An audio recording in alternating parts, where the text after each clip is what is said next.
because of the zombie horde outside. It was a massive internal virus outbreak. Li Yun gasped. An internal virus? How is that possible? This isn't 5 years ago. Even the weakest citizens in most base cities are level 1 now. I haven't heard of a viral infection spreading like that in years. Tianchen replied, that's exactly why we need to investigate. I don't want to capture Longshan only to end up suffering the same fate. Li Yun nodded. Makes sense. And honestly, you two are the only ones who could pull this off. If you need anything, just ask better to be prepared. He didn't hesitate. Actually, I do need a favor. We want to get straight to the central plaza. Is there a shortcut into the base city? She blinked. A shortcut? 2 minutes later, Li Yun led them to a large pipe. He eyed the open hatch suspiciously. A water pipe? She nodded. Technically, a massive sewage line. It was built for the mining operations. Take this route, and you bypass the zombie horde completely. It's a straight shot to the city center. You two can fly, right? Wouldn't flying over be faster? He frowned. Too exposed. The infected aren't blind. If we fly, we'll just get surrounded in the air. He examined the hatch handle. It was clean. Someone had used this recently. Li Yun shrugged. Plenty of people know about this entrance. From what I know, at least 5 other teams have gone in this way today. Tianchen's eyes lit up. Really? Looks like this trip is going to be lively. A moment later, they dropped down into the underground tunnel. He looked around. The base city wasn't huge, but this sewage pipe was massive. Ruo Xuan nodded. Pre-apocalypse engineering. If we capture the city, we can definitely put this infrastructure to good use. 2,000 meters ahead. I sense faint breathing. Looks like there was a fight. Tianchen raised an eyebrow. A fight? I thought the pipes were clear of infected. He sped up. Let's go check it out. Meanwhile, 2 kilometers ahead, an infected was chasing a survivor. The man screamed in terror. Run! Don't look back. Just run. Suddenly, the infected took a heavy kick to the face. Yansong roared. You idiot! Have you learned nothing about survival these past few years? Song Yun stammered, trembling. But Brother San. Why did Brother San turn into that? He barked. What else can we do? Old San is 80% mutated. Wake up, show no mercy. Old San was foaming at the mouth, eyes bloodshot, growling as he charged them. Yan Song blocked the punch with both hands but was forced back, shocked. How? Old San is a speed type, barely level 4. But that hit. It overpowered a strength type like me. Old San shrieked, vanishing and reappearing behind Yan Song. He spun around, sweating. Too fast. Is this the mutation? Seeing Old San target the others, Yan Song roared, Watch out! Get back! Song Yun froze, sobbing. Brother San. Suddenly, Tianchen appeared, driving his blade into the zombie's chest. Saved. The survivor collapsed to the ground, legs shaking. Yan Song watched them approach. They handled that. Are they both level 4? Meanwhile, the newcomer analyzed the corpse. First time seeing a near level 4 get infected. This city is definitely strange. Green slime began crawling up his blade. Yan Song screamed, Drop the weapon. That green slime is toxic. Tianchen frowned. Flames erupted from his hand, incinerating the zombie. Song Yun lunged forward. Brother San! But Yan Song held him back. Stop! Are you blind? His fire burns even the poison. Do not offend an expert like that. You want to die? Song Yun pleaded. But he saved my life. Yan Song couldn't take it and slapped him. Damn it. Forgot the rules? Anyone infected is the enemy. Doesn't matter if it's Old San. Even if I turn, you kill me. No holding back. He composed himself and approached. Expert. I'm Yan Song. Level 4. Strength type. I run a camp nearby. Thank you for saving my man, Tianchen replied coolly. No need. I'm just passing through. I do have some questions though. Yan Song nodded eagerly. Anything. Just ask. Tianchen pointed at the charred remains. How did he get infected? He was near level 4, right? At that level, his resistance should be high. Infection shouldn't be easy. How did it happen? Yan Song sighed. Honestly, we don't understand it either. Old San accidentally touched some green slime. Moments later, he turned. Ruo Xuan blinked. Green slime here? Yan Song pointed up. From those pipes. It drips occasionally. We thought it was just sewage. Tianchen looked up at the pipes, watching the viscous liquid ooze out. He pulled out a dagger in front of the group. Song Yun panicked as Tianchen aimed the blade at the corpse. "What are you doing?" Tianchen replied calmly. "You know too little. If the living can't answer, I'll ask the dead." Song Yun sobbed. "You're going to dissect him? He's already gone. Can't you leave his body intact?" Tianchen eyed him. "You're a good kid, but naive. An intact corpse is useless. Information saves lives. The dead are dead. The living need to survive." Thick green sludge oozed from the corpse. Song Yun recoiled in horror. It's all that slime." Yan Song exhaled sharply. "Lucky. If I'd drawn blood during the fight, I'd be infected too." Tian Chen summoned his flames again, reducing the body to ash. "Listen up. If you kill these things, burn the bodies. Otherwise, they become infection bombs." Ruo Xuan nodded. "It infects high-level hunters. And spreads like that? Terrifying. No wonder Longshan fell." Tianchen shook his head. "There's more to it. This alone wouldn't destroy a city so quickly. It happened too fast to even call for reinforcements. Let's move. We need to go deeper to find the truth." Yansong called out. "Wait." Tianchen paused. "What?" Yansong stepped forward. "Since we're here, let's team up. We can watch each other's backs." "No need. We have our own mission." Yansong pleaded. "Please. I know we're nothing compared to you, but we won't get in your way. We can pay. 2 level 6 crystals? 3? Is 3 enough?" Tianchen looked bored. Desperate, Yansong hesitated, then played his trump card. "We know where the meteorite fragment is." Ruo Xuan froze, eyes widening. She spun around. "A meteorite fragment? In this city?" he confessed. "That's right. I saw it with my own eyes." Ruo Xuan immediately pressed him. "If you really saw it, why didn't you grab it then? Why tell us about it now?" Yansong explained. "Because when I saw that meteorite shard, someone else was holding it. But now, it's likely up for grabs." Tian Chen caught the slip-up. "Likely means you aren't actually sure about the shard's status, are you?" He swore. "Of course I know. Why else would I drag my guys into this hellhole?" Ruo Xuan cut to the chase. "A meteorite shard is valuable, sure, but we're here for something else. If your intel isn't solid, we aren't wasting our time." Desperate, he tried to bargain. "Look, if you two just let us tag along, I'll lead the way personally." "Still not good enough?" She turned to leave. "Then there's nothing to discuss. Let's go." Yansong finally cracked. "It's in the mayor's office." They stopped in their tracks, exchanging a glance. "Got him." Ruo Xuan dug deeper. "If it's in the mayor's office, how do you know about it?" Yansong explained. "I used to be close with the former mayor of the base city, Yang Fei. I went to see him last week. I saw that meteorite shard sitting right inside his office safe. He hadn't decided how to use it yet, so it should still be there." Tianchen rubbed his chin thoughtfully. "I see. If that's the case, it's worth a shot." He agreed to let them join. "Fine, you lead the way." A deal was made. "Let's move." As they set out, Yansong felt uneasy. Why did he feel like he was the one being played? Song Yun, following behind, felt the exact same way. "Boss, I think they just wrapped you around their finger." He brushed it off. "Forget it. Let's just stick to the plan for now. We couldn't get near that place on our own anyway. Having them on our side is a good thing." At the sewer access, the manhole cover went flying as Ruo Xuan burst out. The zombies instantly spotted her and swarmed. Ruo Xuan unleashed her psychic power, blowing their heads into puffs of green smoke. Path cleared. She called out to the others below. "It's safe. Get up here." As the green mist drifted away, she pointed. "Is the mayor's office in that building over there?" Yansong confirmed. "That's the one. The mayor's office is on the top floor. It's crawling with infected right now. I tried earlier today but couldn't make it up." Tianchen asked curiously, "Is there a level 5 infected inside?" He replied, "Yeah, and not just one. I can handle myself in a one-on-one fight. But that building is packed with high levels and plenty near level 4.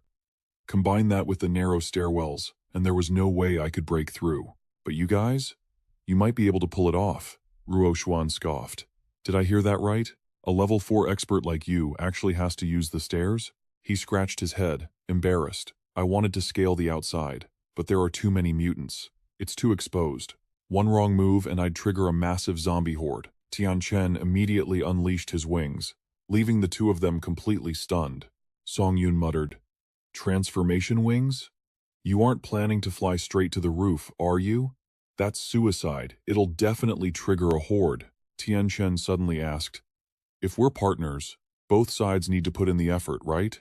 I don't have time to clear floor by floor. This is faster. So, I'll go grab the meteorite shard, and you guys can handle the zombie horde. The two of them shot into the sky. Let's move. Yansong didn't even get a chance to object. Wait, I didn't agree to this. Ignoring him, the duo smashed through a high-rise window, sending shards of glass raining down. A rumbling sound echoed from above. Songyun was floored. Their speed was incredible. Aside from the shattering glass, they barely made a sound. Boss, won't that attract the infected? Yansong wasn't exactly optimistic.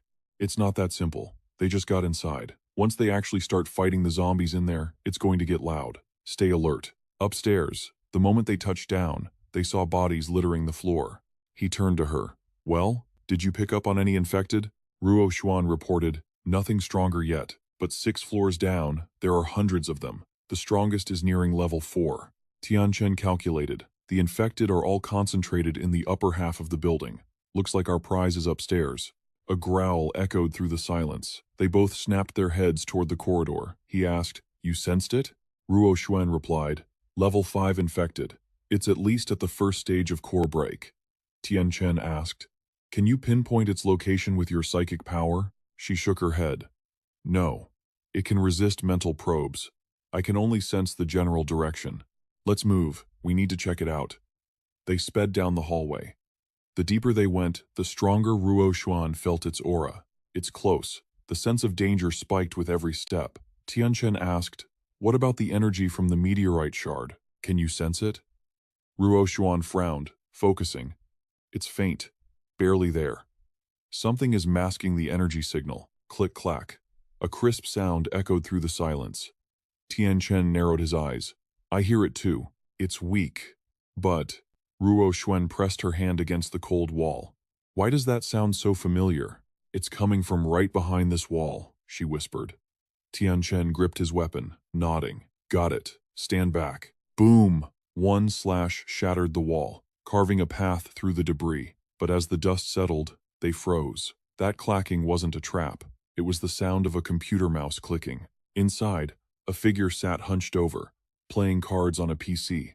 Tianchen stepped in cautiously, while Ruo Xuan finally realized what that sound was. A computer. No wonder it sounded familiar. It was a mouse click.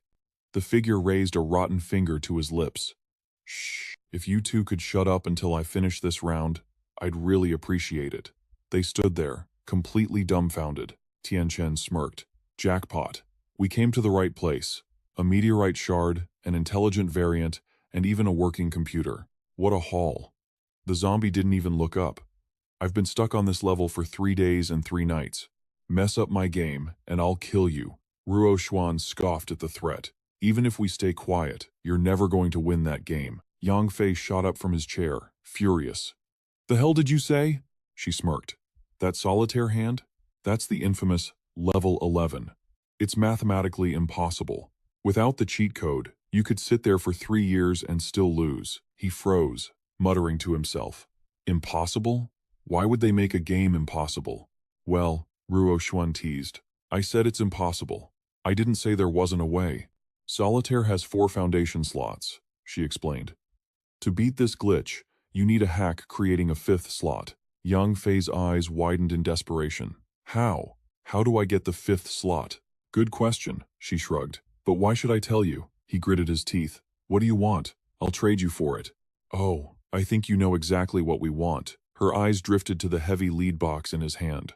Yang Fei didn't hesitate. He tossed the box to her. She popped the lid. A lead-lined box. No wonder I couldn't sense the radiation. You got your junk, he growled.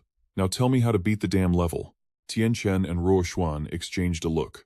Hook, line, and sinker. Ruo Xuan put on a fake sympathetic face. Sorry, buddy. I have no idea. I just read a forum post about it once before the apocalypse. You really expect me to remember the code? But hey, thanks for the meteorite shard. Since you gave it freely, no takebacks, okay? Yang Fei's eyes glowed crimson with rage. You filthy humans! You wanna die! He roared, lunging at them. Tianchen stepped in, blocking the path. Hey, you think I'm just here for decoration? You want her? You go through me. Slash. A massive shockwave sent the variant flying out the window, smashing into the ground below. Downstairs, Yansong's team flinched at the impact. That power. It's terrifying. Yang Fei rose from the crater, flames licking his skin. Yansong gasped. Wait. Mayor Wei? The creature screamed at them in pure fury, then crouched and launched himself back up the building, ignoring the small fry. Song Yun's voice trembled. Boss. Was that Mayor Wei? Even he turned into a monster? Yeah, that was him, Yansong grimaced. This virus is a nightmare. It even took down a level 4 awakener. Suddenly, the ground began to shake. Yansong paled. Damn it. The noise attracted them. We've got a horde incoming. They were swarming from every direction, a black tide of rotting flesh surging toward the sound of the battle. Another roar echoed from the street. Yansong did the math instantly. The ones inside the building are spilling out too. We're about to be surrounded. We need to fall back, a subordinate yelled. We'll come back once they get the shard. Song Yun shook his head. No. Did you forget the deal? If we're partners, we pull our own weight. If we can't even handle the trash outside, what right do we have to stand beside them? Yansong gritted his teeth, making his choice. Listen up. We hold the line here. Do not let a single zombie get up that tower until they're done. Buy them time. The team roared in unison, weapons raised. Understood. Kill them all. Back in the office, Yang Fei stomped through the hole in the wall, seething. You liars. You're dead meat. Tianchen glanced at the desk. Hey, when we fight, watch the computer. We need to take it back to Manhwa. Dr. Niu might need it. Ruo Xuan rolled her eyes. With the way you smash things? Not happening. You support me this time, I'll handle the attack. Without another word, they blurred into motion, rushing Yang Fei at breakneck speed. Ruo Xuan unleashed a flurry of punches, her fists moving like lightning. Yang Fei hit the floor hard, overwhelmed. He lay there for a split second, eyes wide with shock, before scrambling back to his feet, staring at her in disbelief. He had underestimated them. Yang Fei is frantically calculating his next move when a voice cuts through the air behind him. Did you forget about me already? Tianchen delivers a brutal kick. Get back there. Up ahead, Ruo Xuan is waiting, fist cocked and ready to welcome their guest. Perfect timing. Yang Fei flies like a soccer ball right into her range. Bam! Her punch connects square with his face, distorting his features on impact. That's the second time she's floored him. But Yang Fei isn't done. He springs back up, desperate to counter. Ruo Xuan leaps back to safety as he snarls. Your little attacks can't hurt me. Hand over the item and I might let you live. Refuse, and I'll turn you both into nutrients for my evolution. She replies, voice ice cold. I told you already. You gave me that meteorite shard voluntarily. Besides, those hits weren't real attacks. Consider them just the setup. A bad feeling washes over him. Setup? Suddenly, she detonates her psychic energy. Boom! The mutated half of Yang Fei's face erupts in blood and gore. Ruo Xuan declares, now that was an attack. Black smoke pours from the ruined half of his face. Tianchen shouts a warning. Careful! His energy is condensing. He's charging up a big one. Yang Fei roars and charges. She sidesteps to dodge.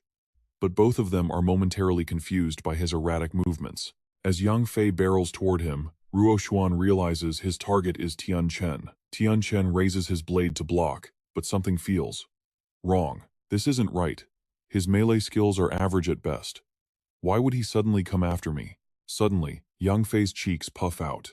He unleashes a barrage of sonic energy rings at point-blank range. Tianchen has no time to react. The impact leaves Tianchen reeling, stumbling backward. His vision blurs, the world spinning around him. While Yang Fei waits to see the damage, Ruo Xuan attacks in a fury. You bastard! She lands a devastating kick to his face, sending him crashing to the ground. She rushes to Tianchen. Are you okay? Tianchen grits his teeth. Internal damage. But I won't die from it. Ruo Xuan is shocked. He bypassed your defense to hit your organs directly? His ability is just like yours using resonance, but he's using sound waves as the conductor. Resonance. No wonder he could ignore your armor and shake your insides apart. He targeted you on purpose. He must have realized his sonic attacks wouldn't work on my psychic defenses. Suddenly, Tianchen notices the situation spiraling out of control. The evolutionary virus on Yang Fei's skin is acting up, strands are snapping with sickening gurgling sounds. But then, The ruined half of his face and body begins to knit itself back together. Tianchen is stunned. Look, the necrosis. It's receding. Opposite them, Yang Fei suddenly bursts into laughter, staring them down. Ruo Xuan confirms it. The rot on his face has significantly cleared up. Is he healing himself? Ruo Xuan asks. Tianchen shakes his head. I don't know. I've never seen anything like this. Let me try hitting him again, she suggests. Agreed, he says. I'll back you up. They launch a coordinated assault. Tianchen unleashes a blazing slash. Yang Fei dodges with unnatural speed, but Ruo Xuan is already behind him for an ambush. Don't forget about me! Smash! Her fist connects with his face, channeling psychic energy directly into his upper body. Yang Fei panics. Damn it, their teamwork is flawless. I can't fight both at once. I need to take one of them out. Now, Tianchen materializes behind him, voice dripping with mockery. So, who's first on your list? Here, try a taste of this. He drives a fist into Yang Fei's spine. Boom! An explosion ripples through the mutant's body. Yang Fei groans, helpless against their relentless combo. Yang Fei hits the dirt with a heavy thud. Is it over? Ruo Xuan wonders. But Tianchen isn't buying it. Too easy. No way he went down that fast. Wanna bet? Tianchen asks. I say he's playing dead. Ruo Xuan nods. No bet needed. I believe you. Seizing the moment, Yang Fei scrambles up to run, but Tianchen is already charging a fireball behind him. Going somewhere? Too late. The flames roar toward him. Yang Fei screams, "Filthy humans, I'll kill you all." Desperate, he unleashes another sonic blast. Ruo Xuan steps in, conjuring a protective energy sphere. She yells over the noise, "Careful! The resonance intensity is off the charts. I can't block it all. I have to detonate it right here." The sonic blast collides with her shield. K-boom! A massive explosion tears through the floor, the shockwave flattening everything in the immediate vicinity. Tianchen looks around the debris, sighing. With that kind of firepower, do you think the computer survived? She nods confidently. I directed the blast wave away from it. The computer is safe, for now. Look at him, she points. Yang Fei's face is reverting to a completely human form. He falls to his knees, begging, "Hit me, please, hit me." While they stare in confusion, Yang Fei screams, "Hurry!" A mass of red viral energy is pulsing in his chest, on the verge of eruption. Clinging to his last shred of sanity, Yang Fei pleads, "Attack me, do it now." Ruo Xuan frowns. What the hell is going on? Tianchen shrugs. Who cares? If he wants a beating, I'll give him a beating. It's a weird request, but he's happy to oblige. He hurls a massive surge of energy at the mutant. Suddenly, tendrils erupt from Yang Fei's chest as he throws his head back and screams in agony. The viral tendrils spreading across his chest began to fade. By the time they vanished completely, he had regained consciousness. This astonished Tianchen. An infected human actually recovering their consciousness? That was completely unheard of. Yang Fei suddenly vomited a glob of green mucus. The slime wriggled on the floor before launching itself forward to escape. Furious, he shouted. Trying to run? Fat chance. A blast of sonic energy fired straight at the fleeing sludge. The slime splattered against the ground. He growled, "You bastard. You tortured me to hell and back." Ruo Xuan looked on in confusion. What in the world is going on? What was that thing just now? Tianchen guessed. He seems to be human. Yang Fei snapped back. What do you mean, seems to be human? I am a human, born and bred. Hearing this, Ruo Xuan asked, So, you're saying you're actually a real person? She analyzed him. Judging by appearance, there are no issues. His breathing is stable too. Yang Fei got impatient. Is this not obvious enough yet? Do I look like a monster to you? He pointed at the mess on the floor. I've never seen a human vomit up something like that. That thing is the reason I ended up in that state. If it wasn't for that parasite, with my resistance, how could I ever get infected? Ruo Xuan deduced. Perhaps he is a tier 4. The infection rate for evolved humans at that level is indeed very small. She continued. If that's the case, then that insect just now was the true culprit. Yang Fei recounted. I was parasitized a year ago.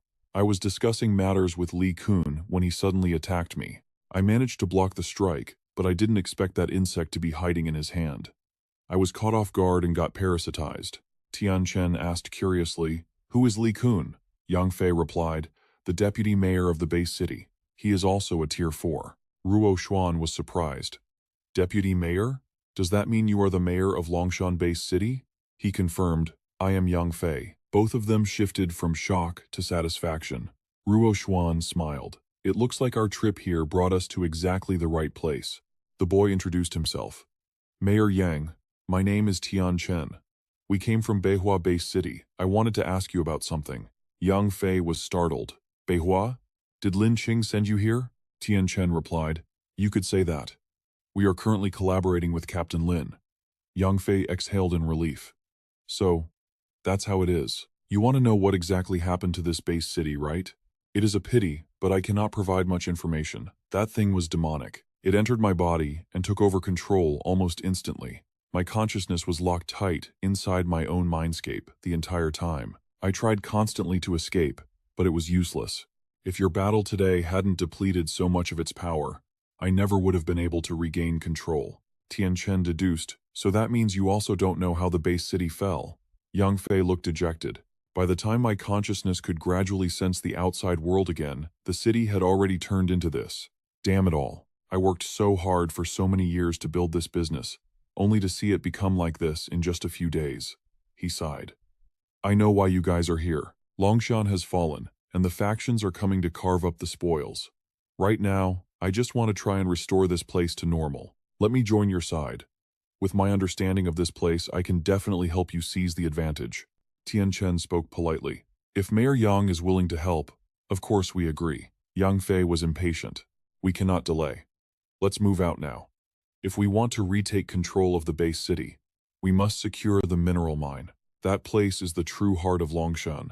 Ruo Xuan warned him. Mayor Yang, now is not the time to leave yet. That friend of yours, he probably can't hold out much longer. Yang Fei looked blank. Friend? Who? Below, the group was surrounded. Loud crashes echoed. The subordinates were struggling to defend. Boss, are we still not retreating? There are more and more of these infected coming. We can't hold them off anymore. He cursed. Bullshit. This zombie horde is nothing. You can't even handle a few low-level infected? Song Yun rolled his eyes. You kidding me? You call this a few? Yan Song reminded them. If you have time to whine, use it to chop down a few more of them. Until they come down, we can't leave. Otherwise, this whole trip will have been for nothing. Suddenly, a roar from the adjacent building made them jump. A gigantic Tier 5 monster smashed through the wall of the old prison building. Song Yun turned pale with fear. That Tier 5 Ripper? Wasn't it guarding the building? Why is it out here? Yan Song activated his power, his muscles bulging and expanding massively. Everyone, hold the line. I'll take the big one. Without hesitation, he charged forward to block the zombies' path. Both sides prepared to clash with full force. A violent explosion erupted as their attacks collided. Yan Song's body trembled, showing clear signs of weakening. He thought anxiously, this is bad. The terrain here is too open. It's not suitable for fighting a Ripper. I'm afraid this will turn into a war of attrition. His subordinates nearby were being overrun. Boss, hurry up. We can't last long. Let's retreat. If we don't go now, we won't be able to run at all. Seeing the zombies closing in from behind, Yan Song could only grit his teeth in despair. This is bad, he thought, panic setting in. After coming all this way, am I supposed to just give up? Don't tell me they still haven't secured the meteorite fragment? Tianchen leaped from above, blade in hand, roaring. Move! With a single slash, he cleaved that level 5 Ripper right in half. Yan Song suddenly realized, right, we've still got that zombie tornado to deal with. Yang Fei touched down next to Yan Song with a massive boom. Before Yan Song could recover from the shock, he saw Yang Fei's cheeks puffing out. A tornado of sound blasted toward the zombie horde. He smirked coldly, admiring his handiwork. Suddenly, Yan Song screamed, throwing Yang Fei off guard. Get out of the way! Watch out! Before he could even process what was happening, he took a square punch to the face. The impact sent him flying backward. Yang Fei yelped. Holy crap, Yan! He scrambled to protect his juniors, shouting, Everyone back! Let me handle him! Yang Fei flipped midair to regain his balance. What the hell is wrong with you? Look closely, it's me! Yan Song froze in surprise. Brother Yang? You're still alive? Didn't you just get infected? Yang Fei, temper flaring, snapped back. Infected? Screw you and your whole family. Yours truly isn't dead yet. I'm perfectly fine. Brother Zuo saved my life. Now I'm teaming up with him to settle the chaos in the base city. Let me introduce you, this guy is my good brother, Yan Song. Wait, why did you run over here? Don't tell me you're here to fish in troubled waters too? Yan Song looked offended. What are you talking about? Do I look like that kind of person? I heard Longshan fell, so I rushed over. I even begged Brother Zuo to let me tag along, all just to find you. Yang Fei didn't buy it. Really? That doesn't sound like you at all. Yan Song fumed. I ought to punch you to death right now. Just then, regarding the zombie tornado, Tianchen handed something to him. Here, 3 level 6 cloud crystals. Take them. The meteorite fragment is a bit too small to split up. You provided the intel and even blocked that zombie tornado. These 3 level 6 cloud crystals should be enough payment for your trouble. Yan Song interrupted with an awkward laugh, sweating bullets. That's plenty. Brother Yang, wait, let me explain. Yang Fei's face went dark. Explain? His shout echoed through the entire sector. Explain my ass! Yang Fei grabbed him by the collar and roared, You little schemer, I wasn't even dead yet. And you were already leading people to dig my grave? Yan Song swore. Oh God, if I knew you were alive, I swear I wouldn't have done that. Yang Fei barked back. So if I was dead, you'd just come to loot my grave? He pummeled Yan Song until dust flew everywhere. Yan Song could only howl in protest. Hey Yang, let me go. If you don't let go, I won't be polite. You should be grateful.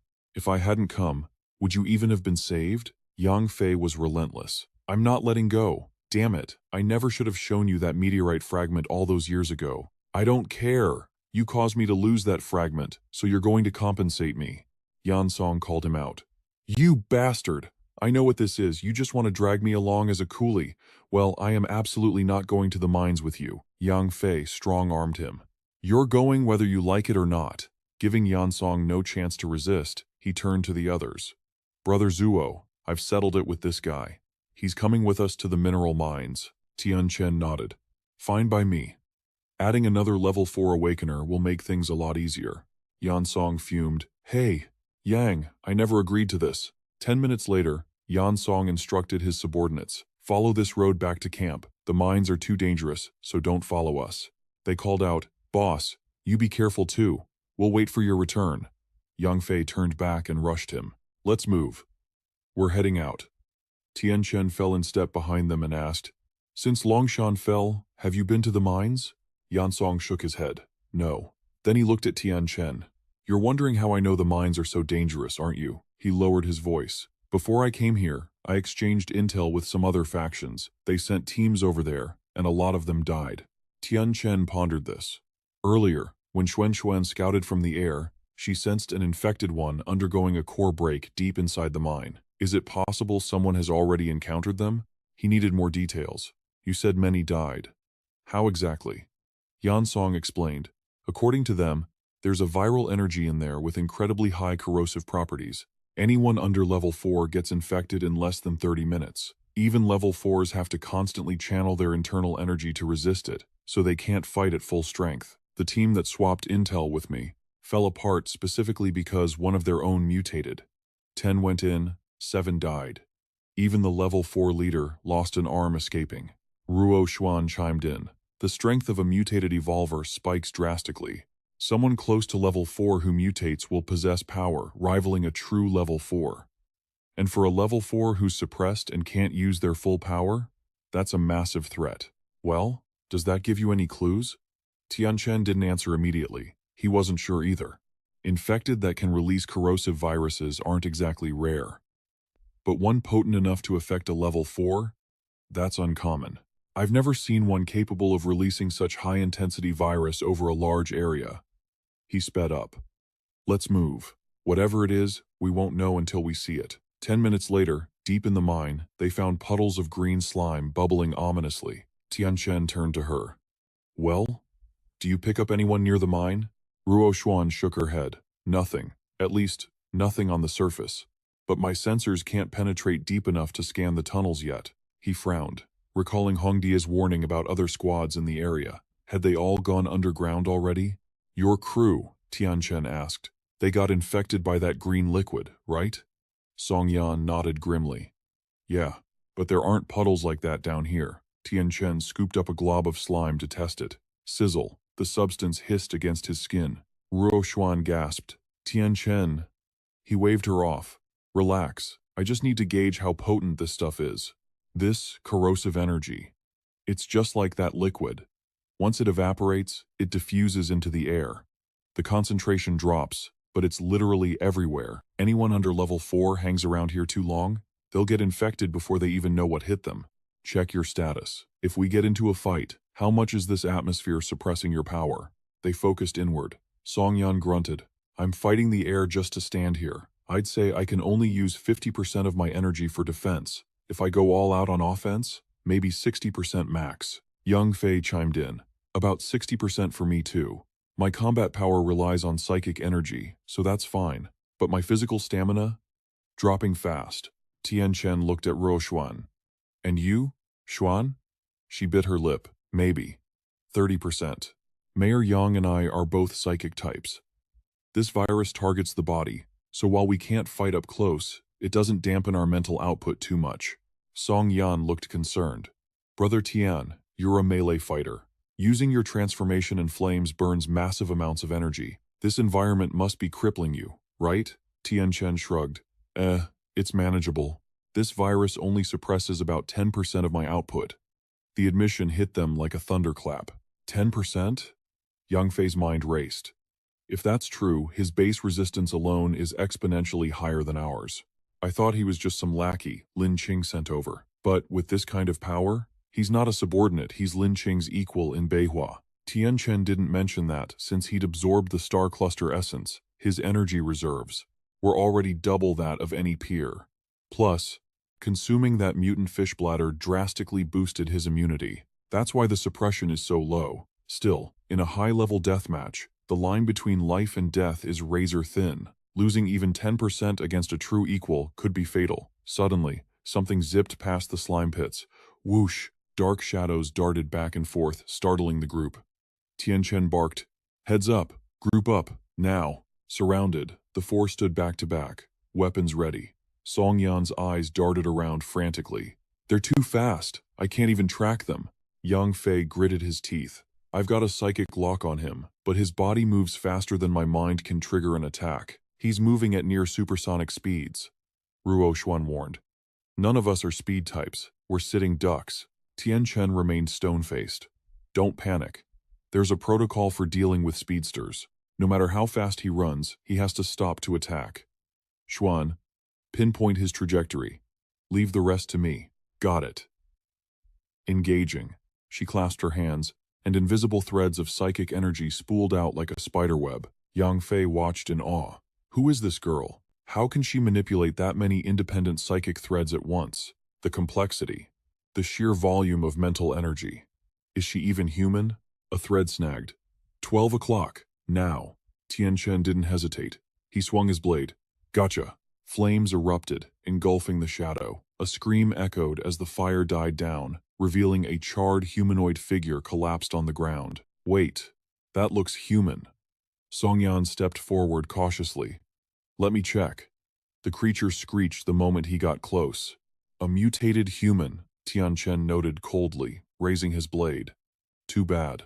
I'll put you out of your misery." "Stop!" Yang Fei shouted, grabbing Tianchen's arm. "Don't kill him! That's Li Kun." Tianchen paused. "Li Kun? The vice mayor who raided your base?" Tianchen lowered his weapon, eyeing the monstrosity. He had to admit, he was curious how a vice mayor ended up like this. "You sure?" Tianchen asked skeptically. "This thing's brain is fried. No consciousness left."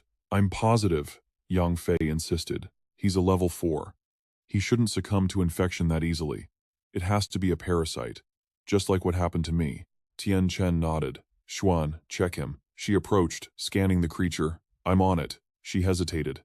"His mind. It's shattered. I don't think he can be saved." "Just try," Tianchen ordered. "If we can get him to talk, the intel could be massive." Ruo Xuan closed her eyes, channeling her psychic energy to breach Li Kun's mind. A stream of light dove into Li Kun's forehead. Instantly, the creature's milky white eyes snapped open, turning pitch black. Ruo Xuan's eyes flew open in pure terror. She recoiled, screaming, "Run! Get back!" They scrambled away just as jets of green slime exploded from Li Kun's body.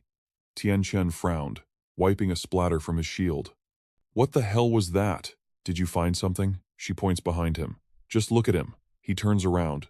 Li Kun's face is leaking green fluid from every orifice. His body jerks, forcing itself upright. Boom! His upper body explodes. A grotesque mix of mangled flesh and neon green slime splatters everywhere. The whole group stands frozen, jaws hitting the floor in sheer horror.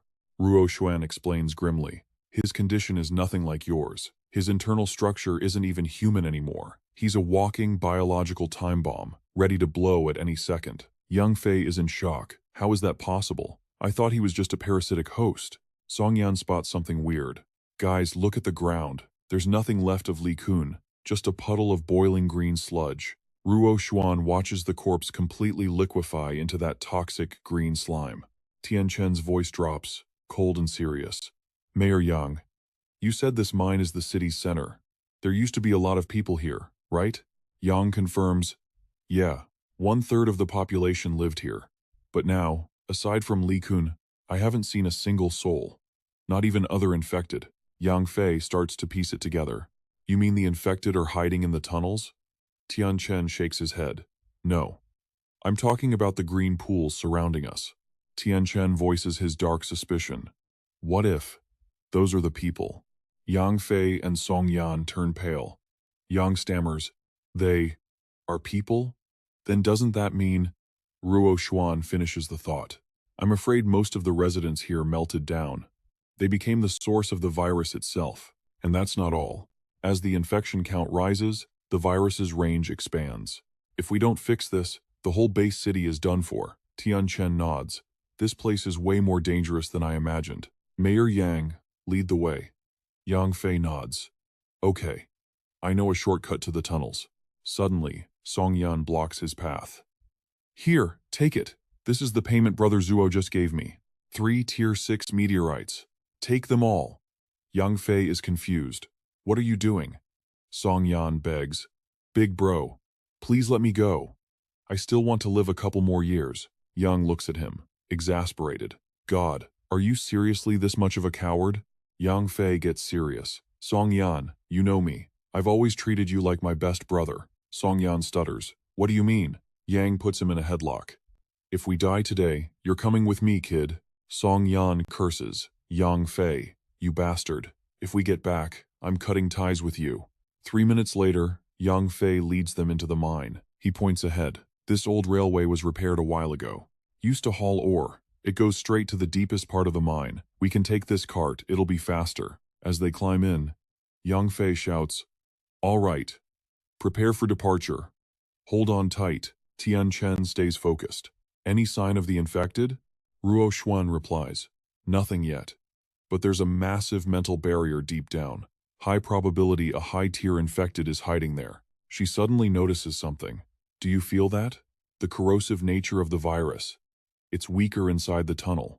Tianchen nods. He feels it too. But that safety only makes him more anxious. We got in too easily. Except for Li Kun, we haven't hit a single obstacle. Ruo Xuan theorizes, maybe that's the point. It's a trap we have to walk into. If we want the city, we have to clear this mine. Tianchen frowns. A trap. Huh. Crack. The rails snap over a pit. Tianchen mutters, here we go. The cart enters freefall. As they tumble through the air, Tianchen yells, don't panic, Xuan Xuan.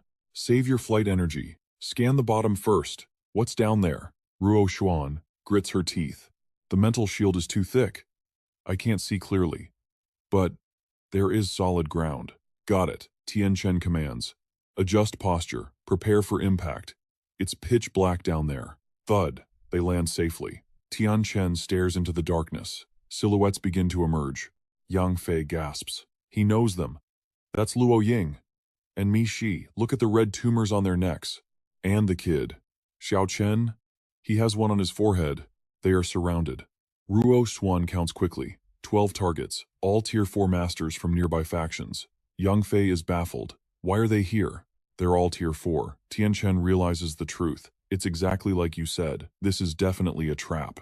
As the zombie-like figures close in, Song Yan loses it. Yang, you old bastard. You got me killed. Yang Fei stays calm.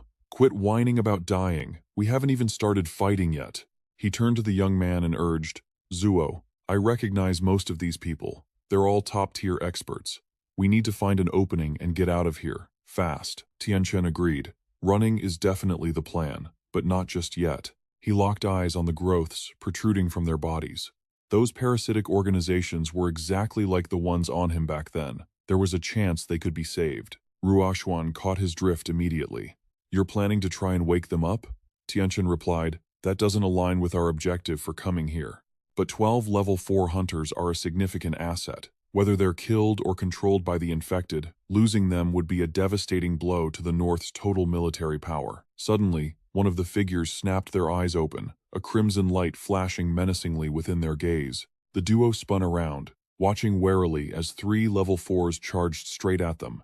Song Yan's body instantly shifted into combat mode, his muscles ballooning as he roared. Watch out. He was taking on 2 level 4s by himself. Tianchen slammed his blade into the ground, sending a torrent of flames racing forward. A firewall erupted around them, and Song Yan assessed the split battlefield. Nice move. Ruoshuan was ready to dive in. Mayor Yang, cover me. He stepped up beside her. I'm on it. Yang Fei opened his mouth, unleashing a blast of sonic energy. Ripples of sound slammed into the level 4s, making their ears ring and their bodies tremble uncontrollably. Ruoshuan flashed behind Luo Ying with lightning speed. She slipped on her gauntlet and delivered a crushing blow directly to the tumor on his body. Ruoshuan leaped back into the air, clasping her hands together. Explode. One by one, the tumors on the level 4 hunters detonated. Yang Fei cheered. We handled it. But then, the bodies began to mutate, and the tumors swelled up once again. Tianchen and Ruoshuan stared in shock as the growths regenerated in seconds. Yang Fei couldn't believe his eyes. It didn't work? How is that possible? Zuo, let's try again. You managed to restore my consciousness when we fought back then. Tianchen shot it down. No, you guys need to leave now. My firewall won't hold for much longer. If we don't keep the battlefield separated, those 12 level 4s will surround us in seconds. Yang Fei hesitated, but Song Yan grabbed him by the scruff of his neck. Forget your pride. Save your life first. He turned tail and sprinted away. We won't get in your way anymore. You guys be careful. Ruoshuan looked at Tianchen, a knowing glint in her eyes. You want to try that, don't you? He smiled. You really do understand me, she warned. Just make sure you control the blast radius. Don't bring this whole mine down on our heads. Tianchen drove his blade into the earth. All right, let's do this. He channeled all his power into the blade, sending spheres of concentrated fire shooting out in every direction. The fireballs slammed into the tumors on the level 4 bodies, seeking out their targets as if they had eyes of their own. Ruoshuan clasped her hands, activating her psychic detonation. At her command, a massive explosion ripped through the cavern, the rumble shaking the entire mine. The brilliant glare of the fire reflected in Yang Fei's wide eyes. That power is terrifying. If that hit us, we'd be skinned alive, if not dead. Song Yan teased, speak for yourself. I could probably tank 2 hits, but a little guy like you would be toast. Just then, they saw Tianchen carrying Ruoshuan out of the smoke. They're out, Tianchen warned. That attack might not have killed them. We need to leave while they're still regenerating. Yang Fei sighed heavily. I never expected so many level 4 experts to be controlled down here in the mines. Looks like we're going home empty-handed this time, Tianchen replied. Well, not exactly empty-handed. At least we've identified the culprit behind the base city's collapse. The other 2 looked at him, confused. Ruoshuan asked impatiently, did you recognize the specific infected creature controlling those level 4s? Tianchen nodded. If I'm not mistaken, it's a splitter. It's a special mid-tier existence among the infected, completely invisible to the naked eye. Its size is microscopic, almost comparable to a single cell. Calling it an infected beast is misleading. It's more like a bacteria, and it only has one mode of survival: parasitism. Once a splitter infects a host, the stronger the host is, the more power the parasite gains. Over time, it develops to the point where the host loses all control. Eventually, the guest evicts the owner and takes over completely. That's why the only way to deal with a splitter is early detection and immediate treatment. I'm afraid someone brought a splitter into your base city not long ago. That's what led to the virus spreading so rapidly. After all, Ordinary methods couldn't possibly mind control that many level 4 evolutionary experts at the same time. Only a splitter fits the profile. Ruoxuan added grimly. If it really is a splitter, we have to kill every single host. If we miss even one, the creature can regenerate and survive. Song Yan was stunned. Every single host? How is that possible? Forget the infected in the city. We couldn't even handle those 12 level 4s back there, Tianchen revealed. Relying on just us and a few people from Beihua obviously isn't enough. But we aren't the only ones in Longshan this time. The enemy of my enemy is my friend. We're going to have to get involved with them whether we like it or not. Tianchen whipped out his phone and fired off a text, leaving Yang Fei and his men staring in disbelief. Song Yan stammered, Is that a cell phone? Since when do we have a signal? Tianchen didn't look up, as he replied, It's done. Hongdi is spreading the word. No faction will dare send anyone else into the mines tonight. Yang Fei realized the plan. I get it now. When you said, the enemy of my enemy is my friend, you're planning to recruit people from the other camps into our team. Tianchen nodded. Exactly. Right now, the base is crawling with the infected, not to mention plenty of mind-controlled awakened ones. We have enough firepower to handle the normal infected, but facing them and those controlled awakened all at once? We're not ready for that. Song Yan speculated. So, if they agree to team up, clearing out this zombie nest will be a walk in the park. We can focus all our energy on taking down that controlled level 4 boss. Yang Fei shook his head, disagreeing. It won't be that easy. They just lost their level 4 elites. They'll be on high alert. I doubt they'll agree to cooperate. Tianchen turned to Ruo Xuan. How's it going on your end? She replied. Contact established. They'll be here by tomorrow morning. He made the call. For now, we head back to the high-rise to rest for the night. We'll return to the campsite tomorrow morning. Song Yan was surprised. We're waiting until tomorrow? Isn't that wasting time? Tianchen echoed Mayor Yang's concerns. Like the mayor said, they're not going to just say yes. Showing up now without enough leverage to sway them would be a waste of time. You think they'll question our terms? He urged. Let's move. Song Yan, impatient, called out. Hey, you haven't explained everything yet. Ruo Xuan suddenly chimed in. Mayor Yang, that computer of yours is pretty impressive. Yang Fei agreed without hesitation. If you like it, take it. Look at our base. I doubt we'll be able to use it much longer anyway. She smiled politely. Thanks, I appreciate it. Early the next morning, over at the campsite, Luo Wei shouted at Hongdi, You owe us an explanation. Our entire scouting party was wiped out yesterday. Those were our top level 4 elites. How the hell did only a few people make it back? I know how strong my brother Luo Ying is. Even if there were high-level infected in that mine, taking him down wouldn't be that easy. Li Yun cut in sharply. Luo Wei, don't think I don't know what you're really implying. I just got the news about the mine myself, so don't stand there interrogating me like I'm a criminal, he demanded. Do you have any idea how many level 4 experts each faction deployed this time? So many top-tier fighters died in there. If you don't give us a clear explanation, how do you expect us to just accept this? You're the one who gave us the intel. If I don't ask you, who the hell am I supposed to ask? The others started shouting in agreement. Yeah, our camp only had one level 4 expert. Now that he's gone, you owe us an answer. That's right. We poured endless resources into training our starfighter. You can't just say he's dead and expect us to walk away. Without a level 4 guarding us, our camp will fall apart in no time. We can't just let this slide. Li Yun slammed her hand on the table. Shut up, all of you. You want an explanation? Go to the mine and ask the infected yourselves.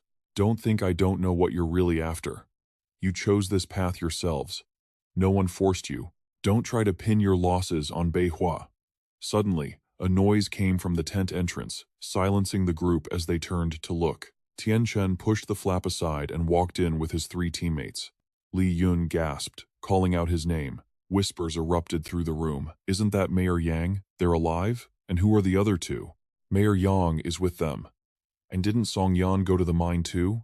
He's not dead. Luo Wei spotted something. Wait, you just came back from the mine. Yang Fei recognized him. You're Luo Wei, aren't you? I remember. Luo Ying is your brother. Luo Wei rushed forward. Yes. Did you see my brother? What happened to him? Yang Fei delivered the grim news. I'm sorry. Luo Ying has been parasitized by the infected. He's lost all consciousness. If you met him now, I'm afraid he'd kill you without a second thought, Luo Wei stammered. Parasitized? How is that possible? Yang Fei addressed the room, his voice firm. Everyone here knows Longshan has fallen. You all came here hoping for a slice of the pie. Every man for himself. I get it. But unfortunately, the 12 level 4 experts you sent out yesterday, they've all been parasitized. The crowd gasped in shock. That's impossible. How can a level 4 be controlled by the infected? Exactly. If 12 level 4s are dead, how did you make it back alive? Bullshit. You're lying. Yang Fei replied calmly. The fact that I'm alive is indeed pure luck. If Mr. Tianchen hadn't stepped in, I'd be mind-controlled right now too. Getting out of that mine. I owe it all to him. The room erupted in whispers again. Tianchen, have you heard of him? Never. Is he a newly awakened level 4? Did you hear that? He actually saved someone from being controlled? Luo Wei stepped forward. All right. Thank you for telling us the truth. If there's nothing else, I'm heading out. The leader turned to leave, but Tianchen called out, You don't want to save your little brother? The man was shrewd. I want to, but I've survived this apocalypse for years by learning one hard rule. Never bite off more than you can chew. We have less than 7 level 4s combined, while there are 12 controlled puppets waiting for us up ahead. And that's not even counting the infected inside the zombie nest. Brother Luo is already gone. If I charge in there to die, my entire camp is finished. I'm sorry, everyone. This is where I draw the line. I can't go with you. The other leaders also began to excuse themselves. We're leaving too. Thanks for the intel, but we're out. Let's go. Yang Fei looked worried. Sir, about this. Song Yan was curious. Are we just going to let them walk away? Tianchen looked completely confident. No need. They'll come crawling back on their own soon enough. Suddenly, the tent flap was thrown open. Tang Yue was back. I'm here. I'm not too late, am I? Tianchen grinned. Not at all. You're right on time.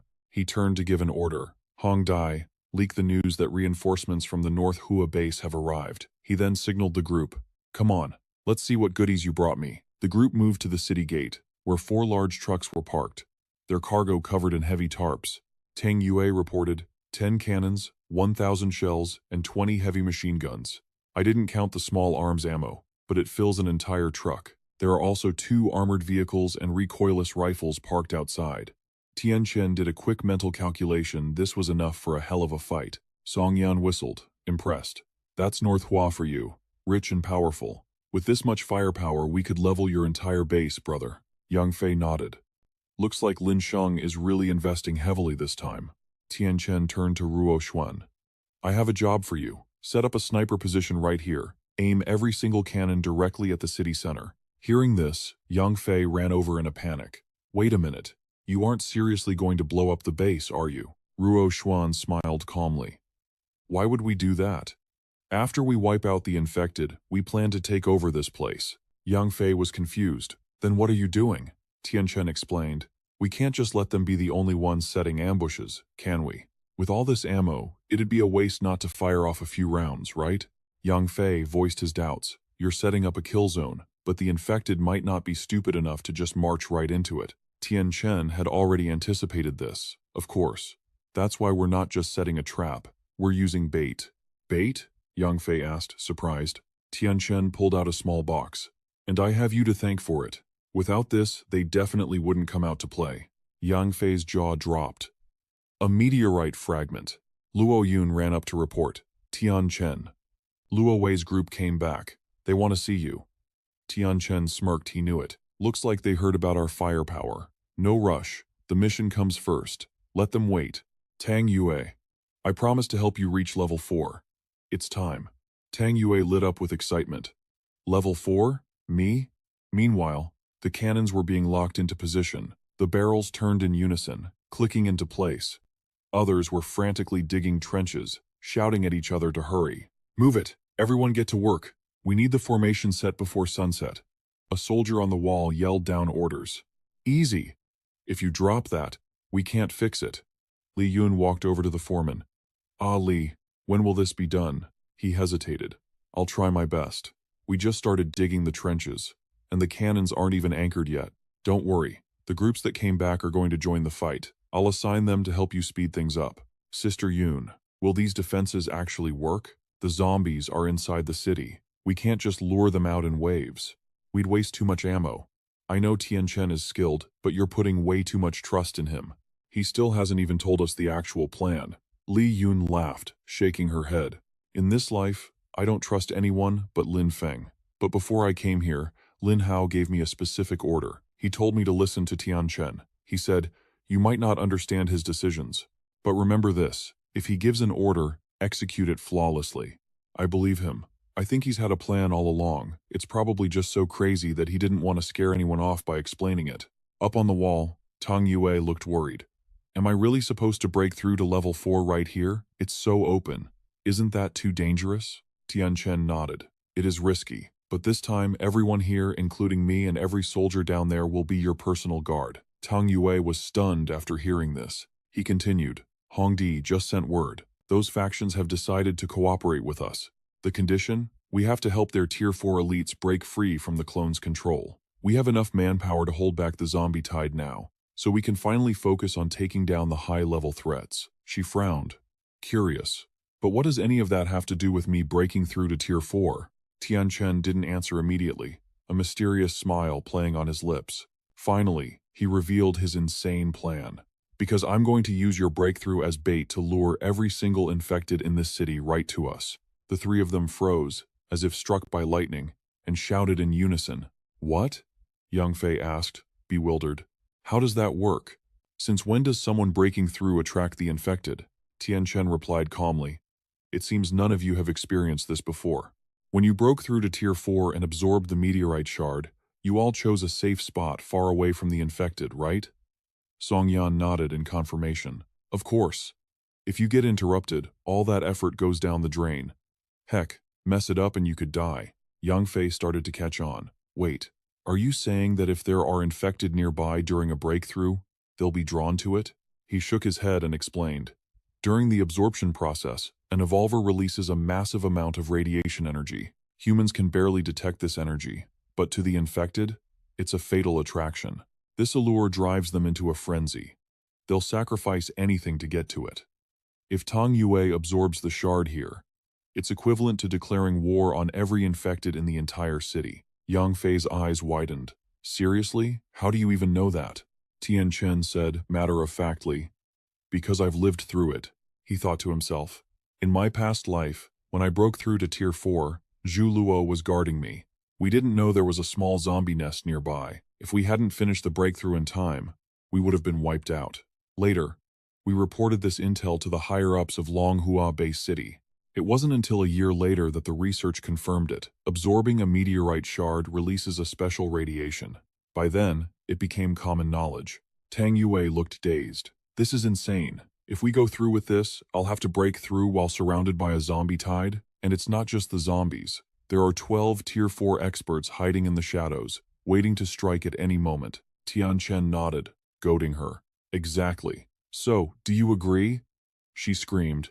"Are you kidding me? I'm terrified of dying. I want to reach Tier 4, sure, but I also want to live. This is suicide."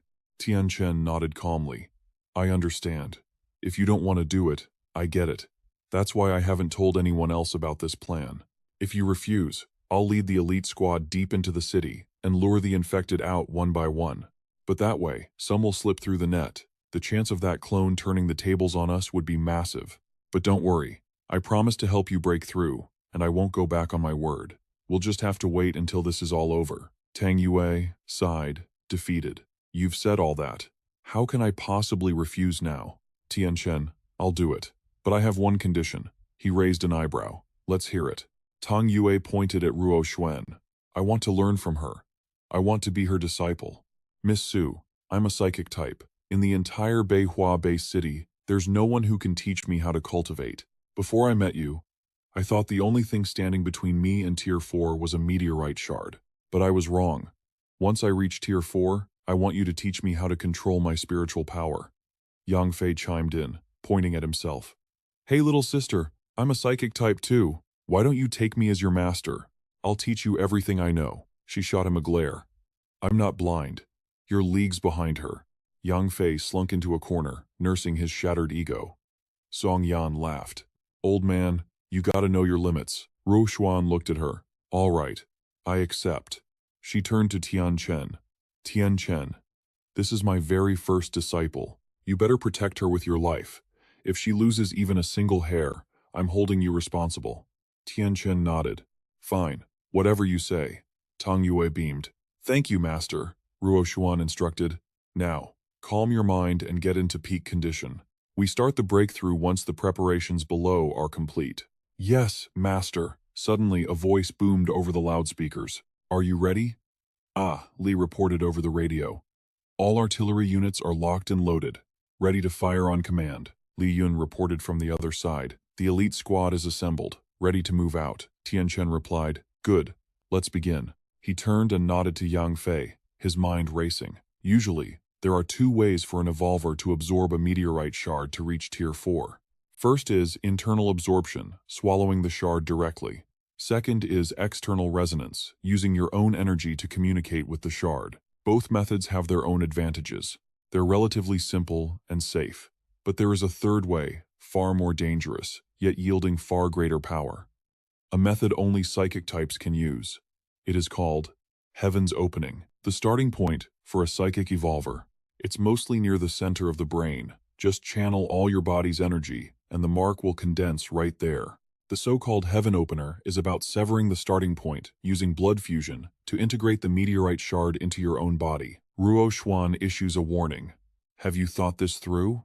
Once you open that window, there is no turning back. During the process, the shard's energy could destroy your mental space at any moment. If you lose your mind, the best I can do is keep your body alive as a vegetable. Best case, you lose your powers. Worst case, you suffer permanent brain death. Tang Yue agreed. Let's do this. Ruo Xuan smiled with satisfaction.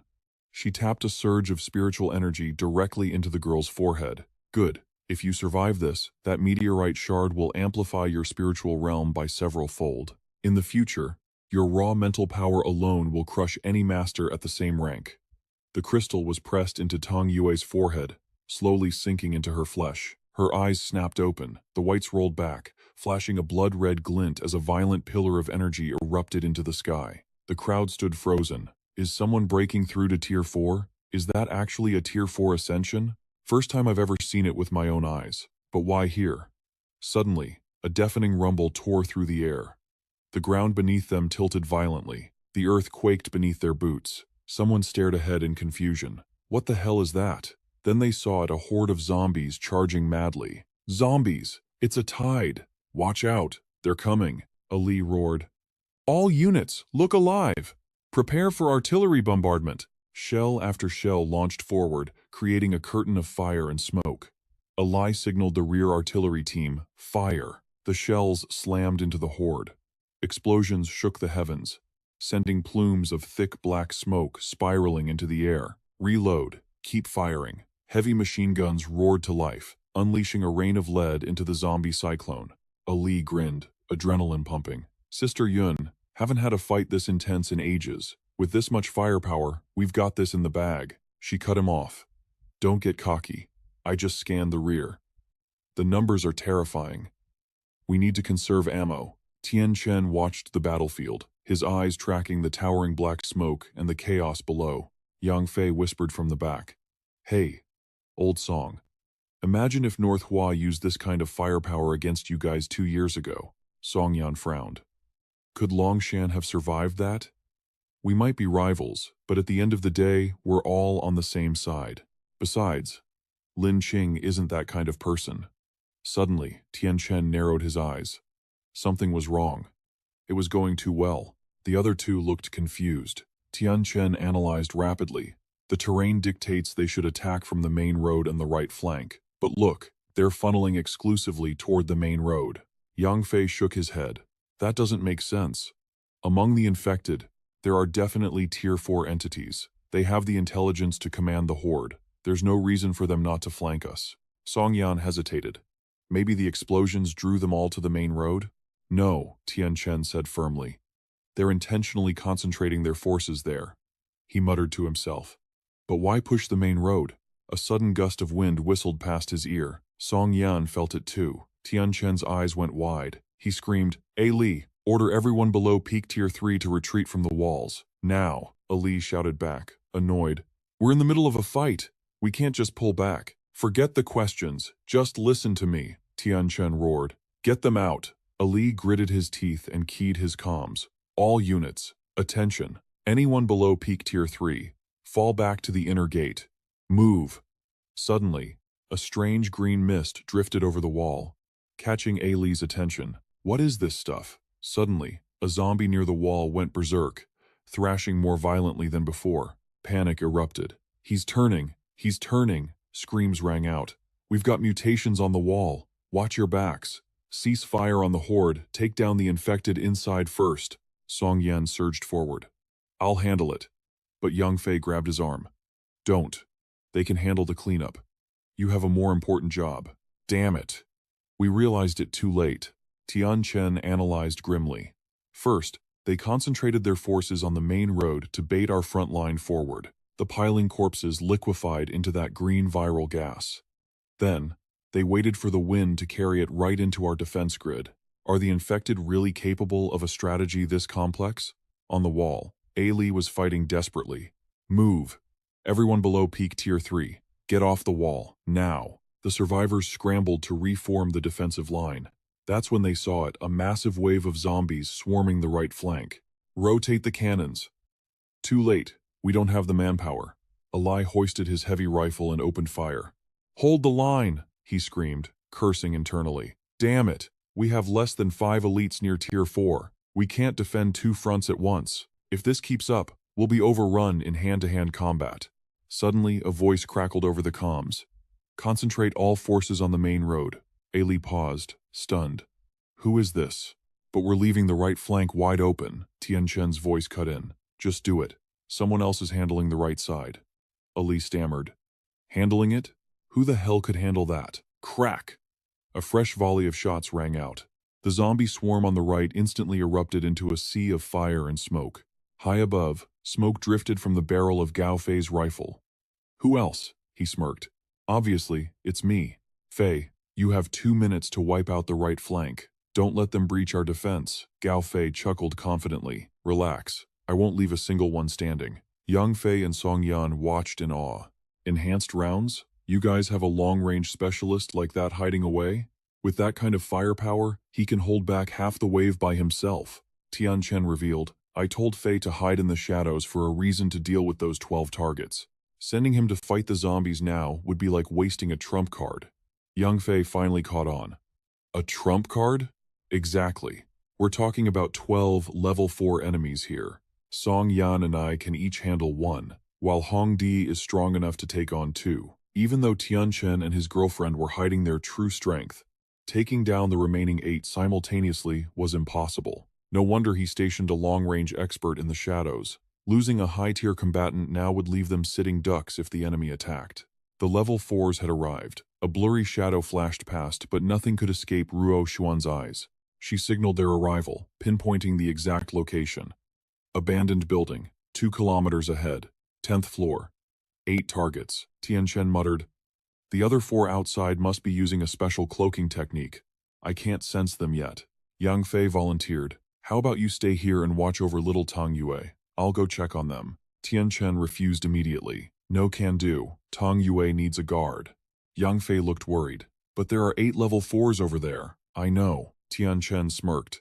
I can't handle 8 level 4s on my own. So, Mayor Yang, I'm going to need you to come with me. Yang Fei gasped. Oh my god. 2 against 8? You're kidding, right? Tianchen called his bluff. What's wrong? You're not scared, are you? Yang Fei puffed out his chest, hiding his embarrassment. Scared? Huh.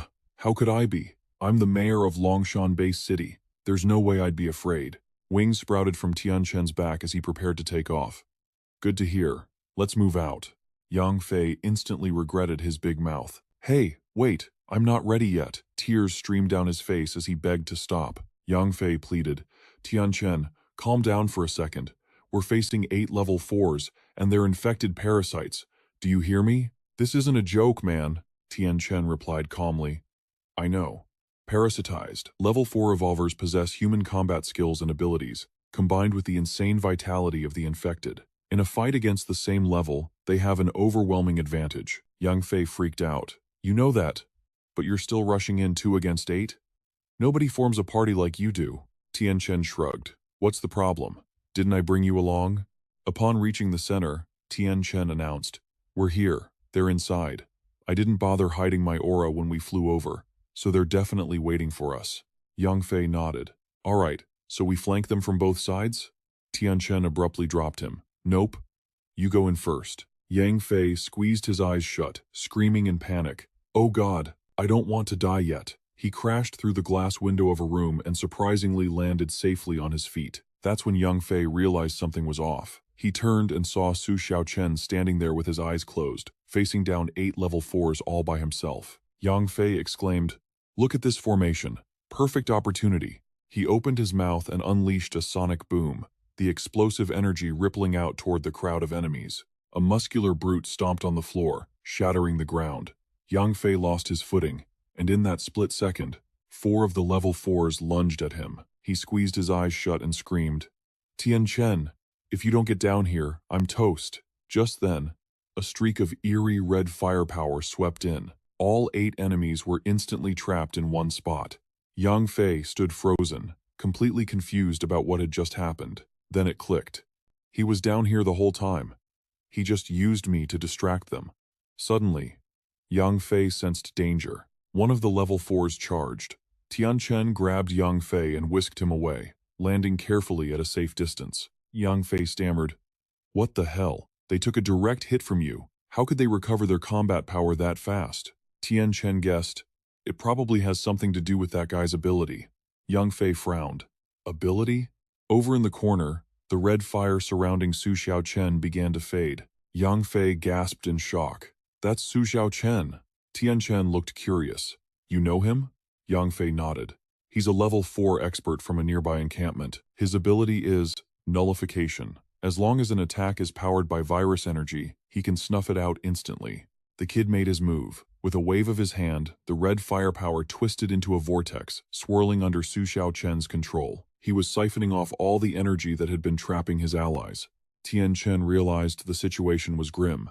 That guy's ability is a hard counter to mine.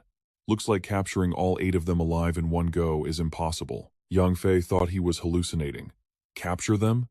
You actually want to take these monsters alive? Tianchen replied, Why not? Our goal is to awaken them. We can only experiment on them if we bring them back breathing. Yang Fei looked anxious. So, what's the plan? Tianchen asked out of nowhere. Did you ever get bullied in school? Yang Fei took the chance to humble brag. I was top of my class since childhood. Never got into a single fight. Tianchen unsheathed his blade. Funny. I was just an average student. But the teachers kept their eyes on me, which made me a target for the school thugs constantly. So, I've got plenty of experience getting my ass kicked. When you're outnumbered, you either run or you lock onto one target. He charged forward with murderous intent and beat them into the ground. He swung his blade viciously at Su Xiaochen, while the other high-level fighters instantly rushed him from behind. Tianchen fears no one. He slashes back the mob, then raises a fist. Listen, kid, don't blame this uncle for bullying you. But the tumor on the kid's head radiates heat like a furnace, scorching Tianchen's fist.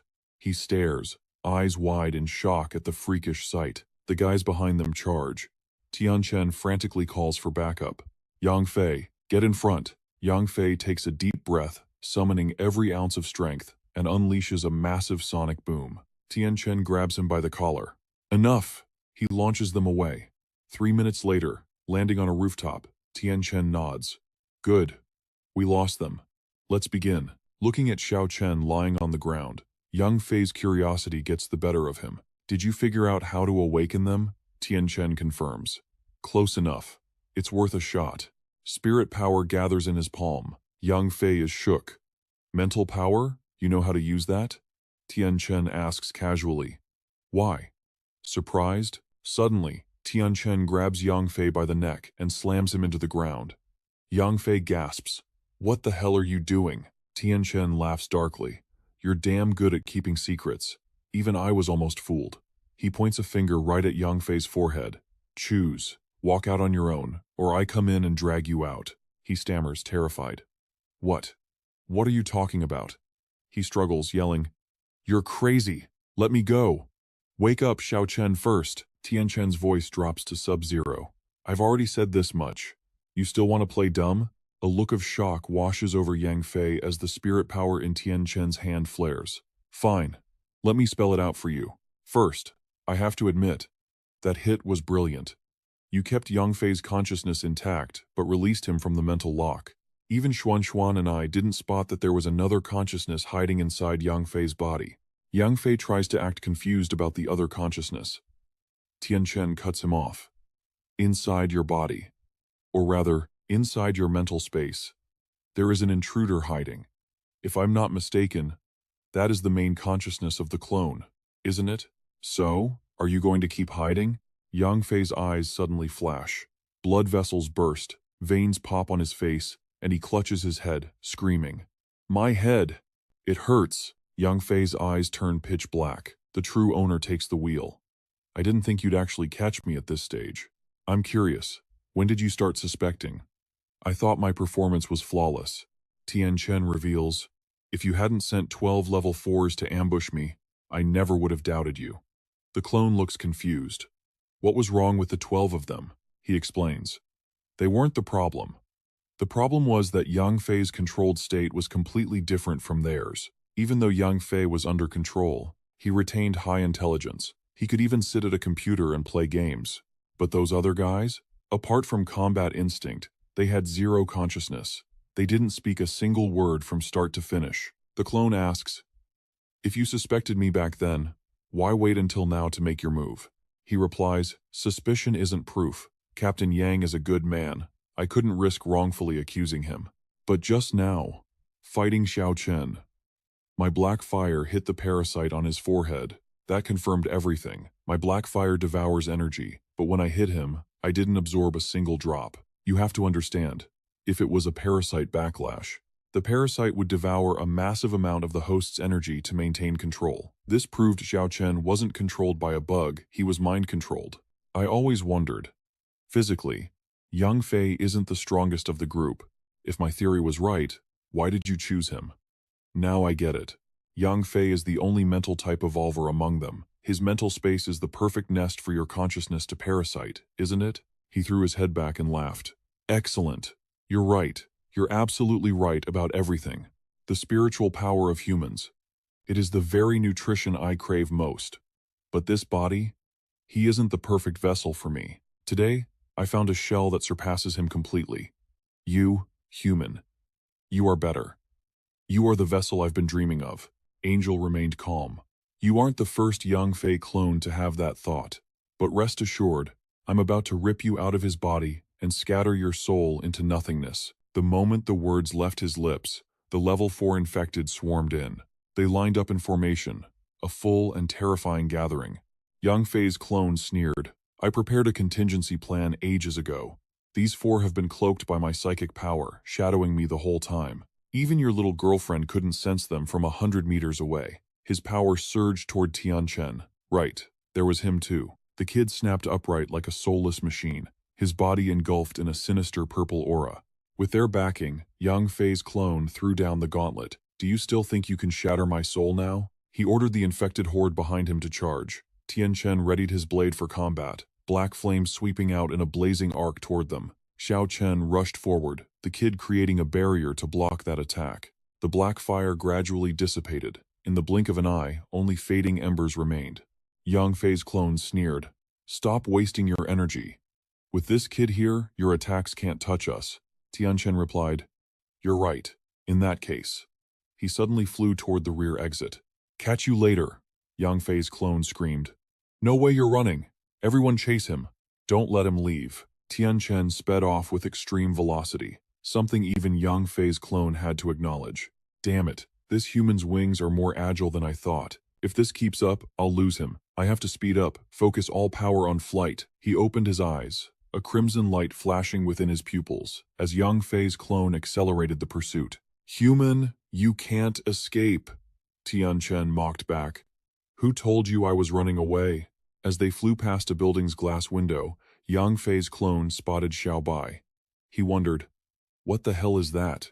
Suddenly, he was smashed by one of Xiao Bai's massive minions. Yang Fei's clone spat blood, his body crashing to the ground with a heavy thud. Helped up by a nearby infected, he looked around in bewilderment. What is happening? Where did that thing come from? Heavy footsteps thundered around them. Yang Fei's clone froze. He and his group were completely surrounded by Xiaobai's subordinates. Yang Fei's clone stammered, "How is this possible? I controlled every one of my kind in the city. Where did these come from?" Tianchen stepped out, revealing his hand. "Did you think flight was my only ace in the hole? You're not the only one who prepared backups." He assigned tasks. "Xiaobai, leave that Yang Fei guy to me. You handle the rest, just don't kill them." Xiaobai accepted the order and charged enthusiastically. Yang Fei's clone ordered Xiao Chen, "Quick, stop him." Xiaobai laughed coldly. Facing the kid, he delivered a kick fueled with explosive firepower, sending Xiao Chen tumbling backward. Yang Fei's clone dropped his jaw in shock, watching his underlings get thrashed in an instant. On the other side, the big guy was aggressively attacking two other infected. The clone felt the situation spiraling out of his control. The remaining two were facing sharp claws. While the big guy threw punches at the infected, Xiaobai easily subdued Xiao Chen under his foot. The clone sank into despair. This is bad. 5 captured just like that. Looking at Tianchen ahead, tension rose. I have to face him alone. Tianchen spoke arrogantly. My turn. He vanished instantly. Yang Fei's clone watched in confusion. Tianchen gifted him a blade thrust right through the chest. Yang Fei's clone stared in shock at Tianchen's hand, covered in spiritual power. He muttered, "So that's it. You don't want this human named Yang Fei to die, do you? But with your spiritual power, you can't kill me." Tianchen admitted, "You're right. My spiritual power really isn't on your level. To kill you, I'm afraid Xuan would have to do it personally." He pointed his index finger at the enemy's forehead. "But sealing you away is enough." A booming sound echoed as a wave of spiritual power rippled out, invading the unconscious infected nearby. Tianchen observed, "Just as I thought, spiritual control. If I'm not mistaken, those parasitic tissues are your method to boost your spiritual control, right?" The clone scoffed. "Don't think locking me up saves them. With your ability, you can't trap me for long." Tianchen ordered, "Xiaobai, find Hongdi. Take these guys and the other 8 controlled people out of the city. Go as far as possible. Once the spiritual control is cut, they can't reconnect if they're too far away." "I know, that much basic knowledge." Yang Fei's clone was speechless. "You." Tianchen silenced him with a punch, sending him crashing to the ground. He said excitedly, "Now we can have a proper fight." Tianchen entered the spiritual space. A black sphere stood out in the pure white void. He opened a gate and stepped in to observe. "Is this Yang Fei's spiritual space? I didn't expect entry to be this smooth. I thought it would take some effort." Looking at this cultivation level, he's approaching the late-stage origin realm. Mayor Zhang's cultivation progress isn't bad at all. Yang Fei appeared behind him. Tianchen nimbly flipped to dodge the surprise attack, then rushed forward to strike. Suddenly, the man snapped out of it and called, "Tianchen? You." Tianchen was confused. "You are Yang Fei?" He replied, "Of course it's me." "Why are you in my spiritual space?" Tianchen answered, "Came to find that guy." Yang Fei was confused. "Who is that guy?" Tianchen wondered. "You don't know? You've been locked in your spiritual space by him for the 2nd time. And you still don't know the situation?" Yang Fei recalled, "So that's why I lost consciousness last time. I thought it wouldn't happen again, but I've been parasitized." Tianchen senses something off. Yang Fei is a mental-type master. How could a clone's consciousness hide in his head for so long without him noticing? "Wait!" Tianchen suddenly blasts a stream of black fire to the side, causing Yang Fei to panic. "My God, what are you doing?" "That music. You're going to wreck my mental space." Tianchen points to the damage. "Look, it's already cracked. Have you seriously never reinforced your mental space?" Yang Fei looks confused. "Reinforce? How do I do that?" Tianchen points at the swirling ball of black energy, stepping into teacher mode. "You have to use your own energy to fortify the space. Even non-mental types do this basic maintenance. Beyond reinforcing, you need to set rules. Right now, your mind has no structure, no laws. It's like a computer without a firewall. But what I really want to know is, if you've never reinforced your mind, how on earth did you manage to condense your origin?" Yang Fei looks embarrassed. "You mean this black sphere? It was hell. When I was condensing it, my mental space nearly collapsed. I had to hold it together with sheer willpower. It took me 20 days to finish. Tianchen thinks to himself, condensing an origin in a completely unfortified mind? That requires an insane amount of control. Tianchen cuts to the chase. Long story short, your mental defenses are trash. The clone's consciousness slipped right in and is currently sharing your body. We need to drag it out and kill it. Yang Fei blinks. You just said I need to reinforce my mind. Can I even do that right now? Too late for that, Tianchen replies. But you can set the rules of your mental space. That'll give us the edge in the fight. Rules. How do I set them? Keep it simple. Don't overcomplicate it. The goal is to give yourself a home field advantage within your own mind. Actually, I can think of one rule that suits you perfectly. Yang Fei is eager. What rule? He sits down, following Tianchen's guidance. Thin threads of mental energy begin to weave around his body. Snap. The threads break, and he snaps his eyes open. Yang Fei is in disbelief. It worked. I had no idea I could control my mind like this. Tianchen is shocked he finished setting the rules in less than a second. In my past life, people took days to master this step. Mayor Yang's mental talent is no joke. Yang Fei looks at him earnestly. Thank you. If it weren't for you, I might never have realized I was training wrong. I might have been stuck at this level for the rest of my life. Tianchen waves it off. Don't mention it. That meteorite fragment you gave me is worth way more than a little advice. I'm the one getting the good deal. Now that you've set the rules, let's drag that parasite out. Yang Fei hesitates. It won't be easy. This thing is slippery. I still can't pinpoint where it's hiding. Black fire ignites in Tianchen's palm. That's exactly why I had you set the rules first. Tianchen touches the ground. Stand back. Fire spreads in 8 directions. Yang Fei sighs. Oh man, you really are reckless. Suddenly, a shadow leaps over the wall of fire. Tianchen locks onto the movement as thick smoke billows up. Looks like we got lucky, Tianchen smirks. We flush the main body out on the first try. Yang Fei grimaces. That's its true form? God, it's hideous. Tianchen isn't surprised. Ugly is standard. In my experience, the uglier the infection, the stronger it is. Its dirty tricks match its face perfectly. The infection shrieks, "Humans, what did you do? Why couldn't I dodge that attack? Does it matter?" Tianchen asks coldly. He launches himself at the ugly monstrosity, driving his fist straight through its chest. If you could dodge, I wouldn't have thrown a punch like that. The monster realizes the truth. No, it's not that I didn't dodge. I couldn't dodge. Yang Fei steps forward. You figured it out fast. In my mental space, evasion is forbidden. In other words, you tank the hit, or you fight back. Both men unleash their signature attacks on the infection simultaneously. Filthy humans, it roars in rage, spewing a jet of blue fire from its maw. Yang Fei scrambles backward. Tianchen smashes through the flames with his bare fist. His expression remains stone cold, completely unfazed. Yang Fei is baffled. Wait, no evasion? Why did you make me set a rule like that? Tianchen explains. Your ability is a lot like Xuanxuan's. You both manipulate motion using mental force. The difference is, your sound waves are long range. Great for sniping, but way too easy to dodge. That's why you need to force close quarters combat to maximize your damage. Hit it again. Yang Fei nods. You got it. A blast of sonic energy slams into the infection. It shrieks in agony. Tianchen grins. Not bad. Yang Fei's sonic waves were a devastating attack method. Few in the same rank could match him. Even if I forcibly blocked a close-range blast, I'd likely suffer heavy injuries. Suddenly, the infected creature detonated. Both of them were stunned as fragments rained down into the void. Yang Fei gasped. What the hell is happening? Is it dead? The boy denied it immediately. Not that easily. This guy's total psychic power is greater than ours combined.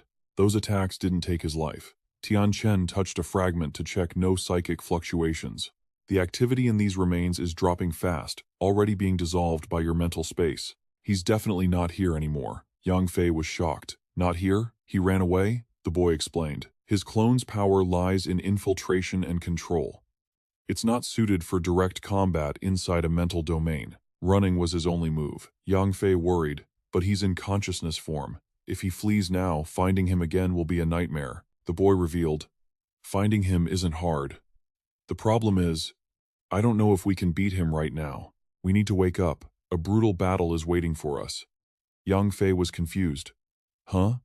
Outside, Ali was screaming for artillery fire against the zombies. He bellowed. Ready to fire! Cannons! Prep for the next volley! Suddenly, Ali received a message. Li immediately ordered. Dismantle all field guns. Take whatever you can carry. His men paused. Huh? There's major movement in the zombie horde. Whatever's coming next, firepower alone won't stop it. The zombies were piling on top of each other, stacking higher and higher. Worst of all, their power was skyrocketing. Staring at the mountain of rotting flesh, Li Yun concluded, they're fusing. With that many zombies merging into a single monster, you guys won't stand a chance. Retreat immediately. Only level 4s stay behind in the base city. Ruo Xuan watched the scene with a grim expression. She had told Tianchen earlier, I just flew over their city center. This base is built right around a mineral mine. I wanted to check it out, but I sensed a terrifyingly powerful presence nearby, so I didn't dare make a move. He had asked, how strong? Ruo Xuan replied, stronger than you. Now, she could confirm it was him. Li shouted orders. Hurry up, prioritize light artillery and ammo. Drop the heavy stuff. Grab what you need and move. Don't linger, a teammate reported. Li, the trucks are pretty full, he yelled back. Then let's roll. As the convoy sped off, Ali said grimly, I'm afraid we've run into a nightmare scenario this time. Staring at the towering mountain of undead, he gasped. I've never seen an infected this massive in my entire life. Stray zombies kept sprinting toward the mass, merging instantly into its body. Li Yun looked down from the rooftop, thinking, as the horde fuses, the aura and energy radiating from that pile of sludge are getting stronger by the second. I have to do something. I can't just watch this trash pile charge up. Suddenly, a voice transmitted into her head. Don't get reckless. Li Yun looked around wildly. Ruo Xuan confirmed, it's me. I'm speaking to you via a mental link. Li Yun was floored.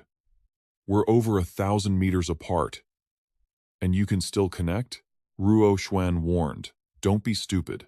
Do not engage. That is the core of the horde. If you go alone, you won't come back. She hesitated. But I can't just watch it finish fusing. Then she scoffed. What is there to be afraid of? Counting Tang Yue, who's about to level up. We have 12 level 4 experts here. You think we can't handle it? Li Yun was puzzled. 12? Where did we get that many? Didn't the ones we rescued all pass out? Tianchen returned and cut in. If we're just counting humans, then no, it's not enough. Behind him stood Xiaobai's squad. But add them in, and we hit exactly 12. Li Yun questioned her entire existence. 4 level 5 infected. Wait, isn't that the little mouse that hangs around you guys? Even he is a level 4 expert now? She thought, taming level 5 infected is crazy enough. But they even raised a pet mouse to level 4? Just how many trump cards does Tianchen have left? Gao Fei and Song Yan rushed back. We're here, Tianchen asked immediately.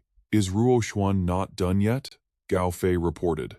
Sister-in-law said Tang Yue is at a critical moment. She can't leave her side. We engage first. She'll support us later. Tianchen nodded, his eyes sharp. Understood. Li Yun cut in. Tianchen, look at our lineup. You three. Me, Mayor Yang, Yan Song, plus the little mouse and the zombie squad. We've got melee, ranged, elemental, and even psychic types. We are practically the perfect anti-infected kill squad. So, Tianchen, what's the plan? Tianchen analyzed the situation. The creature's core power was infiltration and control. As long as it kept infecting humans and zombies, its strength would grow without limit. But that power doesn't show in direct attacks, unless it's in this combined state. And this fusion? It is irreversible. Every creature, it infects their flesh, blood, and energy, gets absorbed, and becomes part of it. That means this body holds all their abilities and energy. In other words, right now, it is virtually invincible. Li Yun frowned. The way you say it sounds like we can't kill it. Tianchen shook his head. On the contrary, now is the perfect time to destroy it. She looked confused. Tianchen continued. Have you guys forgotten? The fusion is irreversible. Once he merges with the entire zombie wave, he goes from being scattered targets to a single entity. We just have to kill the one right in front of us, and its consciousness will have nowhere left to hide. Yang Fei caught on. So, instead of attacking now, we should actually wait? Give it time to absorb every infected in the city? Exactly, Tianchen confirmed. We wait. Once the fusion is complete, we strike. 15 minutes later, the amalgam was still growing. Finally, as the last zombie slammed into the mass to fuse, a mouth emerged from its thick, grotesque body. The creature spoke, its voice booming. Humans, I know you are hiding nearby. Come out. Fine, as you wish, Tianchen said, flying out. He slashed his blade downward, cleaving the creature's body in two. As Tianchen flew past the split body, the monster growled, "Stay here." Bullets immediately whistled through the air, providing cover fire for Tianchen. Gao Fei called out, "You okay?" Tianchen nodded. "I'm good. Nice timing on the backup." He noted that while the sludge monster was a huge, easy target, its structure was bizarre. It didn't seem to be taking any real damage. Tianchen ordered, "Keep hitting it. Let's see what tricks this thing is hiding." "Everyone, attack!" Tianchen shouted. The team obeyed instantly. Xiaobai and his minions charged forward. Yang Fei launched a sonic attack, while Yan Song smashed in with his fists. Xiaobai led the charge, claws tearing out a chunk of the monster. As the flesh hit the ground, the slime morphed into sharp spikes, shooting up to chase Li Yun's group. Tianchen stepped in front, unleashing firepower to block the spikes. "Careful, the parts you chop off can attack on their own." The amalgam scoffed arrogantly. "Humans, your attacks are useless. Every cell in this body has an independent consciousness. I can change form whenever I please. Every piece you scatter becomes my weapon. You aren't surrounding me, I am surrounding you." Tianchen kicked a chunk of the monster toward Big Guy. Big Guy caught it, instinctively opening his mouth. Tianchen smirked. "Every cell is an individual, huh?" He barked an order. "Eat it." Big Guy obeyed, shoving the lump into his mouth. Big Guy chewed, cheeks flushing pink with excitement. Tianchen smiled, just as he predicted. Li Yun and Yang Fei stared in shock. He actually ate it, and looks like he's enjoying it? Suddenly, Big Guy's broken arm regenerated. Gao Fei gasped, "Look, his arm. It healed completely." Tianchen nodded. "Looks like I was right. It said every cell has independent consciousness. That means every chunk is separate. Once scattered, other infected can devour them. I just didn't expect the absorption rate to be this good," he shouted to the team. "Smash it to pieces. Let's feed the squad. Kill." Tianchen slashed furiously at the amalgam's body. "Catch." Li Yun and Yang Fei joined the feeding frenzy. He showed no mercy, tossing the loot to his minions. Sharp Claw and Xiaobai lunged forward, snatching the falling debris. Xiaobai grabbed a piece, ready to swallow it. Tianchen yelled, "Xiaobai, don't eat that junk." Xiaobai looked at him, squeaking in disappointment. The amalgam roared in fury. "You human mongrels, you dare steal my essence? Die. You all die." It lifted its massive body off the ground as Tianchen watched in surprise. Thunder rumbled as dark clouds blanketed the sky. A voice echoed from within. "What is he doing? He wants to envelope us with his body, then digest us whole," Gao Fei urged. "Quick, grab onto my flying knives. I'll fly us out of here." Tianchen suddenly shouted, "Wait, he wants to swallow me? Let's see if he's got the guts to handle it. Everyone, get close to me." Black flames roared to life around him, flanked by the fully healed Big Guy and the sharp claws. The amalgam's body slammed into the ground. Crack! Boom! The area was reduced to ruins, leaving nothing but thick, choking smoke rising from the debris. Two blazing flames roared in his palms. Tianchen struggled to contain the raw power, causing the creature to scoff. "Human, that little spark won't stop me. The moment your control slips, I'm going to devour every last one of you." Gao Fei frowned, confused. "Bro, you planning to use that to shield us? You can't hold that for long, can you?" Tianchen suddenly shot back. "Does this look like defense to you?" Li Yun blinked blankly. "If it's not defense, then what is it?" Suddenly, Yang Fei's eyes widened in terror. Looking at the unstable energy, he realized that wasn't a shield. It was a ticking super bomb ready to blow. Tianchen turned to Mayor Yang. "I need you to sync up with me on this one." Yang Fei started. Resonance? It clicked. Memories of the past flashed through his mind. "So that's how it works. Back in the mines, you guys pulled this off." He clasped his hands together, channeling his psychic energy. "All right, let me give it a shot." Tianchen warned, "Make sure you control the blast direction perfectly. You mess this up, and we're all dead." Yang Fei snapped his eyes open. A boom of sonic energy fused with the black fire, blasting straight forward. The fusion's body began to boil violently. Chunks of searing flesh swelled up, turning into massive, pulsating orbs. With a sickening gurgle, the creature detonated like a bomb. Glowing red slime splattered everywhere, while chunks of meat rained down with heavy thuds. Tianchen watched the debris fall with a bored expression. Yang Fei, however, was stunned. He couldn't believe it actually worked that well. So strong. Tianchen explained. At Tier 4, synergy between different element types always yields massive results. Your psychic control isn't bad. If you find a stronger elemental user to partner with later, you might be even deadlier. Yang Fei went pale. Is he joking? Find someone stronger than him? Yeah, right, like that exists. To compress that much power without blowing himself up. His control is terrifying. Suddenly, Gao Fei pointed. Tianchen, look over there. Tianchen glanced over. The scattered chunks of flesh were crawling back together. The fusion reformed completely, its glowing red eyes locking onto Tianchen. Li Yun dropped his jaw. How is it even bigger now? Was that attack all for nothing? Tianchen turned a little white. That energy you ate, is it still inside you? Tianchen frowned. How is this possible? This thing has a lot of energy, but it's not infinite.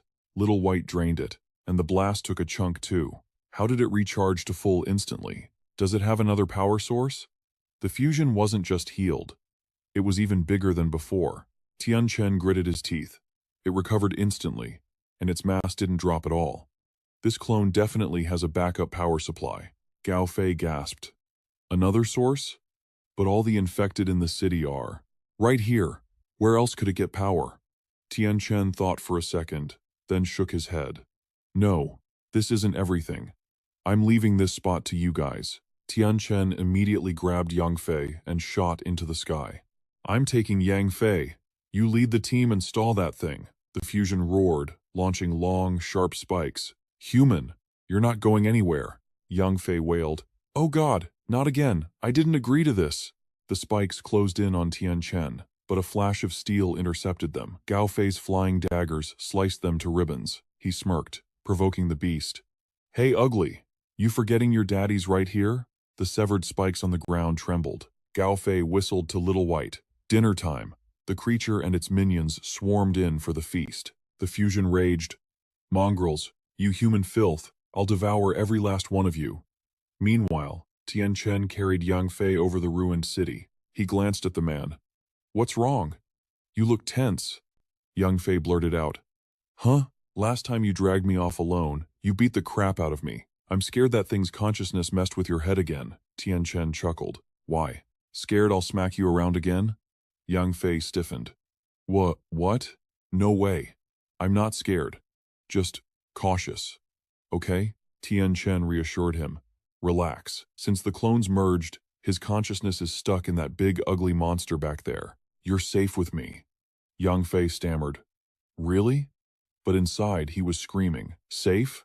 Why do I feel like my life has been in constant danger ever since I met you? Tianchen landed them near a patch of ground covered in green slime. We're here. Yang Fei looked around, surprised. Isn't this the mining zone? Then he froze, staring at a massive pit filled with glowing green liquid. He gasped, What the hell is this?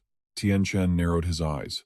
Looks like all that emerald fluid from yesterday gathered here. Yang Fei realized, wait, you mean the clone's energy source is coming from this? Can't be sure yet. Let's go down and check. They descended to the ground. Yang Fei shivered. The energy radiating from the liquid was far more corrosive than before. This stuff is nasty. I have to use half my power just to keep it from eating me alive. Tianchen closed his eyes, activating his sensory perception. His psychic force expanded, blanketing the entire area. Finally, my spiritual sensory threads tracked the source of the trouble, right to the water pipes. Yang Fei froze in shock. The water pipes? That means this glowing green filth has already infiltrated the entire city's underground water system. The clone was actively feeding off the poison's energy. Yang Fei instantly realized just how critical the situation had become. Those pipes run through every corner of the city. Doesn't that mean as long as the monster stays within the city limits, it can regenerate endlessly? He quickly fired a sonic blast forward. The green sludge rippled violently, churning into waves. But mere seconds later, it settled back into a terrifying calm. Damn it. Yang Fei gritted his teeth in frustration. It's no use. My sonic resonance barely affects a liquid form like this. Tianchen spoke up. You see that? I was planning to have you support my black fire attacks, but looking at this mess, explosive attacks won't work here. A slow, controlled burn with the black fire might be our only shot. Yang Fei nodded. Exactly. If you ignite the sludge directly, the fire could spread through the pipes and incinerate the infestation from the inside out. Plus, your flame devours energy. You could literally fuel your battle with the battle. It's not that simple, Tianchen warned. The viral energy in this toxin is incredibly aggressive. If I absorb too much, the backlash will kill me. I'd turn into a monster myself before I could burn it all away. To wipe them out, I either need my virus resistance to hit a whole new level, or... Yang Fei interrupted, his patience wearing thin. Or what? Tianchen calmly pulled his phone from his pocket and started typing a message to Ruo Xuan. Xuan. I have a plan, but it's dangerous. Her reply was instant and sharp. If it's dangerous, forget it. He carefully typed back. With you here, the success rate skyrockets. She didn't hesitate. I'm on my way. Don't do anything stupid. I have no desire to become a widow today. Tianchen smirked. Don't worry. I got this. He pocketed the phone and turned to the mayor. Mayor Yang, guard the perimeter. Don't let a single soul disturb me until Ruo Xuan gets here. Yang Fei frowned. What are you planning? Just watch, Tianchen said with a mysterious grin. Then, without hesitation, he stepped right into the gruesome green sludge. Yang Fei nearly had a heart attack. Tianchen, what the hell are you doing? Get back here. But he didn't stop. He waded deeper, heading straight for the center of the pool. The toxic slime rose to his chest as he stood alone in the middle of that vast, glowing green lake. Yang Fei stared, paralyzed with shock. Is he creating a domain? A low, ominous rumble echoed as the liquid around him began to churn violently. Tianchen closed his eyes to focus his aura. When he snapped them open, his pupils were gone, replaced by terrifying, bloodshot white voids. Yang Fei gasped. He's lost his mind. Seeing the vortex forming around Tianchen, Yang Fei finally realized the lunatic's plan. He was trying to suck all that toxic energy directly into his own body.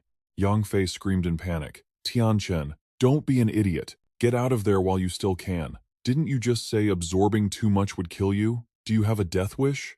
Tianchen, answer me. Silence. Yang Fei's panic turned to dread. It's over. He can't hear a thing.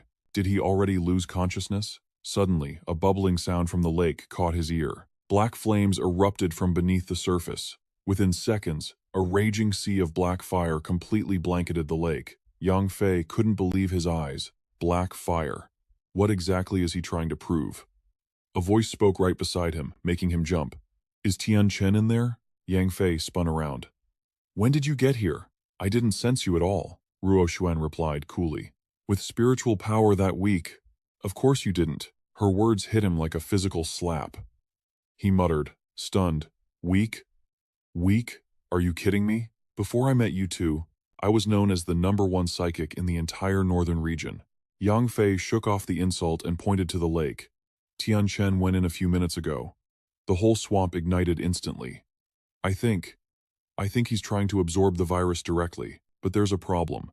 Before the fire, I saw his face. He's already showing signs of zombification. Ruo Xuan narrowed her eyes. He's inhaled too much. Just then, Tong Yue landed beside them. Master, I'm here. Ruo Xuan nodded. Perfect timing.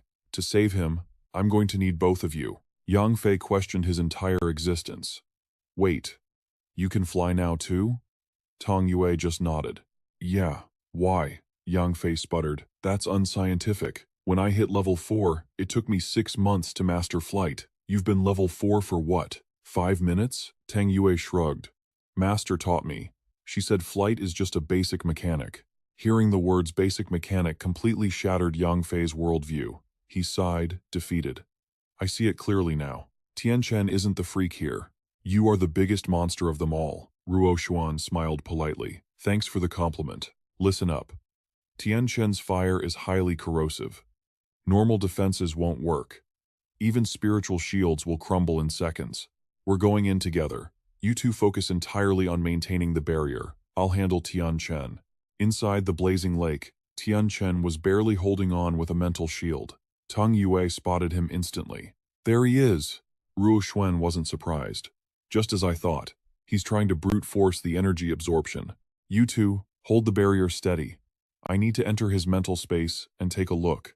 As she shifts over to him, her index finger coated in spiritual energy taps lightly against his forehead. Ruo Xuan closes her eyes. Suddenly, cracks large and small begin to fracture across the shield's surface.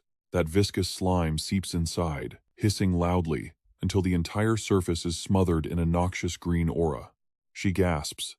Just as I thought. He actually dragged all this energy right next to his mental space. Only you would dare to pull a suicidal stunt like this. Come on out, it's just us. Stop hiding. He steps forward, looking impressed. In my own mental space, and I still can't hide from you? Impressive. Ruo Xuan cuts straight to the point. So, before I got here, you just let that thing trash your mental space? You didn't even fight back? Tianchen nods, confirming it. Pretty much. I just slowed down the corrosion. Figured I'd save my energy for when you arrived. She grabs him by the collar, furious. You idiot! If I'd been 1 second late, you would have turned into one of those, infected. Tianchen just grins, completely relaxed. You said 10 minutes. I trusted you. Ruo Xuan releases him with a sigh. Forget it. Let's just get this started. She looks around. So, how exactly are you planning to deal with all this mess? He asks. Remember that god we killed a while back? She hasn't forgotten fragments of that bloody battle flash through her mind. The one your convergence ring absorbed? Tianchen raises his hand, and a structure of connected energy manifests in the air. He reveals his plan. Ever since you helped me shatter that gray ring, I've been shifting its position. And now, it's basically ready. During this whole process, my mental power has been steadily climbing. I think I'm on the verge of a major breakthrough. The purple ring formed after I absorbed that transformation-type core, giving me level 2 transformation abilities. The blue ring utilized an elemental-type core, granting me the black fire. But the black ring, even though it hasn't absorbed a core for enhancement, it's showing similar effects. I'm thinking of trying the same method here. Ruo Xuan realizes the catch when the ring absorbed the god. It activated on its own. This time, it's dormant. He says casually, that's why I need you to handle it. You successfully extracted and dispersed the energy from the gray ring before, right? She focuses, condensing mental energy into the palm of her hand. Fine. Let me try. Your mental power was upgraded last time, but this energy, it feels hostile. A surge of power shoots forward. Her mental energy wraps around the green mist, containing it. Ruo Xuan commands the energy to compress, crushing the green mist down until it shrinks to 1/3 of its original size. Tianchen thinks to himself, her mental power has definitely leveled up. Even in her previous life, during her core breakthrough phase, she wasn't this strong. This boost didn't come from a nucleus. Is it because of those flowers? Every time she interacts with them, her power spikes. Suddenly, Ruo Xuan shouts, "The ring! Now!" He snaps his head up. He watches in shock as the energy condenses into a perfect, glowing green sphere. That fast? He immediately links his energy spheres. Ruo Xuan guides the green orb, forcing it into the formation. The green orb slams into the center of the orange energy. Meanwhile, back in the real world, Cao Fei is fighting for his life. He unloads his weapon on the fusion monster. Boom! Boom! Boom! Eat this. Little white big bro Fei is treating you to a buffet today. Don't be shy. The monster and its minions are getting absolutely showered. Cao Fei slams a fresh magazine into his gun, grinning. Come get some, you ugly freak. Suddenly Li Yun calls out. Cao Fei, wait. He pauses, confused. What is it? She voices her suspicion. This thing. It's been on the defensive this whole time. That's not how it usually fights. Something's wrong. Cao Fei blinks. Defensive? You think it's charging up a big move? Li Yun nods grimly. That's exactly what I think. Maybe we should pull back? Cao Fei refuses immediately. No way. Tianchen told me to hold the line. This ugly bastard isn't getting past me. He pulls the trigger, unleashing a torrent of bullets at the fusion monster. But the bullets bounce off harmlessly. Both of them freeze. She gasps. It's not working. How? Impossible, Cao Fei growls. Those rounds were enhanced even more than the last batch. Its defense, it just skyrocketed. Li Yun realizes the truth, boosting its defense. That is its ultimate move. The fusion monster stirs. It opens its massive maw, and blinding streaks of lightning erupt, lighting up the entire battlefield. Thick, scalding steam rolls toward them. Li Yun stumbles back, shielding her face. This steam, it's boiling. Does it have elemental powers too? Cao Fei shakes his head. No, that's not an elemental ability. Wait, don't tell me. Flashback to 1 month ago, Longhua-based city. Tianchen looks at him seriously. Your cultivation progress has stalled lately, hasn't it? Cao Fei shrugs, unbothered. Has it? I think I'm doing fine. Tianchen cuts through the excuse. You think you're strong enough, don't you? So you've lost the drive to train. Cao Fei takes a long drag of his cigarette, listening. Tianchen continues his analysis. Explosive rounds, flying blades. You've mastered both. Melee, range, duels, crowd control. You're a top-tier fighter in every category. Even against a stronger opponent, you can always escape safely. You have every right to be proud. Cao Fei stays silent, unable to argue. I know. Getting complacent is dangerous. Maybe things have been too easy lately. Ever since I hit level 4, I haven't really had to go all out. I figured, no matter what happens, I've always got you and sister-in-law to watch my back. I'm not as hyper-competitive as that kid Luo, so I usually just slack off. Actually, Zhang Dingyu mentioned a while back that I should go spar with a tier 4 expert from another base city. I honestly feel like I'm pretty damn strong. Tianchen just replied, Oh?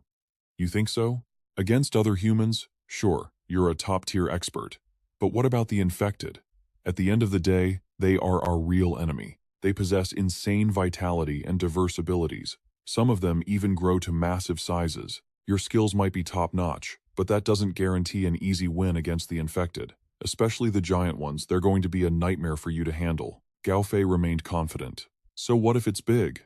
To me, it's just a giant living target practice. Tianchen revealed. Quantitative change leads to qualitative change. Once an infected grows to a certain size, it unlocks a terrifying new ability. Thinking back on that conversation now, he was shocked. Wait, spontaneous combustion? Whispers erupted around them. That clone, it's undergoing spontaneous combustion.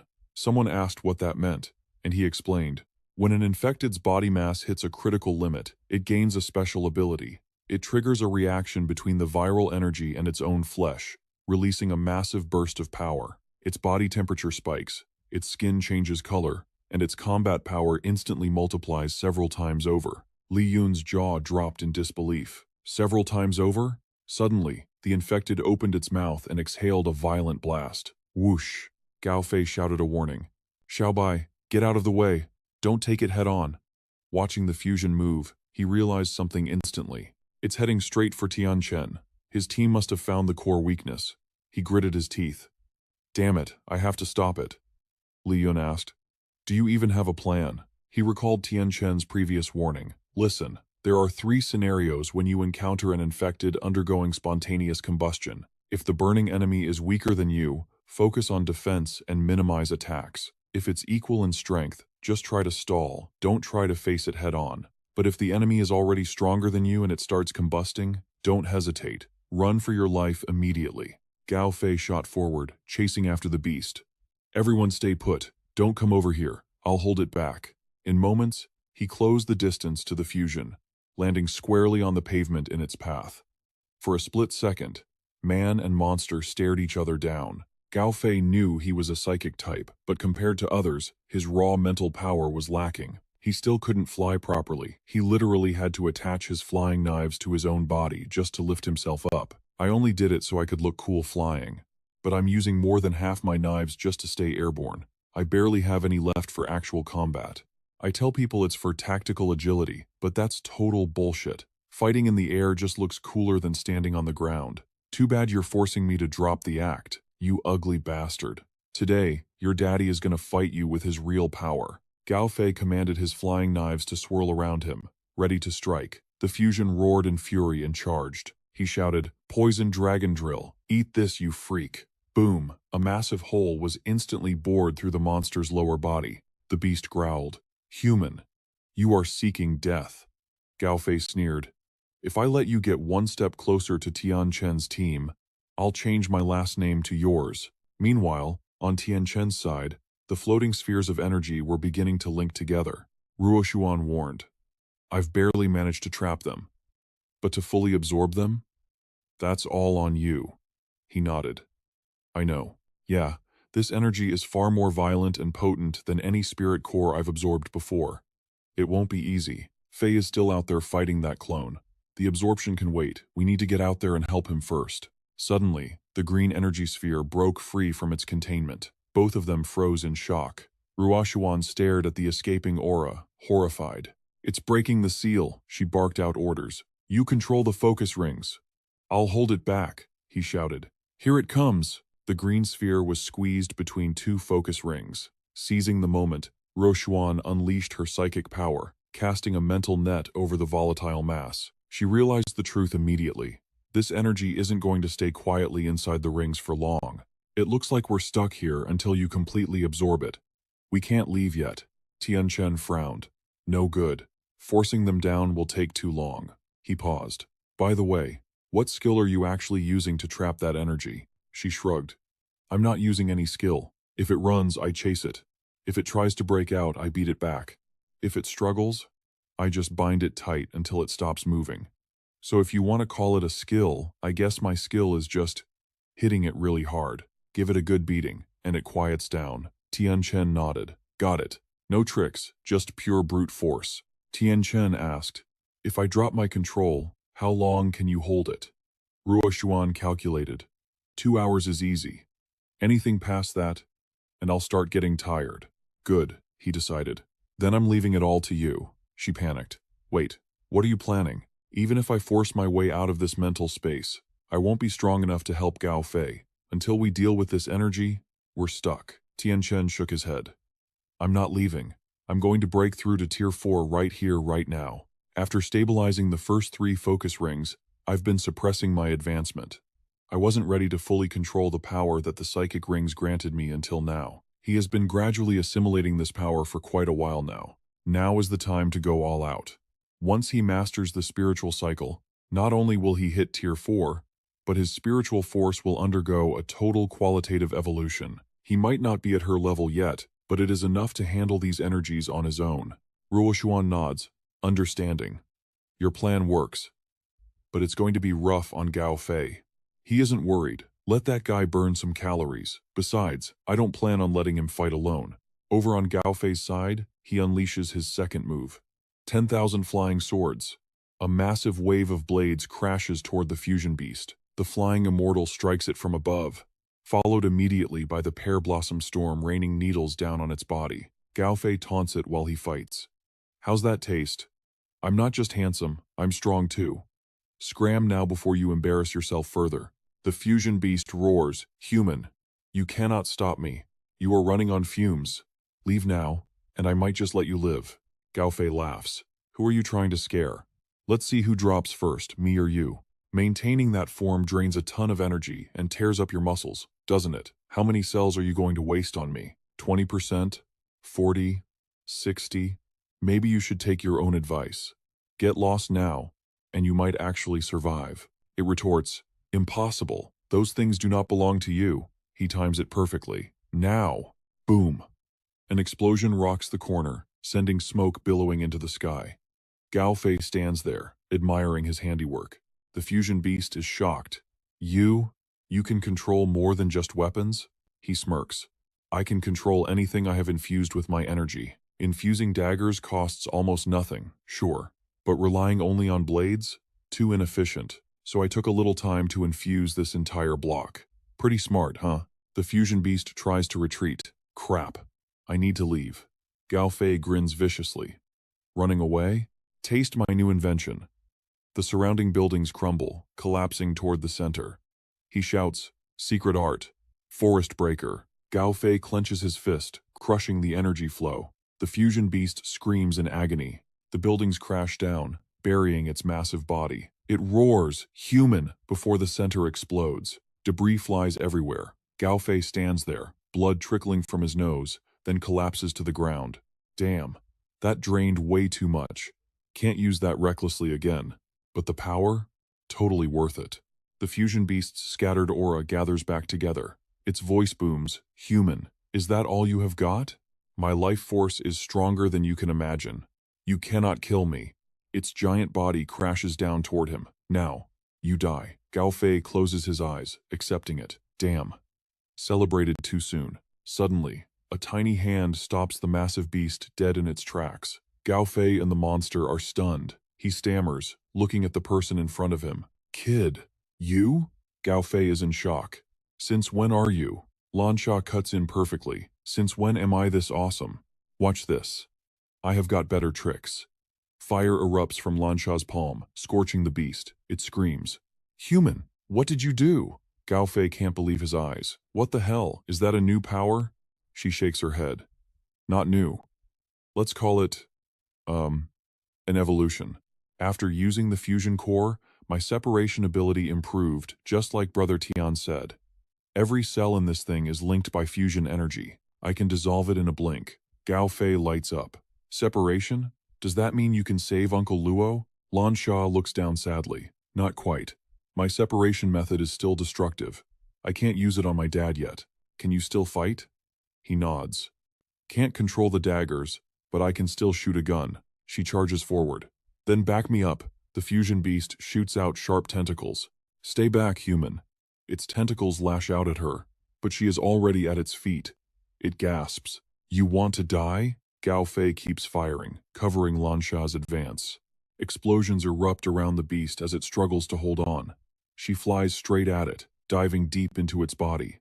The fusion beast's jaw drops. Its body turns a deathly gray. Finally, it disintegrates, slime splashing onto the ground. Gao Fei is stunned. "It's over?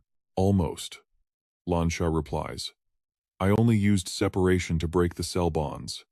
Give it time, and it will reform. Physical attacks won't work now. We need elemental energy to destroy the cells completely. Ice or fire works best." "Squeak!" She turns happily. "Xiaobai, you're up. Burn it."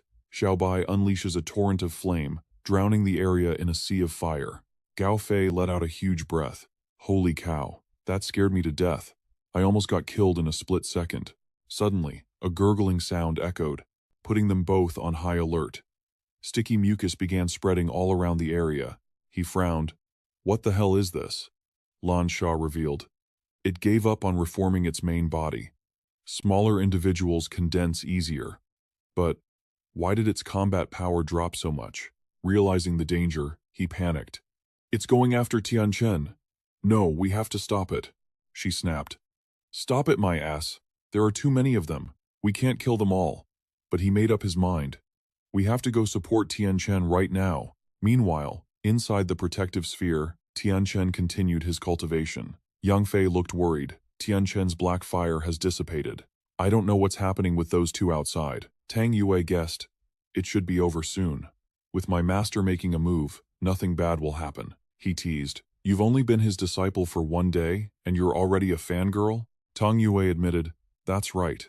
I've only been his disciple for a day, but his mental control techniques are already better than what you've learned in years." "Getting roasted," Yang Fei grumbled. "Can we not talk about that?" Suddenly, Tang Yue noticed movement from one direction. A mass of black gas rushed toward them with a rustling sound. Tang Yue was confused. "What is that?" He recognized it immediately. "Quick, reinforce the defense. That's the fusion body's tissue. They're swarming the sphere." The fusion monster roared. "That human is mine. I won't let you take him." Each fragment tried to drill through the mental barrier. Yang Fei panicked. "Its mental strength is too high. The shield can't hold out much longer." Tang Yue snapped. "If you have time to yap, use it to focus your mental power." One fragment pierced the shield. The two looked over in shock. Tianchen was still meditating with his eyes closed. The fusion fragment lunged excitedly. "Human, I will make you pay a heavy price." Yang Fei shouted. "It's a mental attack. Stop it, quick." Suddenly, his eyes snapped open. A surge of energy erupted, blasting the fusion fragment away before it could react. It gasped. "No, impossible. How is your mental power so strong?" Tianchen stood tall, surrounded by a swirling current of power. The monster trembled. "Your mental power increased? How can this be? He replied, not bad. If I hadn't woken up in time, your little scheme might have actually worked, but now. Black fire shot from Tianchen's palm straight at it. My turn. A tornado of black fire engulfed the fusion monster instantly. It writhed in agony within the roaring flames. Young Fei watched, stammering, this is. Seeing the black fire cover the entire large lake, he marveled. That attack range is huge. Aren't you a close combat expert? Why is the range so wide? Tianchen shot back. Who said a close combat fighter can't use crowd control attacks? Ruo Xuan observed.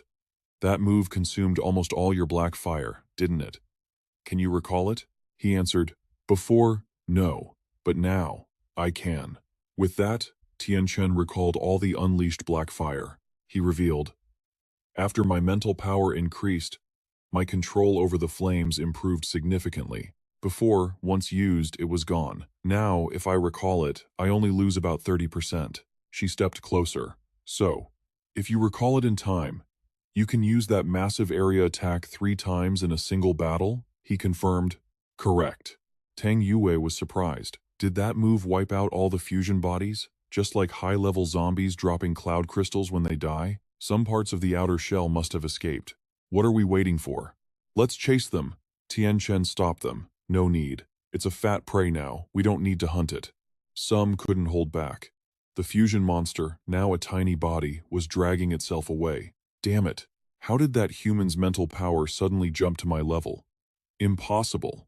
How? Luckily, I kept a cell fragment on the perimeter. Those elemental powers didn't completely destroy me. I just need to leave for now. Regenerate cells. This is just a small stumble on my path to evolution. My evolution is correct. With my reproduction ability, I'll recover in no time. Suddenly, it felt a chill. Little White was lying in ambush. The monster screamed, "Wait! No way! I sensed that tiny thing earlier!" He caught up to me. He's right here. Squeak! A noise from the window. Before the fusion monster could react, it ate a punch from Little White. It panicked. You! What do you want? No, no, no! Behind Little White stood his own squad. The fusion monster was terrified out of its mind. No! Screams echoed. 1 hour later, at the temporary camp in Longshan Base City, Little White placed a crystal on the table. Tianchen picked it up in surprise. A level 7 cloud crystal? This is the last thing the fusion body dropped? That's way too little. He glared. Little White, I'm talking to you. Did you scarf down the rest of the loot? Looking at the beast lying there with a belly ready to burst, he felt helpless. This little rascal, Ruo Xuan said soothingly. Honestly, getting a level 7 cloud crystal out of it isn't bad at all. Little White and the big guys had devoured a massive amount of the split form's tissue and energy while it was still alive. That severely weakened the split form. We're lucky the leftovers could even condense into a level 7 cloud crystal. Tianchen poked Little White's distended belly. If this energy helps him evolve a step further, then it's definitely worth it. I'm afraid just eating isn't enough for this kid. Tianchen summoned his Convergence Halo energy block. Ruo Xuan recognized the transformation immediately. It appeared after he entered the Tier 4 gene break. He confirmed that after all the blue energy had gathered in the halo, it started changing color. Now, it had turned orange. She deduced that orange represents the fusion class. That meant, by absorbing them, he had obtained a fusion energy core. Tianchen nodded. Probably. He recalled that after absorbing the deity earlier, the halo turned gray, and his psychic power skyrocketed. His psychic power was no longer inferior to any psychic class expert of the same level. In fact, it was even stronger. He was eager to see what this fusion halo could actually do for him. Ruo Xuan pulled his hand back. Wait. I wouldn't advise you to break through to Tier 5 anytime soon. Your circuitry is delicately arranged.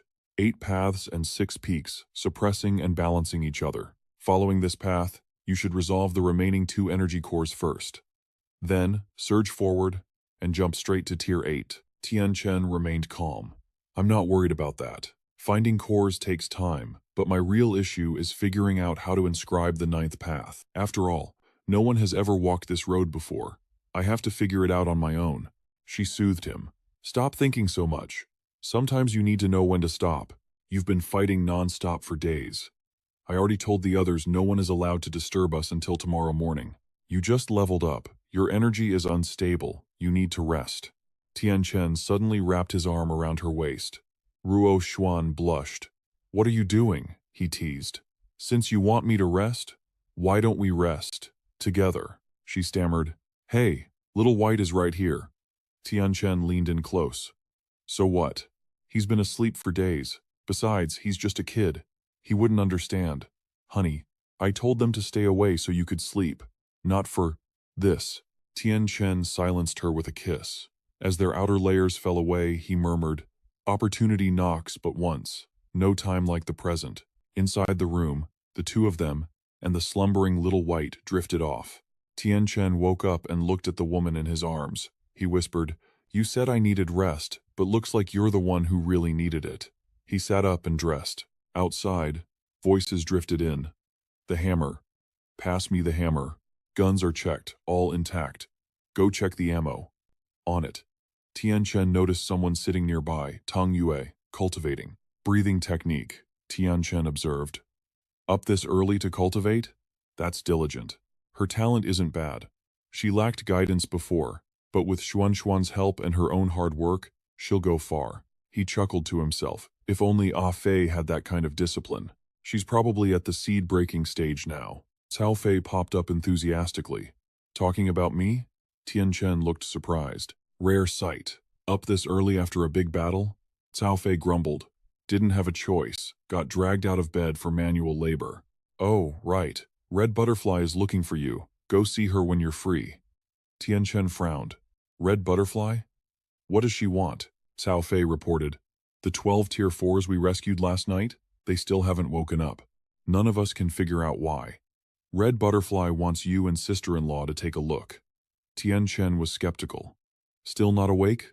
That's impossible. All right. I got it. We'll head over once Xuan is up. Later, he went to the infirmary to check on Xiao Chen. Li Yun reported, It's been a whole night. Not only are they comatose, but the viral tissues on them haven't withered at all. I asked Tang Yue to check, but she couldn't figure it out. That's why we called you. Tianchen examined the boy. These viral tissues are still alive. Is it just this kid? She continued. It's the same for the others. Since the tissues are still active, we didn't dare remove them. Ruo Xuan stepped forward, activating her psychic power. Let me take a look. His mental space is perfect. No signs of attack or control. Logically, he should have woken up ages ago. Li Yun added. Tang Yue said the tissue activity is much lower than before, but it's still blocking them from regaining control of their bodies. Could the split form still be alive? Is it trying to control them? Tianchen closed his eyes to sense the surroundings. The split form dropped a cloud crystal. It's definitely dead. As for why these tissues are still alive, there must be another reason. We might have missed something. Ruo Xuan slowly extracts a shimmering thread of energy right from the center of the boy's forehead. Got it. I detected faint traces hiding within his tissue cells. This power, it definitely doesn't belong to a splitter type. Tianchen narrows his eyes. Not a splitter? Then it must be a byproduct of a different infected variant. Ruo Xuan holds the sample out to him. Take a look. Does this energy feel familiar to you? Fragments of memory flash through his mind. He freezes. Yang Fei. That parasite Yang Fei threw up back then. This exact energy signature was on that worm. Li Yun spins around instantly. I'm going to find him. Ruo Xuan calls out from behind. Hey, what are you doing? She snaps back. I'm going to demand answers from Yang Fei. That guy hid this too well. Tianchen interrupts, his voice steady. It wasn't Yang Fei. I've already entered his mental space. It's completely clean now. Li Yun pauses, confused. Then, what is actually going on? He explains, I questioned Yang Fei before. His story had some suspicious gaps, but I couldn't dig up anything concrete at the time. If we want to know the truth, I'm afraid our only option is to ask these people right here. He turns to Lan Sha. Kid, can that separation ability of yours isolate these infected tissues? She nods. I can, but it'll hurt them a bit. They probably won't wake up fully for a few days. Tianchen doesn't hesitate. Do it. It's better than letting them stay like this forever. Suddenly, a phone buzzes in his pocket. Ding. Seeing his expression darken, Ruo Xuan leans in, curious. What's wrong? Tianchen shows the message from Gao Fei. It reads, When are you coming back? They're here again. He texts back, "Who?" Gao Fei replies instantly, "The guys you kicked out last time. They're back, and they brought someone else. Looks like they're here to wash away their previous humiliation." Tianchen frowns. "Just kick them out again. Why does it matter if I'm there?" Gao Fei pleads, "Bro, seriously? Can I please call you big brother? I failed last time. I can't let this slide again." Tianchen decides, "Let's go. We need to see this." They head for the base entrance, where Yang Fei is already leading a group to meet the intruders. On the opposite side, Elder Tian stands at the front, leading his crew with a smirk. "Mayor Yang, long time no see. Aren't you going to welcome your guests?" Yang Fei asks coldly. "What kind of game are you playing, showing up right now? Do you think I'm stupid? Longshan Base City isn't receiving guests today. Please leave." The old man's face darkens. "We call you Mayor Yang out of respect for the old days. You don't honestly think you still represent Longshan right now, do you? Since we're already here, we naturally won't be leaving empty-handed. Now, move aside. Don't make this ugly." Song Yan steps up, defiant. "We told you to leave. We aren't moving an inch. With the help of Manhwa City, we've already wiped out the infected. Longshan is currently restoring order. We are not accepting guests." A thug from the opposing side shouts out, "Stop bluffing. Even with Northhua's help, you couldn't have retaken the city that fast. Besides, do you guys not know how to count? We have 6. Level 4 awakened on our side right now. And our boss, Shu, is here personally." Yang Fei stares at Shumi, instantly on guard. I didn't think he would actually show up himself.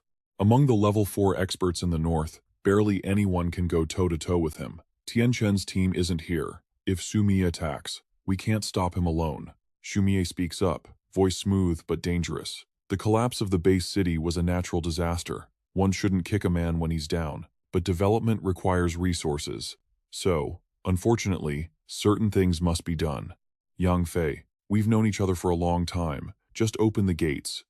I really don't like using force to bully people." Yang Fei scoffs.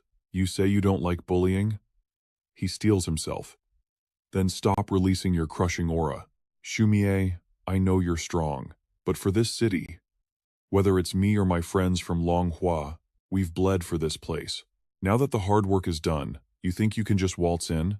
If you want in, you'll have to step over my dead body first." Shumie stares at them coldly, while Sister Jing flares up in anger. "Watch your mouth, punk. My boss has already been plenty respectful to you." Long Zhen chimes in. "Yeah, just because you have Northhua backing you, don't get cocky. Northhua might have deep pockets, but we aren't exactly pushovers either." Suddenly, Tianchen's voice cuts in from the back. "Is that so? 'Cause you guys look pretty soft to me." "Huh?" Their jaws drop in shock. You dare? Wait, why is it you?" Gao Fei waves casually. "What a coincidence. We meet again." He grins, stepping forward. "How's everyone doing? You guys good?" Longzhen stammers, his face pale. "Why are you guys here?" Sister Jing can't believe her eyes. Weren't you guys supposed to be back in Longhua?" Gao Fei's smile vanishes. "Why? Do we need to submit an itinerary to you clowns every time we want to travel?" He secretly rejoices. "Perfect. This is exactly the setup I needed to show off. They're about to be scared out of their minds." The group mutters in sheer panic. "We're screwed. We're actually screwed. We messed with the wrong people this time. Who knew they had a monster like that with them? We shouldn't have come. We really shouldn't have come here. This is a nightmare." To me, A looks terrified. A master. Such powerful presence. This man is definitely a master. Or at least, that's how Cao Fei imagines it playing out in his head, that the enemy will be instantly won over by his personal charisma. "Today, I'm going to be the coolest guy here." But reality strikes as To Me calmly asks, "Do you two know each other?" His lackeys introduce him. "Boss, that's the top expert from the south. Tianchen?" "Wait, Tianchen? The guy who handed him the phone?" "Boss, I'm afraid we're in trouble this time."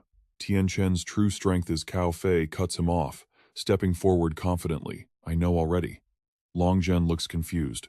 "Boss, wait, what are you doing?" Cao Fei is already posing. "He's coming straight here." "Perfect. If we fight, I'll take him down in a single move." But the opponent completely ignores him and casually walks right past. Cao Fei freezes like a statue. Tu Mie walks up to greet the real threat. "You're Tianchen, aren't you?" Tianchen replies coolly. "Is there a problem?" Cao Fei whips around, screaming internally. Didn't the script say I was supposed to be the cool one? Why did he go straight to Tianchen? Ignoring him, Tu Mie brings up business. I heard you guys already captured Long Mountain. Tianchen confirms it. Tu Mie nods in praise. Excellent. As expected of the leader of Longhua in the south. Tianchen replies modestly. Just doing my job. Tu Mie continues, his tone intensifying. Whenever I make a move, I never return empty-handed.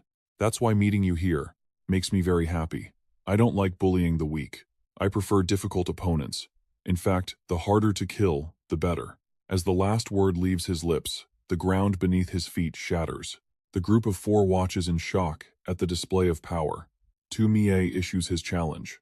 Fight me. I'm dying to see just how strong the so-called leader of Longhua really is. Tianchen silently evaluates his opponent. Impressive. Whether it's his control or his destructive power, he's reached the seed-bursting stage. I can't believe he cultivated to this realm without any guidance whatsoever. Tu Mie. In my past life, he was a peak-level master. In the future, he's destined to break through to Tier 5. His reputation has nothing to do with politics or the base city. It's built entirely on raw combat achievements. Fighting a man like this. It's the perfect chance to see where I stand among the top elites. Tianchen agrees without hesitation. All right, let's dance. 10 minutes later, in the wasteland outside the city, the two titans face off. Tianchen sets his cloud blade aside. My weapon isn't suited for a friendly spar. Since you're unarmed, let's settle this with our fists. Tu Mie nods in agreement. Song Yanhei's jaw drops. Holy crap. Oh my god. This is gonna be epic. So epic. Cao Fei scowls at him. Do you really have to be that dramatic? Song Yanhei is practically vibrating. Dude, that's Tu Mie. He's the most famous brawler in the entire North. Don't let looks deceive you. Against him, I wouldn't even survive 10 moves. Watching brother Tian fight Tu Mie. Just seeing this gives me bragging rights for a whole month. The hype is real. On the field, Tianchen signals ready. Shall we begin? Tu Mie strikes first. He lifts his leg for a crushing axe kick. Tianchen dodges with supernatural agility. Boom! The kick misses, but the ground shatters into spiderweb cracks. Tianchen backflips into the air as the earth beneath him crumbles further. He's surprised. The force didn't explode on impact. It was delayed. To unleash such a powerful attack while hiding the true force until the last second. He's good. Suddenly, Tu Mie rockets up from below, appearing right in front of Tianchen's face. Instinct takes over. Tianchen raises his arms to block. Crap, too late. A massive blast of energy slams him into the ground. Cao Fei watches, confused. What the hell? What is Tianchen doing? Ruo Xuan answers grimly. He couldn't dodge it. It was too fast. Tu Mie's speed is insane. Even with a flash transformation, Tianchen could barely block the impact. If he just wanted to win, he could activate Stage 2 transformation and be invincible. But Tianchen isn't going all out. Because winning like that would be pointless. Cao Fei looks baffled. Pointless? Ruoxuan explains. Tu Mie is skilled, without the Cloud Blade. Tianchen's melee combat skills are actually on par with him. He needs an opponent like this to test his limits and sharpen his technique. From the crater where Tianchen crashed, a voice echoes out. It's been a long time. He steps out, dusting off his clothes. That actually hurt. He rubs his wrist, grimacing slightly. Tu Mie notices it immediately. You're not using your full strength. Tianchen summons his black fire, unhurried. No need to rush. Let's take our time and enjoy this. They circle each other, keeping a safe distance. Tu Mie recognizes the elemental power in his opponent's hand. Tianchen smirks. This is just part of my ability. Not against the rules, is it? Tu Mie lunges forward. I was only afraid you wouldn't use it. He blurs into motion, charging at Tianchen with terrifying speed, bringing a massive punch crashing down. Tianchen crushes the black fire in his palm, coating his fist in dark flames. He throws a counterpunch. When their fists collide, a thunderous explosion rips through the air. The shockwaves blast outward, shaking the ground so violently that the spectators can barely stay on their feet. Seeing Shumie approach, Tianchen asks casually, "Not done yet?" Shumie replies, "Of course not." He launches his fourth move, a sweeping kick. Fifth move, he lifts his leg and stomps down toward Tianchen. Sixth move, a kick charged with razor-sharp blade light comes screaming in. By the 7th move, Xu Mia's power is a raging tornado. Gao Fei is baffled. Why does this guy keep coming? Yang Fei reveals, that's Xu Mia's signature style. It's called the 9 moves of explosive killing. It's a kick technique he invented himself. No fixed path, no set form. But with every strike, the momentum and power ratchet up. The 9th move can explode with many times the original force. He unleashes the 8th move. Tianchen can only weave and dodge. Floating backward, he praises, not bad. I could feel the pressure starting from the 7th move. If I tried to block that earlier, I might have actually gotten hurt. Xu Mie realizes something. You still haven't used your full strength, have you? He analyzes, we're just sparring. Plus, you're at the critical moment of breaking through the core-shattering stage. If I went all out, it wouldn't do any good for your comprehension or your breakthrough. Xu Mie scoffs, suspicious. Afraid of giving me mental trauma? Next is the 9th move. It's the strongest hit I can throw right now. I hope you'll take this seriously. I, Xu Mie, have no opponent I cannot defeat. Even if you're stronger, you're just another peak on my path. Sooner or later, I will cross over you. The 9th move. Blue fire engulfs his leg as he kicks with everything he has. Tianchen closes his eyes, getting serious. Energy wraps around his body. Fine, let's see it. Tianchen stomps the ground, shattering it. Black gas condenses on his hand. With a single palm, he catches Xu Mie's kick dead in its tracks. Xu Mie gasps. Blocked it? Your fist is coming. A massive fist of energy rockets toward Xu Mie. He stares in shock at the opponent's breakthrough. In a split second, Tianchen is right in front of his face. Tianchen speaks on close combat. Truth is, in terms of skill, we're evenly matched. Your technique is actually a tier above mine, but my ability isn't limited to close combat. So, this match was unfair from the very start. The winner is clear. Let's end it here today. We'll go again when we have the chance. Xu Mie tells himself, everyone stronger than me is just a mountain. As long as I keep moving forward, one day I'll surpass them. But, can I really cross a mountain this high? 1 week later, inside the conference room at Beihei Base City, Tang Yue reports, Captain Lin, I've logged all the details from the Longshan trip into the computer. Lin Cheng nods. Good work, both of you. And I see you've hit level 4. You skipped right past the unstable phase of early level 4 too. Your power seems fully stabilized now. Tang Yue smiles humbly. It's all thanks to Master. Without her, I wouldn't have improved this fast. Lin Cheng turns to Ruo Xuan. Thanks for that. She replies, Captain Lin, you're too polite. Tang Yue's talent is excellent. I like her. Besides, we're allies. Helping each other is what we should do. Lin Cheng is grateful. You're right. Thanks to everyone's help lately, our development has been smooth sailing. Now that we've secured Longshan Base City, we won't be short on mineral resources anymore. Controlling 2 northern base cities makes us a force to be reckoned with. Tang Yue suddenly remembers, oh right, Sister Yun and Ali are preparing for a long-term garrison at Longshan. Also, we plan to have Yang Fei lead the restoration work there. Lin Cheng approves. Not a bad idea. Yang Fei is reliable. He knows Longshan best. Having him there tightens our control over the city. Suddenly, he brings up Tianchen. While you guys were out these past few days, I wasn't idle either. The batch of phone numbers has been sent out. Let me add you to the group. Tianchen is confused. Group? It's the Northern Human Exchange Group. Tianchen frowns. Is a chat group really that interesting? A notification pops up. Lin Cheng invited Tianchen to the group. The chat explodes.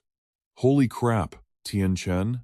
The Tianchen who beat Xu Mie? He's in. Oh my god, a big shot. A real big shot. Greetings, boss. Greetings, boss. +1. Tianchen is curious. Does everyone in the group know about me and Xu Mie? Lin Cheng reveals. The day after you beat him, news of the fight flooded the chat. The name Tianchen is famous across the north now. Ruo Xuan is puzzled. It was just a sparring match. Is it really that big of a deal? Tang Yue explains. Master, you might not understand. In the north, Xu Mie is recognized as a top-tier expert. People who can fight him are rare. People who can win, even rarer. She peers at the shared screen. Looks like your fight with Xu Mie produced some unexpected results. He agreed. The results were indeed better than expected. Lin Cheng revealed that besides gossip and fresh news, trade information was the most shared topic in the group recently. Currently, the use of mobile phones has successfully established a trading platform and network among the major power factions. The next step? We can consider forming the alliance. Tianchen decided the time was ripe. It was time to release the announcement. The sooner the alliance was formed, the better. Ruo Xuan was curious. What kind of place is Silver Lake Base City? Shock filled his eyes. A message had just come in from Silver Lake Base City. Yue-kun sends his regards to the elites of all major factions. Greetings to all the lucky survivors in this apocalyptic world. Our living environment is becoming increasingly dangerous. We can predict that even greater risks and challenges await us in the future. We must unite more closely to face this perilous world together. Therefore, we sincerely invite you to attend a conference to discuss plans for building an alliance against the infected. The time is set for 8 a.m. on Monday at Silver Lake Base City. We welcome your attendance. Thank you, everyone. His face darkened. The announcement about forming an alliance got posted by someone else first. All 4 people sat in the room, stunned. Lin Cheng was surprised. Silver Lake Base City wants to form an alliance? Tang Yue added, that is seriously crossing the line. We were the ones who provided the phones. How is it their turn to take the lead? Captain, we can't take this lying down. We have to say something in the group chat. Ruo Xuan cautioned. Don't rush. Let's see what they have to say first. There are plenty of trolls in this group who love to criticize for no reason. Her finger slid across the screen as she continued reading the messages. Lansha called the guy out. Who do you think you are? You just say alliance and that's it? Did you forget where you got that phone from? Since when was it your turn to speak? You just typed a whole essay, and now you don't know how to type. Did your fingers break? Humph. I'm talking to you. Don't play dead. At Yue-kun's Silver Lake Base City, Tang Yue was amazed. Lansha is in the group too? She's so hardcore. Angel was typing a message. Cursing everyone out like that is useless, though. We need a mix of soft and hard tactics. He sent a message to the group to help out. Cao Fei replied, help with what? That kid is strong enough on her own. Angel played along perfectly, acting as the foil. He was speechless. Fine, we're playing good cop, bad cop, right? Don't worry. Cao Fei sent the message. Mayor Yue, please don't mind her. She's never had a filter when she speaks. Please don't hold it against her. He tagged Yue-kun of Silver Lake Base City. The opponent replied, she's just speaking her mind. How could I possibly blame her? After all, North Hua provided the phones, so my actions were indeed a bit presumptuous. However, forming an alliance is something we should have done a long time ago, isn't it? On this point, I believe Mayor Lin of North Hua thinks the same way. Cao Fei flattered him. How could small fries like us guess what Mayor Lin is thinking? But I do have a few questions I'd like to discuss with you, Mayor Yue. He casually replied, go ahead. Cao Fei was delighted. The fish took the bait. Lansha cheered, get him. He continued his trap. If Mayor Yue wants to form an alliance, then surely there must be someone to lead it. Someone has to organize and command everything. I wonder what your thoughts are regarding the position of alliance leader, Mayor Yue?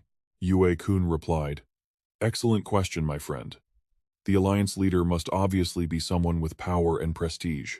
Calling everyone here this time is precisely to select that leader.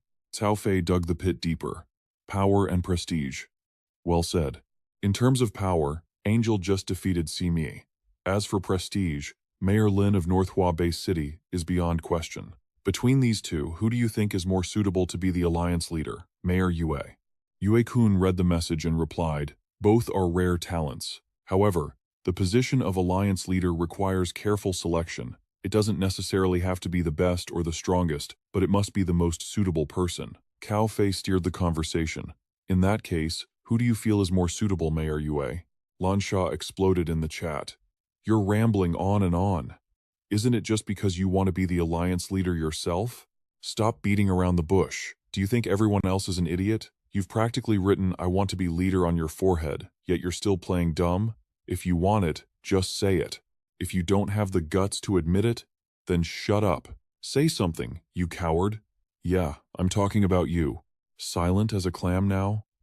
At Yue-kun's Silver Lake Base City. The others started gossiping. Amazing. These two siblings are absolute legends. Impressive. She curses him out and then tags him directly. That is hardcore. I'm crowning her the roast god of this group. All hail the roast god. Hail the roast god +1. Hail the roast god +2. Cao Fei stepped in. All right, that's enough. Let's keep it civilized. We're all civilized people here, Sister Shah. If we want to nominate an alliance leader, we obviously need someone with sufficient power and prestige. Although Mayor Yue is the leader of Silver Lake Bay City, I'm afraid that's not quite enough to qualify as the alliance leader. Moreover, I trust that Mayor Yue knows his place. Proposing the alliance was just an act of goodwill. He wouldn't harbor any delusional ambitions beyond his station. Am I right, Mayor Yue?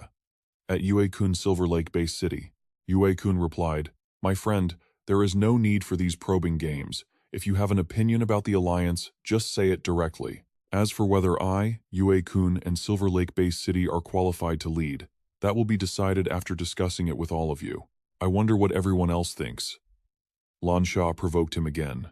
"I wonder what everyone thinks. Oh, he's panicked. He's totally panicked." Tang Yue had to admit, this Caofei guy was truly a genius. With those two playing off each other, Yue-kun's announcement has been rendered practically meaningless. Tianchen disagreed. It wasn't entirely meaningless. Since they were the first to propose an alliance, quite a few people would likely show up next Monday. "Captain Lin, this Silver Lake Bay City and Yue-kun. On the files you gave me are thin. Do you have any other intel? Silver Lake Bay City was only established last year. The intelligence is relatively fresh, which is why the records are incomplete. Silver Lake Bay City was developed around the original Silver Lake landscape. The territory sits in the middle of the lake, connected to the mainland by a single tunnel. With terrain that's easy to defend and hard to attack, Silver Lake acts as their natural fortress. Not a bad location. Since the infected aren't great at underwater combat, I assume they have high-level water element users?" Lin Cheng confirmed it. "Exactly. Yue-kun is a Tier 4 elemental type with incredibly potent water control abilities. You could say the Silver Lake region is his home turf. And he's not the only Tier 4 there. From just a few encounters, we've confirmed they have at least 5 Tier 4 experts." Ruo Xuan understood now. A base city with 5 Tier 4 experts. No wonder they had the confidence to speak up in the group chat. She pressed further. "So, aside from the Tier 4 experts, does Silver Lake have any other special features, like resources?" He replied that they didn't. Although they've developed rapidly, they haven't exploited any natural resources. For now, they rely on hunting the infected to trade with other factions via Yunxing. However, since Silver Lake is teeming with fish, their food supply is quite rich. Tian Chen spotted a discrepancy.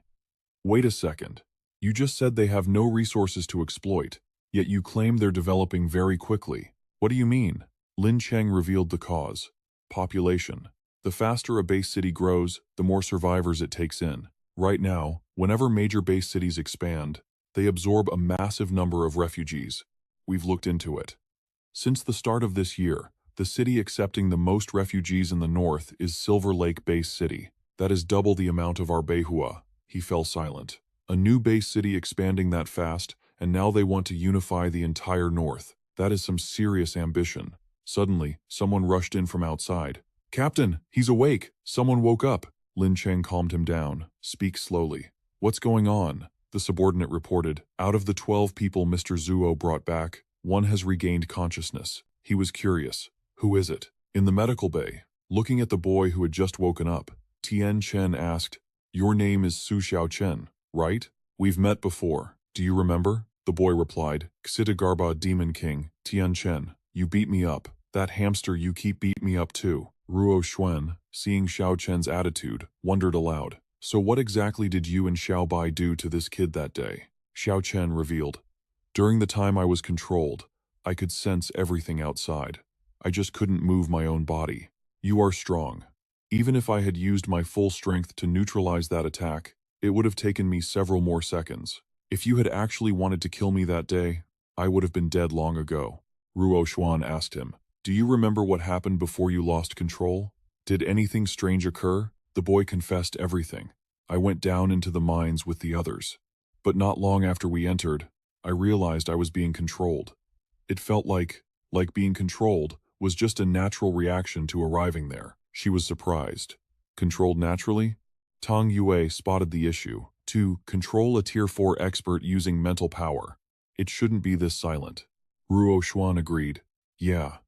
Unless that Tier 4 expert had absolutely no mental defenses up. Otherwise, even I couldn't pull that off." Suddenly, she realized something. Wait, in the week before you went into the mines, who did you meet? Specifically anyone tier 4 or above? Did you have physical contact with them? Do you remember? Xiao Chen recalled. Tier 4. In our camp, I'm the only one at that level. So whenever a tier 4 expert visited, I was the one who went to meet them. Last week, I met quite a few tier 4 experts. And yes, we always shook hands when we met. She handed the boy a piece of paper. Can you write down everyone you met on this? A moment later, out in the corridor, they were studying the list. Tong Yue was impressed. This brat is young, but he's certainly met a lot of heavy hitters. Ruo Xuan theorized. To make a move on a tier 4, the opponent must also be at least tier 4. Furthermore, they would definitely need close contact to inject enough mental power into the victim to complete the control. The opponent likely has some special method that allows them to plant the seed without the victim noticing. Entering the cave was probably just the trigger mechanism. She frowned with concern. But there are over a dozen names on this list. We can't exactly investigate them one by one. Tianchen took the paper back and said, we can start by using the process of elimination. He reads through the list of names, Mi Shi, Luo Ying. These guys went down into the mines with Su Xiaochen, which explains why they were controlled. We can rule them out for now. As for Lan Wei, Feng Yi, and the rest, the files say they're all just speed or strength type awakeners. Their energy control is too weak. There's no way they could have planted those mental instructions in Su Xiaochen's head. If we eliminate them, there aren't many suspects left. Don't you guys think this one name popping up is a bit too coincidental? Tang Yue frowns. Suspicious. You think it's him? Tianchen nods. I can't be 100% sure yet, but I have a feeling we need to pay a visit to Silver Lake Base City. He pauses. By the way, Su Jun is still in Beihua, right? Take us to him. She looks confused. Su Jun? What do you want with him? Meanwhile, Su Jun is busy rehearsing his big romantic welcome. Baby, I heard you reached level 4. I'm so happy. Happy for you, and happy for us. I spent ages thinking about the perfect congratulatory gift, and I finally found it. He holds a rose up to the mirror. Let these red roses say it all. You are as dazzlingly beautiful as they are, and my heart burns just as hot. Baby, be my woman. I'll plant these red rose seeds for you for the rest of my life. Suddenly, a knock at the door interrupts him. Su Jun stomps over, annoyed. Who is it? Didn't I say not to disturb me? Seeing Tong Yue outside, his attitude does a 180. Baby, it's you. You came to see me? Am I dreaming? She cuts him off cold. You're misunderstanding. I'm not the one who wants to see you. They do. As the other two peek in, he panics. Why? Why are you guys here again? Tianchen throws an arm around Su Jun's shoulder.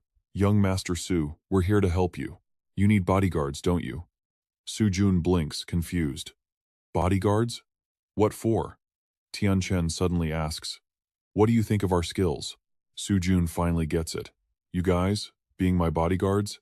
He pauses, suspicious. You want to work for me? What's the angle here? Tianchen lowers his voice. You know about Silver Lake Bay City, right? Su Jun nods. Of course. The group chat was just talking about forming an alliance with them. Then he looks surprised. Wait, how do you know about that group? Tang Yue explains. We set him up with a secure phone. It was meant to be handed over to his father, Su Cheng, when he returns to Daewei Base City. Tianchen cuts to the chase. Bottom line, we need to go to Silver Lake Base City, but we can't use our real identities. That's why we need your help. Su Jun's eyes light up. Oh, I get it. You want to go there to cause trouble, but you can't do it openly. So you want to pose as my bodyguards to move around in secret. Tianchen smirks, playing along. Not entirely accurate, but you're not wrong. Your deductive skills are impressive. Su Jun flushes at the praise, acting humble. Oh, stop it. You flatter me, really. Ruo Xuan teases. This kid isn't stupid. He's decent looking, and he has a level 4 daddy. Pretty good catch. Tang Yue blushes, embarrassed. Master, stop stirring the pot. I have zero interest in him. Su Jun hears this and beams. Baby, even your master approves of us. Stop playing hard to get. She tries to shove him away. You creep. Get any closer and I'll break your legs. Tianchen watches them, thinking that, honestly, they actually make a pretty cute couple. Later, they travel to the island hosting the meeting. All three of them are dressed as bodyguards, looking completely professional, standing behind Su Jun. Tang Yue briefs them. Up ahead is the entrance to Silver Lake Base City. The whole city is surrounded by water. That steep mountain road is the only way in. Tianchen nods approvingly. Impressive terrain. In most scenarios, you just need to hold that mountain pass to stop a zombie horde in its tracks. If things get bad, they can destroy the road and switch to boats. Ruo Xuan chimes in. But wouldn't it be easy for a flying awakener to break in? Tang Yue shakes her head. No chance. Yue-kun is a veteran master of water manipulation. He controls this entire lake. One wrong move, and you'll be crushed by a massive tidal wave. Tianchen scans the horizon. This lake is massive, many times larger than Lake Heart Island back in Manhwa. Looks like Mayor Yue's ability is on par with Ren Yan's. A guard steps forward, blocking their path. Halt! Who are you? Tang Yue presents her Beihua Base City ID card. Captain, I represent Beihua. We are here to attend tomorrow's Alliance conference. The guard looks surprised. Beihua Base City? Tang Yue smiles. What? Are we not welcome? The guard quickly steps aside. No, of course not. Please, come in, Miss Tang. Su Jun takes off his sunglasses, annoyed. Are you blind? This young master is standing right here. You only care about Beihua and treat our Deiyue city like trash, huh? The guard's face pales when he recognizes him. Young Master Su, the two guards bow and scrape. Young Master Su, we didn't expect you to come personally. Are you also here for the Alliance conference tomorrow? This is great. Having Deiyue City here to support us. It's truly an honor. Tianchen notices the stark difference. Their attitude towards Beihua and Deiyue is completely worlds apart. Gao Fei denies it with a smirk. Can't a Deiyue oil tycoon just happen to look similar? The guard asks. Young Master Su, who are these guys? Su Jun's voice turns cold. Is that any of your business? The guard doesn't dare ask more. Young Master Su is absolutely right. Please, come in. I'll go tell everyone inside to prepare a room. Tianchen looks out at the base city. Your Deiyue group is pretty popular in the northern district, huh? Su Jun boasts. This is all thanks to my father's teachings. When you're out handling business, you gotta read the room. The more arrogant I act, the more they underestimate me. Like today when I played the pompous jerk, all eyes were on me. Naturally, they wouldn't suspect the bodyguards standing behind me are actually top-tier powerhouses. You catch on quick. I see now how your Dayu group has managed to stand tall during these chaotic times. It's not just because of the oil. Everyone in Silver Lake City is likely going to be fixated on Tang Yue. As long as we keep a low profile, they should ignore us. From now on, suppress your aura to Tier 4. Stay close to Ruo Xuan so she can block any psychic experts from probing us. Seeing Ruo Xuan staring intently at the lake, Tianchen asked with concern. What's wrong? I just scanned the area. It seems Mayor Yue's hydrokinesis is far stronger than we imagined. He was surprised. Were we spotted? Ruo Xuan denied it. No, that's not it. His sensory range can't penetrate my psychic shield. But the fact that he can manipulate water to this extent, he's definitely not simple. He urged. Then let's go. I want to see exactly what this Silver Lake City is really about. Ripples spread across the lake as streams of energy diffused through the water. The mayor of Silver Lake Base City, Yue-kun, sensed 6 new arrivals. The plan is working perfectly, isn't it? Sensing the guests, he sat up abruptly. They're here. Yue-kun asked. What are the backgrounds of the new arrivals? The subordinate reported, Tang Yue from Beihua and Su Jun from Deiyue. He was surprised. Both Beihua and Deiyue sent people? That can't be right. Our alliance announcement already offended Beihua. Given Lin Qing's personality, he wouldn't support this. And Deiyue. They always remain neutral. Yet they chose to attend the alliance conference at a time like this? The subordinate speculated, Deiyue sent Su Jun. Perhaps they want to use the alliance as leverage to renegotiate oil prices. He agreed with the assessment. Makes sense. If they were serious about joining the alliance, his father would have come. Instead, they sent that foolish son. Keep a close watch on Tang Yue from Beihua. If necessary, take action. As for the Deiyue group, keep your distance. We'll still need to buy oil from them in the future. Beihua and Deiyue. It seems this plan isn't going as smoothly as I imagined. Tianchen's group moved to their quarters and gathered in the living room. Su Jun asked, bored out of his mind. Hey experts, Are all of you seriously staying in my room? Tianchen replied. We're your bodyguards, so naturally, we stay with you. Su Jun looked awkward. But, I'm really not used to this. Tianchen reassured him. Don't worry, we won't be here forever. Once it gets dark, we'll head out to scout the situation. You just need to stay in the room. Su Jun asked bluntly. Mr. Expert, tell me the truth. Is there something weird about this Silver Lake City? This trip isn't going to be too dangerous, right? Tianchen praised him. You're actually pretty sharp. Su Jun asked fearfully. Then, when you go out scouting, can you leave a few people behind? Even one is fine. I didn't bring a single bodyguard with me this time, Tianchen vowed. Relax. Since I asked for your help, I guarantee your safety. With a snap of his fingers, Little White hopped in from outside. He instructed, Tonight, after we leave, Little White will protect you. Su Jun questioned his entire existence. A mouse? He poked its cheek. Does this tiny thing even have any combat power? Don't mess with me. Suddenly, Ruo Xuan sensed someone approaching. An expert. The two fell silent as a heavy knocking sound echoed from the door. Su Jun stood up. I'll get it. Tianchen stopped him. Wait. With bodyguards here, why would the young master open the door? I'll do it. He walked over and opened it, looking curiously at the man outside. You are? The man introduced himself.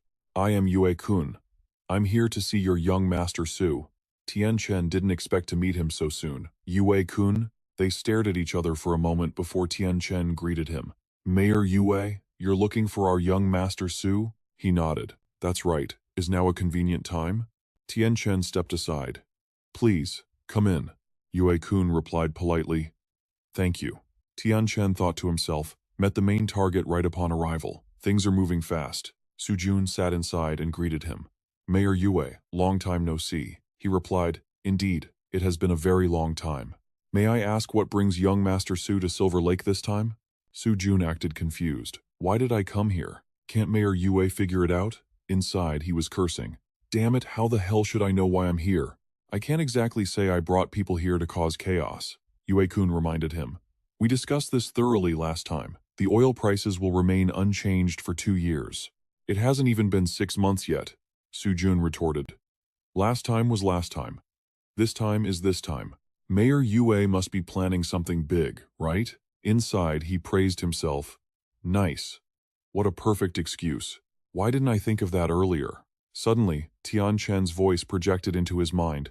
Su Jun, don't speak. It's me. He was shocked. A mental link? Ruo Xuan reassured him via the link. Relax. He can't detect what I'm doing. Okay, listen to me. We're going to trap him with words, Ruo Xuan instructed. Su Jun asked nervously. Trap him? How? Bring up the alliance conference. We need to force him to reveal his real reason for calling this meeting. Got it. I'll try.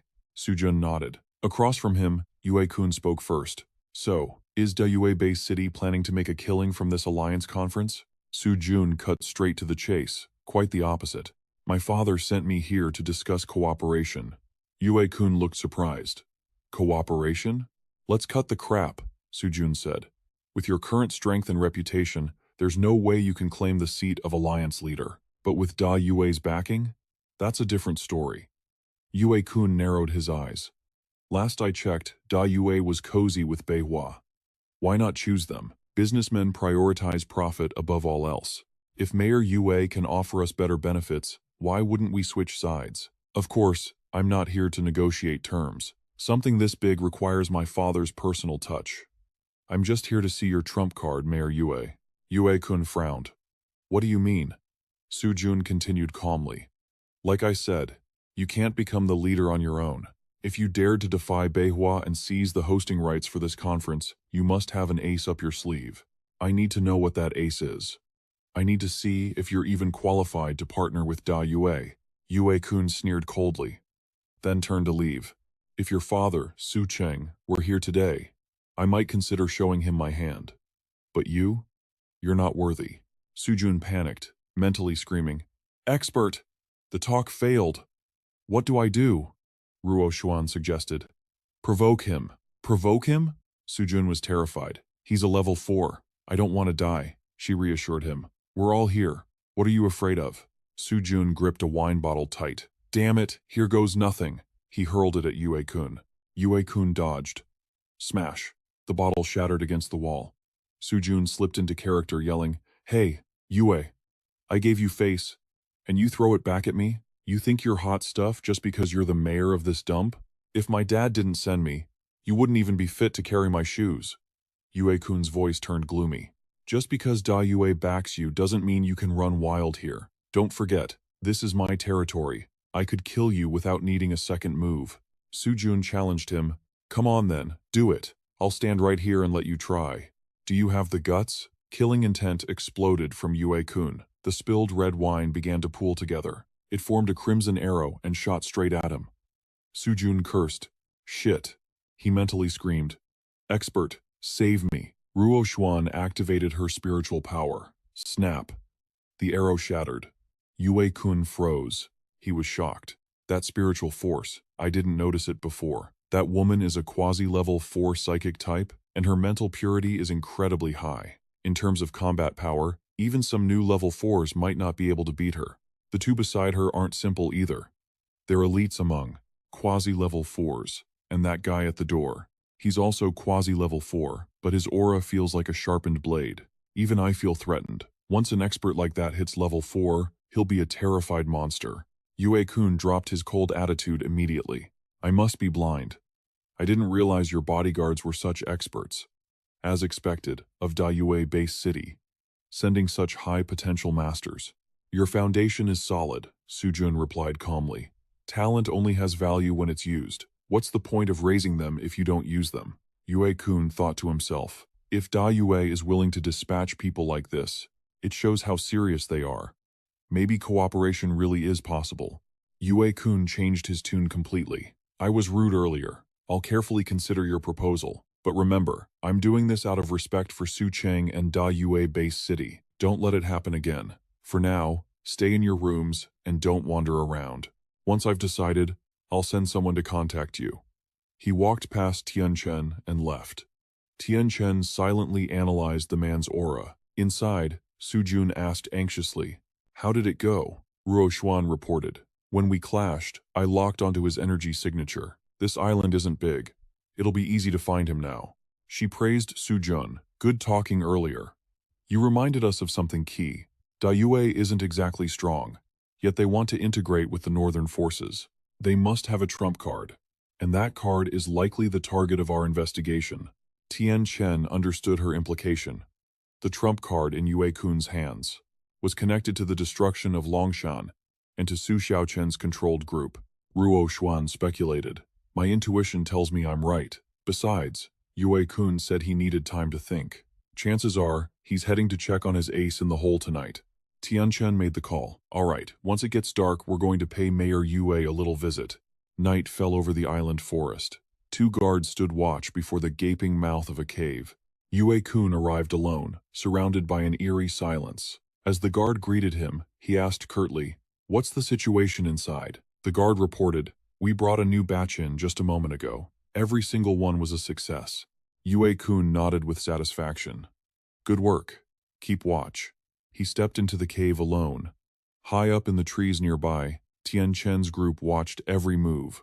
Gao Fei scoffed. "It's late. He's not sleeping.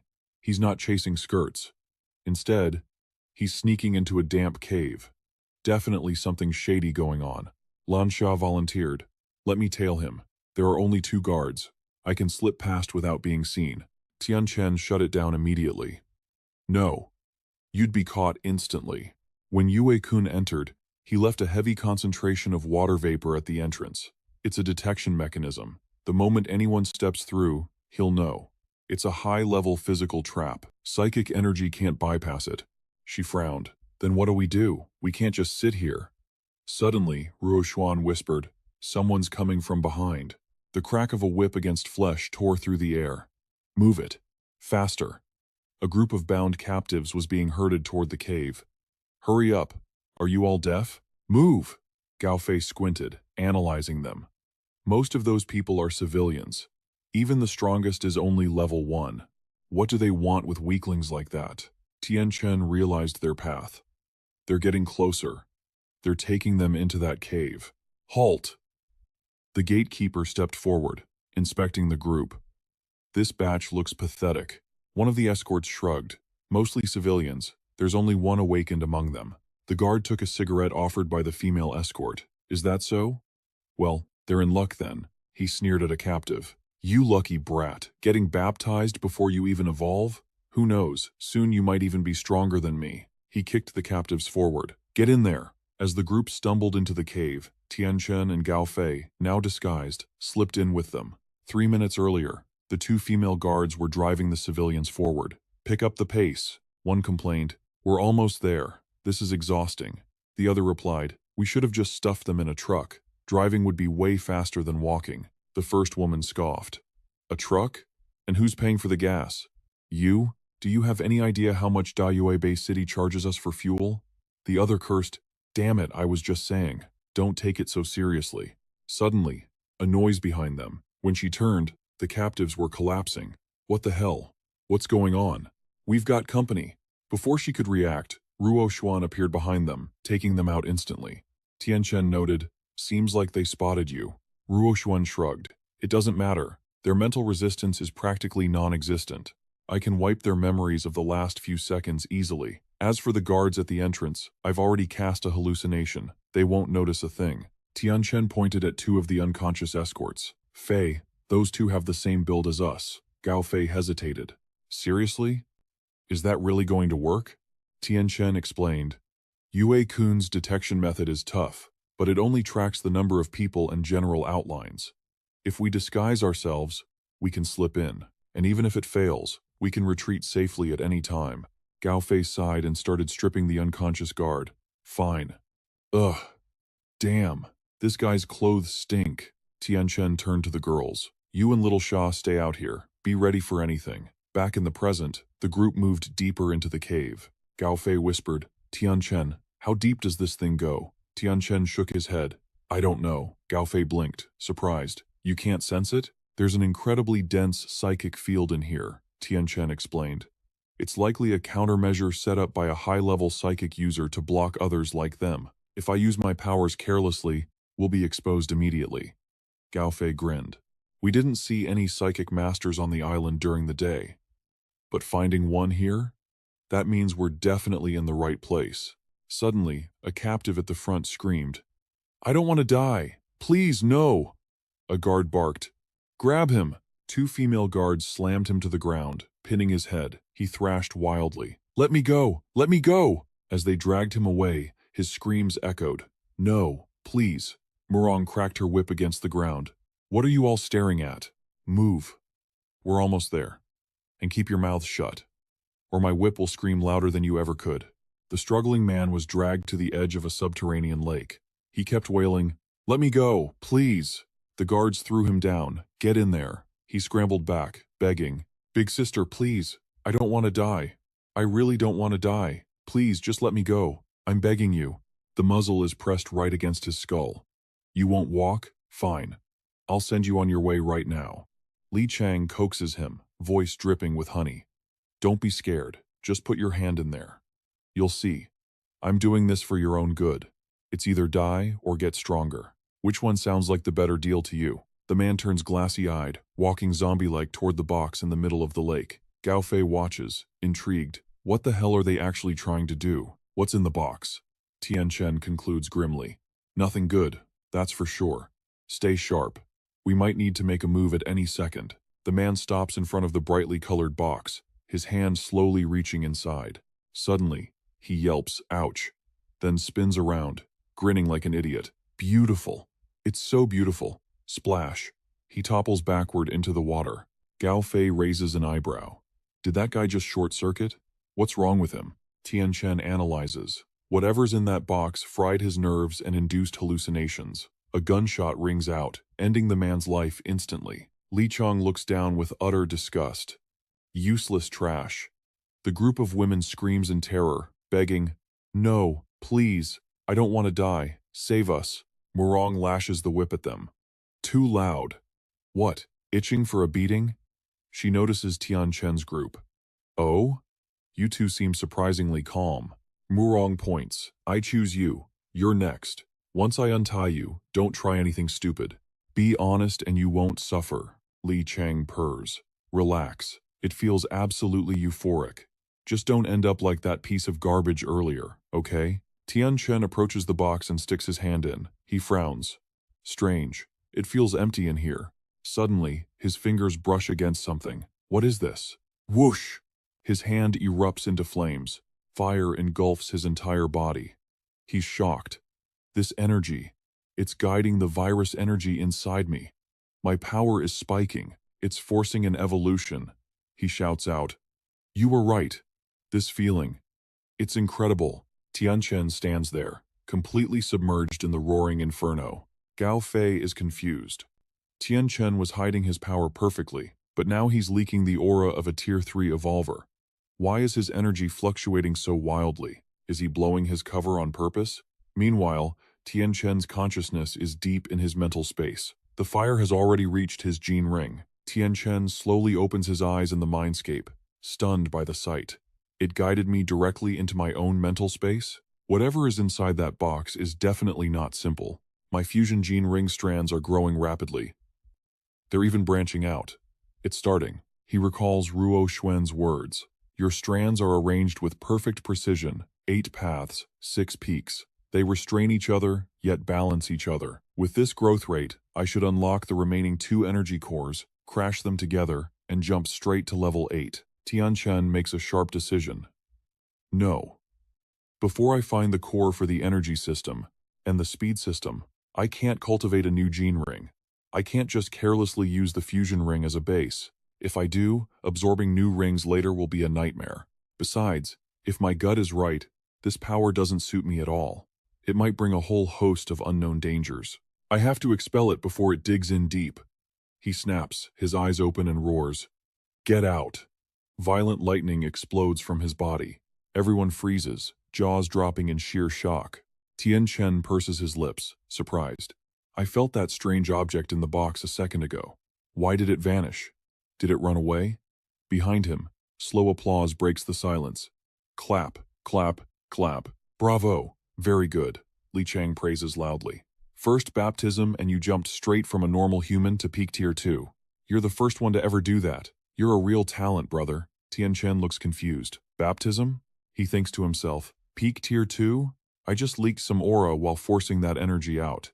They completely misunderstood. She nods, eyes gleaming. That's right. This is the baptism. You felt it, didn't you? That magical sensation. Now you understand. We aren't hurting you. We're helping you. Tianchen glances at the corpse nearby. Helping? Then explain the dead guy. Li Chang sneers with contempt. Just trash who couldn't handle the blessing. Why care about him? She extends her hand. So? Join us. With a performance like that, I'm sure we can arrange your next baptism very soon. Don't you want to feel it again? Not just the power, but that feeling like you're being embraced by heaven itself. Tianchen takes her hand. Well then, thanks a lot. Li Chang looks down at their grip and realizes something is wrong. Fire element? No. Wait, you're tier 4. She screams in agony.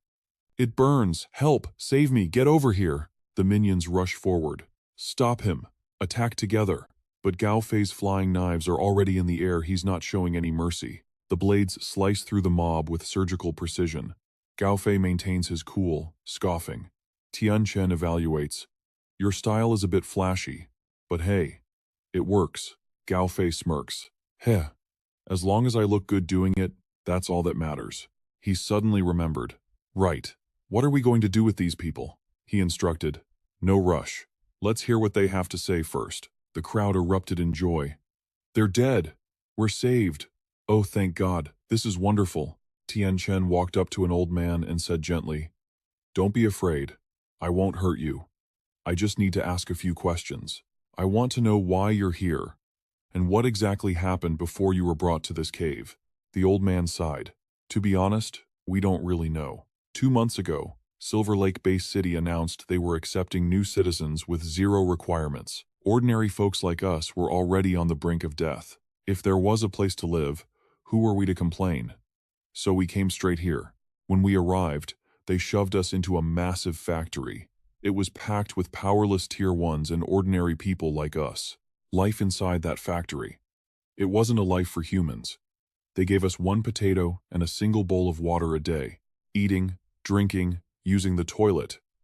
Everything happened in that one space. We never saw the sun. Every day, new people were thrown in, and others were dragged out. No rules, no explanations. I only know that those who were taken away, I never came back. Tianchen recalled something. I remember Captain Lin saying Silver Lake took in the most refugees this year, so that's how they accepted them. Gao Fei asked curiously. Tianchen, what the hell was in that box anyway? He replied, I don't know the specifics, but whatever is inside can force human evolution. It's also highly addictive. Gao Fei was shocked. Evolution that's addictive? Tianchen shared his experience. It floods the brain with extreme pleasure while guiding the body to evolve rapidly. Those with weak wills get fried into idiots. Even those with strong wills can easily get hooked. Anyone under Tier 4 stands almost no chance against that temptation. Gao Fei nodded, understanding the gravity. So Silver Lake is using this stuff to mass-produce awakened soldiers. Damn it, we have to destroy it immediately. Tianchen shook his head. Useless. I rejected its guidance, so it already vanished. But right now, something else is bothering me. Where did Yue-kun go? Gao Fei finally noticed too. That's right, we saw him walk in with our own eyes, but after all that commotion just now, he never showed up. Tianchen looked ahead. When I attacked, I sensed only one entrance and one exit. If Yue-kun isn't here, he has to be underwater. As for why he didn't appear, he probably didn't notice. He only installed steam sensors at the entrance, not in this specific chamber. You get these people out of the city. While you're at it, tell Xuan to come in here. This cave is strange. I need her to check it out. Gao Fei was confused. But isn't there steam at the entrance?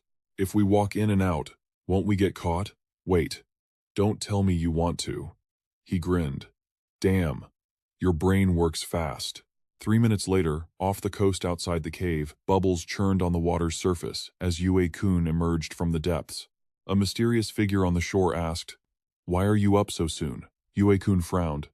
There was a disturbance inside the cave. Something happened. The man offered to investigate, but Yue-kun stopped him. Whoever caused trouble down there must be at least Tier 4. If you go now, it'll be too late. I'll chase after them myself. Go back and summon every Tier 4 expert. Find out who isn't in their room tonight. The man was surprised. You know where they went? Yue-kun had calculated everything. They brought a crowd when they left, which means they're saving those civilians. There's only one path off this island. At the heavily guarded lakeside, Yue-kun emerged from the shadows. Splash. Yue-kun glanced at the slit throat of a guard. Dead. Body still warm. They're close. Suddenly, flying daggers shot toward him from the distance. Yue-kun summoned a wall of water, instantly blocking the incoming blades. The daggers deflected and stabbed into the ground. He sneered. You've got guts blocking my path. Don't you know I, Yue-kun, am a water element master? A figure stepped out wearing a full-face panda mask. His shirt read, Yue-kun is a moron. This was definitely Gao Fei's handiwork. Yue-kun's voice turned icy. Bold move. Are you stalling for time to help those trash civilians escape? But judging by that outfit alone, don't expect to leave here in one piece today. Gao Fei scoffed. And here I thought Mayor Yue of Silver Lake City was some terrifying figure. Turns out, you're nothing special. Yue-kun narrowed his eyes. What is that supposed to mean? Gao Fei turned around. What else could it mean? We're men. Cut the crap. Yue-kun summoned a massive whirlpool from the lake and launched it at his opponent. You brat, you must be tired of living. Gao Fei didn't show an ounce of fear. Whoa, that thing is huge. Yue-kun surges with power. From the water vortexes, sharp fragments shoot out, rushing forward. He thinks to himself, my Dragon Coil water blade has massive damage and wide range. Even another level 4 awakener wouldn't be able to block this easily. Suddenly, those water blades are deflected right back. Yue-kun is shocked. That physical skill. Isn't he a psychic type? Why is he so fast? Gao Fei provokes him. Is that it? Is that all you got? Can you even handle this? His face darkens as he waves his hand. Streams of water materialize in his palm, forming 2 water grinders. Yue-kun hurls them straight at him. He declares, no matter how good your moves are, you won't escape these. Gao Fei curses. Damn it. This move looks too familiar. He dodges with agility. Gao Fei watches them spin. Wait, isn't this exactly how I fight? As the 2 water grinders boomerang back, he continues to dodge. A scornful voice rings out. Hey buddy, are you trying to show off in front of the master? Gao Fei summons his flying knives, ready to put on a show for his opponent. Yue Kun freezes. Flying knives? The flying knives rush toward the water vortexes. Instantly, they pierce through, shattering the vortexes into harmless splashes of water. He thinks, something's wrong. This guy's power isn't below mine, but he's been on the defensive this whole time. He's clearly stalling for time. Not good. I fell for it. Just as Yue Kun realizes something is off, a flying knife zooms past him. Gao Fei teases, Mayor Yue, I'm still right here, you know. Yue Kun snaps, fine, then I'll deal with you first. Meanwhile, Tianchen breaks open the box inside the cave. He speaks with boredom, just as I thought. There's nothing here. Female subordinates rush in, yelling, hurry up, pick up the pace. They surround Tianchen. Who are you? What are you doing here? Hey kid, I'm talking to you. Forget it. Who cares who he is? Capture him first. Ask questions later. Get him. Tianchen raises 2 fingers to trigger an explosion. Their heads instantly blow apart. Tianchen turns and asks, you're here, Ruo Xuan? She asks curiously, how could you be so sure Yue Kun wouldn't send a level 4 guard to this place? He explains, the guards here aren't weak. It's impossible to silently take them out unless you're stronger. But Yue Kun wouldn't waste a level 4 here. So, naturally, Yue Kun would focus his attention on the level 4 intruders coming from outside. Silver Fox Bay City only has a handful of level 4 awakeners. Since he's chasing Gao Fei himself, the others have obviously been sent to monitor other locations. That makes sense, but we don't have much time left. I saw him from a distance. Yue Kun is not simple. Gao Fei won't be able to hold him for long. Looking at the broken box, Ruo Xuan asks curiously, what is that thing? He replies, originally, it was a box. After bringing refugees here, the Silver Fox Bay City people would force them to put their hands inside it. There's something unidentified inside. It can guide people's evolution, but it also causes anyone below level 4 to become addicted to it. She's confused. Addicted? Is this related to the infected people? Tianchen shakes his head. I don't have enough information yet, so I'm not sure. When I first came in, I felt a dense wave of spiritual power, but after I rejected the box's guidance, that spiritual power completely vanished. Ruo Xuan steps forward to check, releasing her spiritual energy. He waits and asks, well? She replies, there's absolutely nothing. Since you broke through the 3rd threshold, your spiritual power is on the same level as mine. If you can't feel it, I probably won't find anything either. I even scanned underwater. I didn't detect anything unusual. Maybe our approach is wrong. Tianchen insists. No, the direction shouldn't be the problem. From the moment I entered the cave, I could feel a strange aura. Even though it's gone now, I'm certain it was here. It felt like it existed everywhere at once. Ruo Xuan puts on her black gloves and picks up a dagger. She walks toward a corpse. Everywhere, huh? That means this aura existed in multiple directions. And disappearing doesn't necessarily mean it ran away. It could mean it died. Ruo Xuan plunges her knife into the corpse, carving it open. She digs around before pulling out a glowing red spherical tumor. She turns back. Looks like you were right. We didn't come to the wrong place. Tianchen guesses. Is it like at Longshan? Ruo Xuan confirms. Exactly. Su Xiaochen and the 12 level 4 masters. They all had traces of this inside them. The difference is, these people have it hidden deep inside their bodies. He realizes, there were so many guards in the base city outside the cave. Why didn't I sense anything strange out there? But I'm getting a reaction in here. Ruo Xuan lists the facts. A strange cave, a bizarre box that boosts power and causes addiction, plus a highly secure organization of infected people. It seems the situation at Silver Lake Base City is far more complex than we imagined. Why do you think Yue Kun gathered the major powers to form an alliance? Zuo Tianchen believes it is ambition, a conspiracy, or perhaps both. However, one thing is certain now, there is an infected behind this acting as bait. After speaking, he pressed his hand to the ground, using black fire to incinerate the corpses. Ruo Xuan voiced her concern, destroying the bodies to hide our tracks. Won't this actually attract Yue Kun's attention? He wasn't too worried. Gao Fei had been outside pulling the lure the tiger out of the mountain stunt for a while now, effectively grabbing that guy's attention. We don't have enough intel. If we want to figure out Chu Yue Kun's true objective, we still need to observe his moves during the upcoming conference. But this guy is overly cautious. If we don't stir things up, I'm afraid he'll call off tomorrow's alliance meeting entirely. He bombarded Gao Fei with texts. How's it looking on your end? Answer me. Report the results. Hurry. Where the hell are you? You didn't get beaten to death, did you? Can you handle this? The constant ding-ding notification sounds were driving him crazy. Damn it. Who keeps blowing up my phone? Messaging me at a time like this? Your daddy is in the middle of a firefight here. Gao Fei clapped his hands, controlling his flying daggers to launch a blazing strike straight at Yue-kun. Gao Fei finally found a split second to check his phone. The moment he read the text, he couldn't help but curse. Son of a bitch. This guy is actually mocking me. Gao Fei typed back furiously. Quit joking around. I'm in the middle of a fight. Tianchen replied instantly. Perfect timing. Stop fighting then. Retreat. Gao Fei was baffled. Boss, the battle is just getting heated. You say stop, and I'm supposed to just stop? He called him out cold. Didn't you still have time to reply to my texts? Stop whining and get back to the rendezvous point. Stay hidden. Yue-kun stared in shock. Is that a phone? You have a phone too? Just who the hell are you?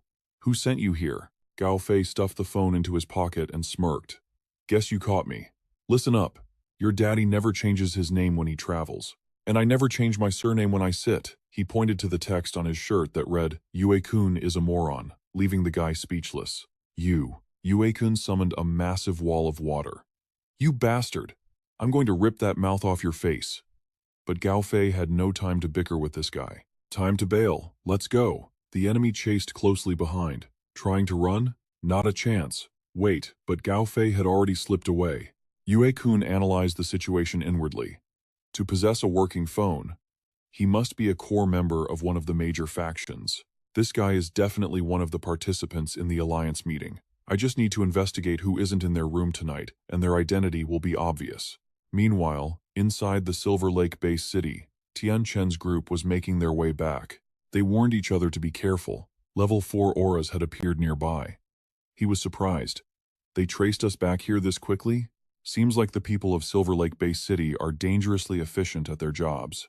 Roshuan sighed in relief. Lucky we're close. We just need to circle around these level 4 guys and we can get back to our room. Suddenly, she stopped him. Hold on. We're a bit too late. The enemy has already entered our building. And worse, the one who came is a psychic type.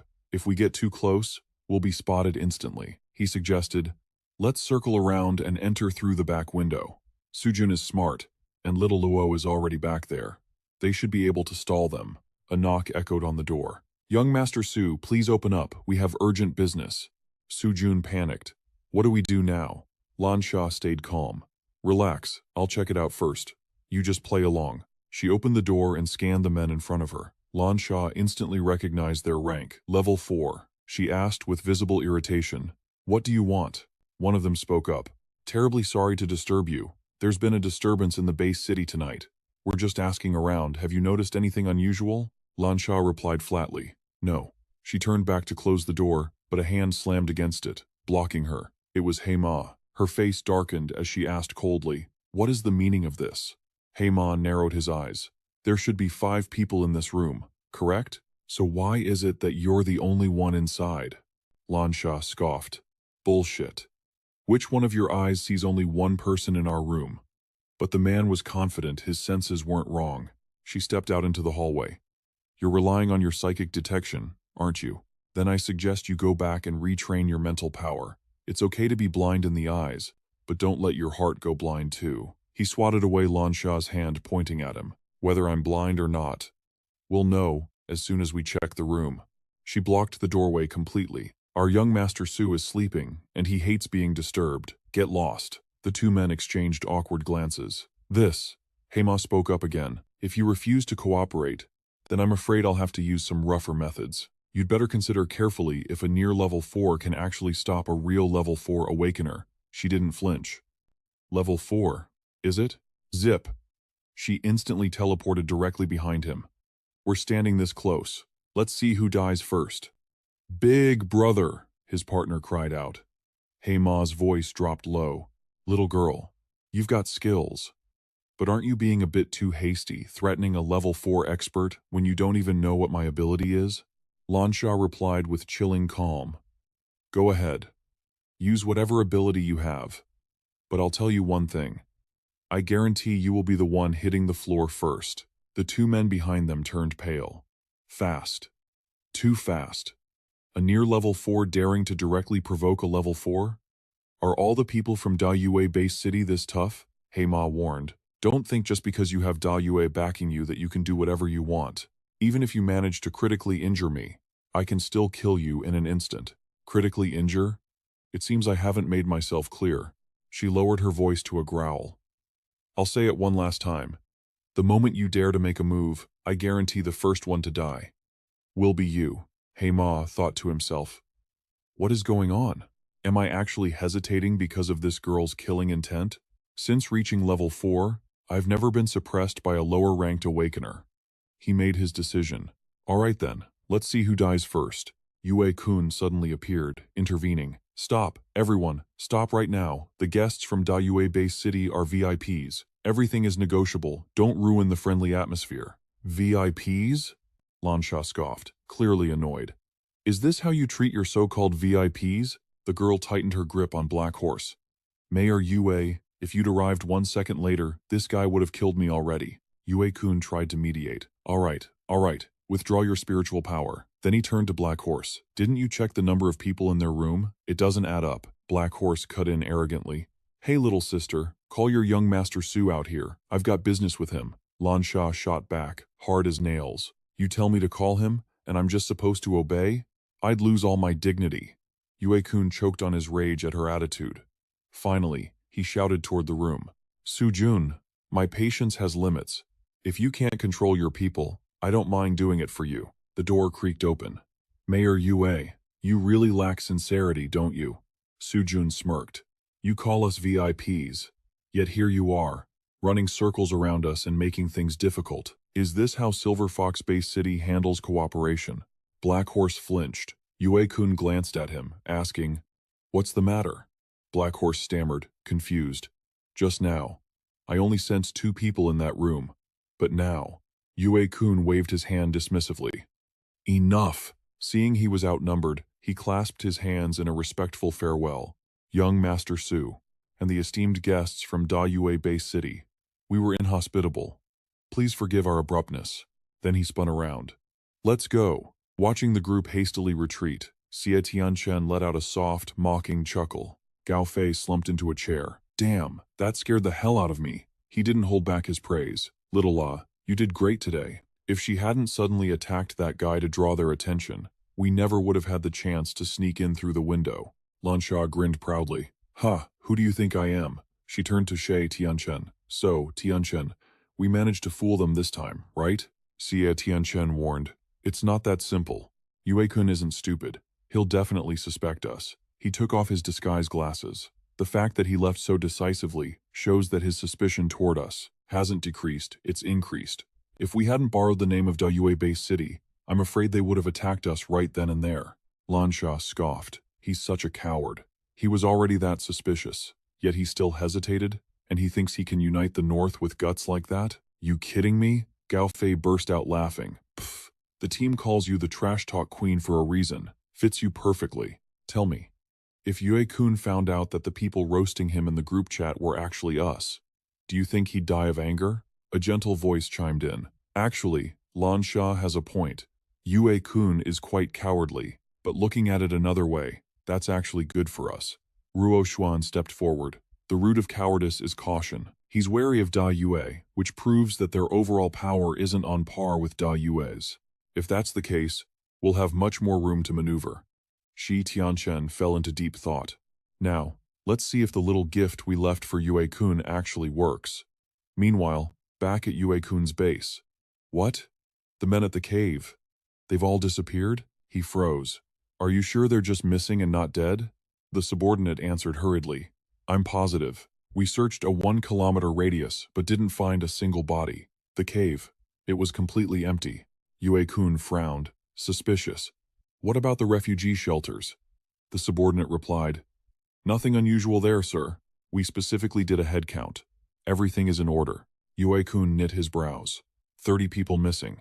If they didn't leave the city, where could they possibly hide? Black Horse chimed in. Maybe they were completely wiped out. The enemy might have a way to destroy the bodies and scrub the evidence. Yue-kun looked conflicted. But I don't understand why they would go to such lengths to hide the bodies and traces. As soon as he said it, the whole room went silent. The subordinate's face turned serious. Mayor Yue, do you think they found something out? Black Horse immediately suggested. We should postpone tomorrow's alliance conference. If this gets out, it'll be bad for us. But Yue-kun shook his head. No, we can't postpone it. We don't know who they are, we don't know what they found, and we don't even know what they want. If the alliance conference doesn't happen tomorrow, we'll lose our only chance to catch them. Black Horse realized the plan. I see. You want to use the conference to flush them out? Yue-kun looked pensive. Relying solely on the conference won't be enough. He gave a cryptic smile. To achieve something great, you have to pay a price. Without a pawn, how can we lure them in? Behind him sat a mysterious box. Early the next morning, a knock echoed on the door. Gao Fei, half asleep, dragged himself over to open it. Who is it? Tang Yue shouted from outside. Look at the time! How can you guys still be sleeping? Gao Fei blinked, confused. It's still early. Doesn't that alliance conference start at 8? Tang Yue shoved her phone in his face. Read this properly.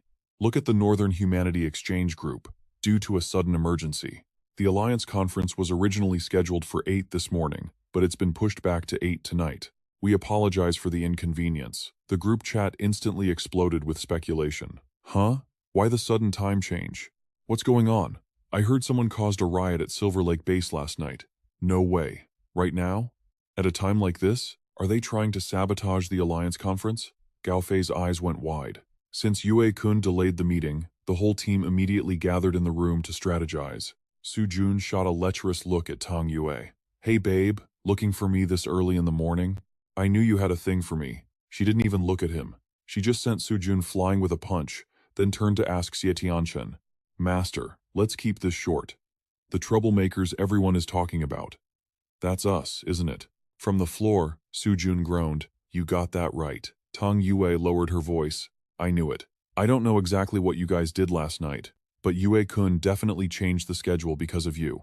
Ruo Xuan cut straight to the chase. She had been gathering intel. Any updates? Tang Yue nodded. Before coming here, I met with representatives from the major factions. I can confirm that Yue-kun spent the entire night meeting with the big players. Before dawn, he met with almost every faction leader in waves. Gao Fei scoffed. This Mayor Yue sure is a hardworking guy, isn't he? Working that hard in the middle of the night. If he met with almost everyone. Do you know who he didn't meet? Zuo Tianchen answered coolly. He didn't meet us the representatives of Da Yue boss, or you, Tang Yue, the representative of Beihe boss, right? Tang Yue's eyes went wide. How did you know that? He analyzed. To pull off the chaos caused last night, you'd need at least 2 level 4 experts leading the charge. In the entire north, there aren't many factions that can deploy multiple level 4s at once. It really just comes down to our 2 groups. It seems Yue-kun has already marked us as enemies. While Xiaobai stood there with his mouth open, Tang Yue continued. Your analysis is spot on. But last night, Yue-kun didn't just meet with the factions. He met someone else. Her words stunned the room. The Blue Moon base arrived yesterday, and Xu Mie is leading them personally. Zuo Tianchen flinched. Xu Mie? He's here too? 10 minutes later, Xu Mie walked in. Shi Tianchen spoke first. It hasn't even been 2 weeks, and you've already broken through again? Xu Mie gave a faint smile. It's all thanks to you. After our last fight, I went back and thought about it. In terms of raw skill and power, I am stronger than you. You won because you have more tricks and a more versatile skill set. Trying to beat you at your own game, that's impossible for me. He looked Zuo Tianchen dead in the eye. There is only one path for me. I have to become extreme. Extreme explosiveness. Extreme destruction. When my attacks become so extreme that not even you can withstand them, I will naturally be superior. Zuo Tianchen fell into thought. I remember back on True Jade Island. The symbiote once told me that to reach level 5, there are 2 paths, absolute versatility or absolute extremism. Xu Mie fought me just once, and he intuitively grasped the path of extremism. I can't tell if it's talent or just sheer luck. He observed Xu Mie closely. Judging by his aura, he was likely already at the level of a rank 5 powerhouse. Zuo Tianchen spoke bluntly. If I'm not mistaken, Blue Moon Base is a long way from here. And with Yue-kun's current influence, surely he couldn't have invited you? I didn't come here to join the alliance. Quite the opposite. I came to cause chaos. Shumie chuckled. You're an interesting guy. Surprised I admitted it so easily? What's the big deal? Ruo Xuan cut in. Aren't you guys here to stir up shit too?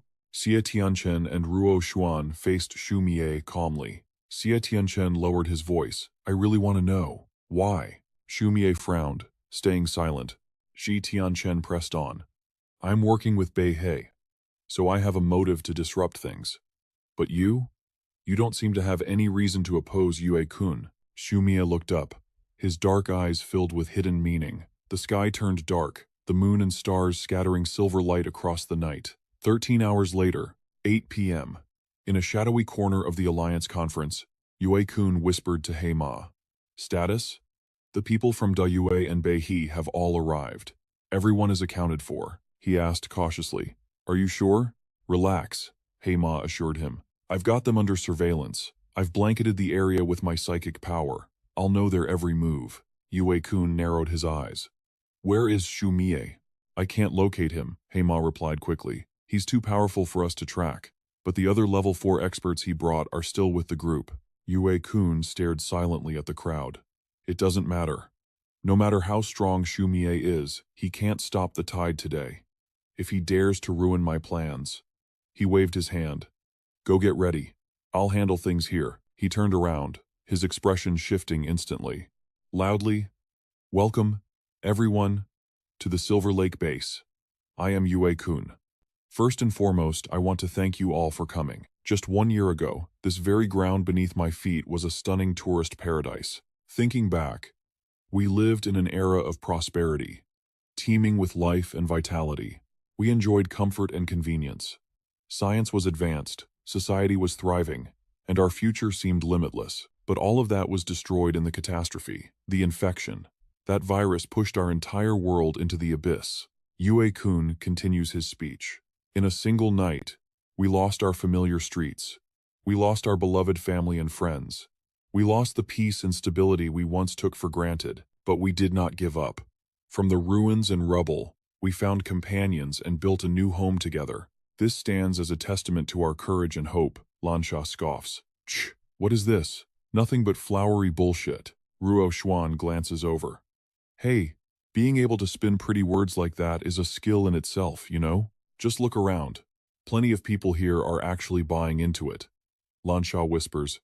Brother Tianchen, are we making a move yet? Zuo Tianchen replies calmly, not yet. Let's keep watching. Yue-kun's voice rises with intensity.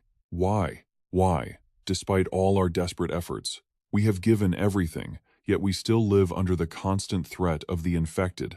I am tired of cowering in this cramped little base, and I refuse to be like a dog, fighting my own kind over scraps of food and resources. He yanks the black cloth aside, revealing a massive glass container. The time has come to change everything. Ladies and gentlemen, today you are witnesses to history. We are about to open a brand new chapter for humanity. The entire hall is stunned into silence. Gao Fei whispers, what the hell is that? Zuo Tianchen narrows his eyes. I'm not sure, but that thing in the jar looks exactly like the strange object in the box we saw. That is definitely infected tissue. He stares at the object pulsating inside the large tank as the crowd begins to murmur. Tianchen frowns. I can't be wrong. That is organic matter from an infected, and it looks just like a heart. Gao Fei is confused. But why would Yue-kun bring something like that out here? What's his play? Lansha guesses. You don't think he wants to use everyone here as lab rats for an experiment, do you? Suddenly, Tianchen overhears whispering behind him. Is this the thing Yue-kun was hyping up? The crowd chatters skeptically. Doesn't look like much. Is that punk Yue-kun messing with us? Hold on, let's just watch. Tianchen frowns, observing their reactions. Yue-kun already briefed most of the major factions yesterday. I just don't know if he cut any secret deals with them. Park Guoyang, leader of the Dongchuan camp, steps forward. Mayor Yue, if my eyes aren't deceiving me, isn't that thing in the tank a body part from an infected? Yue-kun smirks. Brother Park, your eyes are as sharp as ever. Indeed. Suspended in this tank is the heart of a high-level infected. Park Guoyang speaks bluntly. Mayor Yue, you've already met with several groups present here. That's no secret. I'm an impatient man, so I'll give it to you straight. Yesterday, you promised us something worthwhile. Don't tell me this is what you were talking about? Yue-kun nods. That is correct. The hall instantly erupts in anger. What is the meaning of this? Yue, are you screwing with us? What good is an infected heart? Is this a joke? Get off the stage. Yue-kun shouts over the noise. Everyone, please, calm down and hear me out. When I make a promise, I keep it. He clarifies. Why have we failed to defeat the infected? Because they have numbers, and their evolution speed is terrifying. The only reason we've survived this long is thanks to the evolved ones fighting back, especially those at level 2 and above. But high-level evolved ones are incredibly difficult to cultivate, particularly those at peak level 3 and approaching level 4. But imagine if every single evolved one in our main forces could ascend to peak level 3. The infected would stand no chance against us. Park Guoyang snorts coldly. Mayor Yue, what kind of nonsense are you spouting? If reaching peak level 3 was that easy, do you think the world would still be in this mess? In response, Yue-kun points confidently at the tank. But now, reaching peak level 3 is no longer a problem. This is the latest breakthrough from Silver Lake Base. It can safely and stably elevate any evolved one to peak level 3. Everyone is thunderstruck. Gaofei stammers, Tianchen. That thing. Arguments explode around them. Stable upgrade to peak level 3? Is that even possible? No wonder Yue-kun was so confident yesterday. But can we trust it? Are there any nasty side effects to using the infected tissue in this vial? Yue-kun snaps his fingers. Instantly, dozens of elites emerge from the shadows. Facts speak louder than words. See for yourselves. Boom! The warriors flare their energy in unison. The entire hall recoils in terror. These aren't just peak tier 3 fighters. 30 of them stand here, and many have already broken through to tier 4. Since when did Silver Lake City possess such overwhelming combat power? Did they all use that upgrade weapon? Yue-kun smirks, soaking in the awe. Gentlemen, you know the cost. How many resources does it normally take to groom a peak tier 3 or a quasi-tier 4 expert? With Silver Lake's standard reserves? Impossible. But thanks to our latest research breakthrough, we've mass-produced these high-level combatants. Then, he drops the final bombshell to seal the deal. I pledge right here and now, any faction that joins our alliance will receive our help. Within 1 month, we will elevate 10 of your evolvers to peak tier 3. The hall explodes with excitement. Holy crap, 10 peak tier 3s? My entire camp only has 8 right now. That's insanely valuable. Done. Count me in. I'm joining today. Fu Shuang is jittery. Brother, did you hear that? 10 peak tier 3s. That would double our current fighting force. With an offer like that, half the room is going to side with Yue-kun. Gaofei is sweating bullets. This is bad. After this, Yue-kun's influence is going to be untouchable. Zuo Tianchen remains silent, observing the chaos. There is no other choice. Since they can mass-produce power, no one can refuse. He places a hand on Su Jun's shoulder, whispering, Young Master Su, put on your best pleading face. The rest is up to you. Su Jun wipes a bead of sweat. I'll give it a shot. Then he shouts, Hold on a second. Mayor Yue, you just said anyone who joins gets 10 powered-up experts. Does that offer extend to my Grand Music City as well? Yue-kun beams. If Grand Music City agrees to cooperate, we couldn't ask for anything more. You are most welcome. Su Jun smiles, eyes glinting with mischief. Cooperation. I like that word. But even in cooperation, there's a pecking order, isn't there? Yue-kun's smile stiffens. Young Master Su, what are you implying? I don't quite follow. Su Jun chuckles. Oh, don't play dumb. An alliance needs a leader, right? My humble Grand Music City is willing to step up and be the guiding light for everyone here. Yue-kun's voice turns icy. Young Master Su, surely you're joking? Su Jun steps forward, staring him down. It seems Mayor Yue also has his eyes on the alliance leader's throne. Yue-kun straightens his posture, acting dignified. Leadership naturally belongs to the one with the most support. Support comes from true strength. Hearing that, Su Jun snaps the trap shut. Excellent. Since the elder agrees, I would be rude to refuse. I humbly accept the heavy responsibility of alliance leader. Yue-kun fumes. Wait a minute. When did I ever agree to that? Su Jun laughs. You said it yourself. The one with the most support implies the most strength. Weren't you talking about my Grand Music City? He spins around, declaring theatrically to the room. Listen up. Anyone who joins this alliance gets a 50% discount on oil from Grand Music City. The crowd goes berserk. Hell yeah, young Master Su is the best. What young master? Call him alliance leader. Long live the leader. Yue-kun is seething. Su-jun, don't push your luck. This is an alliance assembly, not a playground for your tantrums. Su-jun curls his lip. Looks like Mayor Yue isn't convinced. How about we settle this with a little duel right here? He turns back to address the crowd. Mayor Yue claims his new research can mass-produce peak Tier 3 and quasi-Tier 4 experts. But honestly, I have my doubts. Mass production usually means cheap quality. So, I propose a test. Let's have our evolvers under Tier 4 face-off. Let's see whose training is actually superior. It's fair, and it's the only way to test the real gold standard of our training methods. Let's see whose methods hold actual weight. Su-jun leans on Zuo Tianchen's shoulder, raising his voice. Grand Music City doesn't bully the weak. Here's the deal. If any of your experts can defeat my personal bodyguard here, I, Su-jun, will personally acknowledge them as the alliance leader. His words send a shockwave through the room. He looks straight at Yue-kun, eyes blazing with arrogance. Well, Mayor Yue, what do you say? Yue-kun thinks to himself, Su-jun, you calculating brat.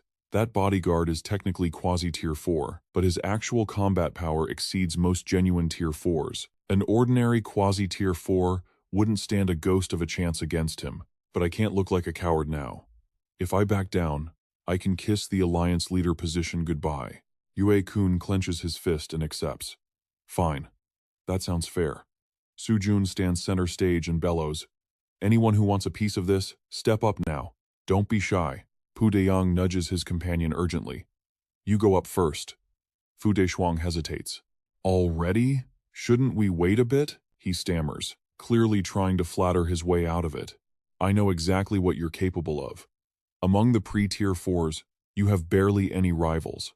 Just go up there and end it fast. Piao Deishuang, naive and overconfident, stepped forward.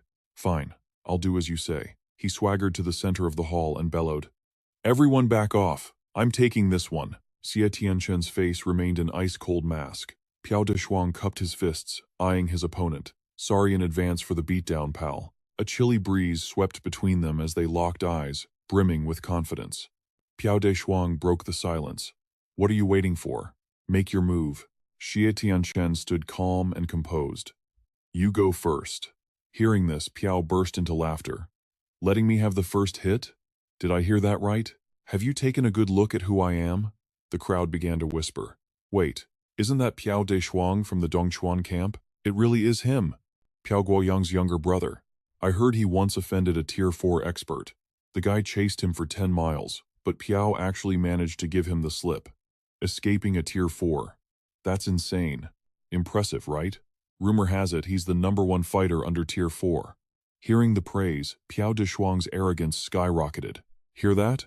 I'm not blowing my own horn, but I'm invincible under Tier 4. If I strike first, I'm afraid you won't even get the chance to lift a finger.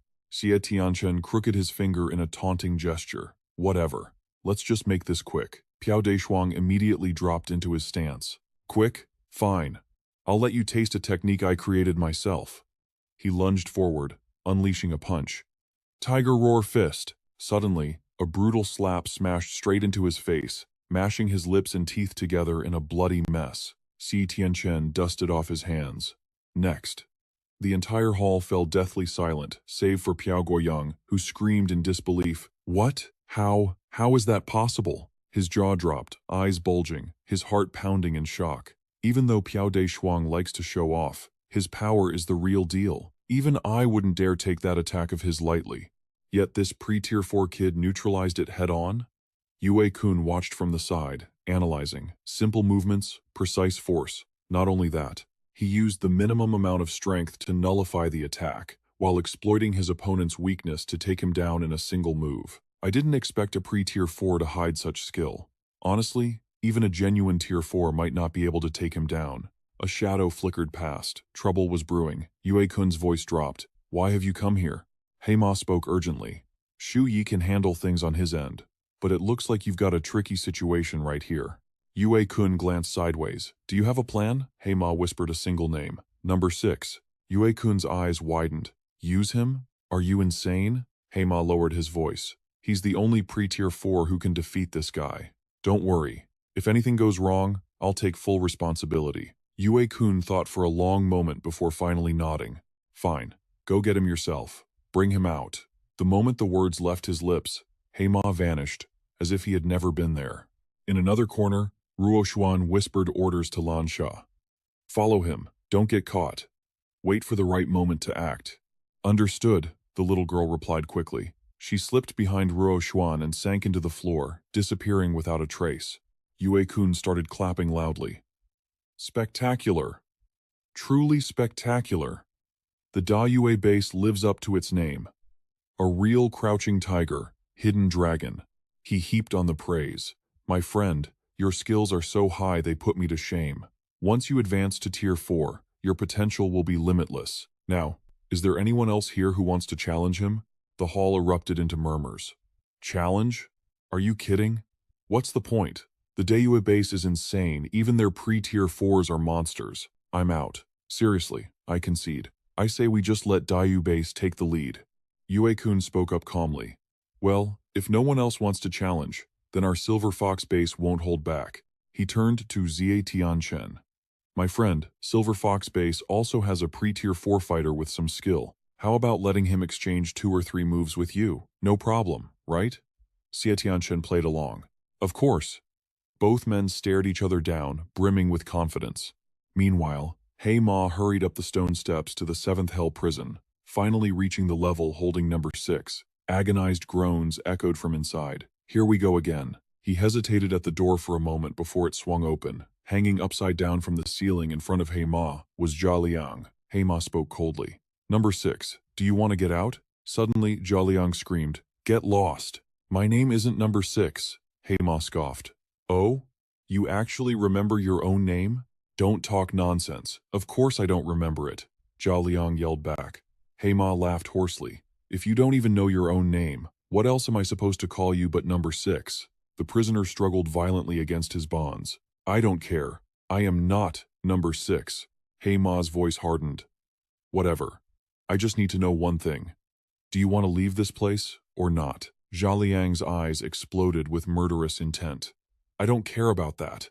Right now, all I want to do is kill you. Heima smirked. Maybe one day you will. But right now, you can't. But if you help me kill someone, not only will I let you out, I'll also let you have some real fun. Jia Liang cackled maniacally at that. Fun? When? No, who do you want dead? I'll go right now. Heima didn't waste words. He swiped his hand, shattering the iron chains. Jia Liang dropped to the floor. Heima walked away without looking back. Follow me. Talking as they went, they exited the prison cells. As they exchanged words at the gate, neither noticed the slight rustle above them. Lan Sha looked up, watching the drama unfold with a soft chuckle. Oh ho! Jia Liang was finally brought to the arena. Yue-kun's voice rang out. Sorry to keep everyone waiting. This is the challenger from our Silver Fox base. Jia Liang slammed his hands together, wrapping the loose chains tight around his fists. Good. Very good. Haven't had a fight in ages. Don't disappoint me. Zuo Tianchen swept his gaze over him, thinking, this guy looks familiar. Did I meet him in my past life? Meanwhile, Yue-kun whispered from the sidelines. Why did the brat bring 2 iron chains out here? Heima answered quickly. He asked for them. Said he was locked up so long he caught feelings for the things. Wants to use them as weapons. Yue-kun sighed. Lunatic. Suddenly, Jia Liang lunged forward, launching an attack. The crowd panicked. Damn it. They haven't said start yet. What the hell, no sportsmanship. And he's too fast. He's a pro. He swung the iron fist down hard at Zuo Tianchen. Boom! Zuo Tianchen blocked it with one hand, denting the solid iron. He looked up indifferently. What's your name? Jia Liang raised his other hand wildly. Don't know. How about you tell me? He followed up with another blow. Zuo Tianchen agilely caught the iron ball, the pressure making a grinding creak. He calculated rapidly. With this strength, I have to use nearly 90% of my power just to hold him back. This isn't something a normal pseudo-tier 4 can do. Yue-kun definitely came prepared. He gritted his teeth, seizing the chance to test the guy's true strength. Sensing a strange aura suddenly hitting him, Jia Liang's heart jumped. His mental power didn't back down. Black streams of energy shot from his body, stabbing into Shi Tianchen. It constantly gnawed at him, causing Shi Tianchen pain. He swung his arm, knocking Zhaliang away. Get lost. Looking down at the small holes on his body, Xie Tianchen frowned. This guy. He's absorbing the viral energy in my body, and the best parts too. To the side, Zhaliang scrambled up, shouting in excitement. Great! That's it! He unraveled the iron chains, swinging them in the air, screaming eerily. What a wonderful day! I couldn't be any higher. By now, Shi Tianchen understood. His ability was absorption. While he was analyzing, Zhaliang was already flying above him, roaring furiously. I still want you! He unleashed blood chains, covered in sharp spikes, descending like a giant maw filled with teeth. Xie Tianchen realized with a start, he's not just absorbing my energy, he can copy my abilities too. The surrounding crowd was forced back by the pressure radiating from Zhaliang. Whoa! Cao Fei and Tang Yue's group looked a bit more composed. Yue-kun smirked in satisfaction. Number 6 has improved a lot. Heima smiled cunningly too. Before coming here, I helped him regain his strength. Let him chase the high once. This time, even if he fights a real Tier 4, he can win. Yue-kun narrowed his eyes at Zhaliang. True. After all, number 6 is very different from other pseudo-Tier 4s. He absorbed a meteorite shard, after all. Amidst the dust, Zhaliang called out, searching. Hey you, stop pretending. I know you're still alive. Come on out. I'm still waiting for you. A sword shadow flashed, and the chains around him shattered. Xie Tianchen stood majestically, sword in hand, locking eyes with his opponent. Zhaliang went mad. Broken? All broken? I want you dead.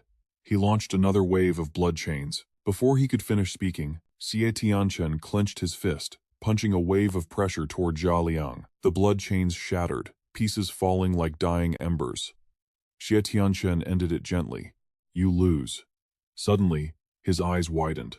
In front of him, Zhaliang's head was shiny and bald, not a single hair left. The crowd burst into laughter. Burned him bald. I'm dying. Damn. Am I the only one who thinks that move was awesome? Just burned the hair. That fire control could blow up the sky. Top tier. Seriously, top tier.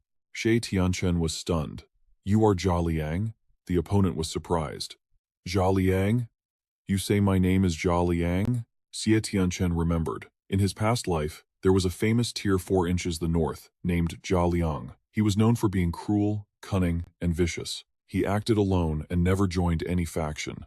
Zhaliang had a big reputation but died fast. In the 6th year of the apocalypse, while exploring the wilderness, he offended some factions and was hunted down by everyone. In the end, his head was chopped off and thrown to the dogs. He stared at Zhaliang, thinking, the long hair hid it, so I almost didn't recognize him, but seeing that bald head now, there's no mistaking that vicious nature. He was pure evil, basically committed every atrocity in the book. Up north, they called him the Calamity. I never expected he'd be stuck at pseudo-tier 4 inches this life, let alone mixing with the Silver Fox-based city crowd. The crowd roared, Hey, you lost. Get off the stage. Stop embarrassing yourself. Yeah, if he hadn't stopped, you'd be burnt toast by now. Get lost. Scram. Zhaliang stood there, dazed, clutching his blade. Seeing the tide turn, Heima whispered a warning. It was obvious number 6 had lost. That guy is a monster. We should pull Zhaliang back while he's still stable. But Yue-kun remained calm. Number 6 lost once. Doesn't mean he'll lose twice. Heima stammered, confused. You don't mean, no, if he goes unstable, our cover is blown. Yue-kun grinned, a twisted smile spreading across his face. He lost because he was too stable. He lowered his voice. That kid's fire control. He can manipulate the elements themselves. Even I might not be able to pull that off. A pseudo-tier 4 can't beat him. Heima's eyes widened. So, you're unleashing the real tier 4? Yue-kun nodded. Exactly. If that kid reaches tier 4, we might be looking at another annihilator. Let number 6 off the leash. Suddenly, Zhaliang roared. Shut the hell up! He pointed a trembling finger at Xie Tianchen. Who says I lost? Which one of your damn eyes saw me lose? I can still fight, damn it. The rules said stop when appropriate. Right? He held back on his own. How is that my fault? Xie Tianchen smirked. I always thought I was shameless. But wow, you've got me beat by a mile. Fine by me, he thought. I'll drag his secrets out of him first, then finish the job. He launched himself into the air, bringing his blade down hard. Zhao Liang blocked, trembling under the impact. Through gritted teeth, he asked, Did you just call me Zhao Liang? Zuo Tianchen shrugged. Why? You got another name? Zhao Liang's eyes widened. So you do know me. Zuo Tianchen's voice went cold. I wouldn't call it that. I don't make friends with trash. Before he could finish, Zhao Liang roared and flung him into the air. Zuo Tianchen flipped midair, landing light as a feather. He frowned. Was that my imagination? His power just spiked. Across the arena, Zhao Liang was losing it. I am Zhao Liang. That's right, I'm Zhao Liang. No, I'm not Zhao Liang. Who am I? He clawed at his head, screaming like a madman. Who am I? Who the hell am I? Zuo Tianchen watched him unravel. He doesn't remember his own name? Is he insane? Suddenly, Zhao Liang locked eyes with him. You know me. Tell me who I am, or I'll kill you. Zuo Tianchen raised an eyebrow, smirking. If you kill me, how exactly am I supposed to tell you? That snapped Zhao Liang's last thread of patience. He charged. I won't kill you, but if you don't talk, I'll beat you until you wish you were dead. Zuo Tianchen effortlessly parried the attack, channeling his energy to push back. With a surge of power, he slammed Zhao Liang into the ground. He looked down at his opponent, resonating with the meteor blade using pure energy. A mere pseudo-tier 4 couldn't do that? You absorbed the meteorite fragment. You're a genuine tier 4. Zhao Liang grunted, stubborn to the end. Aren't you the same? When I drained your energy, I felt it. You're not just tier 4, you're a monster. Before the words settled, he kicked Zuo Tianchen forward, grabbed his head, and locked him in a chokehold. Zhao Liang squeezed, manic excitement in his eyes. Gotcha. Zuo Tianchen gritted his teeth. Grappling. Zhao Liang sneered triumphantly. Did you really think I'd fight you up close without an ace up my sleeve? He drove a spike of energy into Zuo Tianchen. I'm giving you one chance. Tell me everything, or you die. Zuo Tianchen gasped, struggling to speak. You still have the traits of a pseudo-tier. Because of your absorption, too many energy types. You can't fuse them. That's why your tier 4 state is unstable. Zhao Liang snarled. So what if you're right? I have you now, don't I? He grinned greedily. Your energy. It's pure. Abundant. I just need to drain you dry, and I'll finally stabilize my evolution. Now tell me who I am, or I'll make you wish you were dead. Zuo Tianchen scoffed.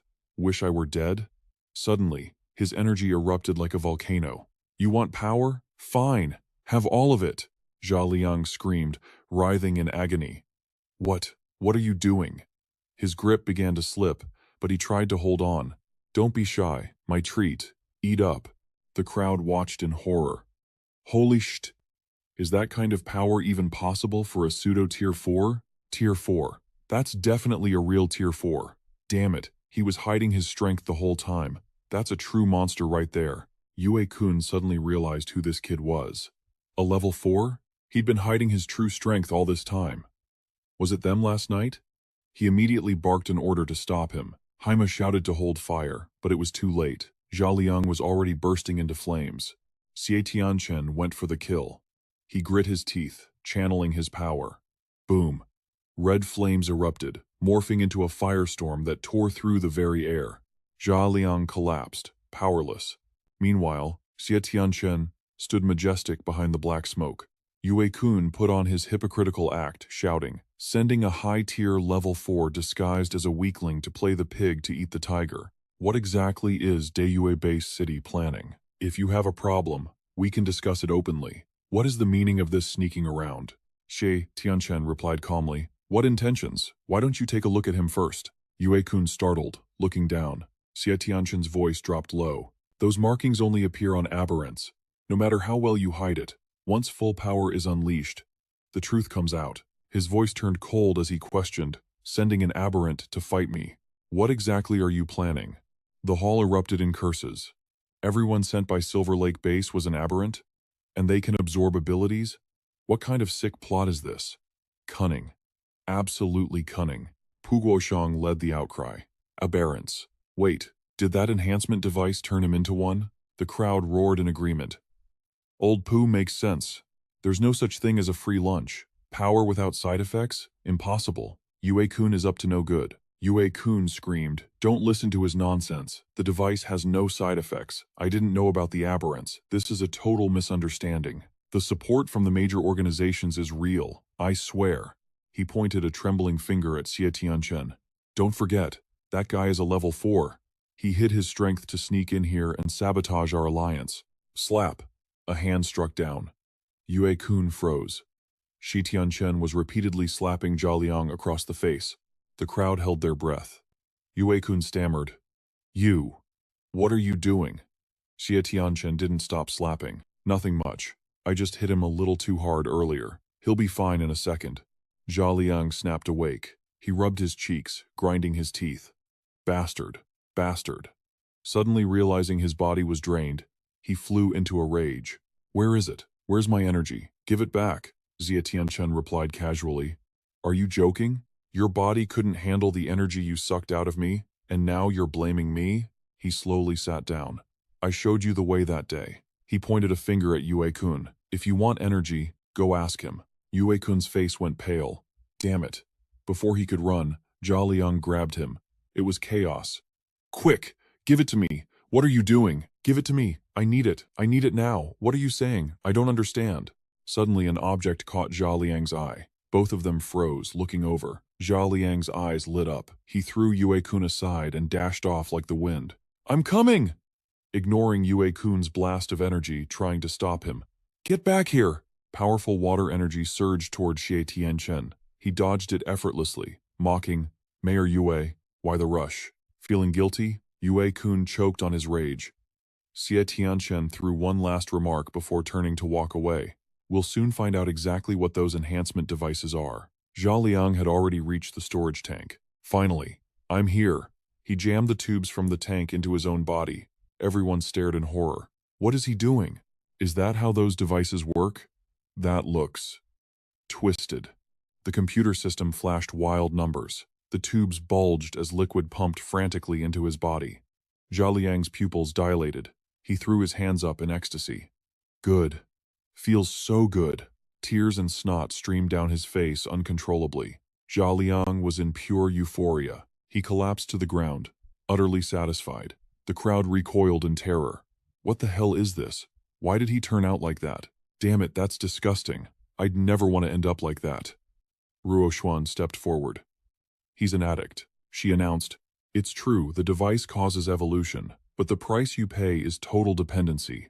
From what I see, that man is so hooked on the substance, there's no saving him." Su Jun seized the moment to interrogate. "Mayor Yue, is this the great research your Silver Lake base produced?" The hall exploded with rage. "That junk turns us into junkies? Yue-kun was plotting against us all along, and he dared to offer us 10 peak level 3s as a gift? The more he enhances, the more he controls. He's planting spies right under our noses. That Yue-kun. Get him. Beat him down." The curses rained down on Yue-kun. "Alliance? To hell with the alliance. How can this trash compare to our alliance leader? Keep dreaming." I knew Yue-kun was garbage. Yue-kun glared venomously at Xie Tianchen. "You were the ones who caused the chaos last night, weren't you?" Xie Tianchen stared him down. "So what if we were?" Instantly, Yue-kun erupted, water energy swirling violently around him. "If that's the case, then don't leave," Yue-kun threatened. Silver Fox Bay City might be small, but it's not a place where outsiders can just push us around. Today, anyone who came from Daiyue Bay City, don't even think about leaving here alive. Xie Tianchen remained calm. "To be honest, I wasn't planning on leaving today either." Instantly, 3 massive pillars of energy shot straight into the sky. Xie Tianchen, Gao Fei, and Ruo Xuan exchanged calm glances, while the entire hall stood frozen in shock. Level 4. They're all level 4? How can Dayway Bay City dispatch so many powerhouses? Su Jun laughed aloud, shouting a reminder. "Listen up, everyone. This so-called alliance with Silver Fox is nothing but a trap. War is starting right now. If you want to run, you'd better use this time to scramble." Hearing this, the crowd frantically scrambled for excuses to retreat. "Go, go! Let's not cause a scene here, folks. We've still got business to attend to. Can't stay. I just remembered I haven't brought my laundry in. Let's bolt. My dad's getting married today, and my mom yelled at me to be a good best man. The crowd swarmed out, leaving behind only hasty goodbyes. Mayor Yue, let's hang out again sometime. Rest in peace. I mean, take care? No, wait. See you later. Su Jun sneered at Mayor Yue. Looks like your little alliance isn't exactly built on trust, is it? Yue-kun trembled with rage. You don't seriously think they're actually going to get away, do you? With that, he waved his hand and shattered a glass container. The infector's heart floated toward him. He glared gloomily at the group. Su Jun, didn't you want to see what my trump card was? Now, I'll show you exactly what it is. The heart pulsed slightly, and the surrounding light and shadow morphed into sharp blades, instantly piercing straight into Yue-kun's own chest. Everyone froze in shock. He plunged his hand into his shirt, smiling sinisterly as he ripped out his own heart. Sujun couldn't help but dry heave at the sight. What the hell is this freak show? He's not dead? Gao Fei was flabbergasted. He just ripped out his own heart and lungs. Anyone else would be dead, but he's a water type. He can control his blood flow for a short time. Zuo Tianchen was speechless. Is he really planning to? Meanwhile, Yue-kun tossed the bloody organ aside and taunted. What's the matter? Aren't you going to try and stop me? The boy shot back without hesitation. You go ahead and play with your toys. When I decide to kill you, I'll do it on my own terms. Before the words even landed, Yue-kun grabbed the infector's heart. He shoved it into his own chest cavity. You're going to regret that decision. To the side, Su Jun clutched his stomach and vomited. That is so disgusting. I can't handle this. Light and darkness began to surge from Yue-kun's chest, gradually spreading across his entire body. He threw his head back and laughed maniacally. Looking at Yue-kun's distorted face, Ruo Xuan silently recalled how much he resembled Yang Fei from before. Zuo Tianchen didn't hesitate. He swung his blade down. Looks like we found the right guy. Let's go. Seeing this, Black Horse quickly threw up a defensive barrier. The boy furrowed his brows, gripping his blade tighter. He pressed down with force, causing the shield to slowly crack. Finally, it shattered into fragments, and Zuo Tianchen's blade nearly sliced into Black Horse. A figure tore through the wind, slamming into Black Horse and pulling him back just in time. The two of them glared furiously at the boy. Gao Fei pursed his lips in mockery. That thing looks even less human than Yue-kun does. Henry, draped in a black cloak on the other side of Yue-kun, panted heavily. These guys are too strong. We can't fight them head-on.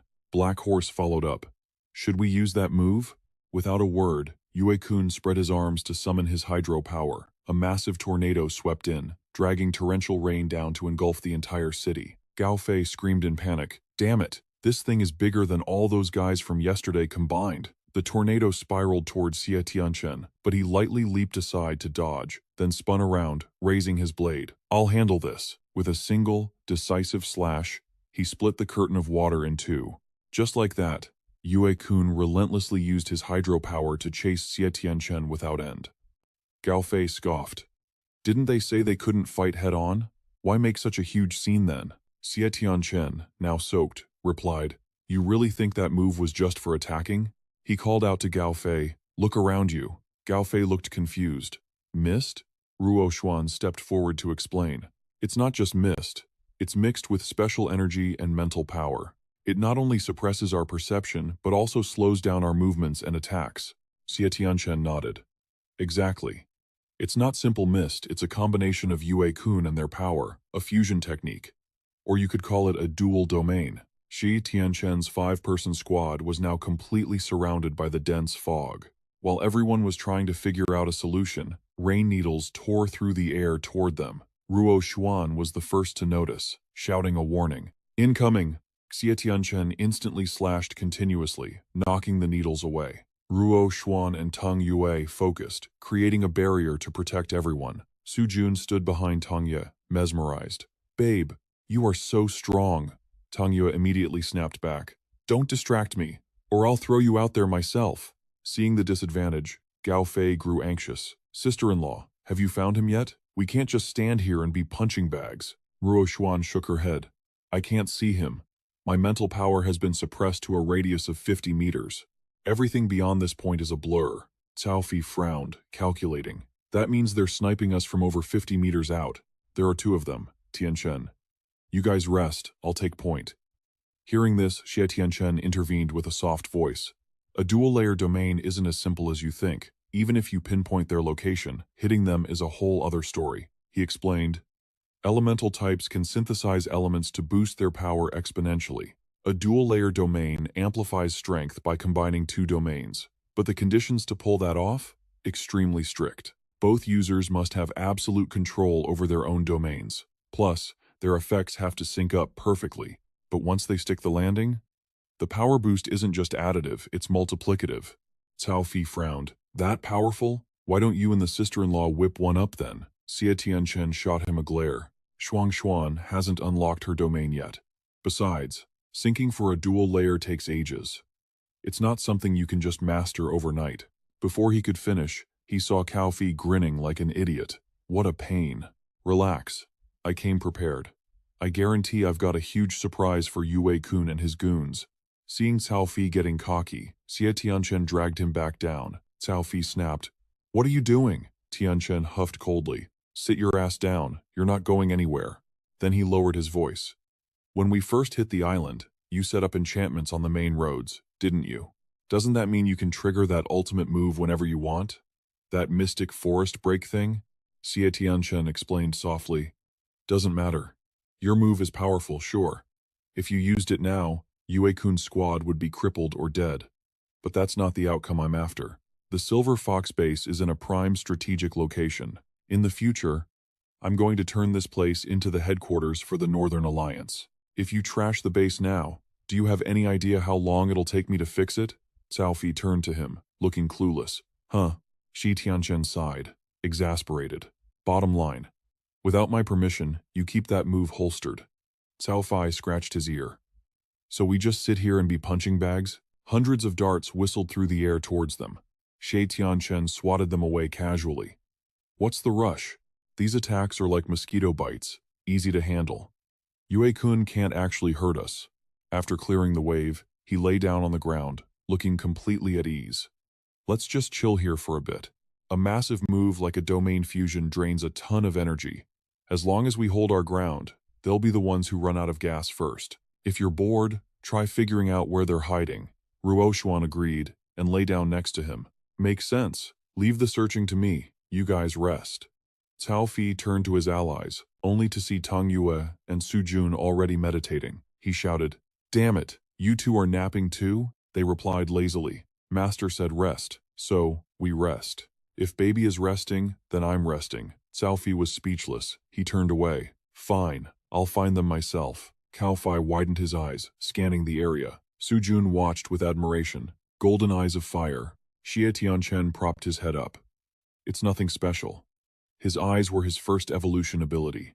When he hit level 4, reinforcing them was the obvious choice. He just hasn't used them in 2 years because his fights have been too easy. Cao Fi kept turning his head left and right, his brow furrowing. I can see the water vapor and movement trails in this dense fog. But there's no pattern. I can't pinpoint Yue-kun. I need to force them to make a move. He bellowed. Mayor Yue, come out and fight like a man. If we keep playing hide and seek, we'll be here until next year. A voice echoed back through the air. Don't think I don't know what you're planning. You lot can just wait right there. When the time is right, I'll come for you myself. Zuo Tianchen asked lazily. Ah Fei, can you handle this or not? Su Jun remarked indifferently. The sound is coming from everywhere. Only Cao Fi is losing his cool. Suddenly, Cao Fi caught something. Even though Ye-kun masked the direction of his voice, the trajectory of the sound waves couldn't lie. Hands on his hips, he shouted, Mayor Yue, we're practically old friends. Why don't you come out for a little reunion? Yue-kun replied coldly, I have no relationship with you. Never even heard your name. Cao Fi pressed on, that hurts my feelings. Last night we shared such a passionate battle, and today you've already forgotten my name? He slowly unbuttoned his shirt. Listen closely. I might change my name, but I never change my surname. He ripped his shirt open to reveal 2 large characters on his undershirt. Your daddy. Su Jun was speechless. He's actually still wearing that thing? Suddenly, Yue-kun's furious cursing echoed back. You little brat. You dare show your face? If I don't beat you to death today, I'll write my name backwards. I can't believe that worked. Cao Fi pointed forward excitedly. Gotcha. That direction, 100 meters out. Zuo Tianchen was already moving, launching himself forward like a bolt of lightning. He ordered Tang Yue to tail Su Jun. "We're going in," everyone agreed in unison.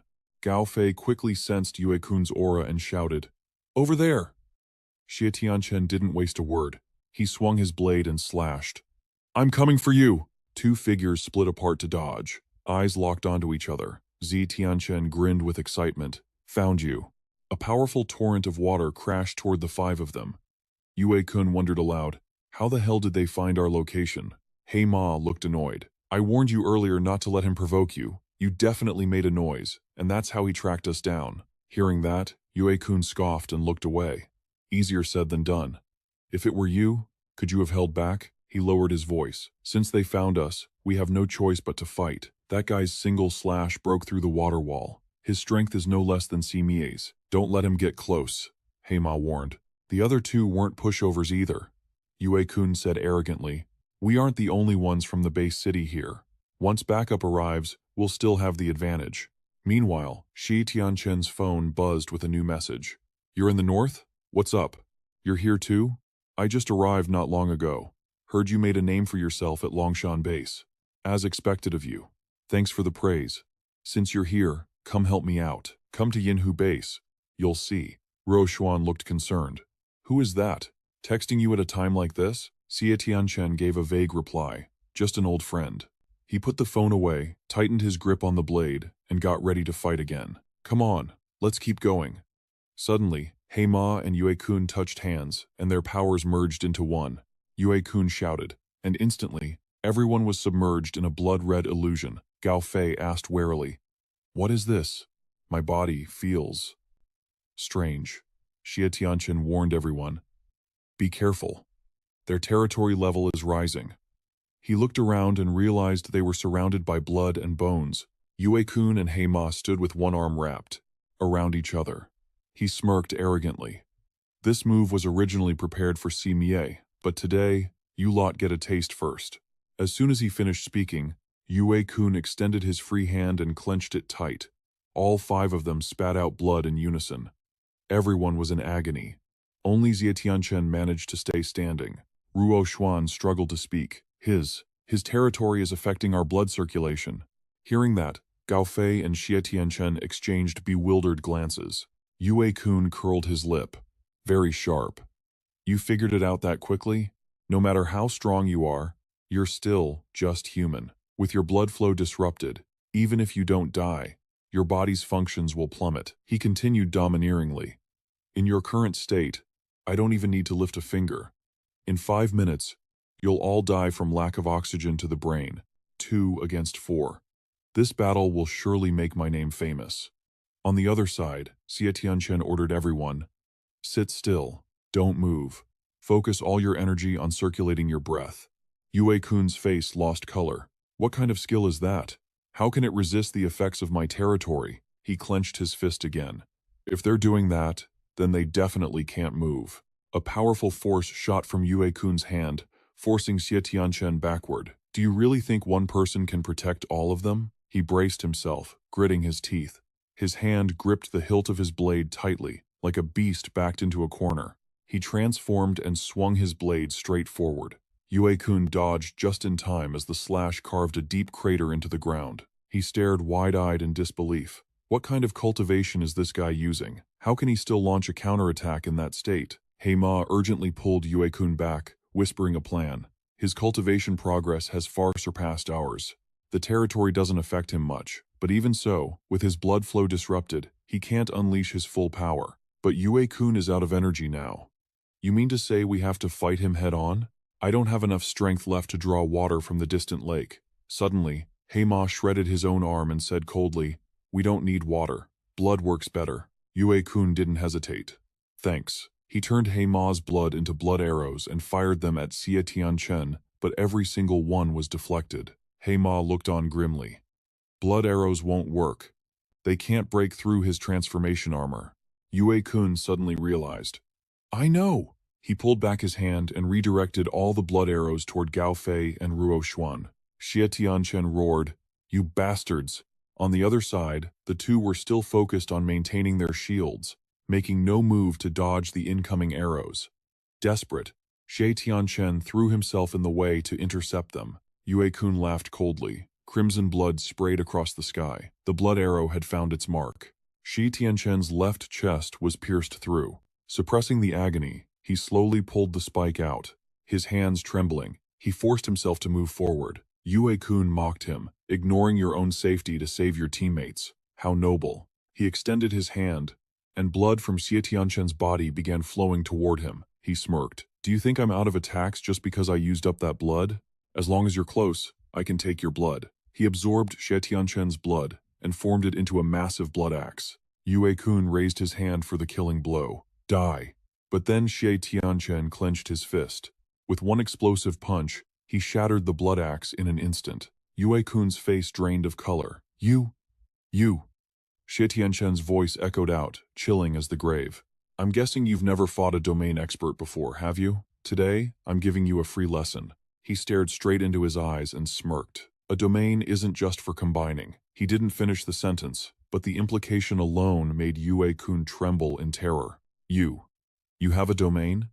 A black void tore open, a gateway leading straight into an abyssal domain. Yue-kun froze, stammering, You possess a domain too? Heima screamed in panic. Why are you just standing there? Run! But Xie Tianchen had already moved. The violet ruler swirled around him as he whispered, Too late. The insect swarm rushed in, enveloping the two of them, biting and tearing endlessly. Heima grit his teeth. Hurry! Retract the domain and fight him. Yue-kun furiously objected. If I retract it, we're done for. Heima pleaded through gritted teeth. If we can't win, we run. As long as we survive, we can always make a comeback.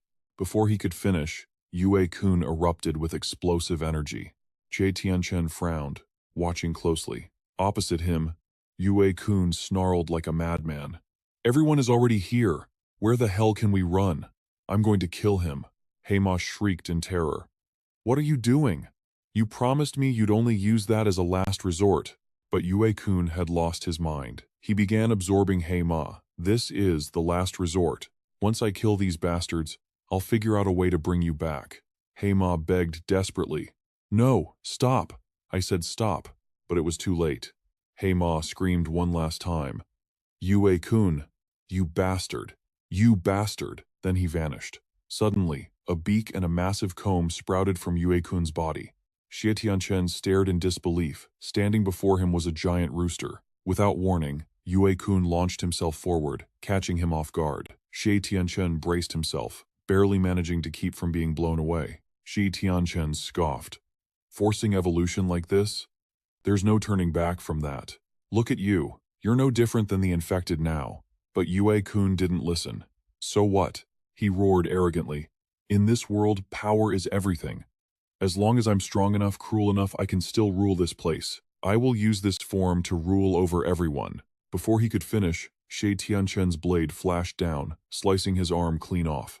Xie Tianchen smirked dangerously. You make a solid point. That's why I'm going to kill you first. Yue-kun panicked. What? How is this possible? He closed his domain. I'm suppressing his bloodline. How can he still have this kind of power? Is he even human? He reached out with his remaining hand, cursing, bastard. He obliterated the severed limb, summoned his weapon, and charged at Xie Tianchen, roaring. You die here today. He swung his axe in a frenzy. Die, die, just die. Yue-kun howled in fury. It's all your fault, all your fault. I was the alliance leader. Look what you made me become. He slashed down violently. Drop dead. But Xie Tianchen effortlessly dodged every strike. Suddenly, Yue-kun's eyes went wide. A flash of light cut through the air. He looked down, shocked to see Xie Tianchen's blade buried deep in his chest. Yue-kun collapsed, exhausted. But Xie Tianchen kept his hand pressed firmly against him. Yue-kun roared, What the hell are you doing? Xie Tianchen ordered him to retract the domain. Yue-kun panicked. The domain? Why do you care? Once you kill me, it'll disappear on its own. Xie Tianchen looked down coldly. Not necessarily. With your skills, there's no way you could control a domain this powerful. The real master of this domain isn't you. The words left Yue-kun, stunned into silence. He refused to speak. Xie Tianchen scoffed. So, you know more than you're letting on. He continued calmly. Yue-kun might be an idiot, but he wouldn't fight this recklessly on his own. Your tricks might fool him, but they won't work on me. Come on out. Let's have a chat. The giant rooster suddenly screeched. Its aura dissipated, and its eyes blinked once before turning hollow. A bizarre, eerie voice echoed out. I never expected you to perceive my existence. Speak. What do you want? Zuo Tianchen stared him down. Why don't you answer my question first? This clearly isn't Yue-kun anymore. So, who are you? That man in black? Or the master of the infected heart?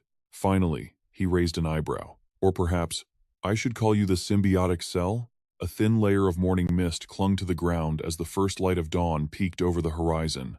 The air was so still, you could hear the wind rustling through the leaves, as if a heavy chapter was about to begin. 13 hours earlier, silence reigned, broken only by the breeze. Then, Zuo Tianchen spoke, his voice calm but laced with suspicion. Manhwa and I teamed up because we saw the chaos brewing.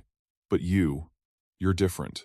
You don't seem to have any reason to go against Yue-kun, do you? Shumie closed his eyes, his voice dropping low as he drifted into memory. The first one to discover that island, in the middle of the lake, wasn't Yue-kun. It was me. Shumie lowered his head, eyes darkening. This starts a year ago. He recounted finding the meteorite fragment while recovering from a broken arm near Silver Lake. My arm was broken before the apocalypse hit. Back then, I was recovering at a hospital near the lake. The day the meteorite fell, I happened to see a fragment crash right onto the island in the center of the lake. With time on his hands, Shumie tracked a strange energy spike from the water. Curiosity led him straight to that mysterious island. I didn't care at first. But as I wandered through the apocalypse and got stronger, I learned one thing. To reach level 4, you have to merge with a meteorite fragment. So, the moment I hit the peak of level 3, my thoughts went back to that fragment on the island. I went there twice in total. The first time was a total failure. The island was crawling with the infected. High-level ones, too. I barely managed to avoid a fight. Shumie had been alone then, but the greed for power, the need to level up, pushed him to return. And this time, he wouldn't go alone. So, for my second trip, I didn't go solo. I called in 3 powerful experts to back me up. He hesitated. One of those 3, Fado, was Yue-kun. Tianchen frowned, suspicion rising. So, you and Yue-kun fought over the meteorite? A slight nod, but Shumie's gaze turned pitch black. Close enough. If he hadn't hidden on that island, I would have hunted him down ages ago. He spoke as if the scene from that year was playing right in front of him. The second time, I was ready for an all-out war. But when we arrived, something was wrong. The infected on the island. They had vanished. I thought someone cleaned the place out. But after searching, we found a single infected blocking the cave entrance. It couldn't evolve. You found the meteorite there, didn't you? Right in the hands of that monster. Shumie's voice dropped, heavy with the memory of the brutal fight. That infected was weak for its kind. But it was still way stronger than me. And I was nearly level 4. It took a grueling battle, but the 4 of us finally took it down. I thought it was over. But then, Yue-kun and the others turned on me. He gritted his teeth, hatred radiating from him. Betrayal isn't exactly rare these days. I was prepared for that. What I didn't expect was that they didn't just want the meteorite. They wanted me. Of the 3, Yue-kun was an elemental type. Another had absorption powers. I wasn't afraid of them. But the last one, a soul type. He was the nightmare. His fingers trembled as he recalled that dark power. There was this strange black substance around him. Every time it touched me, I lost control of my body. It felt like my legs weren't mine anymore. Shumie took a deep breath, reliving the moment of life and death. To survive, I had no choice. I used the reverse growth marks to fight them off and escape. After that, Yue-kun and the others disappeared for 2 years. It wasn't until recently that I found their trail again. Tianchen looked at him, a mix of shock and pity in his eyes. No wonder your hair turned white. The reverse growth marks drain your life force. Using that while trying to level up, it's a miracle you're even alive. Judging by your condition, if you don't break through to level 5, you won't last more than 2 years.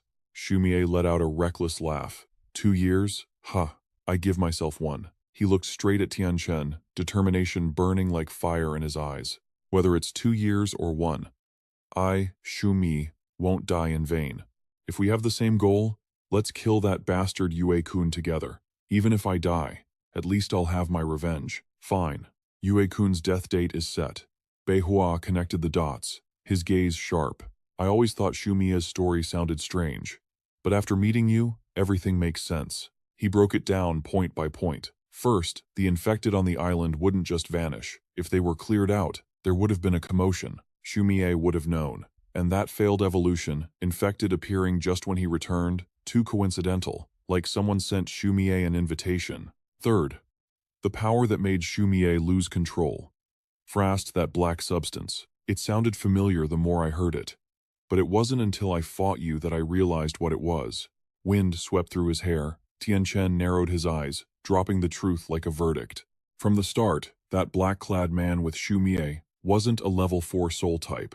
He wasn't a mutant either. He was a puppet, controlled by death symbiote cells. The infected on that island was him.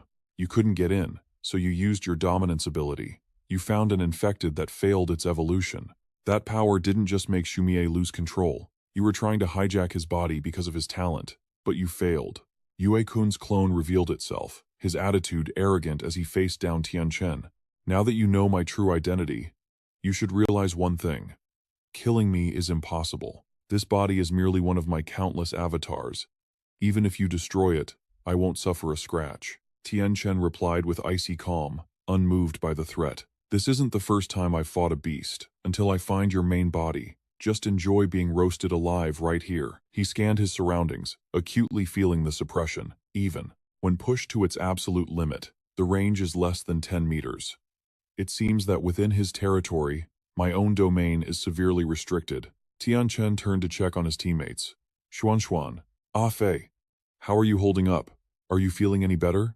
Ah Fei reported his condition, urging Tianchen to focus on defense. Still the same. If I slow my breathing even a little, the pressure becomes unbearable. Don't waste your energy trying to expand your domain. Protect yourself first. We can still hold out. So, my domain can only negate the effects on me. It's useless for protecting the others. Understood. I'll find a way to disrupt his territory first. As long as you and Xuan can escape. Tianchen suddenly noticed something strange about Ruo Xuan. Wait. Xuan? He called out, realizing she wasn't reacting normally. Xuan, what's wrong with you? He asked, panic rising. No. Her state wasn't just unstable. She wasn't struggling to breathe. She was leveling up. Tianchen cursed inwardly. I was too careless. I didn't even notice that Xuan's spiritual power is constantly expanding outward. The influence of her domain is reaching incredible distances. This sensation. It's definitely a domain. He rejoiced silently. Her leveling speed is insane. Xuan could break through within the hour and awaken a domain ability. This is perfect. Meanwhile, Yue-kun's true consciousness surged with fury. You bastard. You hijacked my body. Release me right now. Stop hiding. Don't hide from the pain, you fool. I'm trying to save you. As Tianchen maintained control of the battlefield, the internal voice screamed back. Do you really think I'd believe your lies again? You tricked me. You said you only wanted to absorb my puppet.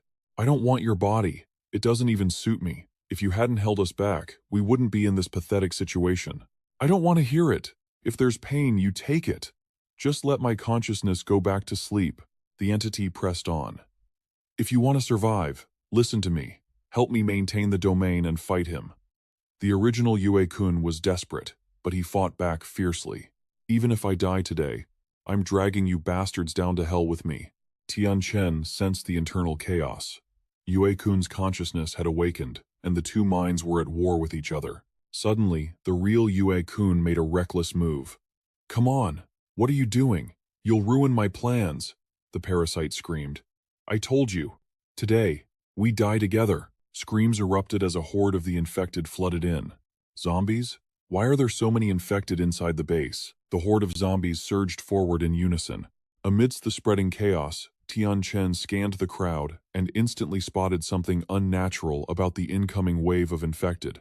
Their clothes were still intact, as if they had just been turned. That bastard. He transformed the citizens of the city into these monsters. The entity controlling Yue-kun exploded in annoyance. You idiot! Using my power like this is a complete waste. Those low-level trash can't threaten him. I don't need your lectures, Yue-kun snapped back. Once I kill him, I'm coming for you next. The zombies launched themselves like missiles, but Tianchen was faster. He struck them down, obliterating them one by one with lethal precision. Seeing the horde thickening, Tianchen glanced around frantically. There are too many of them. I can't cover every angle alone. If this keeps up, our only option is to retreat. Yue-kun gave a bitter, yet confident laugh. Did you really think I wouldn't see through such a childish tactic? I call it the element of surprise. Instead of lecturing me, why don't you join the attack? That human isn't as easy to handle as you think. The other consciousness reluctantly conceded, realizing that refusing to cooperate would only lead to their demise. Fine. I'll follow your lead. Help me control the zombie horde. Without warning, Yue-kun's body erupted in blinding red light. He shot forward like a furious arrow, his voice booming. Try this on for size. Die! Yue-kun gloated. Let's see how you handle this one. Tianchen slid back a step, narrowing his eyes. The opponent's strength and speed had skyrocketed. A second stage transformation? He's actually capable of that? He quickly calculated the energy cost. The environment was completely hostile. Unleashing a third stage evolution inside the enemy's domain would burn too much energy. If he couldn't end the fight instantly, he'd only end up weakening himself. Seconds later, Tianchen made the hardest choice. I can't leave them behind yet. Looks like retreating is the only option. He suddenly called out to her. Seeing Tianchen deactivate his evolution form, Yue-kun let out a chilling laugh, full of mockery. So, what if you evolve twice? You're just dragging two exhausted bodies back and forth. In the end, you're still going to die. Hold on. Something's off about those two humans. He continued, his voice sounding more like a command than a suggestion. Just control the zombies and coordinate your attacks with me. Once we kill him, we'll settle our score later. Tianchen felt his strength draining away, like water slipping through his fingers. Canceling his evolution so quickly, his stamina was hitting rock bottom. Just as Tianchen prepared to defend himself, the incoming attack vanished into thin air, as if swallowed by the void. Yue-kun was stunned. My attack. It was neutralized? And why are the zombies fighting each other? He frowned, his voice dripping with caution. Is that all you noticed? Suddenly, a massive pressure tore through the air, forcing Yue-kun to realize the impossible was happening. My domain. It's been shattered. His face stiffened instantly, as he felt a violent backlash rippling through space. How is this even possible? Just a second ago, they were completely suppressed by my domain. A familiar voice rang out from behind. Ruo stepped out from a brilliant blue light, her voice soft and apologetic. Sorry, honey. I was dragging you down back there. She turned her head, a smug smile playing on her lips. The whole hero saves the beauty trope isn't bad. But personally, I prefer it the other way around. Ruo took a deep breath. You can rest now. Leave these two to me. Amidst the hazy mist, the zombies continued to tear each other apart. Yue-kun stared blankly at the scene, feeling everything spiraling completely out of his control. How? That was a fused domain. How could it be broken so easily? He turned his focus inward, his voice full of suspicion and disbelief, unable to accept that he'd been played. Hey, are you playing tricks on me? My fused domain can't just be broken like that. Is your brain flooded with water or something? What good would that do me? Besides, that's my fused domain, not yours. Without me, your trashy little domain wouldn't even be worth mentioning. Yue-kun's original consciousness roared inside his head, furious at being wrongly accused, his frustration ready to explode. You dare speak to me like that? You've taken over half my brain. I feel like a complete moron right now. Say one more word, and I swear I'll drag you out so we both die together. Fine, fine. I don't want to argue with you. Controlling part of your brain helps me maximize our potential, but it won't affect my combat power. Their strength is far beyond your imagination. We have to cooperate. As the situation outside grew more tense, the original consciousness let out a sigh, temporarily yielding to maintain their fighting form. I'm lending this to you. Use this power to stall for time as long as possible. He shot back, surprised. Stall for time? What are you talking about? With this power, I can kill them both. Yue-kun roared, charging forward. Get out of my way. Move! While the two enemies argued internally, Tianchen started to move in for an attack, but Ruo raised her hand to stop him. No need. She was absolutely confident. "I told you. Let me handle this." As soon as the words left her mouth, she taught Yue-kun a lesson, sending him stumbling. Ruo Xuan launched her next move, blasting him backward until he fell flat on his face. She turned to Tianchen.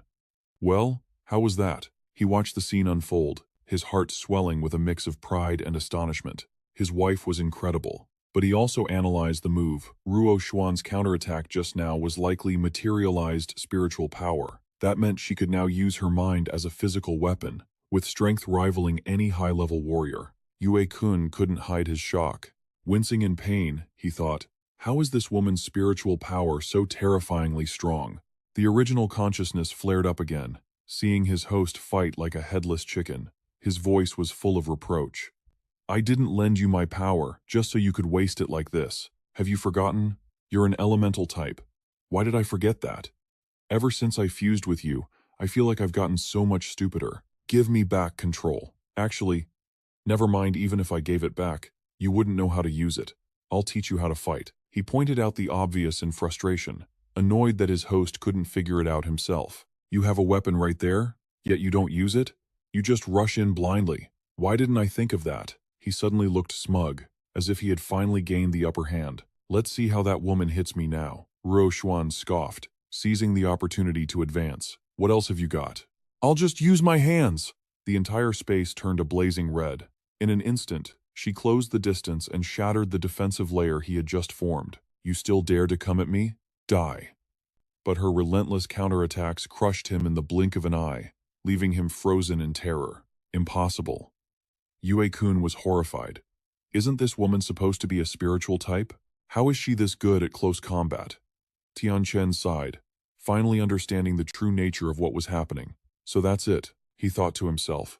Ruo Xuan's domain ability is energy decomposition. Any ability, as long as it involves energy usage, her domain can decompose it or drastically weaken it. His voice is calm, chillingly so. Yue-kun's armor and weapons forged from blood and water look intimidating at first glance. But after being corroded and weakened by Ruo Xuan's domain, honestly, they aren't that scary anymore. That's exactly how Ruo Xuan shattered their combined domains so fast. She forcibly decoupled the fusion of the two territories. Suddenly, boom, a massive explosion shakes the earth. The prolonged battle has taken its toll. Yue-kun is gasping for air, his voice low and exhausted. "Are you okay? I can't hold on much longer. Just wait. Reinforcements are almost here." Tianchen frowns, as if hearing the most ridiculous joke of the day. Reinforcements? Where exactly do you think they're coming from? The skyline outside the city is nothing but smoke and rubble. Tianchen points into the distance, right where dust is billowing from the direction of the shelter. She figures Zimi is still over there. He speaks coldly, as if he's already solved the puzzle. "Looks like you had a plan for Zimi, didn't you?" Yue-kun snaps back immediately, his voice shaky but trying to feign confidence. "Nonsense. You think I couldn't figure out where Zimi would go? We have 5 level 4 experts in total. The other 3 were sent specifically to deal with him. My original plan was to kill Zimi first, then come for the rest of you. I just didn't expect a 1-on-3 fight to drag on this long." Suddenly, Ruo Xuan stiffens, sensing someone approaching fast.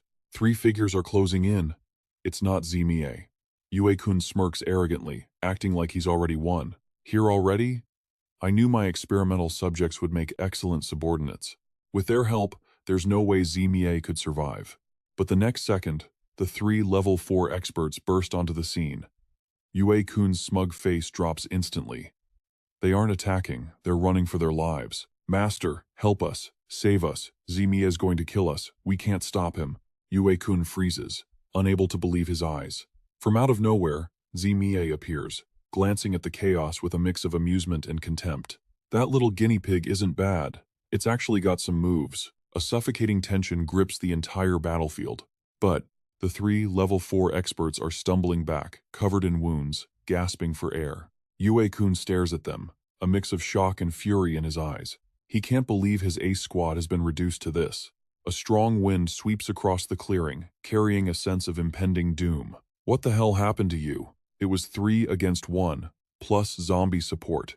How could you fail to kill Zimi?" Terrified, the 3 of them start stammering out excuses. "It wasn't 3 against 1. That guinea pig with Zimi. It's a monster. We were completely overwhelmed. If the zombies hadn't intervened, we'd already be dead. That thing breathes fire. Its elemental power is insane. We couldn't defend against it at all. Yue-kun listens, his face full of disbelief. A fire-breathing guinea pig? Are you out of your mind? A single guinea pig overwhelmed 3 level 4s? Tianchen cuts in, his voice mocking. I warned you. On the surface, Zimie is the strongest force on this island. You should have been more prepared. That's exactly why I had Song Biao stick to Zimie like glue. You never had a chance of winning this game. If it weren't for the symbiotic artifact merging your domains, you wouldn't have even lasted this long. The 3 minions try to calm him down.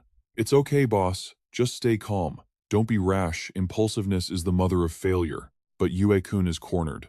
Trembling with despair, he starts begging the entity inside him for more power. You still have power left, don't you? Give it to me. Lend me your strength. But the original consciousness within Yue-kun responds coldly. It's pointless. The enemy is too strong. No matter how much power I give you, it won't be enough. I suggest you surrender. Yue-kun writhes in agony. I can't win. But you can, can't you? Why would you help me? Why? I don't know. I just refuse to accept this. The tension between the 2 consciousnesses sharing one body spikes to its limit. I have one request. Help me kill them. All of them. A suicide pact then? Fine. I agree. Seeing the sudden surge of energy, the 3 minions panic and rush forward to stop him. Stop. Boss, you can't use that move. You'll destroy the entire base city. Yue-kun ignores them, his eyes glowing a menacing red. If I die, I'm taking all of you with me. Tianchen turns and shouts. Everyone, fall back. Get behind me. The final clash is about to begin. Zimi assesses the situation. Yue-kun has lost it. We're on an island surrounded by water. This environment favors him, not us. Tianchen nods. We have the numbers now. Even if Yue-kun drains the whole lake, it won't save him. My worry is that this massive display of power is a distraction for something else. Zimie finishes the thought, frowning. Something else? Yue-kun turns inward to his demon. Thanks. I'm leaving this to you. Tianchen issues quick orders. No time to waste.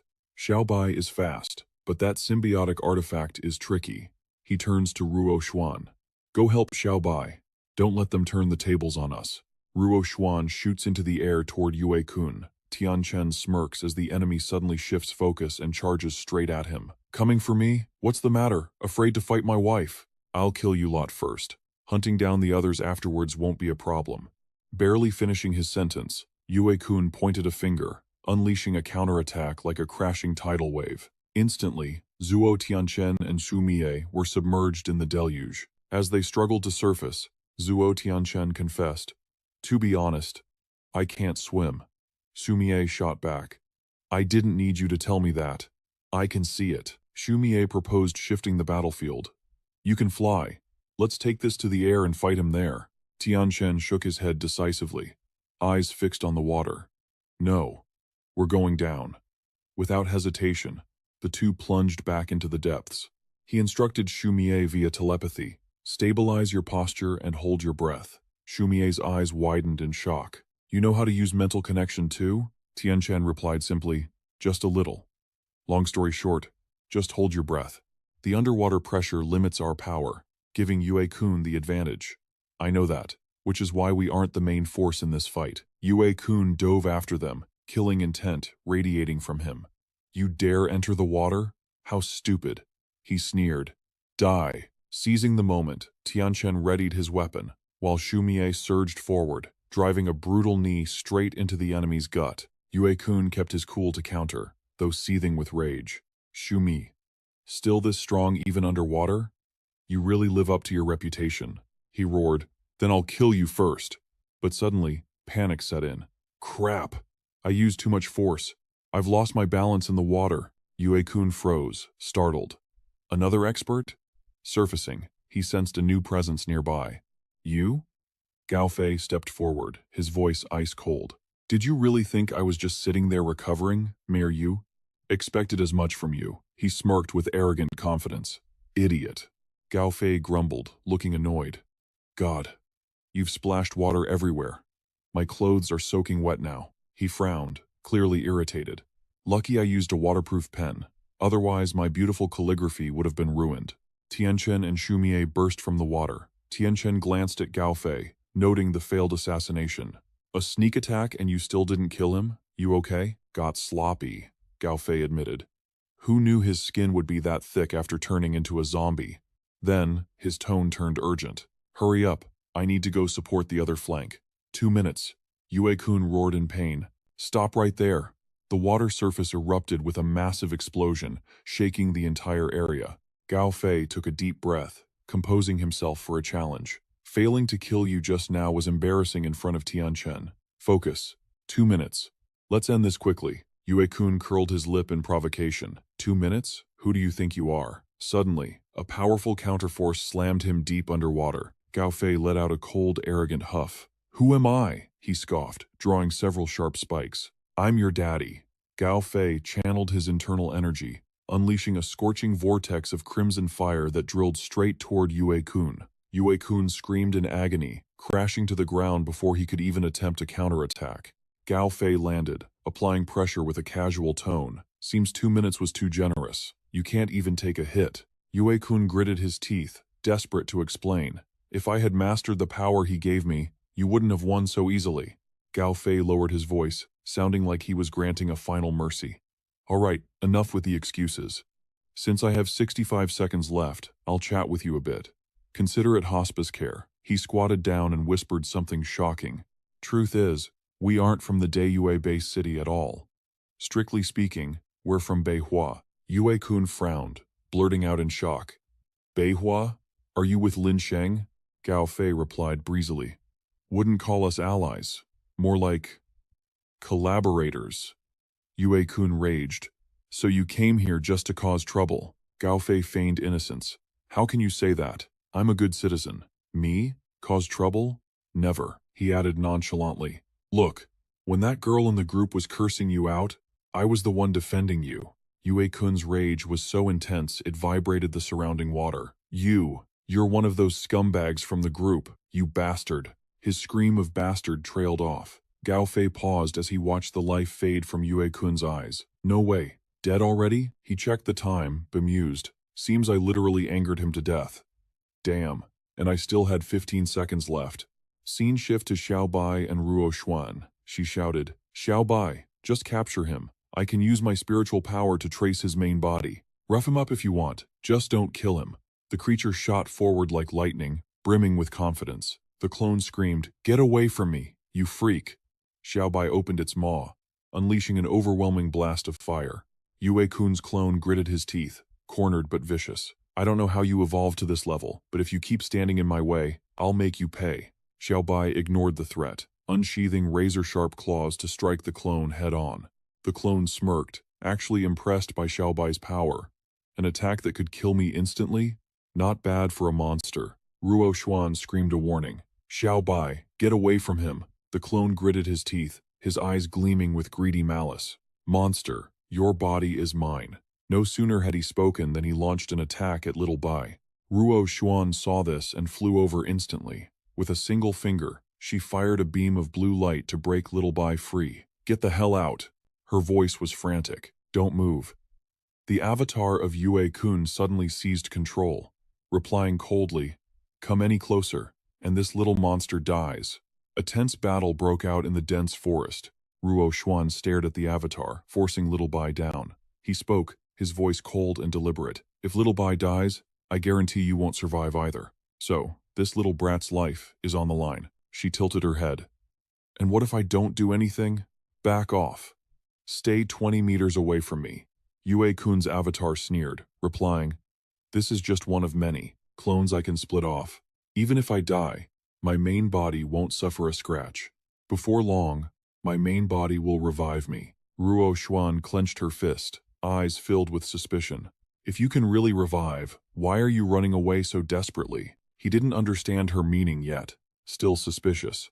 Suddenly, perhaps angered by Ruo Xuan's words, Yue-kun unleashed a blazing red spark, attacking her directly.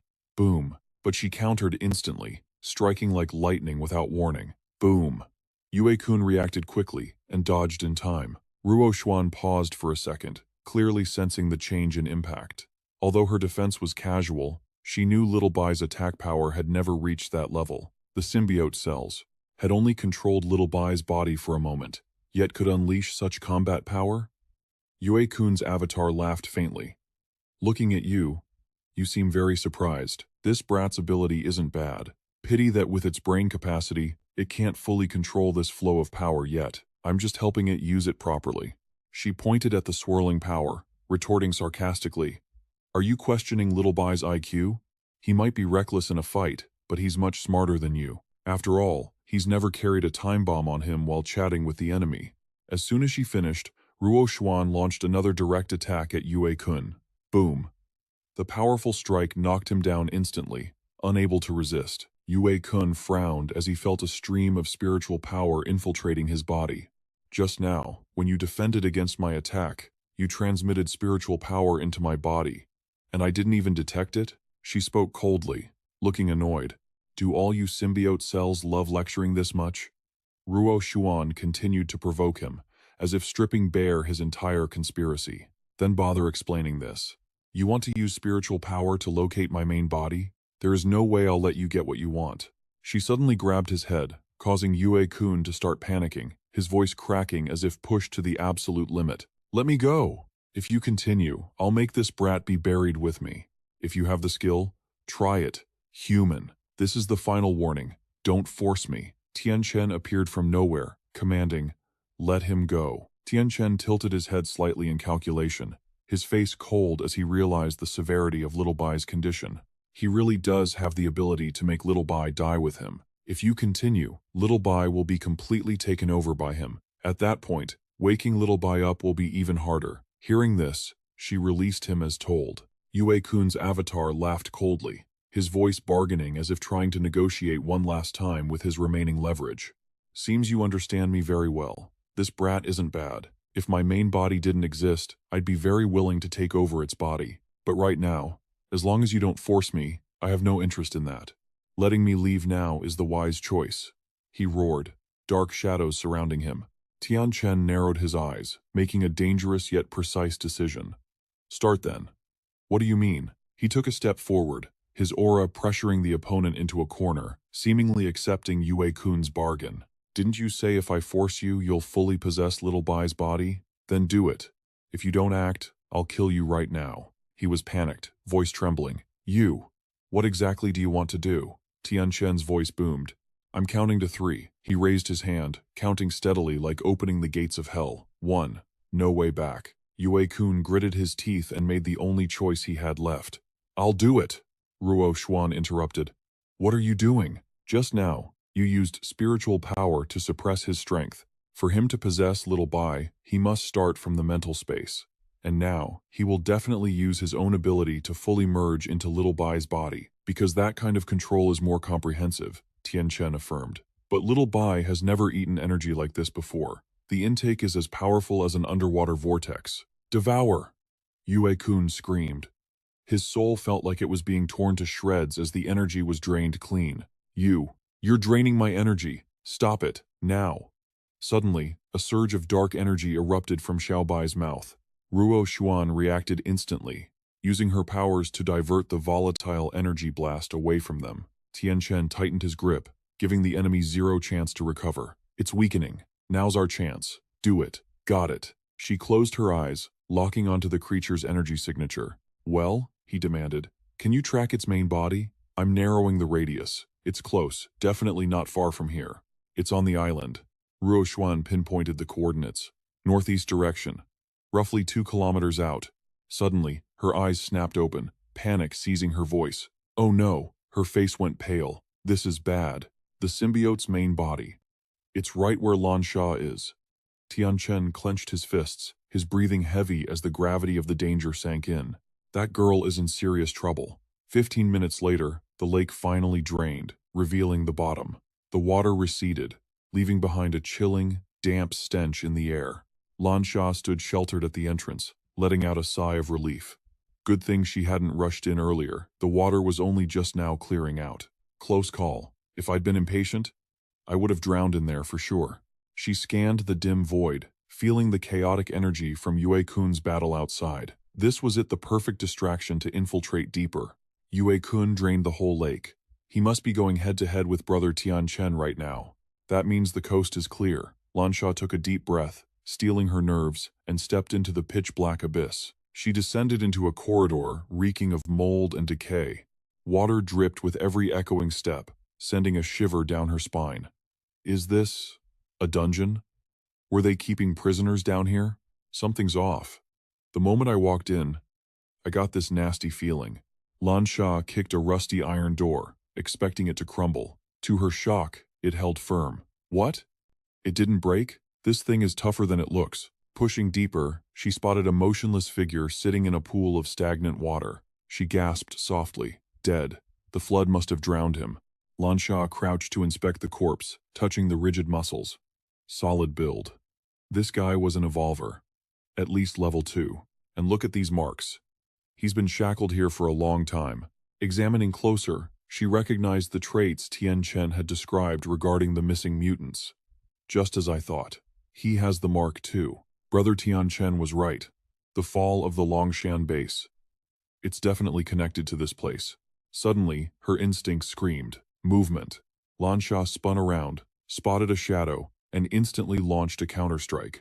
Stop right there, she shouted. Don't you dare run!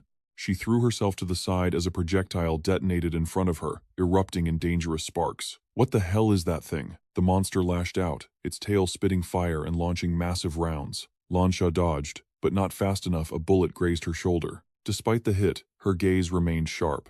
She stayed calm, but her mind was racing with questions. Explosive rounds? Do the infected usually have tech like this? The monster lunged again. Lansha kicked off the ground, launching herself into the air. She watched the projectile's erratic trajectory. One wrong move, and she'd be shredded to pieces. If those things detonate inside me, I'm done for. She analyzed the battlefield. The last volley had already covered the entire room. I'm running out of room to maneuver. Panting heavily, Lansha cursed herself for underestimating the pint-sized enemy. I got cocky. It's small, but this infected is smart. And dangerous. Her eyes narrowed, calculating the only viable option. Forget fighting time to run, she bolted. The monster, sensing her retreat, gave chase instantly. Its body morphed, revealing a rocket-like launcher that unleashed a barrage of jagged rocks and spiked shrapnel at her. The projectiles screamed through the air behind her. Lansha pushed her speed to the limit. Damn it, since when can they do that? Lucky I'm fast. She sprinted out of the tunnel and burst into a wide-open chamber. Breath ragged, her eyes lit up. She finally had the space she needed. Open ground. Now we're playing by my rules. She spun around, ready to strike, but a hand caught her wrist mid-air. It was Tianchen. Calm down. Look before you hit. Brother Tianchen. Her face lit up with relief. You guys made it. He ignored her, his gaze locked intensely on the strange creature, as if facing a nightmare come to life. So, that's the host of the symbiote? I've never seen anything like it. Lansha pointed frantically at the creature's deadly curved tail. Watch out for that tail. It's a biological gun, and it can switch firing modes. Shumi stepped forward, squinting. Then, the horrifying truth hit him. It was him, the infected subject from the failed evolution experiment all those years ago. The four of them faced off directly against the hideous monstrosity. It emitted a constant, spine-chilling sound, looking as if it wanted to swallow them whole.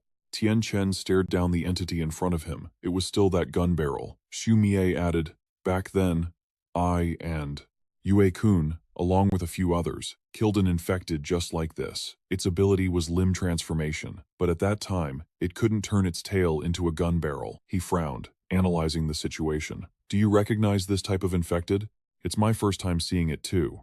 But, to transform flesh into a mechanical gun structure, its evolution level is pretty high. This might be related to the host body of the symbiote cells. The main symbiote roared, and from its tail, it fired a spray of scattered shots. Lansha screamed, "Watch out! It's a scatter shot!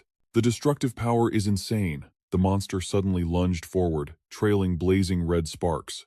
Shumie rushed forward, erecting a psychic barrier to block the bullets. I got this. A reinforced concrete wall behind them was riddled with holes, nearly destroyed. Even the reinforced concrete was almost punched through. If we take this head on, I might have to unlock the second stage transformation. If I take a direct hit without it, I'm definitely getting hurt. Yue Xuan pulled Tianchen behind her. Stay behind me. As the attack landed, it was intercepted by her psychic barrier. They thought the barrier would be enough to protect the four of them. But, in just a few seconds, the bullets unexpectedly pierced right through. Realizing it was bad, Yue Xuan urgently shouted for everyone to run. A terrifying scene unfolded, massive bullets everywhere. She gritted her teeth as she noticed something unusual. What's wrong? It's attack. There are special bullets mixed in that can penetrate directly through psychic barriers. I can't tell them apart yet. If it wasn't for sheer luck just now, both of us would have been hit. Tianchen smirked, mocking himself. It had been years since the apocalypse began. He never thought there'd be a day he'd be suppressed by firepower. As he finished the thought, he stepped up, ready to attack. You two be careful. I'm going in. His gaze sharpened, generating a violent tornado. The monster used its own power to engage. Tianchen rushed in like a storm, launching a powerful counterattack straight at it. Shumie charged in to help. I'm coming too. Suddenly, Tianchen's expression changed. Did he realize something was wrong? Tianchen quickly shouted to hold Shumie back. Shumie, stop! But the monster's firepower was unexpectedly strong, blasting both of them backward. The clone was suppressed by Xiaobai and dragged into the light. Tianchen watched the scene. It seemed this was the true parasitic host of the symbiote cells. The main symbiote roared, his voice filled with rage. I truly never expected that you would betray me. The two of them looked at each other, bewildered. Xiaobai spoke up. He's not talking about you guys, he's talking to me. Hearing that, Tianchen and Shumi immediately whipped their heads around. Xiaobai shrugged, explaining, no need to look at me like that. I'm just borrowing this little monster's body to take control for a bit. Besides, he agreed to it. The clone trembled as he continued. Original body. I never had any intention of betraying you. But I'm no match for these people. Symbiosis with this little monster was my only option. The main symbiote tightened its gun barrel, its voice dropping colder. Is that so? Why did these humans find this place? If it weren't for their interference, I would have evolved even further very soon, he roared. First, your life and the lives of the other clones were granted by me. Without my permission, you cannot symbiose with other living creatures. Second, completing my orders is your sole mission. You neglected your duty and betrayed your creator. This is your sin. I told you, I just wanted to live. Merging with this little monster was my only way to survive. The main body's voice lowered, like a judge passing a death sentence. How you should live. Only I get to decide that. Since you value your own life more than the interests of the main body, you are no longer necessary. It issued the verdict to seize Xiaobai's body. You chose this little monster? Not bad. I'll take it. Hearing this, Lansha instantly slapped the main symbiote hard. She stepped forward, eyes blazing with fury. You think you can just take him? Xiaobai is this old lady's adopted son. Lansha raged, pointing straight at the symbiote. Brother Tianchen. This ugly monster dares to try and touch Xiaobai right in front of us. In all my life, I've never seen such arrogance. What do you say? Are we just gonna stand here? Tianchen stepped forward, his voice curt but dripping with killing intent. Kill. The monster didn't back down. Fire erupted from its gun barrels, covering the entire space and sparking a violent clash. Bullets fired in rapid succession, pouring down like heavy rain. Amidst the chaos of battle, Tianchen and Xiaobai suddenly vanished from sight. Where did Tianchen and the little mouse go? How did they disappear right as the fight started? Plans have changed, we just need to hold the line here.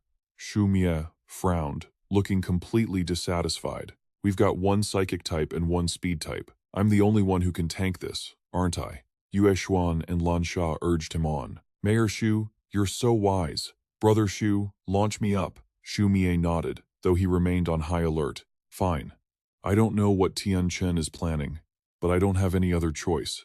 The monster is accelerating. Concentrate fire. Don't let it close the distance. Switch to heavy artillery, now. Dense bullet barrages aren't working, change tactics. Fall back, fast. Switch to close-range fire.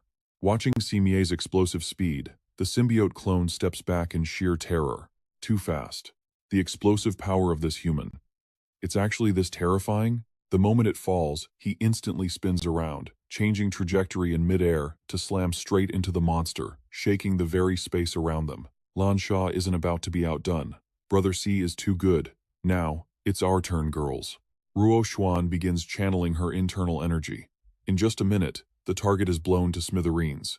Meanwhile, Tianchen and Xiaobai are watching everything from above. The symbiote clone concedes, I admit, your strength is impressive, but that doesn't mean you can defeat the original body. However, if you personally step in, perhaps there is a chance. Tianchen shoots back. When you say a chance, do you mean a chance to defeat him or to kill him? Kill him? You underestimate the original body's abilities. He continues. Do you know why I brought you here? You want to tell me that even if you don't fight personally, your teammates can still stand against the original body. You're trying to show off your power. Tianchen lets out a faint laugh. Seems like you don't understand humans very well, do you? If I just wanted to flex my strength, wouldn't it have been better to let Xuan and the others beat that monster to a pulp right in front of you? Why go through the trouble of bringing you here? The clone falls silent for a beat, then asks directly, then what is your goal? He looks straight into its eyes, his voice sincere yet pressuring. Showing power was to prove to you that I have the ability to protect your life. And as the leader of this squad, speaking to you personally, that is to recruit you. This is called sincerity. The creature listens, looking skeptical. Sincerity. The symbiote clone muses, its eyes full of conflict, torn between the choice of survival and its instinctual hostility toward humans. You mean you want me to join the human side?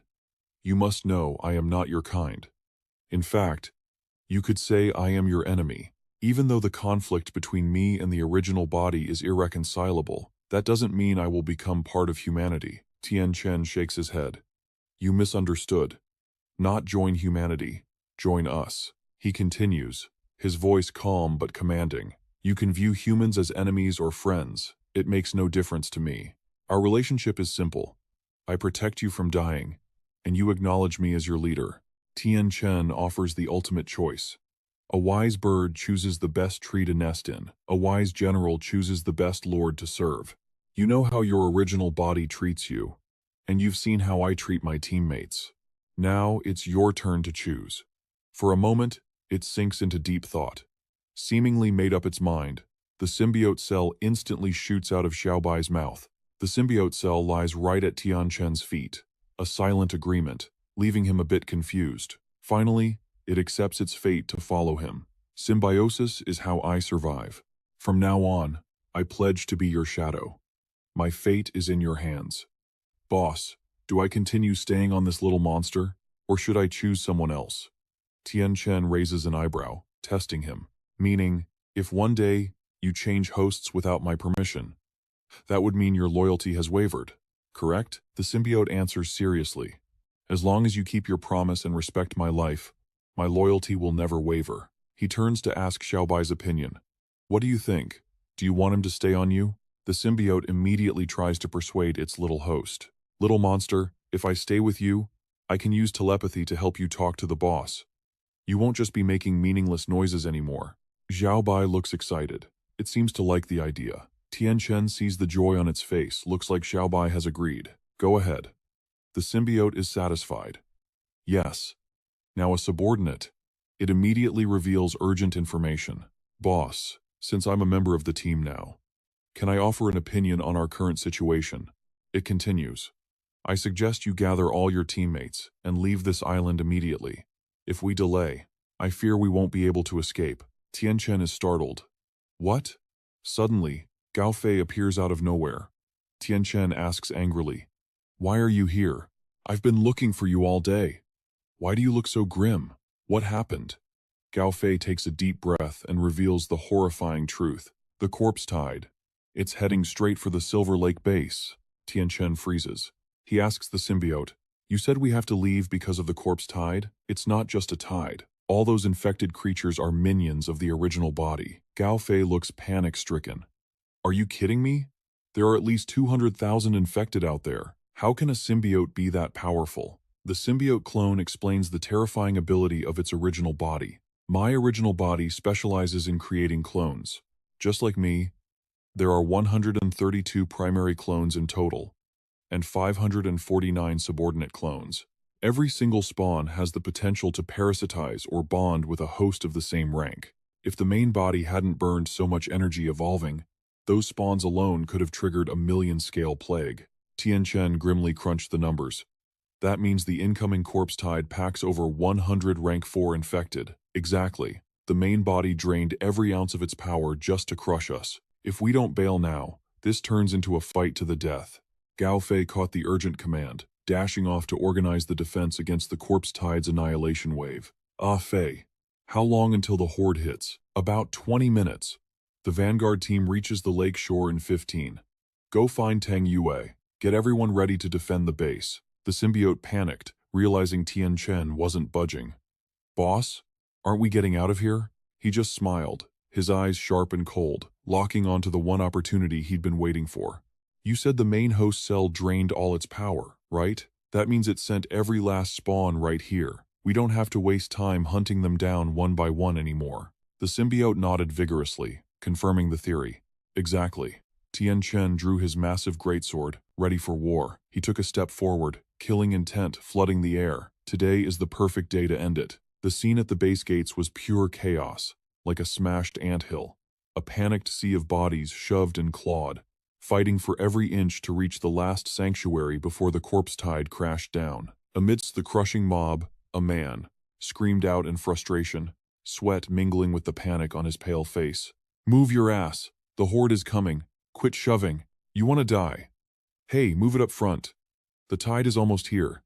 You want us all killed? Hui Tailang's goons barreled through, slamming shoulders and throwing elbows, tossing civilians aside like trash to clear a path. Get the hell out of the way. Move. The crowd raged back. You want to die? You think you're the only one who can fight? Get him. The lackey sneered, his voice dripping with arrogance. Are you all blind? You got the guts to block Brother Hai's path? The crowd murmured, confusion spreading. Brother Hui? You mean Hui Tai Long from Mount Lee Camp? The guy who just hit rank 4 last month? So, what if he's rank 4? Does that give him the right to cut? Even in their terror, some tried to cling to the last shreds of fairness. This is life or death. Everyone's waiting to get into the shelter. Rank 4 or not, get in line like everyone else. Before the sentence finished, Hui Tailang smashed a fist into the man's face, sending him flying like a sandbag. He spoke coldly. That's what happens when you block my path. A lackey kept spitting out threats. Move! Move! Get the hell to the side! You want to die? Out of the way! He spotted a woman clutching her child, trying to run. Hey, are you deaf? He grabbed the mother by her hair, yanking her back. You damn bitch! You got some nerve blocking Brother Hai, the mother screamed, her voice cracking with despair against the howling wind. Please, let us in first. My baby is too little. She won't survive out here. The thug looked at the child with zero humanity, raising his hand with murderous intent. Can't survive? Then I'll put the brat out of its misery. Kid, if you want to blame someone, blame your mom for blocking Brother Hui. Mama. Mama. Suddenly, the trees rustled. Hui Tailang sensed an arrival but too late. Tianchen shot down like a lightning bolt, slamming a kick into the thug that buried his face in the dirt. Gao Fei caught the child and handed her back to the trembling mother. Hold her tight and get inside. Go. Thank you. Tianchen commanded. Move out. The crowd gaped, jaws dropping as they watched Tianchen hover in midair, a power far beyond their comprehension. He can fly. Rank 4. He has to be a rank 4 expert. Tianchen touched down, his voice booming like an absolute decree that brooked no defiance. Listen up. Civilians enter first. Evolvers, line up by rank.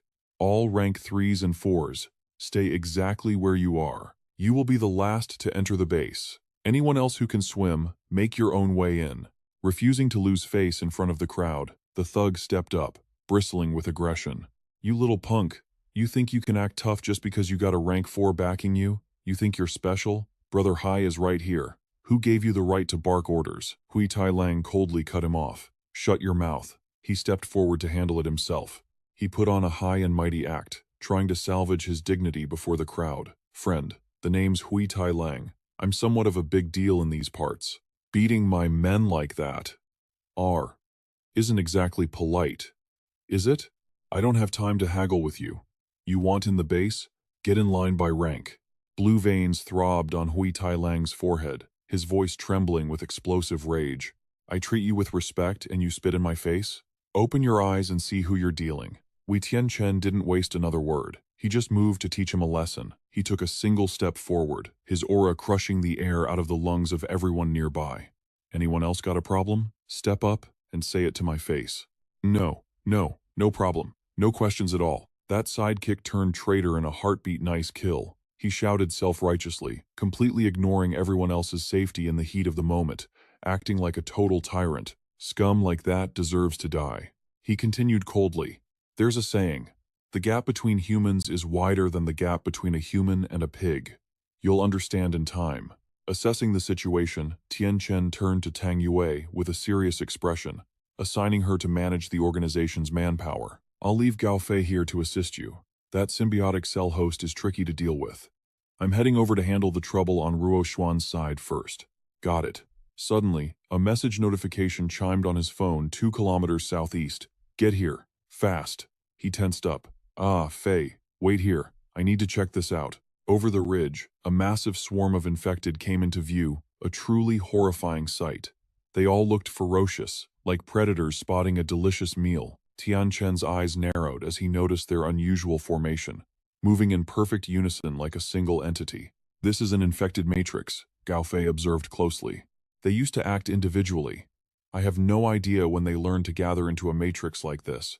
I'm afraid we've completely underestimated the zombie tide this time. This is effectively a well-trained zombie legion. Tianchen looked toward the base, his voice dropping as if calculating their survival odds.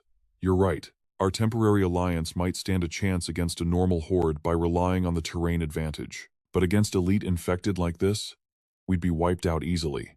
Relying just on them, the Silver Fox base won't hold for long. Gao Fei frowned slightly, sensing the danger, and made a suggestion. The way I see it, we should send word for them to evacuate. Deploying this formation has slowed the zombies down significantly. There's still time to run. Tianchen rejected it instantly. No. His voice was firm. There are plenty of elites, and it's not just them out there. Besides, dealing with elites is our specialty, isn't it? He gripped his weapon tight. Though, I guess Xu Mi is going to feel a bit left out this time. Scene shift to Xu Mi's trio, Ruo Xuan and Lan Sha. Xu Mi panicked. What did you say? Everyone wanted to go, but they had no choice but to leave him to fight alone. It couldn't be helped. The zombie tide is much stronger than usual this time. We have to go over there and help, he said, his voice dripping with sarcasm. You two said we'd share the burden, but for half the day, I've been carrying it all myself. Now, you're not even pretending anymore. Mayor Shu, your power is immense. We barely had a chance to intervene anyway. Honestly, we wouldn't have been much help. Might as well handle it yourself. Ah. Ru Xuan placed a hand on Xu Mia's shoulder. I know Mayor Shu is a real man who loves helping others. Your heroism knows no bounds. I'll remember this day. We'll definitely treat you to a meal later. The two women waved goodbye, looking like they were abandoning him, yet their eyes held absolute trust in his ability. Go get him, mighty brother Shu. Bye-bye. And just like that, he was left to duel the monster alone. Xu Mie laughed helplessly. Zuo Tianchen, your people are truly interesting, he said, radiating the confidence of someone assured of victory. Fine. Battle resolve flared in Xu Mie's eyes. I'll handle it all. Scene shift. In the distance, someone was watching the zombie tide through binoculars. Through the lenses, the zombie horde had arranged itself into neat formations, as if waiting for a command to attack. Every single one of them had bloodshot eyes and razor-sharp teeth. The man observing the horde was Fa Guochang, leader of the Dongchuan camp. A group of his brothers stood behind him. Suddenly, Pu De spoke up. How does it look, brother? Fa Guochang lowered the binoculars, cold sweat trickling down his face. He replied, 300,000. I estimate the size of this horde is at least 300,000. Hearing this, the brothers behind him erupted into panic. 300,000? That many? What do we do? Last time our camp couldn't even hold off 50,000. With 300,000. Shouldn't we run? But run where? For 100 miles around, it's all flat plains with no other bases. There's nowhere to run. Pudi approached Fa Guochang and asked, Brother, can the Silver Fox base hold? Guochang replied, If it were a normal horde, Silver Fox might stand a chance with their terrain advantage. But this formation, this time, they're organized. I suspect the lead infected is highly intelligent. We can't hold it. Hearing this, Pu De panicked slightly. So we're dead for sure? Fa Guochang frowned and said, I haven't lived long enough yet. He looked at the brothers behind him. Everyone, listen to me for a moment. Just then, Zuo Tianchen and his people suddenly appeared. Whispers exploded immediately. It's him. Where's that level 4 expert, Yue-kun? Was he defeated? Don't see him anywhere, do you? Isn't it obvious? Damn, he's strong, took out Yue-kun's crew that fast. Tianchen walked straight up to Fa Guochang, cutting the small talk and getting right to the point. Time is tight, so I'll be blunt. In 5 minutes, the zombie tide will hit the Silver Fox gates. I'm forming a strike team to intercept them. Fa Guochang's men shouted in disbelief. You're kidding, right? Is this a joke? We don't have enough people to even floss the teeth of that corpse tide. A vanguard squad? That's no different from throwing our lives away. Pu Guochang fell silent, thinking for a moment before speaking up. Expert, listening to your accent, you must be from the south, right? Honestly, given the current situation, if there was a solid plan, I am sure many people would be willing to charge in. But first, we don't know a thing about your background, and second, we have no clue what your plan actually is. Zuo Tianchen looked at him coldly and replied, I have a plan. This corpse tide is organized. It's controlled by high-level infected. Their destructive power is immense, but if we kill the intelligent infected leading them, the formation will crumble. The vanguard squad is organized to cut into the corpse tide and assassinate the leader. As for my background, I believe most of you have heard of me. He lifted his head and clearly stated 5 words. My name is Zuo Tianchen. Pu Guochang and his brothers froze on the spot the moment they heard the name. Suddenly, Jiangnan rushed right up to Tianchen. He grabbed Tianchen's hand, shaking it violently, blabbering in pure excitement. No way, no way. Are you really Zuo Tianchen? Zuo Tianchen responded. What's wrong? Jiangnan got even more hyped. Idol. Oh my god. I'm actually standing this close to my idol. Hearing this, Zuo Tianchen just stood there, completely stiff and unable to move. Tang Yue, standing behind him, laughed and explained, You might not know, but your reputation in the north is legendary. Since you easily defeated Simi, many people consider you the #1 expert in the north. Zuo Tianchen glanced at her. Is that so? As soon as he spoke, Pu Guochang and his brothers surrounded him, showering him with praise. Did you hear that? Zuo Tianchen. It's Zuo Tianchen, in the flesh. Brother Chen, you say fight, we fight. Brother Chen, I want to bear your children. Calm down, didn't you hear him? The vanguard squad has to charge into the corpse tide, but it's a sure win now. Brother Chen, I'll follow you to the death. Zuo Tianchen is invincible, okay? Seeing the crowd swarming him, Tianchen thought to himself, if I knew the name Zuo Tianchen was this useful, I would have shouted it the moment I entered the city. After assembling the vanguard squad, Zuo, Tianchen, and the others headed out to face the corpse tide. Zuo Tianchen asked Xiaobai, How is it? Can you sense them?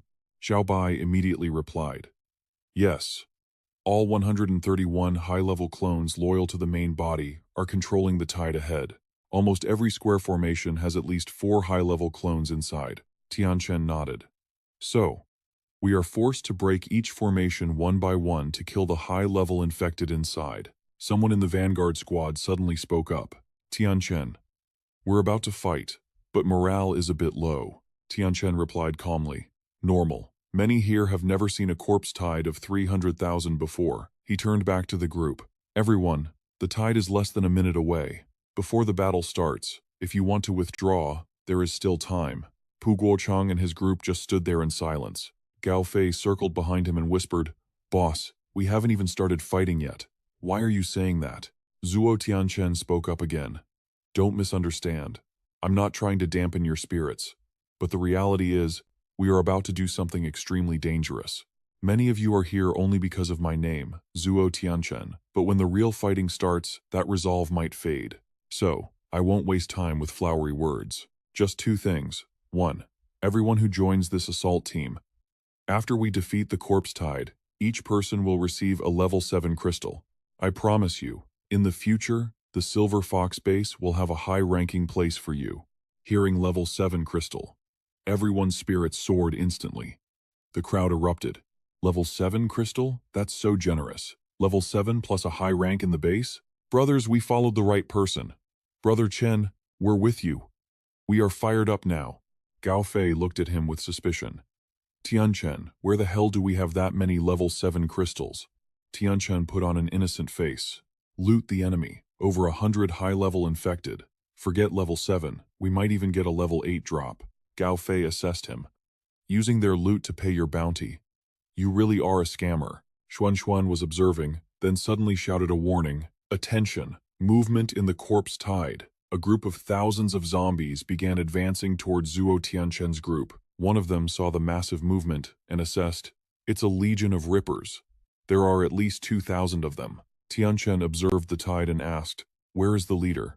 Xiaobai immediately replied, the center. It is right in the center of the formation. The rippers possess incredibly strong impact power. I advise against fighting them head-on. Zuo Tianchen raised his gun to the sky, fired a single shot, and declared, everyone, attention. The zombie horde's vanguard has arrived. We must crush these rippers. Listen to my command. The group on Zuo Tianchen's side were burning with fighting spirit. He shouted loudly, 3, 2, 1, get down. The machine guns in the rear immediately opened fire in unison. Barrage after barrage of gunfire blasted toward the horde, sending zombie bodies flying in all directions. Seeing the opportunity, Zuo Tianchen shouted for everyone to charge. Now is the moment. Break their formation. Zuo Tianchen and the group charged toward the horde. As they advanced, he kept shouting, charge. Ah Fei, Xuan, I'm leaving the left and right flanks to you two. Kill. Gao Fei and Ruo Xuan rushed to the front, unleashing their powers against the zombie horde. Gao Fei used his power to rip a zombie body in half. 10,000 swords return. On Ruo Xuan's side, she unleashed a massive electric shockwave toward the zombie horde. Boom! The two of them blasted a path through the horde, allowing everyone to push deep into the center. Fa De ran alongside Guo Chang and asked, are we really just going to slaughter our way in like this? I thought at least a few of us would die. Hearing this, the older man frowned and scolded Fa De immediately. Die? Who said anything about dying? Stop spouting such nonsense. Watching Gao Fei, Zuo Tianchen, and Ruo Xuan fighting the zombie horde to clear a path, Guo Chang muttered to himself, they are all peak level 4 experts, and their teamwork is incredibly strong. If they did not need us to help maintain the formation, they would have slaughtered all these rippers already. Just stay close to them. We might actually be able to protect the Silver Lake base. As everyone charged forward, Zuo Tianchen spotted the target ahead. He suddenly signaled to the group, humph. Zuo Tianchen spotted a ripper within the horde. Seeing Zuo Tianchen's group, the ripper let out a furious roar. Gao Fei saw this and approached Zuo Tianchen, saying, I didn't expect the ripper leader to charge straight at us, and it is even using a charge formation just like ours. It looks like it is prepared to face us head-on. Zuo Tianchen stared at the ripper and replied, then it is just in time. As he finished speaking, he dashed forward, leaving behind a final order. You and Ruo Xuan lead the team to attack from both flanks. Leave the front to me. Seeing Zuo Tianchen charge, Ruo Xuan also commanded the group, split into 2 squads, charge and kill. Zuo Tianchen descended from above, wielding a massive blade filled with power as he slashed at the ripper. The impact of his strike caused a violent explosion. Sparks flew wildly, but Zuo Tianchen suddenly froze. His blade had been caught by the ripper's bare hand. It blocked it. Zuo Tianchen stood face to face with the ripper, its entire body radiating a crimson energy. It looked at him with a sinister grin, revealing razor-sharp teeth. Zuo Tianchen struggled, using all his might to force the blade down toward the ripper. His body trembled as he thought. As expected, a high-level infected with parasitic symbiote cells is no ordinary foe. Even a brute like this, Ripper has learned how to use its power for defense. Suddenly, a shadow flashed behind the Ripper. It glanced back. It was Xiaobai. He rushed in, delivering a barrage of heavy punches to the Ripper. The Ripper glared, baring its sharp teeth as it spoke. Traitor. I never thought you would betray your own kind for personal gain. Xiaobai looked at it and retorted, my own kind? The original body has never considered us his kind. He couldn't care less whether we live or die. Hearing this, the Ripper swung its massive arm in a rage. Fool! Betrayal is betrayal. I will kill you in the name of the original body. A rumbling sound echoed from the distance. Gao Fei turned around. squinting as he looked out. What is that noise? Seeing another wave of the horde charging toward them, Ah Fei shouted a warning. It is the Rippers we separated earlier. They are fighting their way back to us. Prepare for defense, now. He used his power to blast away a group of zombies, then shouted, Sister-in-law, I cannot hold this side much longer. Watch the rear. Ruo Xuan was also using her full strength to push back another wave. Hearing Ah Fei, she replied, I cannot hold on much longer either. Gao Fei looked around, seeing his teammates struggling desperately against the tide. He knew the situation was critical. Gao Fei gritted his teeth, muttering to himself, We are done for. Most of these guys are level 4 talents, just on the verge of leveling up. The 4 of them are only skilled in melee combat. They lack area of effect damage. Relying solely on them to handle that many Rippers is impossible. Meanwhile, Tianchen is locked in a fierce duel with a Ripper. He unleashes a heavy kick, sending the creature stumbling backward. Catching his breath, Tianchen shouts, Xiaobai, attack together. I refuse to believe this thing has no weak point. Xiaobai hovers nearby and replies, Understood. The duo moved in perfect sync, unleashing a barrage of attacks on the Ripper. Even amidst the chaos, Tianchen kept talking to Little White. Not bad. This thing is tough, but you've definitely optimized targeting its weak points. Keep hitting it. We need to put it down, now. Little White chirped back. Got it. Got it. The Ripper was getting hammered, beaten senseless, and forced into defense. You think you can kill me with those weak attacks? Filthy humans. And you traitor. I'll show you true terror. Suddenly, a claw slash tore down from its back to its head. These claw marks ran deep, inflicting massive damage on the Ripper and leaving it severely wounded. The Ripper crumpled to its knees, looking up to see Lan Sha wielding long artificial claws. Tianchen and Little White froze, staring in shock as blood sprayed violently from the fresh wounds. Lan Sha glared at it with ice-cold eyes. Death is the ultimate fear. She glanced at the iron claws on her hands, a smug look on her face. She thought to herself, I didn't expect Hyena's arms, which I absorbed, to react with the original dagger. It turned my fingers into iron blades that can change length at will. Plus, this weapon works like magic against the infected's defensive shells. If they're caught off guard, it ignores their armor completely. Attack range plus 100%. Attack distance minus 20%. Stealth critical damage plus 1000%. Physical defense penetration plus 100%. Critical hit chance plus 100%. The injured Ripper tried to flee. Tianchen saw it and barked an order. Little monster, catch him. Little White didn't hesitate, chasing after the black smoke instantly. Roger. Moments later, Little White pinned the Ripper down. It struggled wildly, cursing non-stop. You freak! Let me go! Tianchen approached and said, Little monster, I can absorb his power to get stronger. Help me out, and I'll split half the power with you. Deal? Little White didn't hesitate, ready to absorb the Ripper. Got it. Seeing the danger wasn't over, Tianchen told him to keep it contained. Now isn't the time to split the loot. Seeing their leader captured, the Rippers below screamed in a frenzy.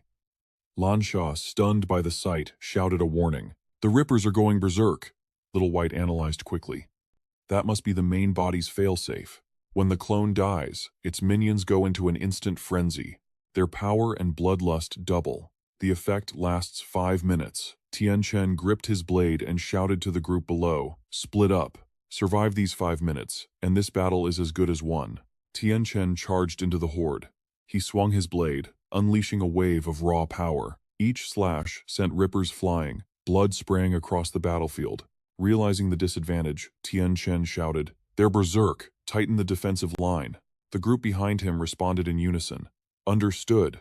Brother Chen is invincible. Meanwhile, Park Kukchang and Park Doksong were fighting off their own wave of Rippers. Deoksong saw Tianchen return and asked, Boss, I saw Brother Chen go over to support. Did they take down the Ripper leader? Kukchang fought back as he replied, Must have. Otherwise, these things wouldn't have gone crazy all of a sudden. I reckon if we survive this wave, we'll be in the clear. A team member spotted something and pointed. Old Park. Look over there. A horde of Rippers was rushing them from the distance. Someone panicked. Where did they come from? Another yelled. They're breaking through. That many numbers will split us apart. Seeing the swarm, Dogsong asked, Boss, what do we do? Kukchang frowned. Quiet. I'm thinking. He eyed the approaching horde, his mind racing. Up ahead, the two psychic experts are clearing the path. Brother Chen is on the left, that speed-type girl is on the right.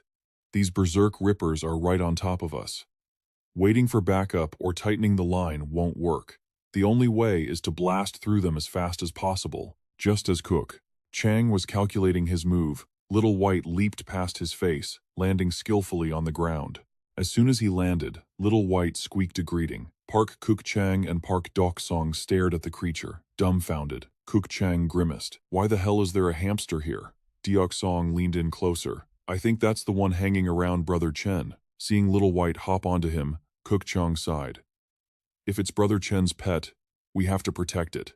Staring down the swarm of rippers right in their faces, he shouted to Desong, "We're out of options. Use that move." Desong nodded instantly. Got it. Let's combine our strength. Dragon's roar, tiger's howl. The ground shattered, sending debris flying into the air. The surrounding rippers were instantly obliterated, their bodies torn apart in the blood-soaked explosion. Seeing the massive blast erupt from their position, the survivors nearby started buzzing with excitement. Did they just use a fusion skill? That was insane. It completely scattered the rippers. Tianchen watched, gritting his teeth in thought. A fusion skill. That must be a combo technique. The power is undeniable. Back on the battlefield, having successfully dispersed the rippers, Pu Guochang and Desong finally exhaled a long sigh of relief. Xie Tianchen landed beside them and immediately asked, "Didn't I tell you to wait for backup?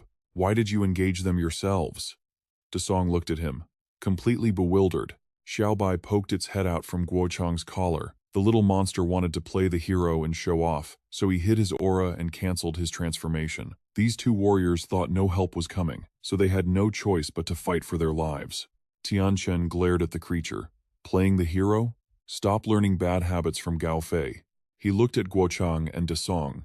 You two are the Pu brothers, leaders of the Dongchuan camp, right? I've heard of you. Hearing this, the two smiled awkwardly. You flatter us, Brother Chen. Truly. We had eyes but failed to see Mount Tai. Please forgive our offense. Tianchen paused for a moment to think. In the files Tang Rui gave me, Dongchuan camp was listed. It doesn't grow fast, but it's steady. It won't become a major fortress, but it's a force to be reckoned with. After a moment, he addressed the brothers. That combo technique was impressive. Thanks to you two, the rear guard was able to stabilize. I can see you understand the battlefield and know when to seize an opportunity. How about I put you in charge of the rear guard? Think you can handle it? The two lit up with joy. Really? Tianchen patted Xiaobai's head, still perched in Guochang's collar. I'm assigning this little guy to your command. He'll help you at critical moments.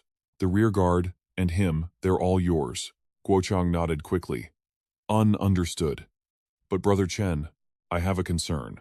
We crushed the vanguard of the corpse tide, but even the remnants of these rippers will take forever to clean up. If another wave comes, just the few of us won't be able to hold them off. Tianchen looked at him. You're right. That's exactly why I need someone who can read the battlefield to lead the rear. Pu Guoshang and Xiaobai looked at him with wide eyes, confused. Tianchen spoke up. Biao, the Ripper's frenzy is wearing off. Call them over. Hearing this, Xiaobai jumped down from the shirt and shouted, Hap hap Lulu. The Pu brothers stared into the distance where Xiaobai was calling. Something was approaching. What is that? More Rippers? Suddenly, 4 massive zombies appeared. The brothers were terrified. Holy shot, Mother of God, level 5 zombies, 4 of them. One wingless giant among them stomped its foot. The ground shattered beneath it. It opened a maw filled with jagged teeth and let out a deafening roar. The Rippers that were fighting fiercely suddenly stopped, turned around, and fled. The 3 fighters were stunned. They ran? Why did the Rippers run away? Should we chase them? The other guy yelled. Chase my ass! You never get tired, do you? Pu Guochang was thunderstruck. The monsters that were just trying to kill them were now lined up perfectly in front of them. He stammered, Are all these Rippers under our control now? Tianchen explained. Their leader is dead. They naturally follow a stronger infected. That big guy, over there is their new leader, and he happens to be Xiaobai's little brother. I told Xiaobai to follow your orders, which means you command the zombies too. He looked at the 3 infected leaders. These 3 can also recruit their own minions. So while we fight the corpse tide, you need to command 4 legions of infected at the same time. Can you handle that mission? Pu Guochang's eyes popped, and he stuttered. Yes, yes, Brother Chen. Don't worry, Pu Guochang won't let you down. Tianchen glanced at him and smiled. Good. Thanks. Looking at Xiao Bai nestled back in Guochang's collar, Tianchen thought to himself. Thinking back, Xuan used to only be able to control the big guys through mental network nodes. Now, she has transferred the node to Xiao Bai, who is boosted by the symbiotic cells. This effectively resets and reactivates the big guy's ability to recruit subordinates from scratch. As long as we keep killing high-level infected in the horde, the big guys can enslave stronger and stronger minions. Not just rippers, we can even build an elite legion of powerful infected like dark demons, razor claws, and stalkers. Tianchen finishes his analysis and smirks. This time, we will use the zombie tide to destroy the zombie tide. He dives back into the fray, slaughtering another leader. He roars at Guochang. Dark demon leader is down. Take your men and subdue the scattered demons. Now. Fa Guochang hears the order and yells back, On it! The big guys receive the command and signal the leaderless rippers. Instantly, the frenzied horde freezes, then lines up in perfect military formation. Guochang cheers in delight. It worked! 1,000 rippers, 800 razor claws, 500 dark demons. Seeing the horde awaiting his command, Guochang is ecstatic. We completely dismantled their 3 main armies, 0 casualties on our side. And we gained an elite zombie army to boot. I never thought we could fight a horde like this. Deishuang looks at his brother, annoyed. Big brother, your attitude is all wrong. Seeing Deishuang staring, Guochang asks, What is it? Deishuang grumbles. Look, our Dongchuan camp might not be huge, but we're still a major power. But you're acting like you're Zuo Tianchen's lackey or something. Guochang frowns at his little brother. I see even a beating couldn't knock some sense into you. Fa Guochang lectures him. Zuo Tianchen's team? Every single one is a peak level 4. It's not just strength, their courage and decisiveness are leagues above normal people. They might not be famous in the north yet, but it is only a matter of time. The sooner Dongchuan camp joins them, the more benefits we'll reap later. Fa Deshuang is still unconvinced. Still doesn't sit right. We're local warlords, for crying out loud. We can't just sell ourselves out for petty scraps. Suddenly, Tianchen appears and tosses a white crystal at Deshuang. Catch. Found that on the dark demon leader. That white crystal increases the success rate of breaking through to level 4. You two brothers performed well in that fight. Consider this a bonus. Hearing this, Deshuang instantly drops to the ground and hugs Tianchen's leg. He screams, Brother, you are my blood brother. God Tianchen, whatever you say is law. I am your loyal dog. Tianchen and Fa Guochang are left speechless by his lightning-fast change of heart. Suddenly, Xuan appears. She speaks up. Zuo Tianchen, something is off with the main zombie horde. Through his binoculars, Tianchen sees the horde forming a massive circular formation. Lowering the binoculars, he looks at Xiao Bai perched on Lan Sha's shoulder. Where are the high-level infected positioned? Xiao Bai reports. The sub-bodies are moving towards the center of the formation. Lan Sha looks at Gao Fei with a wicked grin. They're turtling up. You were spot on, Gao Fei replies to her. No surprise there. We wiped out 3 high-level 4s in a blink and stole their army. Anyone would be terrified. Zuo Tianchen narrows his eyes. Do you guys remember the symbiotic cells on Pearl Island? Gao Fei, Lan Sha, and Xuan look at him, puzzled. He continues slowly. Those symbiotic cells could convert all matter and energy from other infected into their own, fusing to create one massive, powerful body. It used that trick to transform into a powerful lone wolf. The 3 of them look thunderstruck as the realization hits. Xuan finally speaks up. If these symbiotic cell bodies use that same ability on a horde of 30,000, what kind of monster will they create? Tianchen asks grimly. Do those sub-bodies have the power to fuse every single infected in the tide? Xiaobai answered him. If the main body is also present, it is entirely possible that they will regroup and merge together. As Zuo Tianchen muttered to himself about the main body, a voice called out to him from the distance. Brother Chen! Brother Chen! Tianchen turned around. It was Xu Mie's group. Tang Yue and Jiang Nan were rushing toward them. Seeing Xu Mie, Tianchen immediately asked, Weren't you fighting the symbiotic organism's main body? With a grimy face, Xu Mie replied, It vanished. I can't find it anywhere. Tianchen was stunned. Vanished? Shumie recalled the moment and said, I don't get it either. Originally, fighting it was draining my stamina. But for some reason, that monster's power just kept getting weaker and weaker. Then, the moment I landed a hit, its body started rotting rapidly, turning into a pile of sludge. It didn't feel right at all, so I came straight here to find you. Hearing this, Tianchen realized something. We're screwed. The symbiotic organism definitely transferred its consciousness.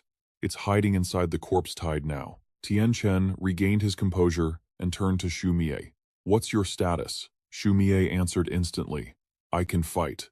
Tianchen continued. If you and I attack together, plus the infected we just tamed, we might have a chance to tear through that horde. Gao Fei and Xuan will cover the rear flanks.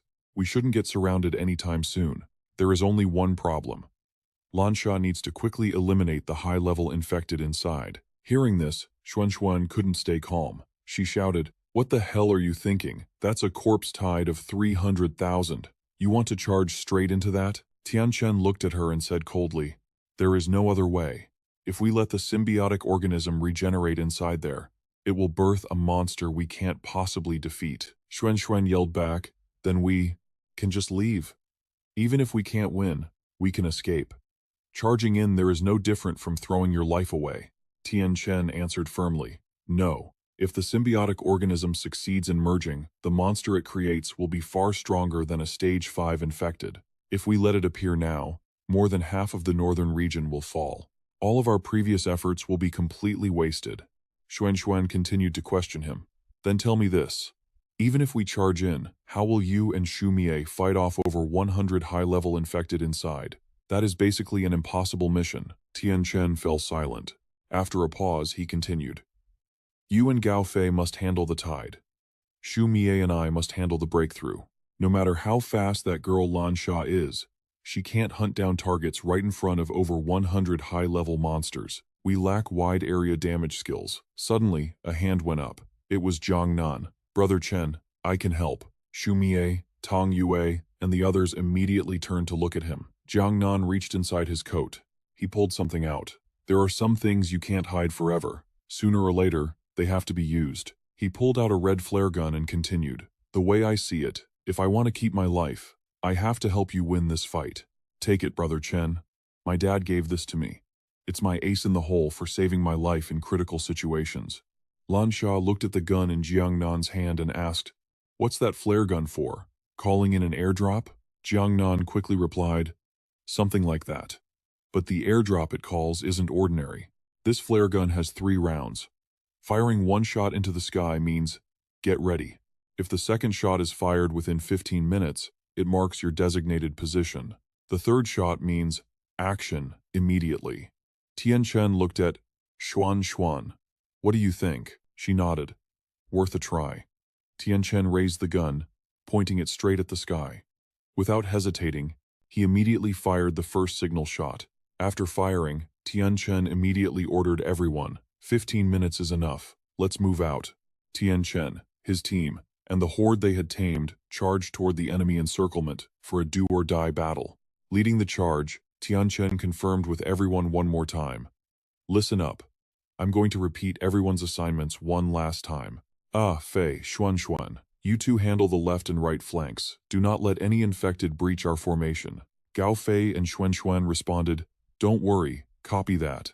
Tianchen continued, Little girl Lan, use your ability to hide yourself.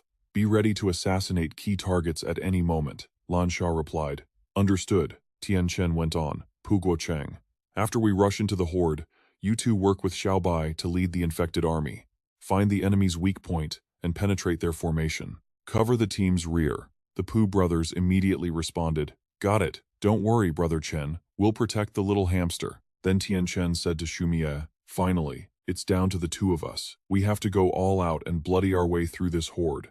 Shumie didn't reply to him directly. Instead, he said, Zuo Tianchen, there's a flask in my pocket. Get it out for me. Tianchen is a bit bewildered, but he follows the lead anyway. He reaches into Simia's pocket and pulls out a pill shaped like a gourd bottle. He immediately asks Simia, Is this it? There are exactly 2 left, one for each of us. What is this thing? Simia replies calmly to Chen. A super strength pill. I made it myself. It boosts your strength by 20% for a short time. Of course, there's a side effect. You'll have explosive diarrhea for the next week. Think it over before you take it. Xu Ye had barely finished speaking when Chen Chen popped the pill into his mouth without a second thought. He chewed it up greedily and grinned. A 20% power boost, and the only side effect is the runs? That's a total steal, not a loss at all. Xu Ye didn't reply. He just crunched down on his own pill. You'll find out soon enough.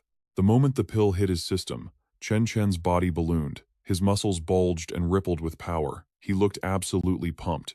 Xu Ye, this great strength pill works even better than I imagined.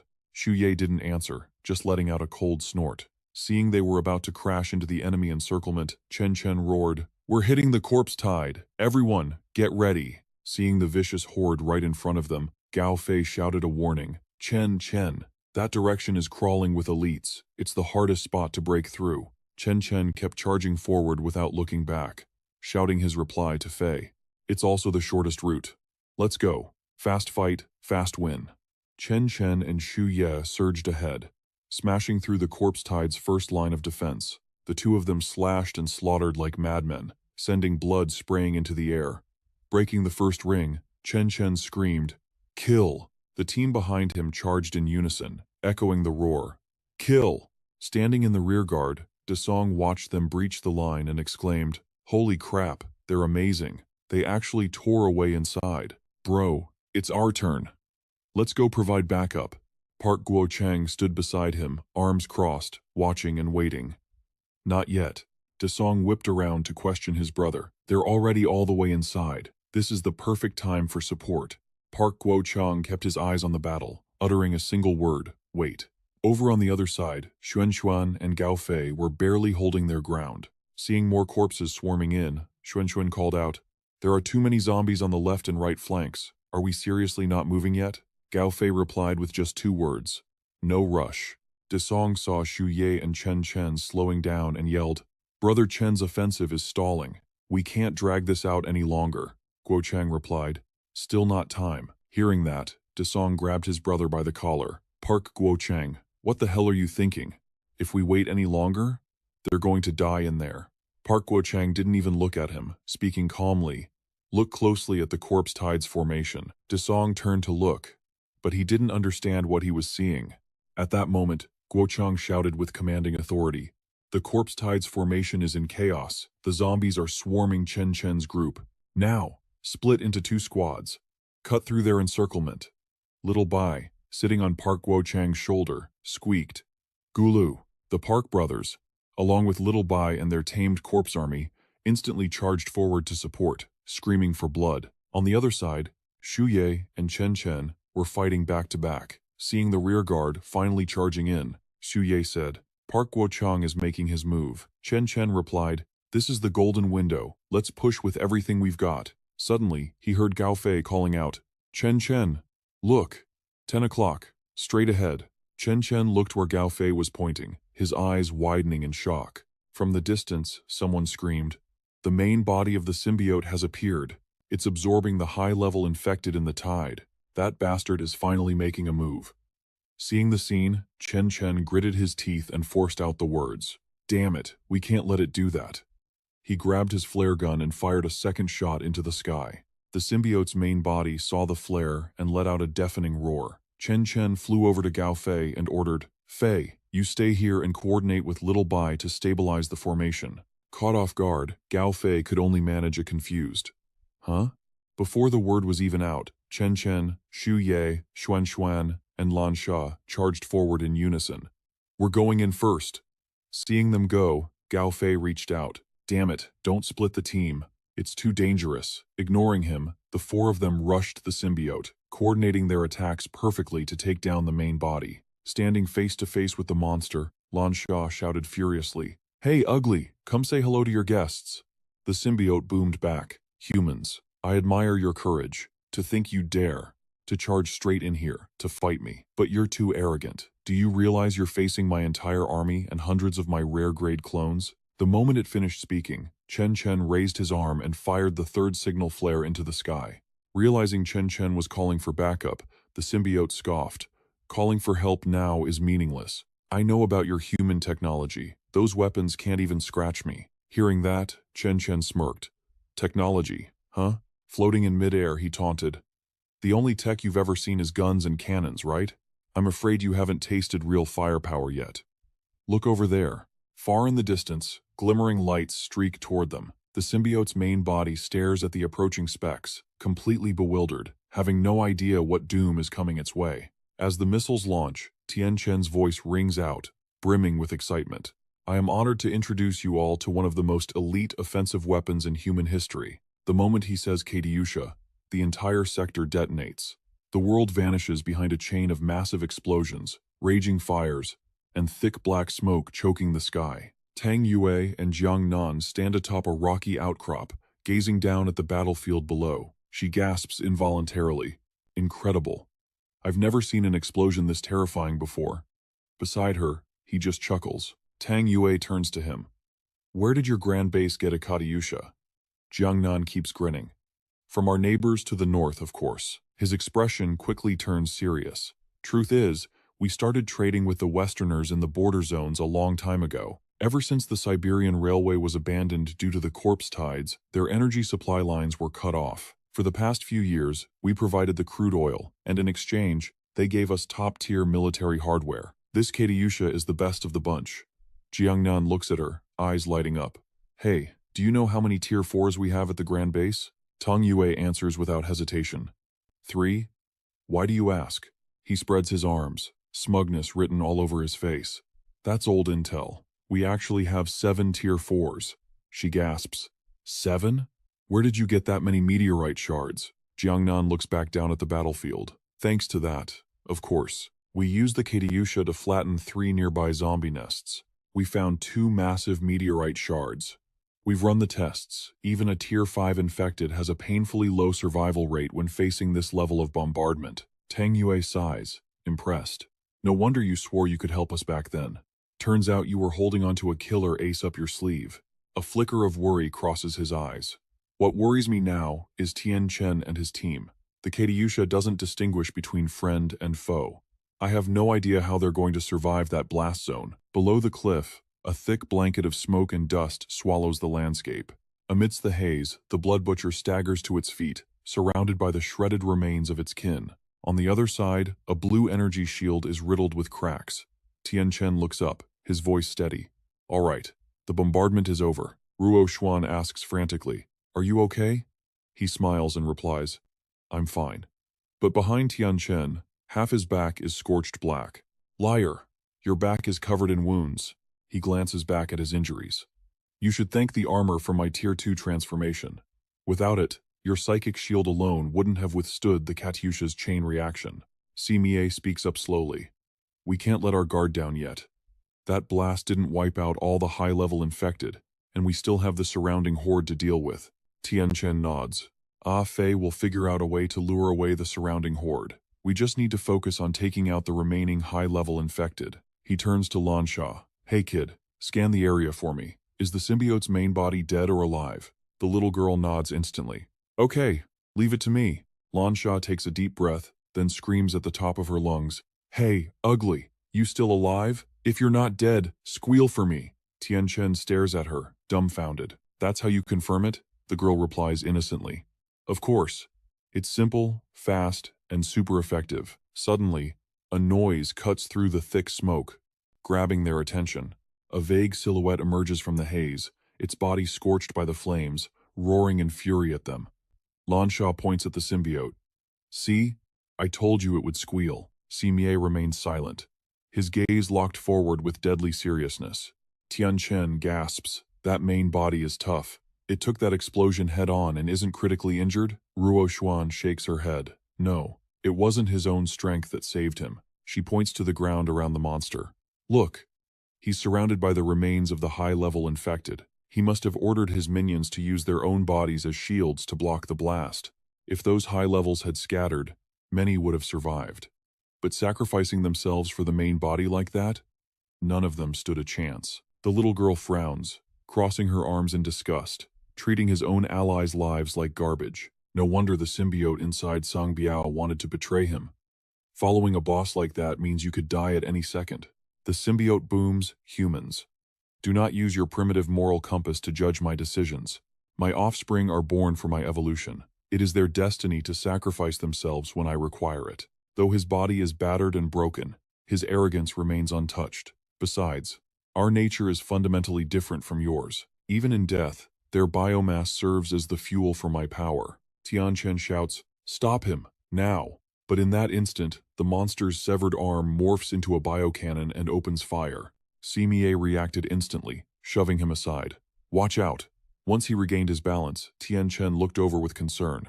"You okay?" He coughed a few times before replying, "I'm fine. That was just a test run. Those bullets are easy to dodge." Lansha stared straight ahead, terror in her eyes. "Brother Tianchen, look!" All four of them snapped their gaze forward at once. A massive black sphere was hurtling straight toward them. He clearly hadn't expected this. That bastard. He's actually using the severed limbs of high-tier infected as raw material to fuse them together. Although this fusion method wastes a ton of power, that thing is still made of over 100 stage 5 infected. Simi frowned deeply. "Let's take it out now. Whatever it's planning. That defensive stance means it needs time to charge. We can't let it happen." Tianchen and Simi charged toward the sphere. "Agreed. Little Lan, Xuan cover us." Behind them, Ruo Xuan and Lan Sha responded instantly. "Roger that." They struck both sides of the sphere simultaneously, but didn't leave a single scratch. Tianchen was stunned. "It didn't work?" Simie was just as shocked. "Something's wrong." Simie wound up for another strike to try again, but right then, the surface of the sphere cracked open. Sensing the danger, Tianchen screamed, "Simie, watch out." Before he could react, a massive hand shot out from the sphere and snatched him up. Tianchen stared blankly at the giant arm crushing Simie. Simie struggled, but couldn't budge an inch. "Damn it, I can't break free," Tianchen shouted. "I've got you." He slammed his blade down onto the arm with full force, but to his horror, the limb didn't even get a scratch. It didn't cut through? The sphere shattered, shooting black energy in all directions. A green-skinned creature slowly revealed itself. It was a blood butcher. Its hand still had a death grip on Simi. The sight made him tremble in fear. What kind of monster is this? The little girl beside him suddenly shot forward, aiming straight for its eyes. Seizing the moment, Simi wrenched himself free from the blood butcher's grip. The monster sneered and slammed its fist into the ground, sending dust and debris flying everywhere. As Lansha and Simi retreated back to Tianchen's side, he nodded in approval. "Nice work back there, kid." She spoke quickly. "Brother Tianchen, something feels different about this monster." Lansha's eyes were filled with caution. "It feels incredibly powerful." Tianchen tensed up. She wasn't wrong. This thing was a beast. Ruo Xuan asked in terror, "Do you know what that thing is?" Tianchen replied grimly, "That is the blood butcher.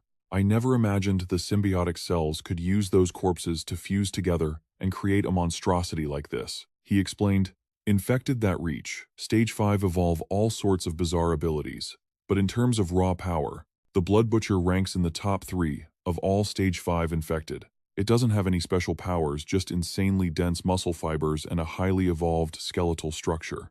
That gives it terrifying attack power and a body that's nearly indestructible." She couldn't help but worry. High HP, high defense, insane attack power. It's basically a monster with maxed out stats. Does it even have a weakness? Tianchen shook his head in frustration. "I don't know." He recalled his past life. "In my previous life, I only reached the peak of Stage 3 before I died. Intel on something like the Blood Butcher was way above my pay grade. I only know about it because Xuan and I saved a dying Stage 4 expert. He was a base commander. A Blood Butcher attacked his stronghold. He and 5 other Stage 4 experts stayed behind to hold it off. He was the only one who made it out alive. He said the Blood Butcher is invincible against anything in its own rank." Suddenly, the Blood Butcher took a step forward and spoke. "Weakness? Are you insects talking about me? Listen here, humans. How about I just tell you where my weakness lies?" Its voice dripped with arrogance. "It's simple. Just use power greater than mine. Shred every inch of my flesh. Crush every single one of my bones. That is the only way to defeat me." The Blood Butcher leaned down, taunting Tianchen. "Well, want to give it a try?" A smirk appeared on Tianchen's face. "You're on." He launched himself into the air and delivered a savage kick straight to its jaw. "Come and get it." The blood butcher bared its razor-sharp teeth, sneering at him. Too weak. It was so busy gloating that it didn't notice a surge of green energy hurtling toward the back of its head. Such pathetic power. I was planning to make you my new slaves, but with strength like this, you're not even worthy of that. The attack connected. A powerful kick slammed into the back of its skull, smashing the blood butcher face first into the ground. Tianchen seized the opening and brought his massive blade down with everything he had. A massive shockwave exploded from the impact, knocking him and Simiye back. Lan Sha rushed over. Did it work? Simiye kept his eyes glued to the spot where the blood butcher lay. I don't know. Tianchen didn't blink, but it won't be that easy. As the dust settled, it revealed the monster's body completely unscathed. Splendid. You're strong enough to serve as my slaves. Now, show me you're worth keeping alive. The blood butcher grinned with pure malice. So, which one of you wants to die first? Suddenly, Si Ye spoke up, catching Tianchen off guard. Tianchen, I need to remind you of something urgent.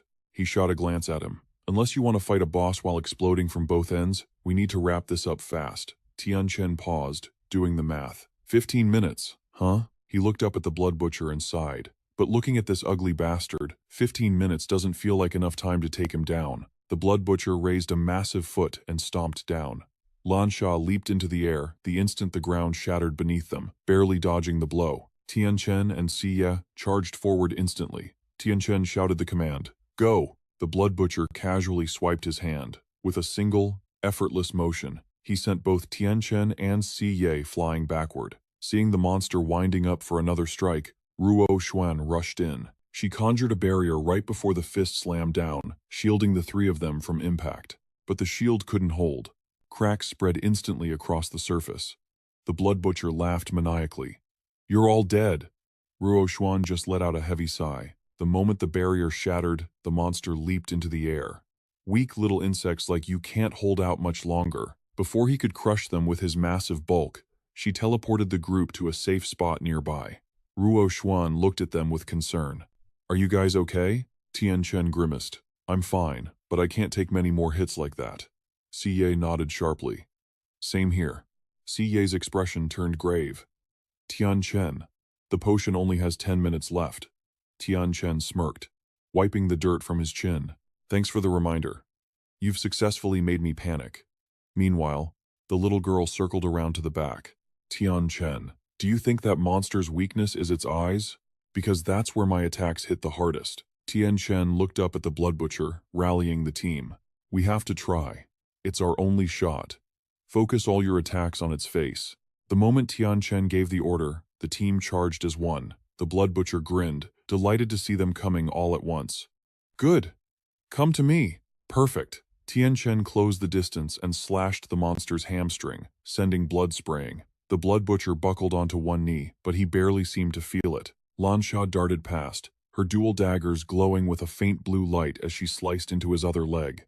The blood butcher crashed down onto both knees. Lan Sha shouted, "It's not enough. We have to cripple his arms too." Ruo Xuan didn't hesitate, charging straight at the blood butcher's face. "Leave it to me." The monster confidently reached out to grab her. "Gotcha!" Lan Sha screamed in panic. "Sister Xuan." But in that split second, Shi Ye materialized right in front of Ruo Xuan. He delivered a brutal knee strike, parrying the monster's hand. That split second gave Ruo Xuan the opening she needed to leap onto the blood butcher's head. Ruo Xuan grabbed his skull with both hands and unleashed a control skill. Immediately, the blood butcher felt his body lock up. He roared in fury. "Human, what did you do to me? Let me go." She yelled to her team. "Hurry, his strength is overwhelming. I can't hold him for long. Eat this." Tianchen drove his blade straight into the blood butcher's eye. The monster howled in agony as the two hunters quickly retreated to a safe distance. "Die, human, I'll kill you." Tianchen signaled Ruo Xuan to execute the final move. She nodded, understanding instantly. Both of them launched a synchronized attack, targeting the blood butcher's wounded eye. Strange, bony bulges began to swell around the eye socket, pulsing as if ready to detonate. "Humans, what did you put inside me?" Blinded and panicked, the blood butcher thrashed wildly. "Get away from me! Get away!" Tianchen gave the signal. "Now!" Ruo Xuan nodded. "Done." She clenched her fist, and the monster's head instantly detonated, blasting into 1,000 pieces. The blood butcher's massive body collapsed to the ground. Lansha cheered. It worked.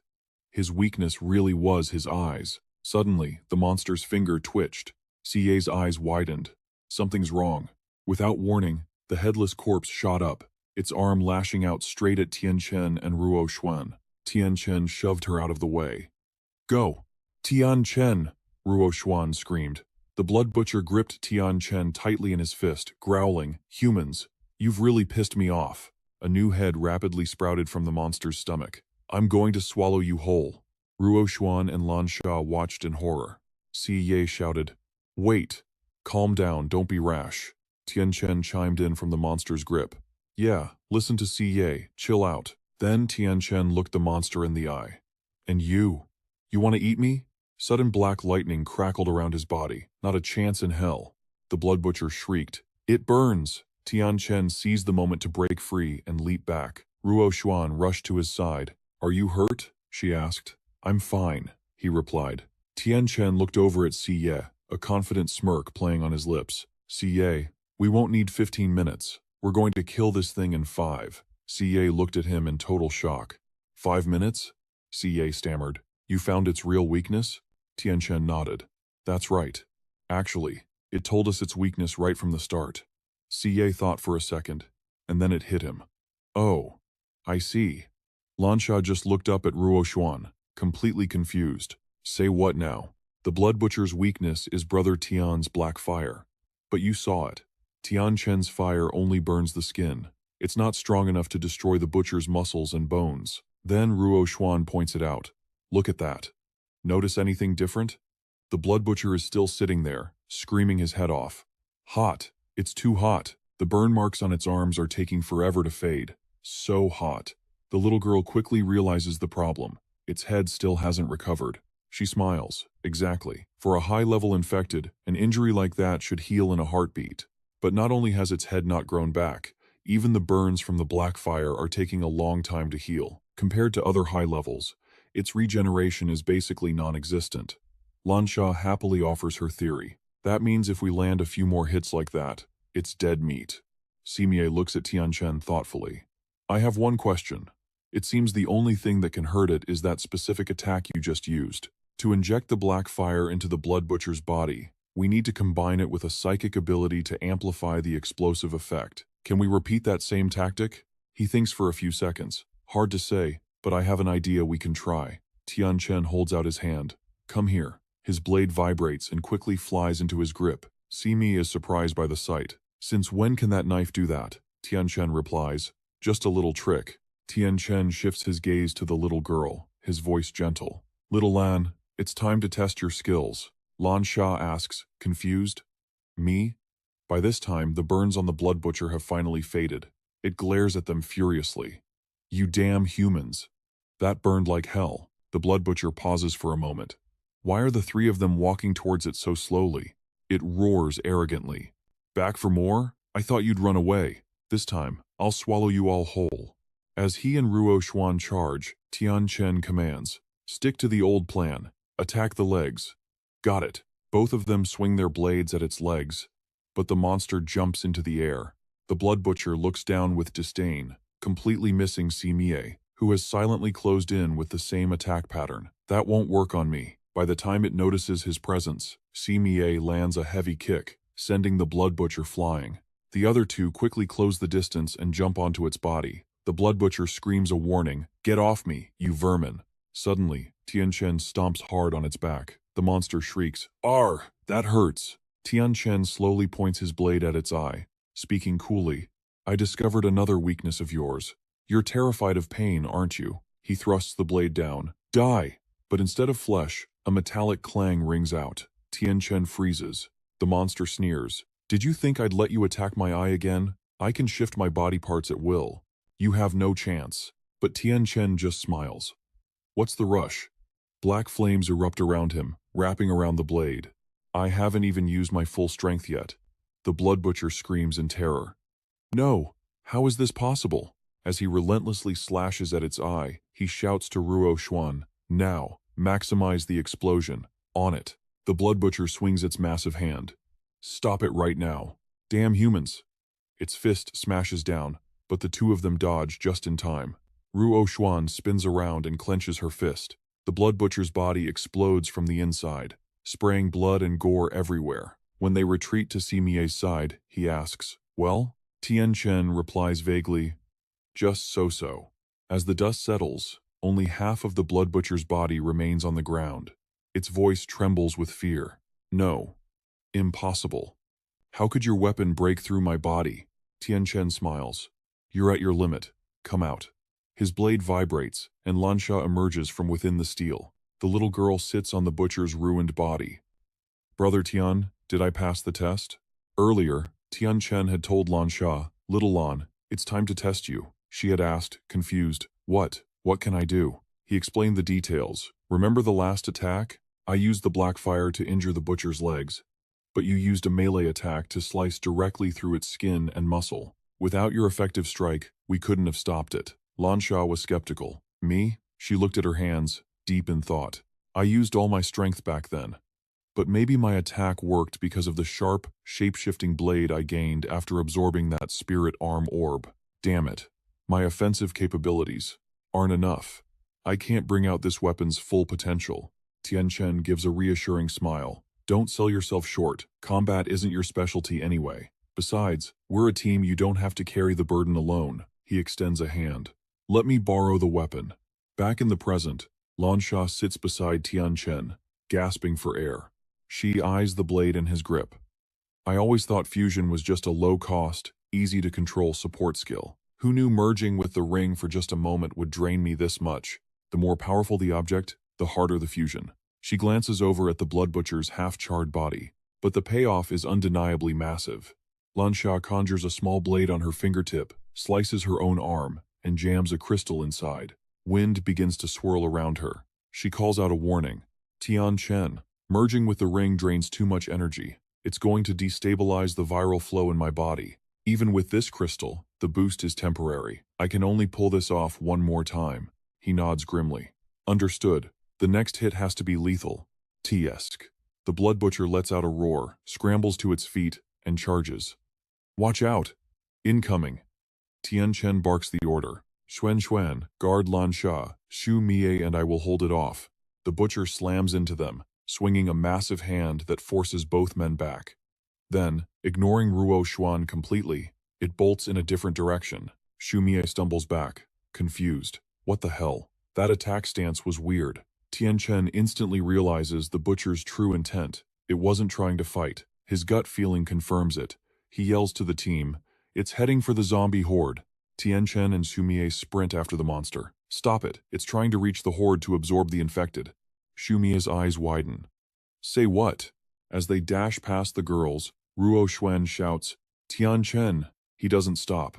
"Connect me to Gao Fei, tell him to block the horde." On the comms, Gao Fei panics. "Come again?" He's currently mowing down zombies below with rapid fire. "Block the horde?" He screams back at Tianchen. "Big bro, are you nuts? That's a tsunami of bodies. We've got like 3 guys here. Slowing them down is a miracle. You want me to stop them?" Tianchen's voice is desperate. "You have to. If the blood butcher merges with that horde, we are all dead." Gao Fei sighs and drops his gun. Damn it. He jumps down into the fray next to his squad. They look up, startled. "Brother Fei!" Guo Yang cheers.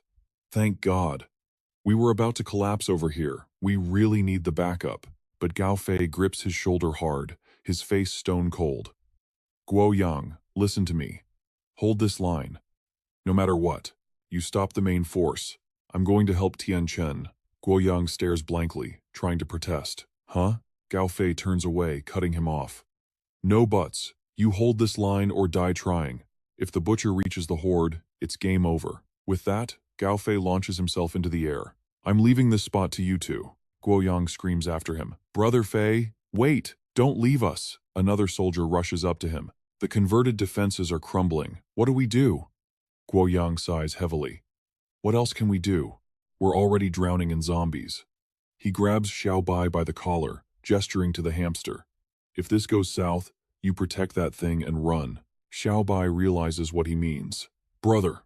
Guo Yang snaps at him. "Shut up! We have to hold the line."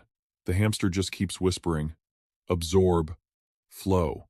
Meanwhile, Shu Mi is hacking away at one of the Blood Butcher's arms. The monster violently smacks Shu Mie away. Get lost. Tianchen rushes to his side. Status? Shu Mie coughs up a mouthful of blood. I'm still standing. The butcher keeps sprinting toward the horde. It's right in front of them. They can't let it pass. He glances back at Lan Sha. Lan Sha, ready yet? She grits her teeth. Almost. Give me 5 seconds. Dropping the knife, Tianchen charges. I'll draw its fire. He freezes. Gao Fei is standing right in the butcher's path. Seeing the strange energy radiating from his friend, Tianchen's blood runs cold. Gao Fei, what the hell are you doing? A smirk plays on Gao Fei's lips, enchantment complete. Realizing what comes next, Tianchen screams, Gao Fei, don't do it. Gao Fei channels power into his fists. I couldn't hold back the horde. Even with 2 extra lives, I couldn't stop them. But to stop you? He glares at the monster. 1 life is plenty. Besides, this ultimate is way too cool. I've been dying to use it again. Instantly, the Blood Butcher's body begins to fracture. Despite the massive backlash tearing him apart, Gao Fei grins. I am so damn cool. Massive boulders crush inwards, trapping the butcher. Let me go, roars the beast. Gao Fei clenches his fist, crushing down with everything he has. Die. After a moment, seeing the Blood Butcher motionless, he finally relaxed, exhausted as hell. Suddenly, a furious roar erupted from the rubble. Human! Gao Fei jerked around, eyes wide with disbelief. The Blood Butcher burst from the debris, swinging a massive fist at him in a rage. Aren't you afraid to die? Gao Fei crossed his arms, bracing for the impact. But the pain never came. He slowly opened his eyes to see Tianchen blocking the blow for him. Tianchen! The latter immediately scolded him. Didn't I tell you to hold off the corpse tide? Did you run here just to die? Gao Fei shot back. Hold off the tide? You gotta be kidding me. He wiped the blood from his chin, his voice firm. You just wanted to leave me an escape route, didn't you? If you guys failed to kill it, I could still run away, right? Well, I'm not some coward who clings to life and abandons his brothers. Tianchen chuckled softly. What a coincidence. Neither am I. Suddenly, the arm shielding Gao Fei let out a sickening crack. Gao Fei cried out in panic. Tianchen, you're... Tianchen pulled his arm back, replying calmly. It's fine. The right arm will grow back eventually. The Blood Butcher laughed mockingly. Fools. Truly idiots. Without that arm, you're no longer my match. You will all become my fodder. Tianchen reached out, summoning his blade. Come on. Gripping the hilt tightly, he smiled nonchalantly. I won't hide it from you. For me, wielding a blade with my left hand is the same as using my right. Tianchen's smile grew sinister. Besides, one hand is more than enough to butcher you. The beast roared, raising its foot to crush him. Then I'll stomp you into mud first. Tianchen swiftly slashed upward from the Blood Butcher's soul, making it howl in agony. He immediately followed up with another vicious cut to its leg. Mie hurriedly signaled Ruo Xuan. Now, go. She immediately dashed forward. I'm coming. The Blood Butcher bellowed in rage. Humans, I won't let you have your way. Suddenly, its body erupted with red smoke that spread rapidly, knocking the entire group backward. Staring at the smoke, Gao Fei stammered. What? What the hell is this? I thought it only had physical attacks? Gao Fei explained in panic. That's self-immolation. It's burning its own body tissues to forcibly boost its power. This bastard is going all out, but Tianchen sensed the smoke wasn't that simple. No, that's not just self-immolation. Aside from the heat of burning life force, it's releasing a mysterious viral energy. Noticing the dust's direction, he shouted, It's heading towards the corpse tide. The zombies howled in unison, surging toward them. Gao Fei looked back and realized the horde was closing in fast. The horde has spread out. They're surrounding us. Ruo Xuan analyzed quickly. That energy must be how it controls the horde. At this rate, we'll be completely overrun by zombies in 3 minutes. Even if we kill the main host, we'll still be torn to shreds by this horde of 300,000. Simie's face grew grim. This is its plan. If we stay to kill it, the zombies will box us in. We'll die for sure, or we run now, and we survive. But so does it. Tianchen remained silent, calculating his next move. He tossed 2 pills to Gao Fei. Take these, recover as much as you can. Go back and help Sang Biao support the assault team. Gao Fei asked anxiously. But what about you guys? If Song Biao and I protect the assault team, the corpse tide will come straight for you. Tianchen replied casually. Relax. The tide is easy to handle. Gao Fei was so frustrated he almost screamed. Who are you trying to fool? That's a horde of 300,000. What? Are you gonna conjure a massive flood and wash them all away? Suddenly, a voice from behind made Gao Fei freeze. How did you know I wanted to use a flood? He turned around and recognized her immediately. Ren Yan. She raised an eyebrow at Tianchen. You got beaten up that bad? Looks like I'm a bit late, he replied. Not too late. Ren Yan turned away, stepping onto a rising wave. Everyone, retreat. Don't get washed away with the trash. She moved toward the water, stopping briefly to complain. That Tianchen. He really knows how to make work for people. Though I kinda like that about him. Closing her eyes, Ren Yan raised her hands to command the water below. The massive torrent instantly surged forward, swallowing the corpse tide and washing it away. Hovering in the air, she muttered, Been a while since I felt this. I thought my cultivation would have calmed my mind, but turns out, I'm still just a battle junkie. Ren Yan controlled the raging currents, laughing with pure excitement. Yes, I love this feeling. Deshuang pointed at the surging waters ahead. Boss, look at that. What is that? Guo Chang stammered. A tsunami? He stared in shock at the scene. If he had this kind of power, he wouldn't have been killed by Tianchen, but something felt wrong. The total water Yue-kun could control wasn't even a quarter of this amount. It's coming from the base. Could Yue-kun still be alive? Guo Yang spun around, barking orders to the team. Change of plans, we're breaking the encirclement to the west. Deshuang panted, struggling to keep up.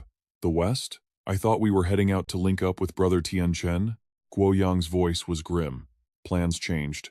Whoever's controlling that lake water, once they get here, we're dead meat, along with this corpse tide. We have to punch a hole through now before the flood hits. But blocking their path was a wall of snarling monsters. A panic-stricken scream tore through the air. Watch out! It's the Black Demon Legion. Hold them back, the formation's crumbling. As the zombies tore into the lead beast, a shout went up. Everyone fall back. Let the zombies take the heat. Guo Yang scanned the chaos while leading the charge. No time to argue. Break through to the west. The team didn't hesitate. Roger that. West side, full force. Guo Yang's expression darkened. Ah Song, I need you. One more combo attack. Deshuang looked like he'd seen a ghost. Say what? You want another Dragon Tiger Sky Piercer? One shot of that already drained us dry. If we fire a second one, we might not have the juice to outrun the horde. Guo Yang ignored him, gathering energy with a snarl. I don't care if we can't, we have to.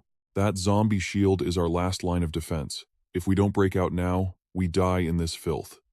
Deshuang sighed, resigning himself to fate. Screw it. If we go down together as brothers. Both men unleashed their power in unison. Dragon Tiger, Sky Piercer.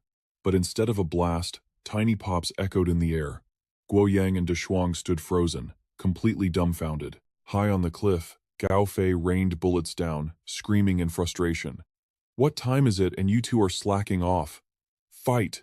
Damn it! Guo Yang looked at Deshuang, bewildered. Aren't we giving it everything we've got? Deshuang scratched his head. I thought so. Little White hopped off Deshuang's shoulder.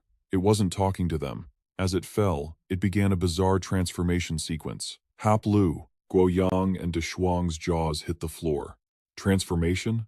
Since when can the hamster transform? Little White glanced at the black smoke swirling around its fist. It paused, then let out a sneer. Hey, little monster, humans have this thing called shame. I suggest you learn what that feels like. Little White grinned, a truly sinister look. The smoke entity panicked. Okay. Chill out. I was just joking. Murderous energy exploded from the hamster's body. Hap Lu. Turns out, the smoke entity was doing the voiceover for Little White. Listen up, you trash.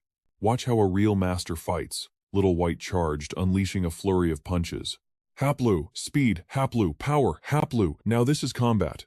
Guo Yang and Deshuang watched in silence as the hamster massacred the monsters. Hap Lu, Lulu, Tung Biao is number one under the heavens. Guo Yang frowned. Does he really need a narrator while fighting? Deshuang was still in shock. Since when was the hamster this OP? In the distance, Tianchen watched the corpse tide. Looks like they managed to break out. Ruo Xuan nodded beside him. Tang Biao has been stockpiling energy for a while. Letting loose now is actually perfect timing. Their eyes shifted to the ominous figure emerging from the red mist. Now we can focus entirely on taking him down. As the blood butcher stepped forth, his body was fully healed, and his skin had changed color. Tianchen's eyes widened in disbelief. He fully recovered already? He quickly shook his head. No. He used his remaining biomass to reconstruct a denser form. The blood butcher smirked, vanishing and reappearing right in front of Tianchen. Sharp eyes. For that, I'll reward you with death. Before Tianchen could even twitch, a massive fist slammed into him. The impact forced a spray of blood from Tianchen's mouth as he flew backward. Tianchen! Ruo Xuan screamed. He gritted his teeth, flashing behind the butcher to counter. He drove a kick straight into the monster's skull, but it didn't even flinch. With terrifying speed, the butcher swatted him to the ground. The monster stood over him, voice dripping with arrogance. I made a grave error before. It dusted itself off. A massive frame only hinders combat. This compact form grants me superior speed, density, and raw power. I am harder than steel now. Maintaining this state burns through energy rapidly. But once I consume you, I'll be fully topped up. It paused, looking at the girl. Oh?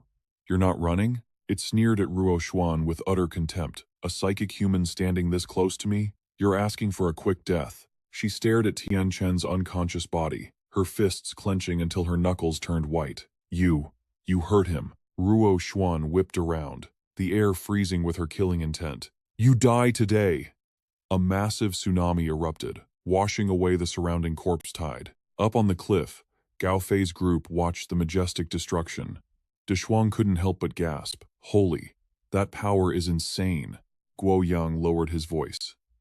Compared to her, Yue-kun is just a small fry. Ren Yan smiled, sauntering over to Gao Fei. Hasn't Tianchen regrouped with you yet? Gao Fei stared at her smile in silence for a moment, before slowly replying. Not yet. Angel is still locked in combat with that high-tier mutant. Ren Yan replied coolly. I'm going over there. Gao Fei shot his hand out to stop her. Hey, wait. Listen, the flood skill is going to wash them straight into the nearby Luyang River. The current there is brutal. Once they're swept away by the water, they won't be able to reform the corpse tide for a while. As for the small pockets of stragglers left here, you guys can handle them. He froze, stammering. I didn't mean it like that. I just feel like Ren Yan cut Gao Fei off mid-sentence, walking past him. Stop wasting time. I'm busy. Her face was twisted with anticipation. Let's hope this high-tier beast can actually fill my belly. If not, I'm coming for you next. Meanwhile, back with Tianchen, Ruo Xuan was staring down the blood butcher, her eyes burning with pure, unadulterated killing intent. Sensing the aura exploding around her, the beast was stunned. This human female. How does she possess such overwhelming mental power? The blood butcher suddenly realized. That's right, she's the one from before. She used her psychic energy to amplify those flames and actually wound me. This girl is the real threat here. Ruo Xuan let out a guttural scream. Waves of sonic energy rippled out, slamming directly into the blood butcher. At first, the beast was arrogant, thinking she was helpless. But panic quickly set in. We're so far apart, yet she's using her mind to lock my body in place? Impossible. How did her psychic power skyrocket like this all of a sudden? Suddenly, a hand landed on its head. Without anyone noticing, Ruo Xuan had closed the distance and was standing right next to the blood butcher. The beast struggled against her crushing pressure. She's trying to obliterate my will with sheer mental force. No. You're nowhere near a true rare rank yet. You can't possibly boom. A massive explosion detonated, engulfing both Ruo Xuan and the beast at ground zero. The shockwave jolted Tianchen awake. He instantly recognized that energy signature. Ruo Xuan? Seeing the state of her and the blood butcher, a cold knot of dread formed in his stomach. This is bad. Something seriously wrong with Ruo Xuan's condition. Flashbacks flooded Tianchen's mind. This terrifying spike in power. It was exactly like that time after she communicated with that strange flower. She can't hold that form. If she keeps this up, her mental sphere will be permanently shattered. Panic rising, he glanced at the saber beside him. Hey kid. No response. Tianchen gritted his teeth, forced himself up, and grabbed the hilt. Damn it. He channeled his energy into the blade, forcibly ejecting Lan Sha from the weapon. Tianchen checked the girl's pulse. She must have taken a heavy hit from the blood butcher while fused with Yuan Ren. She wouldn't be waking up anytime soon. He glanced over at Xu Mie, still out cold. Even he was down. Tianchen clenched his jaw, a dark resolve hardening in his eyes. There's only one option left. Wings burst from Tianchen's back, spreading wide, but he faltered, sweat beading on his forehead. I'm too damaged. I can't trigger the second awakening. The wings are all I can manage. It has to be enough. Back in the fray, the blood butcher was losing ground against Ruo Xuan. Its strength was fading fast. Why? Why is this human's mental pressure crushing me like a bug? My consciousness. It's crumbling. The beast strained to lift a trembling hand toward her. No. I refuse to die like this. I won't let it happen. Just as its claws were about to graze Ruo Xuan, Tianchen swooped in, yanking her behind him and shielding her body with his own. The sudden movement snapped Ruo Xuan out of her berserk trance. Tianchen, she screamed. He gave her a weak, reassuring smile. Relax, I'm not dead yet. But you can't keep using that power. If you push it any further, you'll permanently shatter your mind. Ruo Xuan fell silent, her brow furrowed in worry. Suddenly, a voice cut through the dust cloud. The blood butcher spoke, its voice dripping with malice. Look at you. You've got absolutely no chance of winning now, do you? The beast stepped out of the shadows, a mocking grin plastered across its face. That was your last shot at killing me, and you blew it. Now, look at you broken, exhausted. I'm actually curious. How exactly do you plan to survive? Tianchen stared the beast down, his voice ice cold. Before that, why don't you answer 2 questions for me? Seeing the confusion on the monster's face, he smirked. Question 1. We've been fighting for a while now. So where the hell is your zombie army? The blood butcher froze. My army. My legions. Why haven't they arrived yet? Suddenly, the sky darkened. Dozens of massive ice spikes rained down, slamming into the beast and pinning it to the ground. Ice? Tianchen's grin widened into a victorious smile. And that brings me to my second question. Ren Yan landed gracefully beside him. Tianchen laughed. Whoever said I had to be the one to kill you? The battlefield fell silent. The butcher was trapped, encased in a prison of ice. You scattered my army, the beast roared. I handpicked every single one of them, you filthy humans. Ren Yan narrowed her eyes in disgust. Army? You call that fragile mess an army? Looks more like a pile of trash to me. With a roar of rage, the butcher shattered the ice and launched a devastating punch straight at her. Your elemental tricks can't hurt me. I'm going to make you suffer before I rip you apart. Boom! The impact shook the ground. But Ren Yan caught the punch with one hand, barely flinching. As the butcher stared in disbelief, a cruel smirk played on her lips. Frost instantly spread up its arm, locking its joints. You didn't seriously think those ice spikes were just to pin you down, did you? There are other treasures hiding inside that body. Ren Yan's face darkened, revealing a chilling, demonic smile. You don't have much water inside you, do you? But that scarce amount is the very key to maintaining your energy flow. I only need to freeze a single part to cripple your bodily functions. The more I freeze, the faster you fail. I really want to test something. If I freeze every last drop, will you still be able to twitch? The moment the snowflake touched him, the ice spread instantly, locking him in place. The butcher sensed lethal danger. In a panic, he made a ruthless decision. He severed his remaining arm. This human female's ability was a perfect counter to his new form. If this goes on, she's actually going to kill me. He turned, desperate to put distance between them. Tianchen called out, "Don't let him get away." Ren Yan gritted her teeth, suppressing her annoyance as she created a ribbon of ice to give chase. Honestly, I didn't want to run after him, but since you asked, I guess I have no choice. She scoffed. Hey, you actually think you can outrun me? The butcher sprinted into the gloomy forest, but suddenly froze when he heard a noise nearby. I can't let her catch me. I need to keep this distance to change forms. Xu Mie, covered in wounds and bruises, stared in confusion. In a flash, he raised his leg. Bam! A single kick shattered the butcher at the perfect moment. Seeing the monster snap in two surprised Xu Mie. It shattered? The butcher's upper body was already consumed by the spreading ice. Like a magnet, the frozen shards pulled together, forming a small sphere. Ren Yan appeared right behind it in an instant. You guys wrecked yourselves just to fight this thing? Are you all right? Shumie looked up and asked. Who is she? Tianchen and Ruo Shan arrived moments later. Her name is Ren Yan, a friend of mine. Shumie glanced at her, assessing. I didn't expect to see an elementalist with such strong combat skills. Her voice echoed through the dark forest. Tianchen, how do you plan to split the loot from this guy? He replied, if I'm not mistaken, his body will produce a level 7 item. If you can use it, take it. If not, I'll trade you a level 6 meteorite fragment for it. Ren Yan smiled, satisfied. You're truly generous. I've sealed his body with cold energy. Do whatever you want with it. A loner like me can't use that many cultivation resources anyway. Tianchen took the round sphere, genuinely grateful. Thanks for the loot spawned from these minions. Feel free to take whatever you like. Suddenly, a group of people waved and ran over from the distance. Tianchen muttered, looks like they cleaned up the minions. Then, he froze. He stared at the pink smoke rising from his body, the great power pill. The effect is over. Right then, Shumie roared, Tianchen, take me with you. Tianchen turned, lost his cool, and screamed, ha! He was trembling, unable to stand straight. Clutching his stomach, he stammered, the side effects. Are this strong? He grabbed Shumie and flew off. Ruo Xuan, you handle the rest. Old Shu and I have an emergency. Ren Yan was baffled. Where are they going? Ruo Xuan shrugged helplessly. To take a dump. Ren Yan stared blankly. Seriously? Taking a dump? Scene shift. Tianchen had returned to his normal form. He was relaxing, smoking a cigarette. He turned to Shumie. You smoke? Shumie replied calmly. I used to.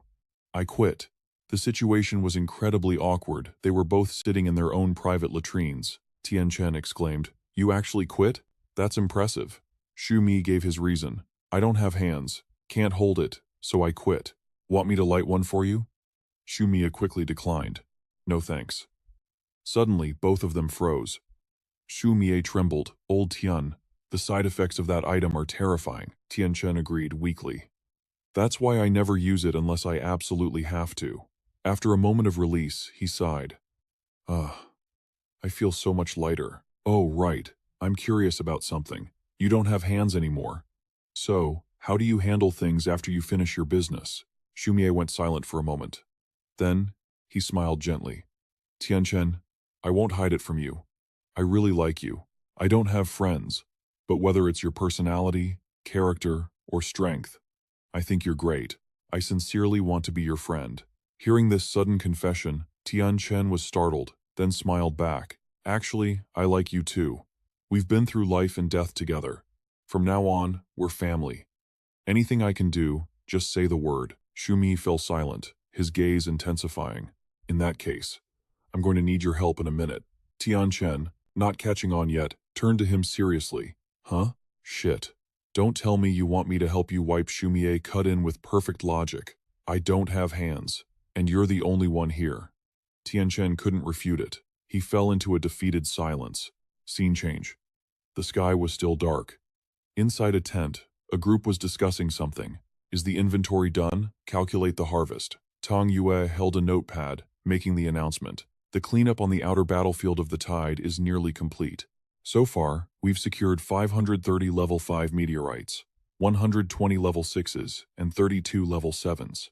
We haven't tallied the ones below level 5 yet, but there are definitely over 2,000. Jiang Nan chimes in. I inspected the warehouse at Silver Lake Base. The stockpile is mediocre, only 12 level 6 meteorites. The rest is just basic supplies. Gao Fei steps up to report his findings. I swept the core battlefield of the Tide. No traces of meteorites found. The symbiote likely absorbed everything when it gathered the infected. Lan Sha steps forward, confirming a similar outcome to the others. I also checked the severed sector of the Tide. Only found 3 level 6s. Ruo Xuan presses them, her voice tight. Are you absolutely sure we didn't miss anything? Both respond firmly, positive. She clutches her forehead, letting out a heavy sigh. We took a massive loss on this one. The others look at her, confused. Huh? Ruo Xuan crosses her arms, explaining slowly. Tianchen promised that every member of the commando squad would receive a level 7 meteorite. The squad has 53 members. Not only do we lack the inventory, but we're also deep in debt ourselves. Tang Yue stands up, trying to salvage the situation. I asked the squad members. They said they'd accept 5 level 6 meteorites in exchange for 1 level 7. After all, many of them are already at tier 4. Ruoxuan shakes her head. That analysis doesn't hold up. It doesn't mask the fact that we simply don't have enough level 7 stones. For evolvers at the seed breaker stage or higher, meteorites below level 6 have negligible effects. If we don't secure more level 7 items from this operation, then this battle was a catastrophic financial failure. The young girl jumps up, grinning brightly. Sister Xuan, look on the bright side. We captured an entire base this time. Ruo Xuan calculates coldly. Silver Lake base was battered by the tide and the flood. The damage is severe. It won't be restored to its former glory anytime soon. Her brow furrows as she slams a hand on the table. In the short term, this base brings us 0 profit. We just have to wait for Tianchen and the others to recover. Then we'll see what loot the symbiote body yields. Did everyone forget about me? Ren Yan suddenly appears in the room, seemingly out of nowhere. Tianchen said before the battle, if the tide had something I liked, I could take it. I don't want much, just 20 level 6 meteorites. Gao Fei slams the table, leaping to his feet. 20?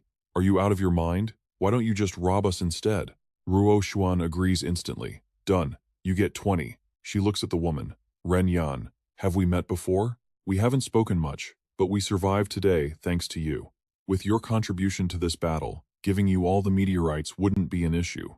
Ruo Xuan extends a hand, offering a gesture of partnership and gratitude. Ren Yan stays silent, glancing at the hand before smiling and looking Ruo Xuan up and down. You're quite a match for Tianchen. I like you. Watching you guys stress over math gives me a headache. Let me tell you the truth. Taking Silver Lake base, you didn't lose a thing. She activates her magic. Come with me.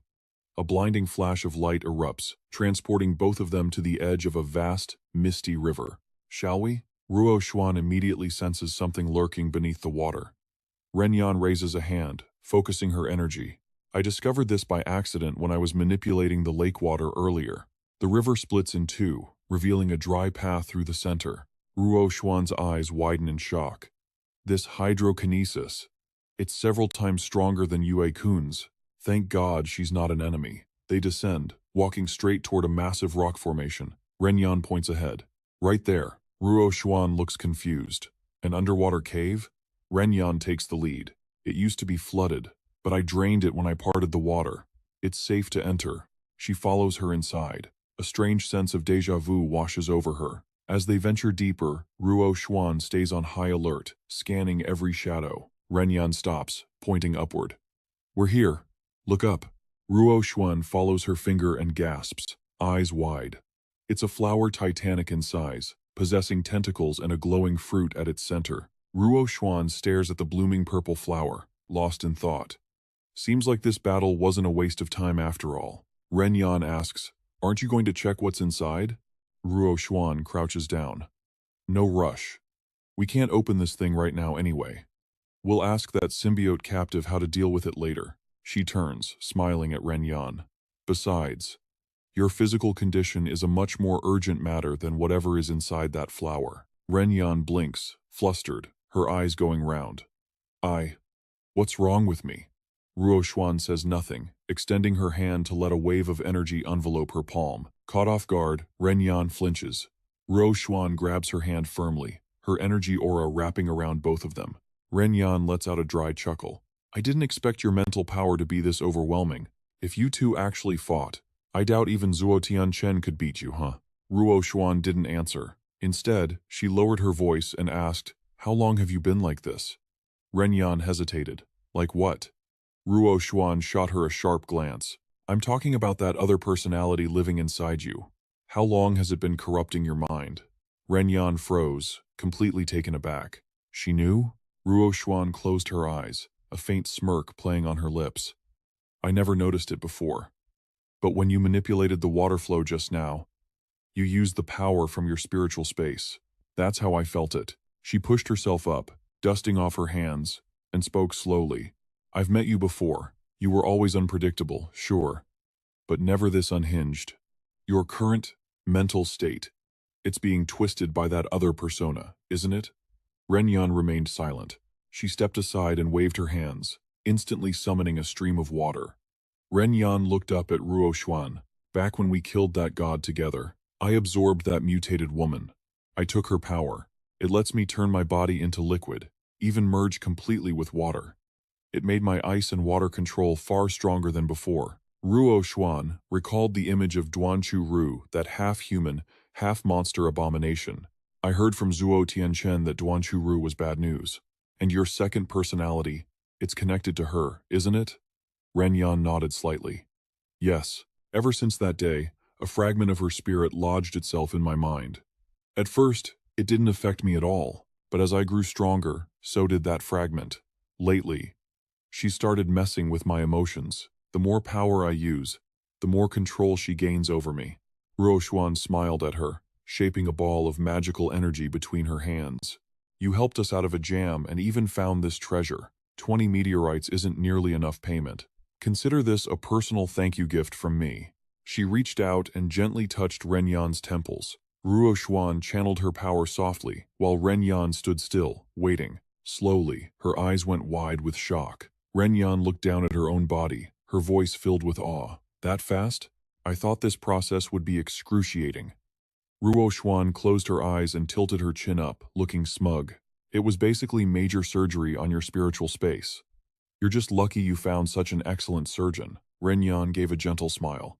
Thank you then. 5 days later, Ren Yan, Ruo Xuan, and Tang Yue stood waiting outside a public restroom. A large box sat next to them. After a moment, Zuo Tianchen and Xu Mie stumbled out.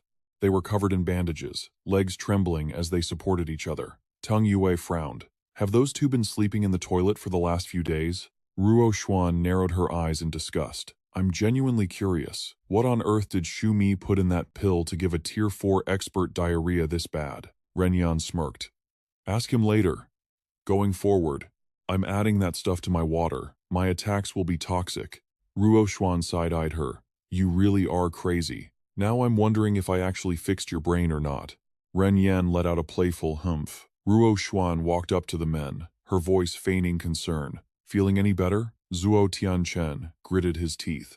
It's finally settling down a bit. You could beat me to death, and I still wouldn't drink that again. Xu Mie whispered weakly. Don't speak too soon. 3 months ago, I said the exact same thing. Zuo Tianchen spoke with difficulty. Since we've been stuck in the toilet for days, we had to rely on you guys to clean up the battlefield. Ruo Xuan nodded. It's fine. As long as you're alive. She turned toward the large box. Tang Yue and Su Jun were the busy ones. Ren Yan and I mostly handled our new loot. Zuo Tianchen blinked. New loot? Xiaobai jumped down from the top of the crate. He kicked the latch, and the lid popped open. Inside lay that purple flower from the cave, its petals tightly closed. Zuo Tianchen exclaimed, That flower? Where did you get that? A wisp of black mist swirled around the plant. It was speaking. The main body discovered this treasure long ago, but couldn't use it at the time. But now, it seems you will be its true masters. The black mist dove into the flower. Instantly, the petals burst open. Zuo Tianchen stared at the object inside, completely stunned. Energy cores. And they're all 6 elemental types. The black mist continued. The main body intended to use this horde to evolve to the rare rank, or Tier 5, as you humans call it. But it lacked elemental powers. That's why it never opened this stash. Zuo Tianchen frowned. No wonder the symbiote helped Yue-kun. What it really wanted was the power inside Yue-kun's body, wasn't it? The mist agreed. Exactly. That human was always too cautious, never giving the main body a chance to steal it. When you arrived, the main body finally saw a chance to get the 6 elements, but it fell by your hands instead. Zuo Tianchen rubbed his chin, deep in thought. 6 energy cores. That's enough to collect them all, with some to spare. But in my current state, I don't think I can absorb this many in a short time. The creature continued. Boss, I heard you're planning to cultivate all 6 elemental powers to their limit, then smash through to Tier 5. I've actually discussed this very idea with your partner, and I don't think it's impossible. Tianchen shot at a sharp glance. You have a method? Ruo Xuan stepped closer. Not him. I have a way, she explained earnestly. I've been brainstorming with the cellular symbiote. In reality, the 2 paths to Tier 5 are different roads to the same destination. The extreme path strengthens a single ability until your very genes and energy undergo a qualitative shift. The all-rounder path, however, uses massive elemental power to force the body into a complete metamorphosis. Ultimately, both methods aim for the same goal: total biological evolution. As long as you undergo enough evolutions, your body could handle 2 different Tier 5 powers. Tianchen looked skeptical. Are you saying I can borrow Hua's power to alter my physical constitution? Ruo Xuan replied softly. Close enough. Hua can modify your body so your 6 elements can reach the peak of Tier 4. But to break through to Tier 5? You're still lacking one thing. Her expression turned serious. You need a massive external energy source, plus the assistance of at least 6 mid-Tier 4 evolvers. First, to help you withstand the overwhelming backlash during the breakthrough. Second, to help elevate your physical limits. Tianchen lowered his head, his voice hesitant. Finding the 6 evolvers is the easy part. We've made plenty of allies over the years. But that massive energy source you mentioned? That's not exactly something you stumble upon. The viral load in the meteorite fragments is too high. It's too dangerous to use as a breakthrough source. Ruo Xuan sensed his dilemma. Actually, the 2 of us encountered a massive energy source that's perfect. If it works, we might even be able to save him. Tianchen understood immediately. You mean, he spun around and shouted at Tang Yue. Tang Yue, notify Lin Cheng immediately. Tell him we're heading south. Tang Yue looked bewildered. Ah! Tianchen instantly lit up, grinning ear to ear. This is great. Uncle Luo can be saved. 3 days later, Tianchen's group arrived at Silver Lake City base. Shumie did not accompany them. Ruo Xuan stood at the conference table and spoke up. Following the zombie siege at Silver Lake City, we have essentially brought this area under our control. She glanced at Lin Cheng and Li Yun before continuing. Yesterday, over 10 factions including Dragon Mountain, Deiyue, and Blue Moon bases reached out to us. They expressed a desire to form a coalition of northern survivors. Lin Cheng clasped his hands together. His tone was contemplative. I thought this would be a long, drawn-out process. I never expected it to happen this fast. In this short time, we've witnessed the fall of Dragon Mountain and the purge of Silver Lake. Although those battles were tragic, resolving them has significantly boosted our reputation. Li Yun, sitting nearby, gestured toward Tianchen.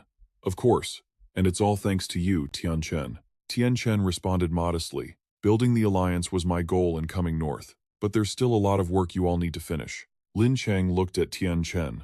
I heard you're preparing to head south? He nodded. That's right. I've already informed the Silver Lake management. I want to turn this place into the future headquarters of the Alliance. Lin Cheng frowned slightly.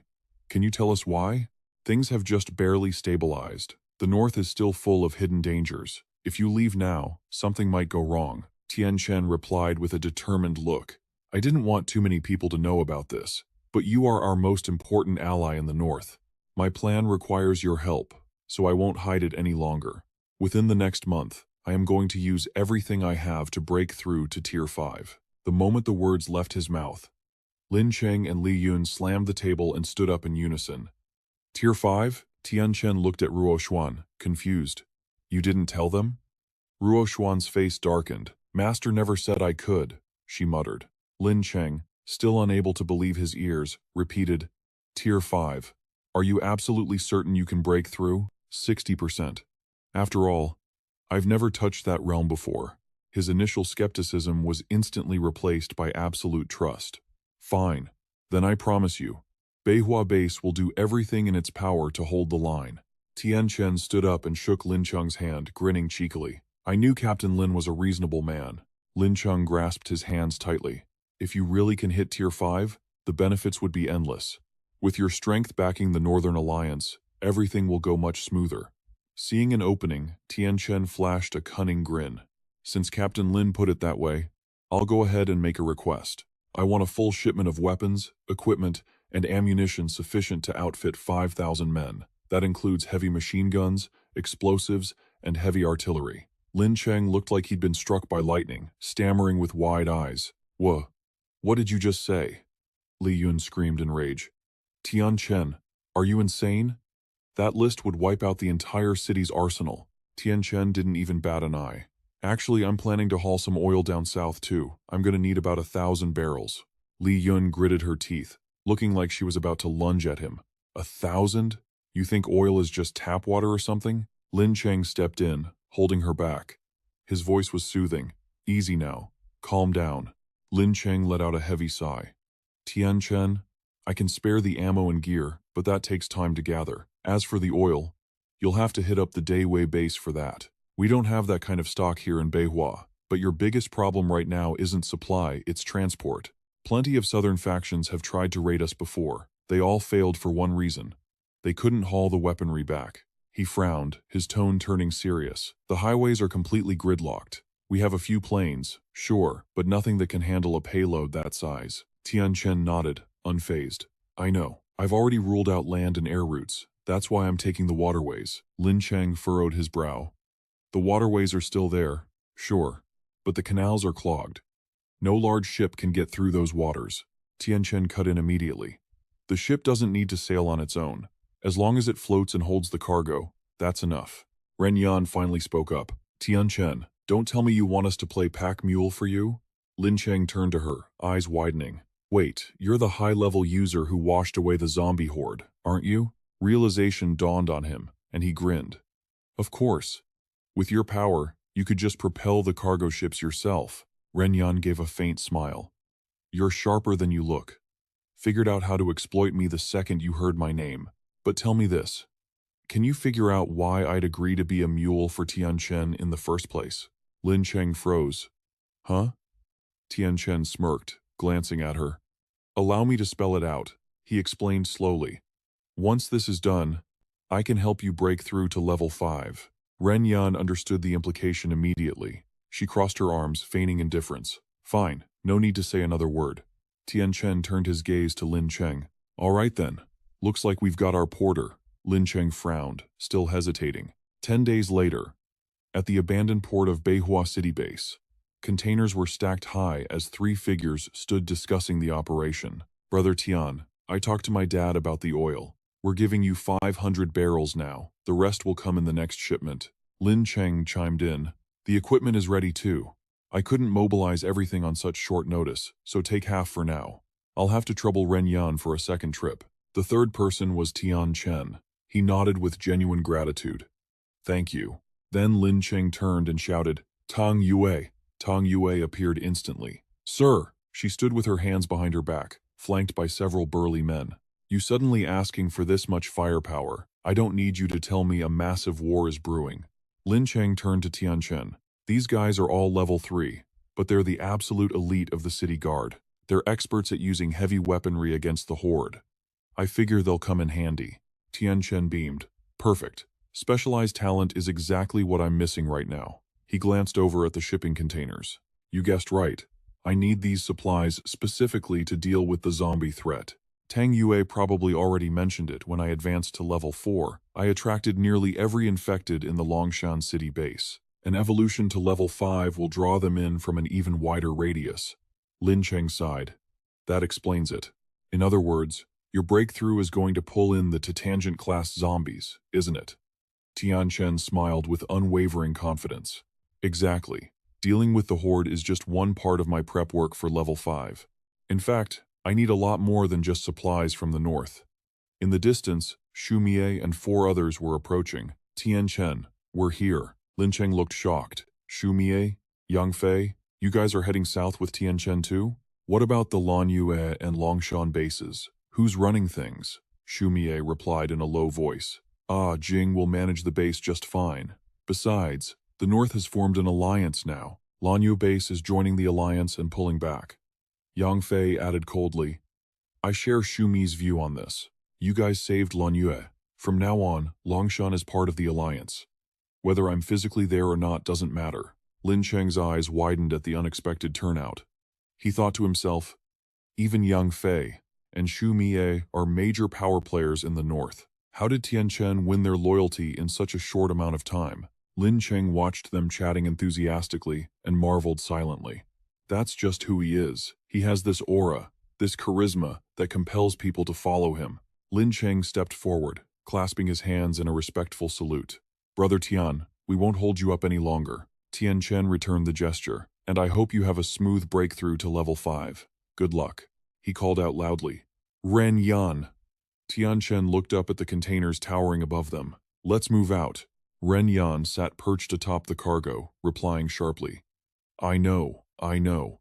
She took the lollipop out of her mouth. Tianchen, don't you dare forget what you promised me. Still, this job you dumped on me is way too exhausting, you know. The cargo-laden ship suddenly lurches violently to one side. Tianchen yells in panic. Easy there, do not let the supplies fall into the river. Ren Yan sucks on a lollipop, her face pouting. Why waste your breath? Action first, talk later. She waves her hand, and the water surface begins to churn. The massive ship starts moving, pushed forward by the current. In no time, the ship shoots out of the harbor at high speed, tearing across the water's surface. It is moving successfully now. Tianchen laughs excitedly. We spent so long in the north. Finally, we are going home. He gazes ahead with confidence. That legendary fifth realm isn't far out of reach anymore. 15 days later. Thanks to Ren Yan's power, the ship is nearing the mainland. Tianchen sits on a cargo crate. Beside him, his clone lowers the binoculars. Ahead is Longkang Port. That is where we agreed to meet Da Fei. Tianchen asks quietly, do you see Da Fei yet? Not yet. The pier is crawling with the infected. If we get closer to shore, we might trigger a zombie tide. Tianchen repeats the words. A zombie tide? He instantly transforms into a bird and flies off to scout. I will go take a look. The harbor is packed with millions of zombies standing shoulder to shoulder. The numbers are staggering.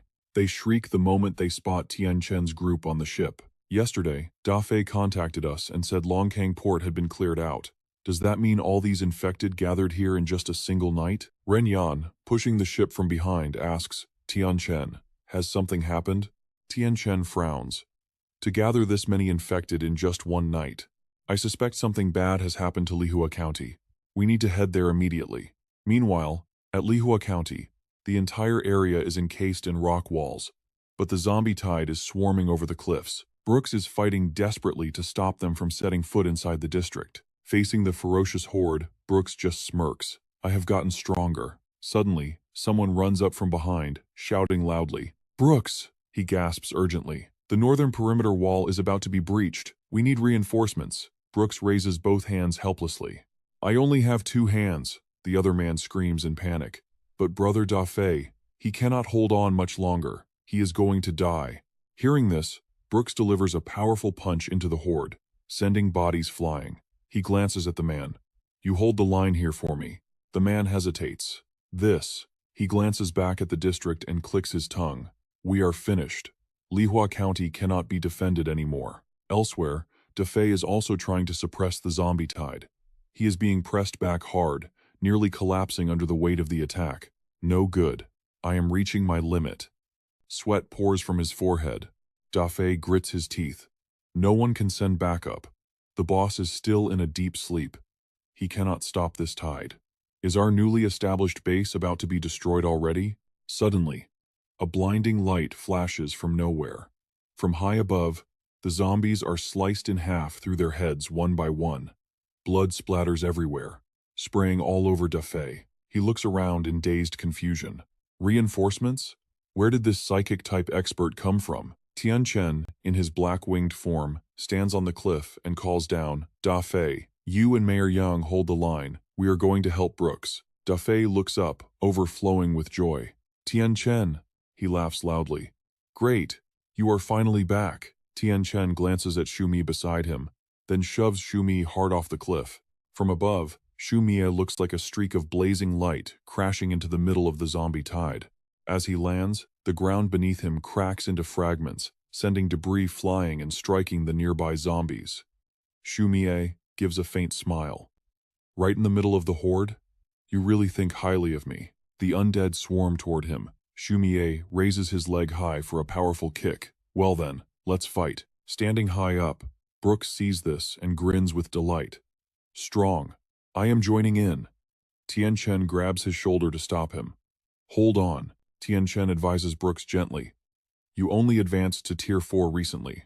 Charging into the tide now will get you killed. Brooks turns his head, surprised by his appearance. Tianchen's face is serious. What is going on? Why is Lihua County suddenly under siege by the horde? Why are you here? Where did Sanbian and Yangtong go? Brooks replies calmly. I came here to train. Sanbian and Yangtong went to retrieve a meteorite fragment. The horde only appeared yesterday.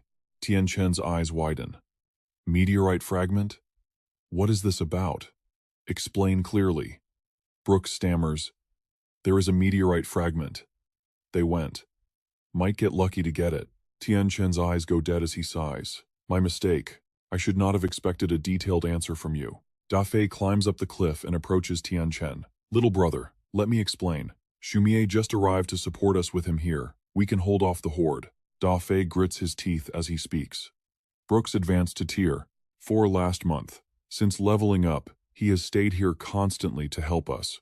The reason Brother Sanbian and Yang Tong are not here is because a new wilderness zone appeared a while ago. Normally, a wilderness zone isn't a big deal, but someone found a massive meteorite fragment inside big enough to upgrade 10 people. Tianchen shouts in sheer shock. 10 people?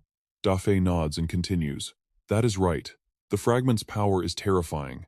Every faction is making a move for it. The Manhwa faction contacted Handong and Chuzhou immediately. We're all teaming up to secure it together. Yang Kong and Brother Sanbian already left. Brooks wanted to join them, but Sanbian held him back. Turns out, that was the right call. Tianchen couldn't help but wonder. So many people went out. How is there still zero news? Dafei sighed, shaking his head in frustration.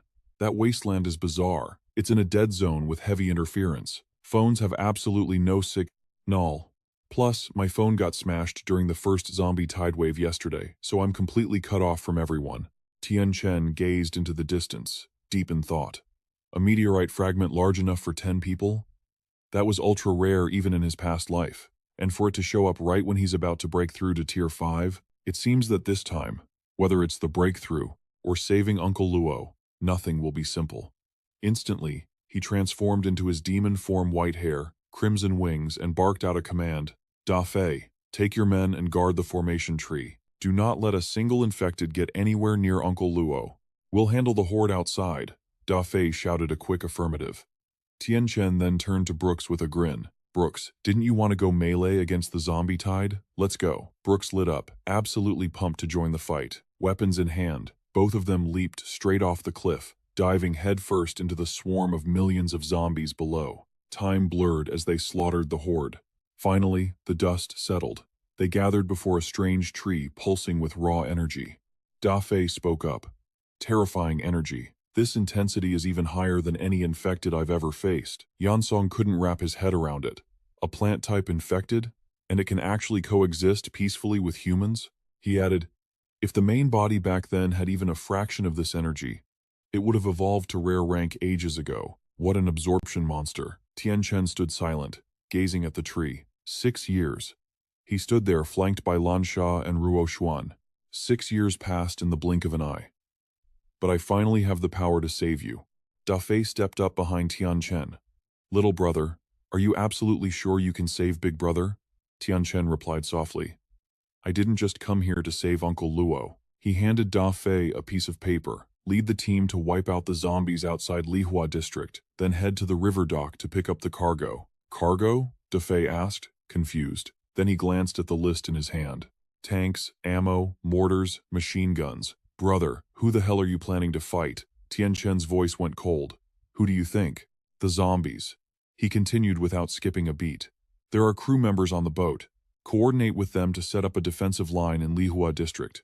Prepare for a massive horde. For the time being, I need to stay here and break through to Tier 5. Dafei's jaw dropped, stuttering in shock. Tier 5? Tianchen didn't waste another second. As he walked away, he called out, Gao Fei, you handle the guests from the north.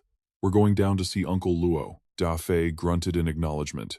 Tianchen, along with Ruo, Xuan and Lansha, ventured deeper into the forest. They stopped before a colossal tree, the air around it shimmering with a mystical aura. Ruo Xuan whispered, Isn't Uncle Luo in a deep slumber? Lansha reached out to touch the bark. Let me check. Roots burst from the trunk, twisting and weaving together until they rapidly formed the shape of a human being.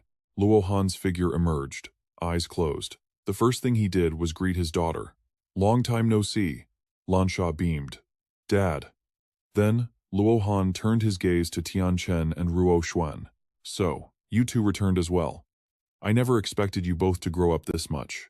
Even the divine tree feels a sense of awe looking at you now.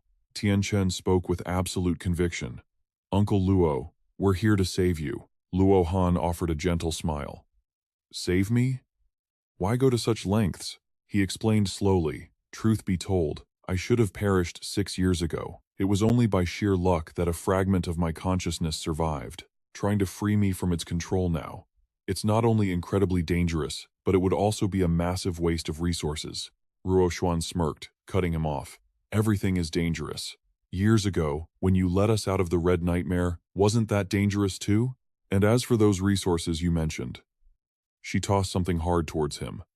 Luo Han's hand snapped up, catching it with lightning speed. He glanced at the object in his palm, his eyes widening in shock. Resting in his hand were multicolored orbs. He gasped. These are 6-element energy cores. I can't believe you actually gathered them all. Tianchen opened his own hand, revealing more gems. Uncle Luo, we aren't the weak Tier 3 evolvers we used to be. We have plenty of resources. I didn't just bring the 6-element cores, I also prepared a fusion-type core and a matching meteorite fragment just for you. Luo Han looked at him in disbelief. Then, closing his eyes, he let out a soft chuckle. With these, I could indeed evolve to Tier 4 instantly. But I'm afraid, that's still not enough. Over the years, the Divine Tree and I have fused completely. A simple separation ability won't be enough to pull me out anymore. Lan Sha beamed at him. Dad, Brother Tianchen is about to break through to Tier 5. With Tier 5 power backing me, I can definitely separate you. Luo Han was reeling from one shock to the next, his voice booming. Tier 5? Tianchen rubbed his chin thoughtfully. To be honest, Uncle Luo, this time, I'm not planning to separate you from the Divine Tree. Lan Sha whipped around to stare at him, completely bewildered. Not separate them? Then how are we supposed to save my father? Tianchen explained calmly. The Divine Tree isn't an infected, nor is it human. It's a finished product created by mutated viral energy. Even after merging with Uncle Luo, it didn't turn him into a variant. If it weren't so overpoweringly strong, Uncle Luo would have already mastered it. Luo Han narrowed his eyes, guessing the implication. You mean, Tianchen shot him a sly, dark glance. Exactly. This time, we're going to help you hijack the Divine Tree's body. Luo Han's eyes bulged. He stammered. Seize its body? That's insane. Ruo Xuan immediately stepped in to reassure him. I can suppress the spiritual plane, and Tianchen can suppress the energy plane. That means as long as your will is firm enough. Uncle Luo, I'm seizing it is absolutely possible. Tianchen smiled with brimming confidence. Plus, once this plan succeeds, you can borrow the Divine Tree's power to break through to Tier 5. Luo Han still hesitated at the suggestion. This plan was truly beyond his wildest imagination. You guys have no idea. You don't know how terrifyingly powerful this Divine Tree actually is. Tianchen's voice turned steely. Uncle Luo, it's precisely because I know how powerful it is that we came to ask for your help. Luo Han blinked in surprise. My help? Tianchen scratched his cheek, speaking honestly. Actually, wanting you to control the Divine Tree. I have my own selfish reasons for that. Coming back this time, I want to borrow the Divine Tree's power to complete my own breakthrough to Tier 5. I've chosen an extremely dangerous path. To finish it, I need the Divine Tree's help, and I need your help. He fell silent for a moment, thinking. Tianchen pursed his lips in contemplation. After a beat, he looked straight into Luo Han's eyes. Uncle Luo, help yourself, and help me too. Will you do it? Luo Han looked at him wordlessly. He thought it over, scratched his head, and sighed. We've only met a few times, but I don't know how you understand me so well. That's just how I am. When I think for myself, I hesitate. But when it's for someone else, I'd sacrifice everything. He furrowed his brow, his voice turning firm. All right then, let's begin. The sooner the better. Ruo Xuan couldn't hide her confusion. Sooner the better? Why? Did something happen? Luo Han gave a wry smile. Actually, if you guys had arrived 2 months later, you wouldn't have found me. He glanced back at the massive tree behind him. I'm about to reach my limit. The Divine Tree. It's evolving. Lately, it's been getting harder and harder to borrow its power. It seems. It wants to completely consume me. I've calculated it. 2 months, at most, before I'm totally wiped out. Ruo Xuan glanced at Tianchen. This was far more serious than they had imagined. Tianchen nodded slightly, then turned to shout at Lansha. Hey kiddo, tell Cao Fei and Da Fei we start first thing tomorrow morning. The next morning, Tianchen grabbed a paintbrush, dipped it in black paint, and swiped it across the ground. What are you scribbling there? Ren Yan stood nearby, her face dark with annoyance. Tell me, how exactly do you plan to break through to Tier 5? Hold on. Almost done. Tianchen drew a six-pointed star. At the top was a figure, and in the center sat the purple flower from before. Okay, starting now, everyone stays inside the circle. No stepping out. Once we begin, we'll use these standing positions to initiate the breakthrough. He explained slowly to the group. My breakthrough plan has 3 steps. Step 1. Me, Xuan, and Lan Sha will help Uncle Luo seize control of the divine tree and bring him back to life. Tianchen stepped up to the flower drawing. Step 2. Uncle Luo provides us with sufficient energy. We gather the 6-element abilities from everyone here to push the 6-element power inside my body to its absolute peak. He tapped the flower petal to illustrate. During this process, I'll use the flower's power to reconstruction my physique. I'll trace the final line of the 9-path breakthrough, and then ascend to Tier 5. Xu Mie asked in a low voice. There are 2 problems. You told us about the cultivation system for Tier 4 before, but what you just described, that's only enough to push you to the limit of Tier 4. The path to Tier 5 still seems vague. Tianchen answered immediately. It's not that I'm hiding details from you guys. It's just that, even for me, I'm not 100% sure how the jump from Tier 4 to 5 works for everyone else. To break through to Tier 5, you need to reach the absolute peak. But for me, reaching that peak is incredibly difficult. So from here on out, I can only take it 1 step at a time. Xu Mi nodded slightly in agreement. Understood. Then let's talk about the second problem. He turned his head to look at Brooks, making the man jump. That brother is a speed type, right? Xu Mi stared at Brooks, then continued. But he only broke through to Tier 4 recently. He's probably somewhere between the rune etching and core formation stages. If he hasn't completed his core formation, he can't participate in this breakthrough. Brooks realized he was being looked down on and shouted, "Are you kidding me?" He surged forward, agitated, wanting to get in Shumie's face. "You calling me a chicken? Let's go then. One-on-one." Cao Fei held him back. "Stop it. You misunderstood. He's complimenting you. You played me." I heard exactly what he said. He's calling me a rookie. Let me at him. Gao Fei desperately tries to hold him back. Knock it off. You're not even in his league. He turns to Zimie. Brooke has got some serious natural talent. He was always a solid fighter. For him, reaching the elemental formation stage shouldn't be difficult at all. Once the breakthrough begins, we'll pool our power together. We can help him break through first. Just then, Luo Han slowly emerges from the shadow of the giant tree. He speaks up. Tianchen, your breakthrough plan. It needs an adjustment. Tianchen looks up, meeting Luo Han's gaze. What is it? Is the divine tree unstable? Luo Han shakes his head. No, I mean that the first and second steps, we can execute them simultaneously. Tianchen frowns. Simultaneously? That means you'd have to supply us with energy and fight the divine tree for control at the exact same time. That is way too dangerous. Luo Han's voice remains calm and steady. Whether we're wrestling for control or aiming for a Tier 5 breakthrough, both processes will take a significant amount of time. The crucial issue is that once the divine tree starts to rage, it will trigger a violent energy reaction. That will inevitably attract a zombie tide. His voice drops, his eyes narrowing as he looks at Tianchen. Even with all the weaponry you've brought, trying to handle 2 consecutive waves is reckless. Instead, we should go all out. Wipe out every infected in the nearby city in one fell swoop. Ruo Xuan hesitates. But, if we do that, the pressure on you will be immense. Luo Han gives a gentle smile. Compared to battling this massive tree for dominance, that little bit of pressure is nothing. Uncle Luo is right. Lihua County can't withstand 2 zombie waves.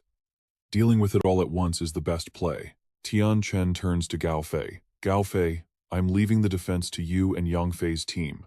Remember, once I start the breakthrough, absolutely no one gets in here. Gao Fei gives a firm nod. Understood. Ruo Xuan raises her hand, channeling her power. In that case, Let's begin. I'll handle suppressing the divine tree's spiritual power. You use the black fire to suppress its viral energy.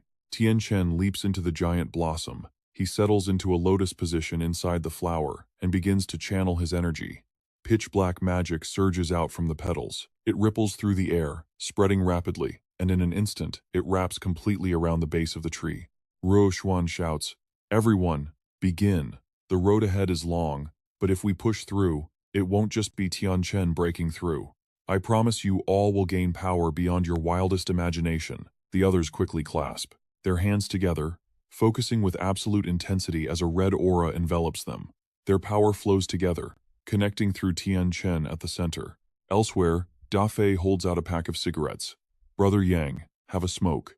Consider it a thank you." Da Fei dangles a cigarette from his lips as he lights Yang Fei's. "You guys really brought the good stuff this time. Just this artillery alone. It's more than we've managed to scrap together in years." Leaning in to light up, he shrugs. "It's nothing, really. Lin Sheng and the others scavenged all of this." They stand side by side, chatting.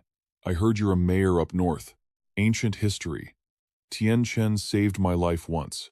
I'm just here to return the favor." "Is that so? Then your base must be pretty massive, huh? What's the population? How did you build it?" Yang Fei snorts, grinning with pride. "I don't mean to brag, but my Longshan base in the north? It's one of a kind. At our peak, we had over 80,000 people, and 80% of the North's metal resources? That all came from me." Da Fei chokes on his smoke. "Damn, that's impressive."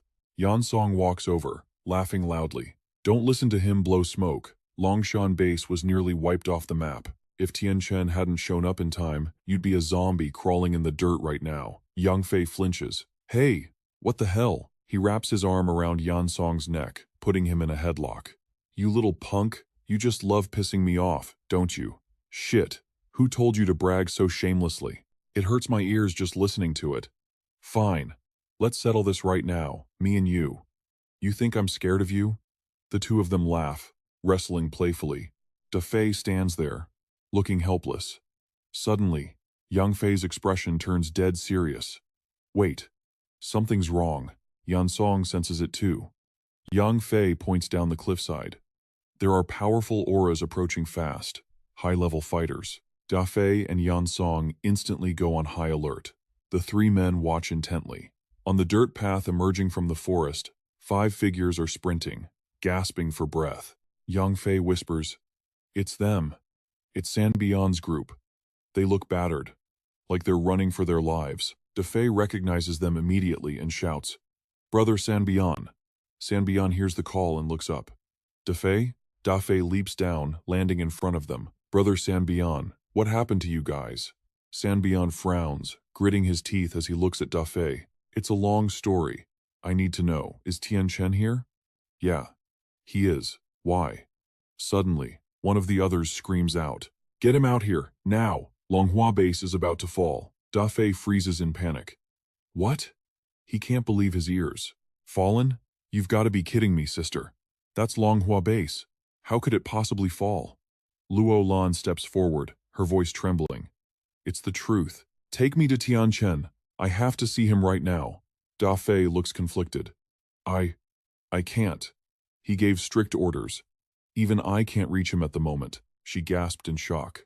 "Say what?" Sanbian shouted. "Da Fei, what the hell is going on? Didn't Tianchen already come back? Why can't we see him?" Da Fei reported grimly. "He said he needs to break through to the Fifth Order right here. He's also trying to save Brother Luo's life. Absolutely no one is allowed to disturb him." Sanbian was stunned into silence by the news.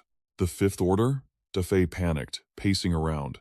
"We're screwed. Why did it have to be right now?" Yang Fei stepped in to calm them down. "Everyone, relax. Tell us exactly what happened first. Maybe we can help. If things really go south, we can go get Tianchen later." Sanbian picked up on his accent. "You're from the north?" The man introduced himself. "I'm Yang Fei, the mayor of the Longshan stronghold. I'm handling most of the defense work for Lihua County while Tianchen is busy." He turned to Luo Lan. "What do you think?" "Fine, we'll tell you," she sighed, realizing they had no other choice. To put it simply, we failed the battle for the meteorite fragments. And to make matters worse, we triggered a massive corpse tide. To take the pressure off the stronghold, we had to run out here. Yang Fei's jaw dropped. What? Say that again? You bunch of fourth-order fighters ran away to reduce pressure? Sanbian interrupted, frustrated. Let me explain from the beginning. The meteorite fragment shattered into 10 pieces this time. That meant a lot of people showed up to fight for them. We teamed up with the Longhua and Han-Dong strongholds for the operation. You could say our group had the strongest combat power, which naturally attracted a lot of unwanted attention. Yang Fei frowned. What kind of attention? Sanbian scoffed. What do you think? The moment we stepped into the wilderness, we were ambushed by at least 3 different groups. The ones who got there first heard we were coming. They immediately stopped fighting the infected and turned their weapons on us instead. By the time we reached the core zone, those idiots were already engaging a high-tier infected. That thing was already hard enough to kill, but they split up to try and block us. A bunch of fourth-order fighters broke formation, and that infected saw an opening. It seized the chance while we were infighting. It slaughtered and devoured 5 fourth-order hunters, evolving right on the spot. Yang Fei was baffled. Evolved? What the hell were they thinking? Sanbian shook his head. They couldn't help it. 10 meteorite fragments. It's too rare. The reward was just too high. Unless they're staring death in the face, those guys would never work together. Yang Fei nodded. So that high-tier infected defeated you? Sanbian denied it instantly. No. That thing isn't what beat us. The situation was critical. After it evolved, its power was terrifying. Even Teacher Luo got beaten to a pulp. We had no choice but to join forces with the others. Teacher Luo led 15 fourth-order experts in a siege. We fought for an entire day before we finally killed it. That's when we found the meteorite fragments. There were also 10 special crystals formed by the meteorite's energy. Sounds like a good haul, Yang Fei noted. So how did you end up in this mess? Sanbian stared at him. You forgot already? Think about how many people were in the siege. Yang Fei froze. 15. You don't mean? Exactly, Sanbian grimaced. Not enough to go around. The moment the infected died, the humans started slaughtering each other. It took less than 3 seconds to go from victory to civil war. We each grabbed one crystal just to keep it from the others. We swallowed the crystals immediately to hide them, but someone else beat us to the actual meteorite fragments. Holy crap, Da Fei gasped. Someone managed to snatch the fragments in that chaos? Luolan spoke up. We didn't expect it either. Someone was hiding their true strength while we fought the infected. 3 men took them. People call them the 3 Little Kings. They're freelance fourth-order hunters who've been making a name for themselves lately. But the real shock was that all 3 of them are variants. They possess a special mutation ability. Normally, their energy feels just like anyone else's, but when they activate their mutation, their powers fuse together. Their strength multiplies instantly. Yang Fei frowned. And the corpse tide? Luo Lan explained. That was an accident. I am a variant too. Between my energy and theirs, the sheer intensity of variant aura attracted a massive swarm of infected. That triggered the corpse tide. We were close to Longhua, so the swarm headed straight for it. Yang Fei snapped his fingers. I get it now. Basically, those 3 variants are powerful, but since you swallowed the crystals, they're hunting you down to harvest them. To keep those 3 monsters away from Longhua, you lured them here to find Tianchen. That leaves Longhua to deal with just the corpse tide. So, when do the 3 variants get here? Half a day, at most, she estimated. Yang Fei sighed. You guys really have the worst timing. Luo Lan bit her lip. Mayor Yang, is there anything you can do? Yang Fei looked grim. We're short on time. Honestly, there isn't much I can do right now. It suddenly hit him. Oh, right. Quick question. Among everyone here, who is actually closest to Tianchen? Simultaneously, everyone pointed at Luo Lan. Her. Luo Shui teased. Sis, come on. Everyone knows what's going on between you and Tianchen, right? You're definitely the closest to him here. Luo Lan stammered, flustered. I'm not. There's nothing going on. Yang Fei cut in. Miss Luo, I need you to come with me. Please. As the others left, Luo Lan curiously approached the base of the massive tree. Tianchen is inside, right? Yang Fei nodded. Exactly. We need to hurry. If we're lucky, we might still make it. Whoosh. A figure shot toward them with blinding speed, startling them both. Landing heavily on the ground was none other than Gao Fei. Luo Lan gasped his name in surprise, but Gao Fei blocked their path, his expression stern. No entry. Turn back. Now. Yang Fei frowned. Not even her? Luo Lan stepped forward, urgent. Gao Fei, this is an emergency. Take me to Tianchen immediately. He stood his ground, shaking his head. I'm sorry, Miss Luo. Tianchen gave strict orders. No one is allowed inside. No exceptions. Yang Fei was losing patience. Gao Fei. Longhua City could fall at any moment. If Tianchen is still in the preparation phase, we might still be able to interrupt him. Gao Fei blinked, taken aback. Fall? How is that even possible? He stepped closer, voice lowered. Miss Luo. What exactly is happening out there? She waved him off. Forget that for a second. What is going on with Tianchen? Can he stop whatever he's doing? I need to see him. Gao Fei looked conflicted. He just started the process. I honestly don't know if it can be stopped. Just then, the earth groaned. The ground shook violently, nearly knocking them off their feet.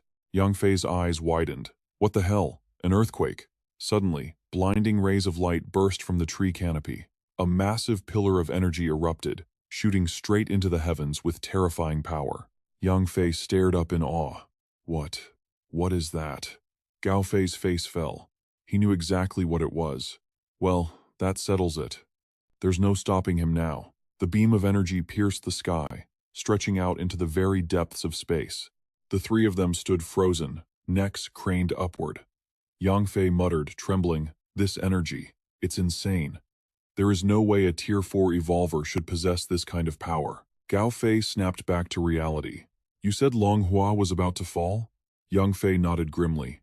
I'll explain the details later. Right now we have a crisis.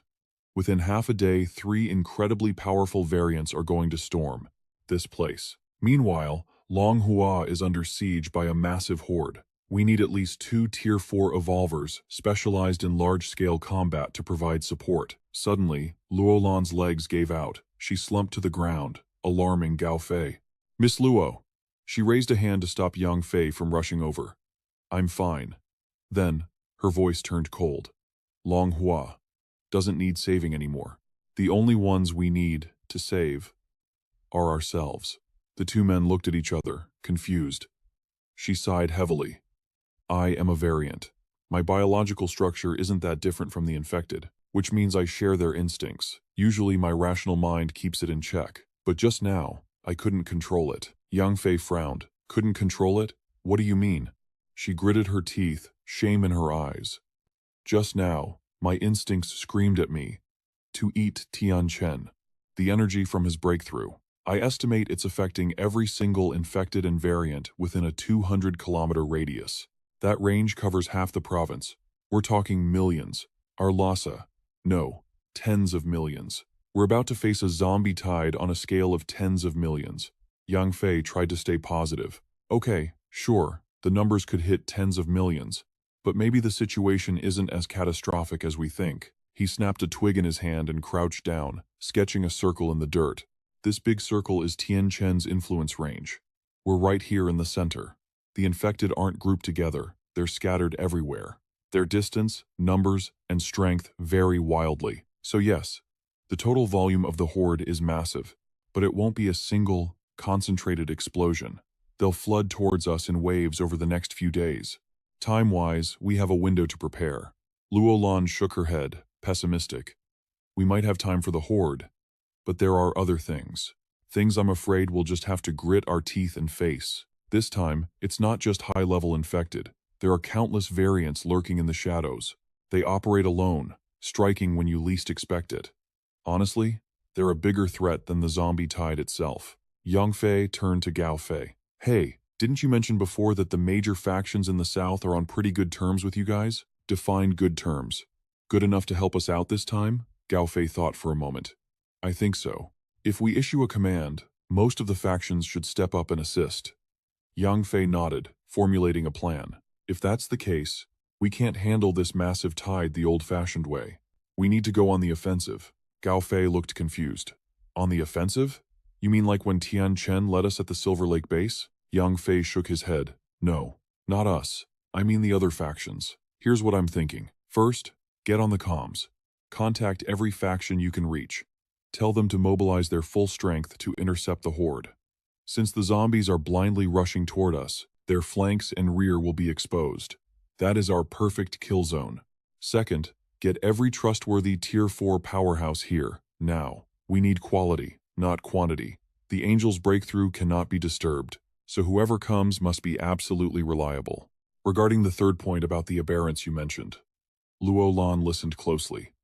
Mayor Yang, do you need me to do something? He sighed suddenly. Yang Fei handed her a vial. I bought this back in Longshan. It has a massive effect on aberrants. Luo Lan peered inside. It was a meteorite fragment. He nodded, confirming she was right.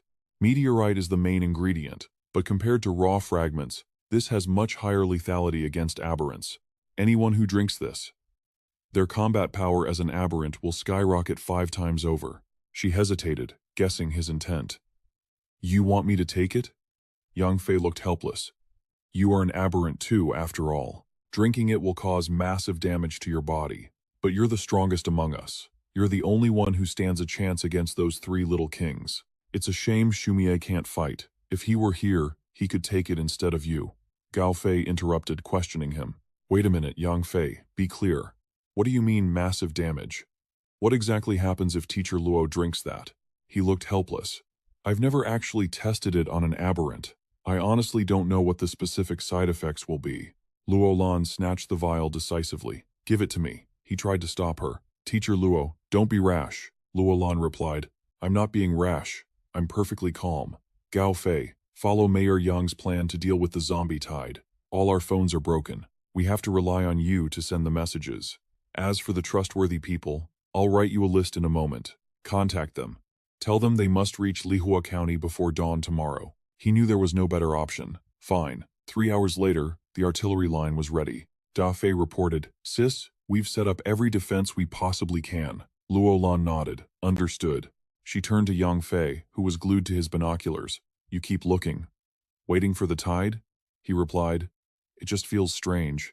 When I came here with the Angel before, my reflection ability showed several massive zombie nests nearby. Based on the distance, they should have been here an hour ago. But it's been so long, and there's zero movement. Luo Lan shared the feeling. Actually, I think it's weird too. At their speed, the 3 little kings should have arrived by now. They locked eyes. Luo Lan whipped around to ask Da Fei, Where is Gao Fei? Didn't you see him come back? He looked surprised. No. Didn't you guys send him to scout the northern rim? Luo Lan immediately shot off into the distance. Yang Fei called out, Wait, I can fly, let me take you. She sped up. No need, you stay here and defend the city with them. Meanwhile, Gao Fei was surrounded by zombies. He erected a spherical shield made of swirling red energy. The zombies couldn't penetrate the barrier. One by one, they were blasted backward. He was struggling to hold on. It's been almost 10 minutes, hasn't it? Still no movement. Those 3 pushed me into the zombie tide the moment we met, but they haven't attacked since. I don't know what they're planning. And they're clearly aberrants. Why aren't the zombies attacking them? The third brother of the aberrants laughed with delight. So strong, he's holding off over 10,000 zombies. That power is terrifying. The eldest brother agreed. Yes, yes, yes, that means if I eat him, I'll get even stronger. The second brother chimed in. Brother, you mean we, right? The eldest replied. Right, right. We. Second brother turned to assign a task to third brother. That guy's flying knives are strong, but he can't cover every angle. You attack from the front to draw his attention. Big brother and I will hit him from behind. The third brother looked scared. Why me? I hate his knives. I don't want to go. The second brother smacked him. Bastard. If you don't go, you expect big brother to do it? The eldest confirmed. That's right. I can't go. Third brother bargained. Fine, I'll go. But I get the first bite. With that, he slammed his hands on the ground and launched himself forward. Here I come. The fish finally took the bait. Gao Fei opened fire. He's moving. The aberrant laughed. Guns? You think toys like that can hurt me? Bullets rained down on third brother. Violent explosions erupted, heat waves rippling out. Through the thick smoke, a silhouette emerged, wailing. It hurts. You really are strong. Yet he continued charging at breakneck speed. Gao Fei launched his flying knives. Crap. The blades streaked through the air like red threads, slashing into third brother. Cuts began to appear all over his body. Third brother kept grinning, even as he screamed. Ouch. He didn't stop. It hurts so much. Gao Fei was stunned. Is this guy insane? The other two rushed in, landing right behind him. Gao Fei realized he couldn't recall his knives in time. Should I use Shattered Forest? But if I don't kill them in one hit, I'm dead meat. Second brother spoke up. Big brother, we promised third brother the first bite. So you can only hit him, no eating yet. The big brother chimed in. Right. I'll smash him, not eat him. He thundered toward Gao Fei, ready to strike. He never expected them to be this reckless. Just in the nick of time, Luo Lan flashed in and delivered a brutal kick to the big brother. He was sent flying back toward his underling, the second brother. The man narrowed his eyes at her. You again? Perfect timing. Both you and him look absolutely delicious. Gao Fei asked, suspicion in his voice. Are they the three little kings? Luo Lan took the blame. I was careless. I never thought you'd run into them and the zombie tide at the same time, he replied. I actually got lucky. These flying daggers were forged with meteor fragments, so they actually hurt them a little. Otherwise, I would have been dead meat a long time ago. But since you're here, we might just make it out of here in one piece. Luo Lan shook her head. No, the three little kings are too dangerous. We cannot let them get anywhere near Lihua County. Gao Fei stared in shock. You want to fight them here? Just the two of us? Luo Lan warned. The hordes from the other directions have arrived. You have to go reinforce the base. He snapped back. You're crazy. It's 1 against 3. How can you possibly beat them? Luo Lan pulled out a vial of potion. I'm not crazy, and I don't intend to just stall them. Killing intent exploded from her as she grit her teeth. I intend to kill them. Without hesitating, she downed the potion. The empty vial smashed against the ground with a sharp cling. As Luo Lan began to transform, Gao Fei stammered, Instructor Luo. Glowing green patterns surged across her face. Go, she commanded. He clenched his fists, forcing himself to swallow his hesitation, and turned to leave. The second brother shouted, Third brother, stop her. Leave the runner to me. But the third brother missed completely. Luo Lan moved so fast that he crashed face first into the ground, totally caught off guard. The second brother panicked. Third brother. But there was no response. She appeared right behind him as he tried to scramble up. The third brother realized her scent had changed. He sneered in disgust. I really hate this smell. Luo Lan didn't even look at the third brother as she rushed past him. He screamed, Big brother, look out. The second brother stepped in front of the boss. Get behind me. As she charged, the ground beneath her feet erupted in a cloud of dust and smoke. The second brother caught Luo Lan's hands, struggling. Her aura, it suppresses us. Just being near her, I can't even use 1/10 of my usual strength. But using this power hurts you too, doesn't it? After all, we are the same kind. She scoffed. Same kind? A surge of energy sliced his arm clean off. I have never considered you monsters my kind. The second brother yelled, Run to the zombie tide. Now. The big brother whined. No, I don't like them. Luo Lan instantly materialized behind him. The second brother begged, Big brother, once we get into the horde, you can start eating. Just don't eat more than 100 of them. He refused again. No. Zombies taste bad. I don't want to eat.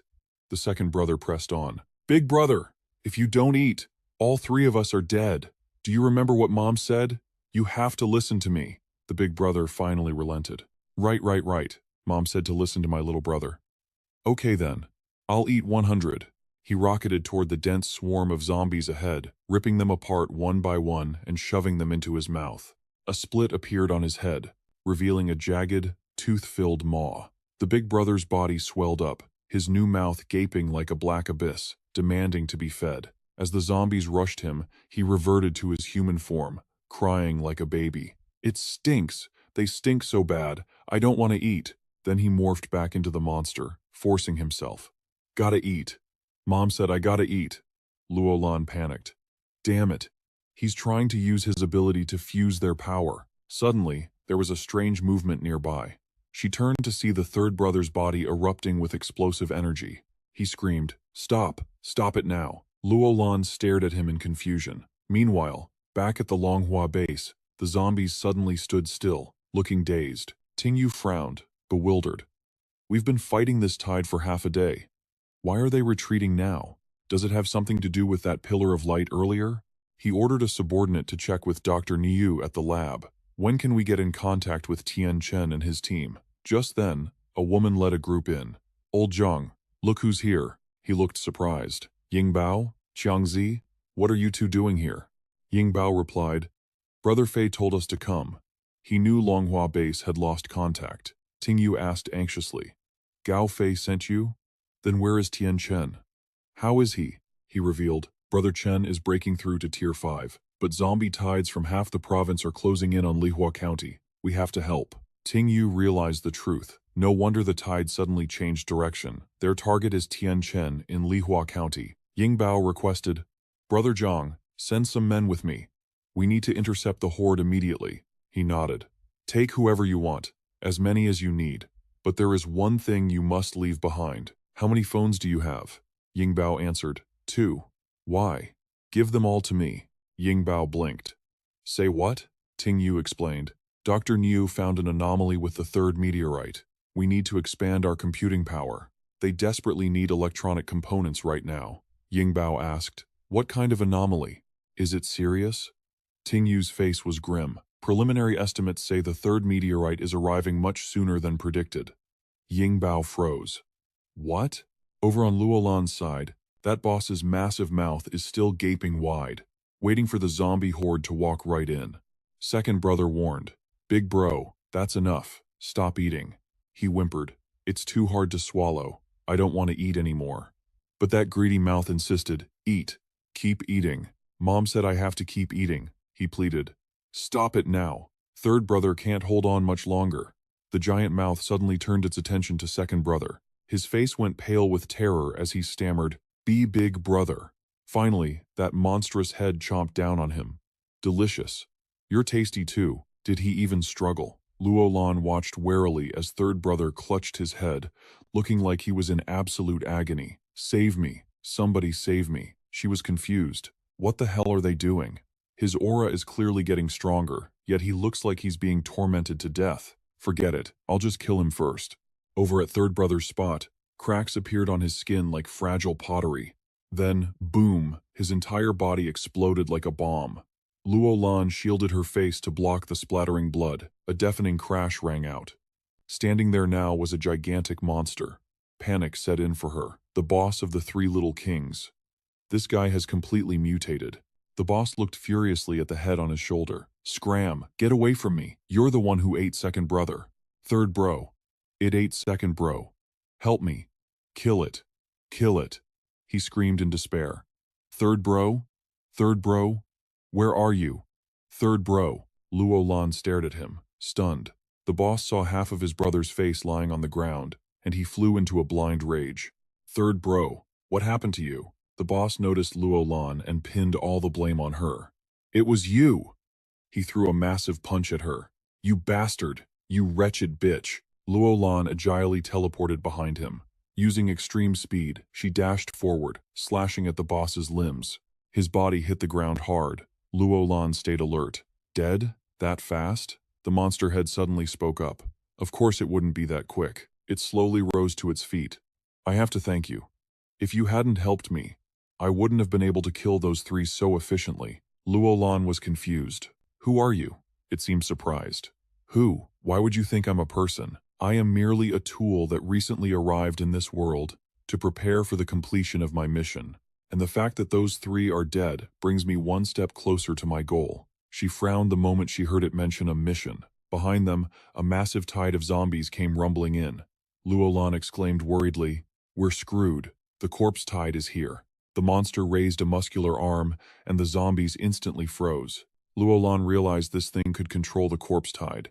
It turned back and said, You helped me, so you can leave. She demanded, Hold it. You can't go in that direction. The monster questioned, You want to stop me from fulfilling my mission? Her tone became rock solid. If your mission is Tianchen's group, then you have to die. It turned around with the zombies, getting ready to move out. Luolan dashed forward. Stand right there. The monster blocked her path. The one who needs to stay is you. Your opponent is me. Meanwhile, over on Brooks' side, he was balancing on a single finger, doing a handstand. Brooks considered it a trophy and called out. Tianchen was surprised. Seedbreaker stage? And you passed 2 barriers in one breath? Ruo Xuan added. Uncle Brooks' cultivation foundation is very solid, and his talent is excellent. With our help and the Divine Tree's energy, Entering the Seedbreaker stage is pretty normal. Gao Fei, who is currently responsible for the speed type, has also entered the Seedbreaker stage. This makes helping you push your powers to the absolute limit even more certain. Tianchen asked worriedly. You've been using your mental power to scout outside this whole time, right? What's the situation now? She reported that it wasn't looking great. First is the main battlefield in Lihua district. Just now, Yang Fei led his team to wipe out the corpse tide below the city walls. That was the fourth wave in the last 15 hours. Then there's Gao Fei. He single-handedly held off a swarm of 100,000 zombies at the southern wall. But his meteorite ammo is running dry. The battles ahead are only going to get harder and more dangerous. Finally, there's Teacher Luo. She's fighting a variant on the plains 5 kilometers away.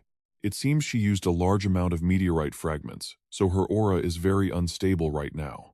Uncle Luo's assimilation process has entered the final stage. Tianchen asked, Aren't you afraid of distracting me by telling me all this now?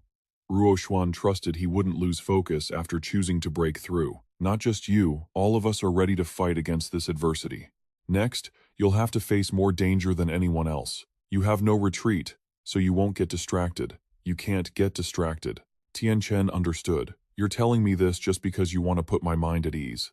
But what we lack now isn't determination, it's time.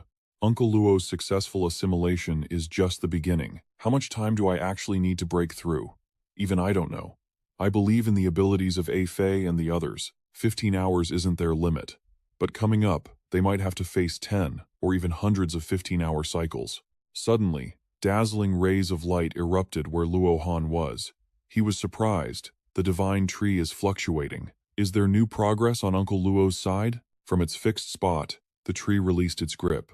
Luo Han's body fell freely toward the ground. Two voices gasp in panic. Luo Lan swoops in, catching her father's falling body just in time. They touch down safely on the ground below. Tianchen rushes over, asking, Luo, girl, what the hell just happened? She shakes her head. I don't know. It looks like it worked. But my dad, his state is weird. Luo Han opens his eyes, gazing at her from a distance. Daughter. He pulls her into an emotional embrace. Thank God. You're still alive. Thank God. Tianchen calls out, Uncle Luo. Luo Han turns, eyes trembling with emotion as he looks at Tianchen. My lord. Suddenly, he clutches his head in agony. No, you're not. Tianchen? That's not right. Why am I still alive? Didn't I die? Tianchen notices something instantly. Wait, Uncle Luo's condition. It's exactly like when Xuan recovered her past life memories. Could Uncle Luo have awakened memories from his previous life too? Tianchen shouts, Uncle Luo, listen to me, I am Tianchen. The real deal, 100%. Think carefully. What are we doing right now? Where are we? Luo Han struggles to focus. Here. We are. He stands up, clarity returning. I think I understand. I remember everything. I never thought we'd actually reach this point. It's been hard on you, hasn't it? You need time, right? Let me help you. Tianchen is confused. Uncle Luo, what exactly happened? Luo Han smiles enigmatically. Nothing.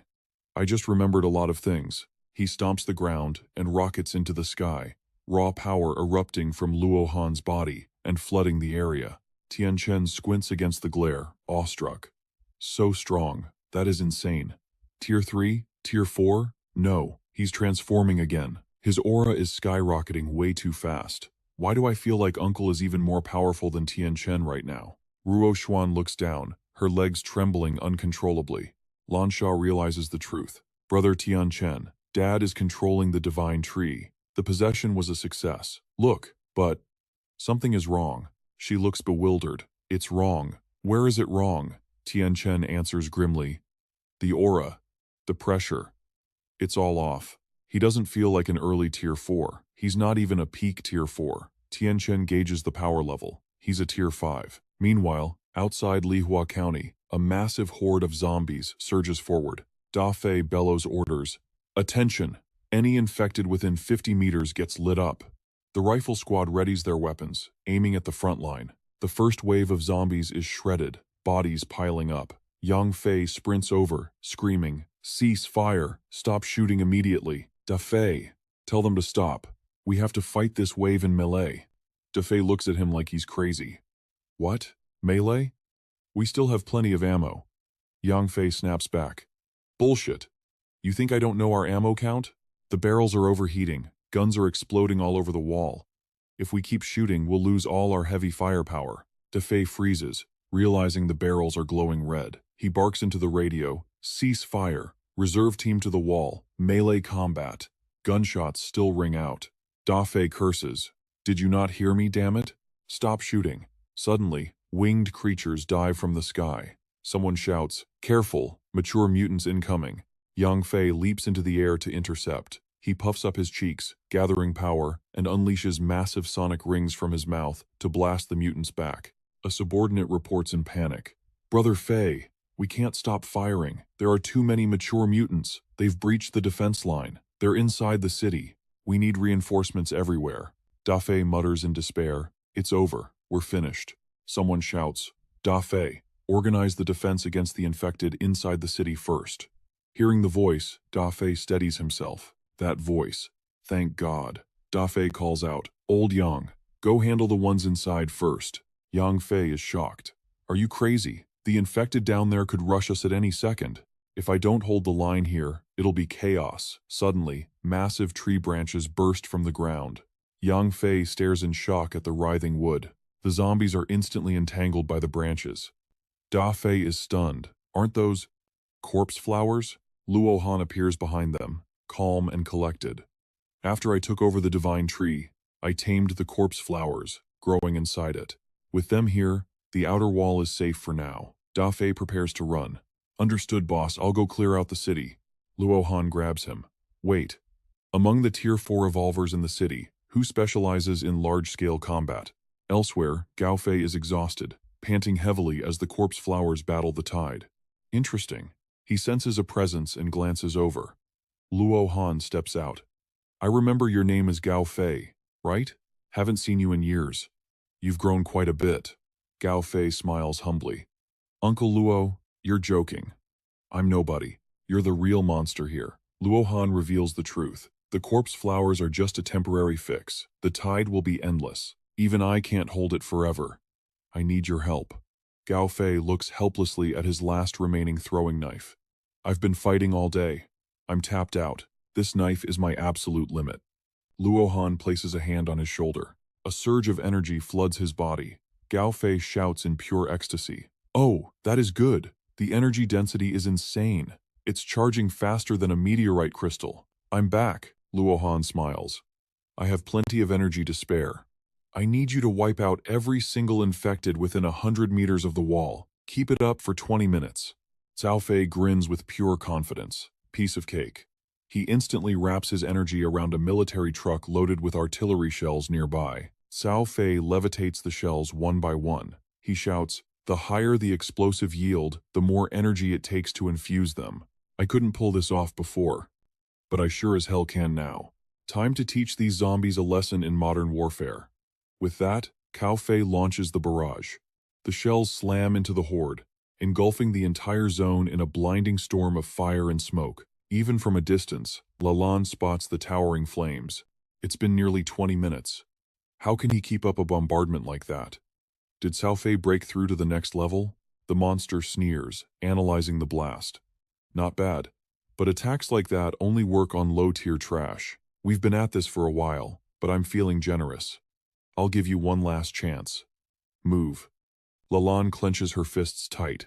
She summons her full power, blue energy surging around her body. With zero hesitation, Lalande charges the beast and slams a fist into its chest. Black armor instantly coats her arm for impact, but the monster catches her fist effortlessly. You've lasted this long thanks to the power of that special substance, haven't you? But that power comes with a heavy price. Your armor ability is failing. You can barely maintain it. Give it a few more moments, and you'll be nothing to me. It hurls Lalande backward like a rag doll. It stomps forward, its massive maw gaping open as it chases her down. You wasted your final chance. Now be a good girl, and let me devour you. Lalande thinks she's done for. Suddenly, a symbiotic cell shoots out from her body and slams into the monster. Lalande lands safely. She asks, bewildered, symbiote? Shouldn't you be with Yunqing?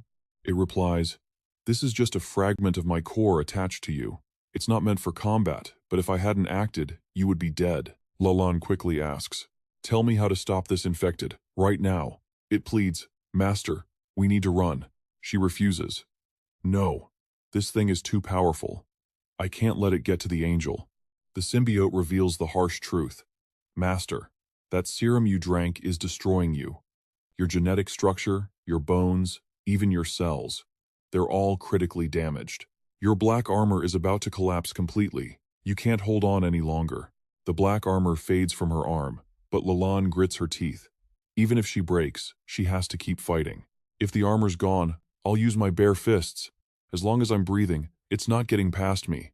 The symbiote panics. Master, don't! Ignoring it, she lunges and throws a desperate punch, but the impact leaves her stunned. The monster mutters, Rare rank. 2 humans with rare rank? Impossible. The monster's body starts spasming out of control. It screams, No, as its head begins to split apart.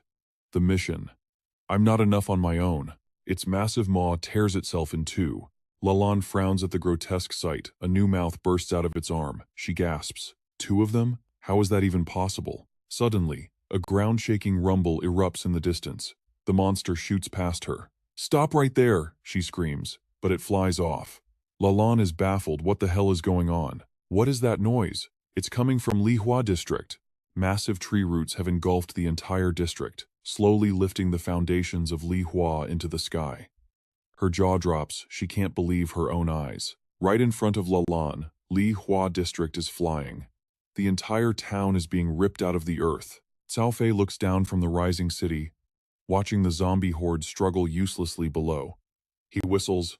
Tier 5 is no joke. It actually lifted the entire base into the air. This is perfect. The ground-bound infected can't touch us now. We just need to focus on the ones that can fly. A voice calls out from behind him. Cao Fei! Lalan breaks through the perimeter, rushing toward him. He's surprised. Teacher La, I'm coming to help, she shouts back. Don't move. Check your 10 o'clock. Cao Fei freezes, turning just in time to see the monster hurtling toward them. It screams, You're not going anywhere. It bounds toward the floating city of Lihua, using the heads of the zombie horde as stepping stones to launch itself upward. The split monstrosity is closing in on the city. Cao Fei raises dual guns, taking aim. Not on my watch. You're not getting up here. A voice beside him orders, Let it in. Cao Fei blinks, thinking he misheard. Huh? Let it in? Luohan confirms, That's right. I'm doing all of this for him. After all. The monster roars in fury. Damn you. Don't you dare stop me. Bullets rain down on the beast. A massive explosion erupts, sending the split creatures flying backward. They crash into the ground, a cloud of dust hiding them from view. The monster hisses, Filthy humans, you dare mock me? Suddenly, Yang Fei punches the ground. He roars, unleashing a blast of energy from his mouth that slams into the beast. Seizing the moment, a figure dashes straight toward the monster's body. That person draws their weapon, ready to strike. The monster takes a heavy hit right in the back. He screams out, Xiao Shui. Luo Shui leaps down from above. She's arrived, and it's time to blow off some steam. You ugly freak. Who said you could bully my sister? A single punch lands, lighting up the entire area. The shapeshifter can't defend in time. It stumbles backward, roaring in agony. You let me in on purpose. Luo Han stands coldly inside the barrier, just as I guessed. He smiles, satisfied. Help me sever its connection. Luo Han nods solemnly. Thank you. With a casual wave of his hand, a massive tree trunk bursts from the ground, spearing straight through the shapeshifter's body. The job done, he calmly turns to walk away. Watch the survivor. I'll be back to deal with it. Seeing this, Yunxing calls out urgently. Wait! Luo Han frowns and turns back. What is it? He hesitates. I have something to ask. Yunxing stares him down. Did you really hit rare rank? And how do you understand it better than I do? Where did that power I cut off come from? Luohan replies calmly. Rare rank. I have indeed reached that tier, but I'm missing a few things. As for why I know your kind better than you do, I can't answer that yet. He pauses for a moment, then adds. Finally, regarding the source of that power, I think when you severed the link, you felt it too, didn't you? Luohan points a finger, his tone cryptic. It comes from the same place you came from, doesn't it? Yunxing's face betrays his shock. He tilts his head back, looking up at the sky where Luo Han is pointing. Yunxing falls silent for a long time, completely dazed. Is that how it is? The sky gradually darkens. Meanwhile, somewhere in the mental realm, Tianchen sits cultivating on a lotus platform. He is sweating profusely as 6 energy orbs slowly manifest. Tianchen slowly opens his eyes. 8 meridians filled. The 6-element core is ready. But I'm stuck on the next step. He grinds his teeth in frustration. The energy inside me keeps growing, but I have no clue how to open the 9th meridian. I can't push the 6-element energy to its limit. If this keeps up, my body won't be able to handle it. Suddenly, a barrier appears beside him. Tianchen is startled. Curious, he looks up. Seeing the person in front of him, Tianchen can hardly believe his eyes. Uncle Luo? He asks curiously. What's the situation outside? Luo Han shrugs. Basically stable. Until you break through to rank 5, no one will disturb you. Your teammates are fine. Tianchen breathes a sigh of relief. That's good. Uncle Luo, you're just in time. I need more energy to break through. Luo Han warns him. Your body is already near its limit. Any more and it'll kill you. He lowers his gaze. I have no choice. If I drag this out, all my previous efforts will be wasted. Hearing this, Luo Han throws the shapeshifter he was holding onto the ground. Tianchen freezes, eyes wide, lips trembling. And infected? Luo Han smiles, eyes crinkling. This is the method I came up with for you, he explains. There are 2 paths to rank 5. The infected choose omnipotence. The path you want is a hybrid of both. But you're human. Without the special gene found in the infected, you can't smoothly fuse the 6 elemental abilities. Luo Han's voice drops low. And this special gene isn't found in every infected. Only those who have made direct contact with the outer space meteorite possess it. He pauses, then speaks again. Once you see the glow, it means the comet has entered the atmosphere. At most, we have 2 minutes before it crashes down on our heads. Tianchen is stunned. Direct contact? Could it be? Luo Han nods. Exactly. Years ago, the Red Demon made direct contact with the outer space meteorite's power. That special gene in his body birthed this flower. You slept inside that flower for 5 years just to obtain a body capable of fusing the 6-element powers. The unconscious shapeshifter suddenly howls in agony. From inside its body, countless tree roots weave together and burst outward. A massive, bright red flower blooms from the shapeshifter's corpse. In the center of the vibrant petals, a blood pearl glows with intense light. Luo Han looks up at it. With this, your road to rank 5 is officially open. Witnessing the scene, Tianchen is speechless, unsure what to say. He takes a deep breath. Uncle Luo, can I ask you something? Tianchen speaks firmly. Did you inherit memories that didn't originally belong to you? Luo Han didn't expect the question. He frowns, looking at the boy seriously. Tianchen waits with a hopeful, patient expression. Seeing this, Luo Han's face softens significantly. He breaks into a smile. Silly kid. He raises an eyebrow. Those memories, they belong to us, don't they? With that, Luo Han reaches out and grabs the blood pearl. Very soon, you'll remember a lot of things too. We have waited a long time for this moment. Many have fallen on this path. He smiles. Eat it. We are going to win this war. Tianchen stares at the blood pearl in Luo Han's hand, too overwhelmed to speak. After a moment of deep thought, he reaches out and takes it. Tianchen squeezed his eyes shut and decisively popped the pill straight into his mouth. He gritted his teeth, swallowed the blood nether pearl, and entered a state of deep cultivation focus. Just then, Lansha slowly emerged, stepping up beside Luo Han. The little girl's face was washed with worry. She clearly wanted to say something, but the words seemed stuck in her throat. Lansha stared at him, scanning him from head to toe. She lowered her voice and asked, Dad, are you really okay? Luo Han looked up in surprise. Why the sudden question? Sweetheart. Lansha lowered her head. I just feel like you've changed so much. It's like you know all these things that I don't. It feels so strange. He patted her head to comfort her. When this is all over, I'll tell you everything. Luo Han smiled warmly. Don't worry. I just remembered a lot of things from the past. Suddenly, Lansha's eyes went wide with terror at the scene unfolding before Tianchen. Tianchen was sitting on the lotus platform, his body radiating a terrifying spiritual power. But a second later, the girl froze, unable to believe her eyes. His face had turned deathly pale. His mouth hung wide open, gasping desperately for air, while his eyes rolled back until only the whites showed. A bizarre, eerie aura surged from his body. Lansha frowned and screamed in panic. "What is that?" Seeing this, the corners of Luohan's mouth curled up. It had begun. Tianchen threw his head back, his mouth gaping as countless black threads shot out from within his throat. In a blink, they gathered at the 6 energy spheres, fusing to form a connection between the 6 elemental energies. The girl was stunned. Those were Tianchen's spirit threads, and they were overlapping with everyone's positions. Luohan pointed to a distant sphere. "Stand over there. Help Zuo Tianchen break through. I'm taking your place." Lansha looked blankly at him. "But isn't that your spot, Dad?" Luohan looked at her with a gentle gaze. "Giving it to me would be a waste." Hearing this, Lansha immediately ran off. "Okay, I'm going."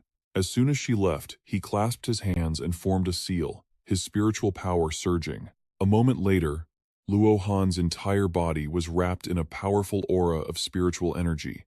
He stood with eyes shut tight amidst the 6 energy spheres. Suddenly, the spot where Lansha stood erupted with a brilliant, blinding light. The little girl gasped. This was all energy, and it was energy of the highest purity. At the same time, everyone present felt a massive wave of aura. Luohan slowly listed them out. Destruction Force type, Gupu. Speed type, Zhao Bai. Transformation type, Lansha. Fusion type, Ren Yan. Elemental type, and finally, Psychic type, Ruo Xuan. He raised his voice to command.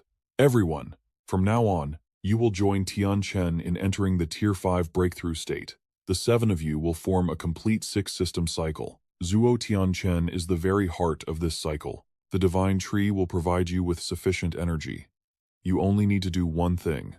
Advance to Tier 5, alongside Zuo Tianchen."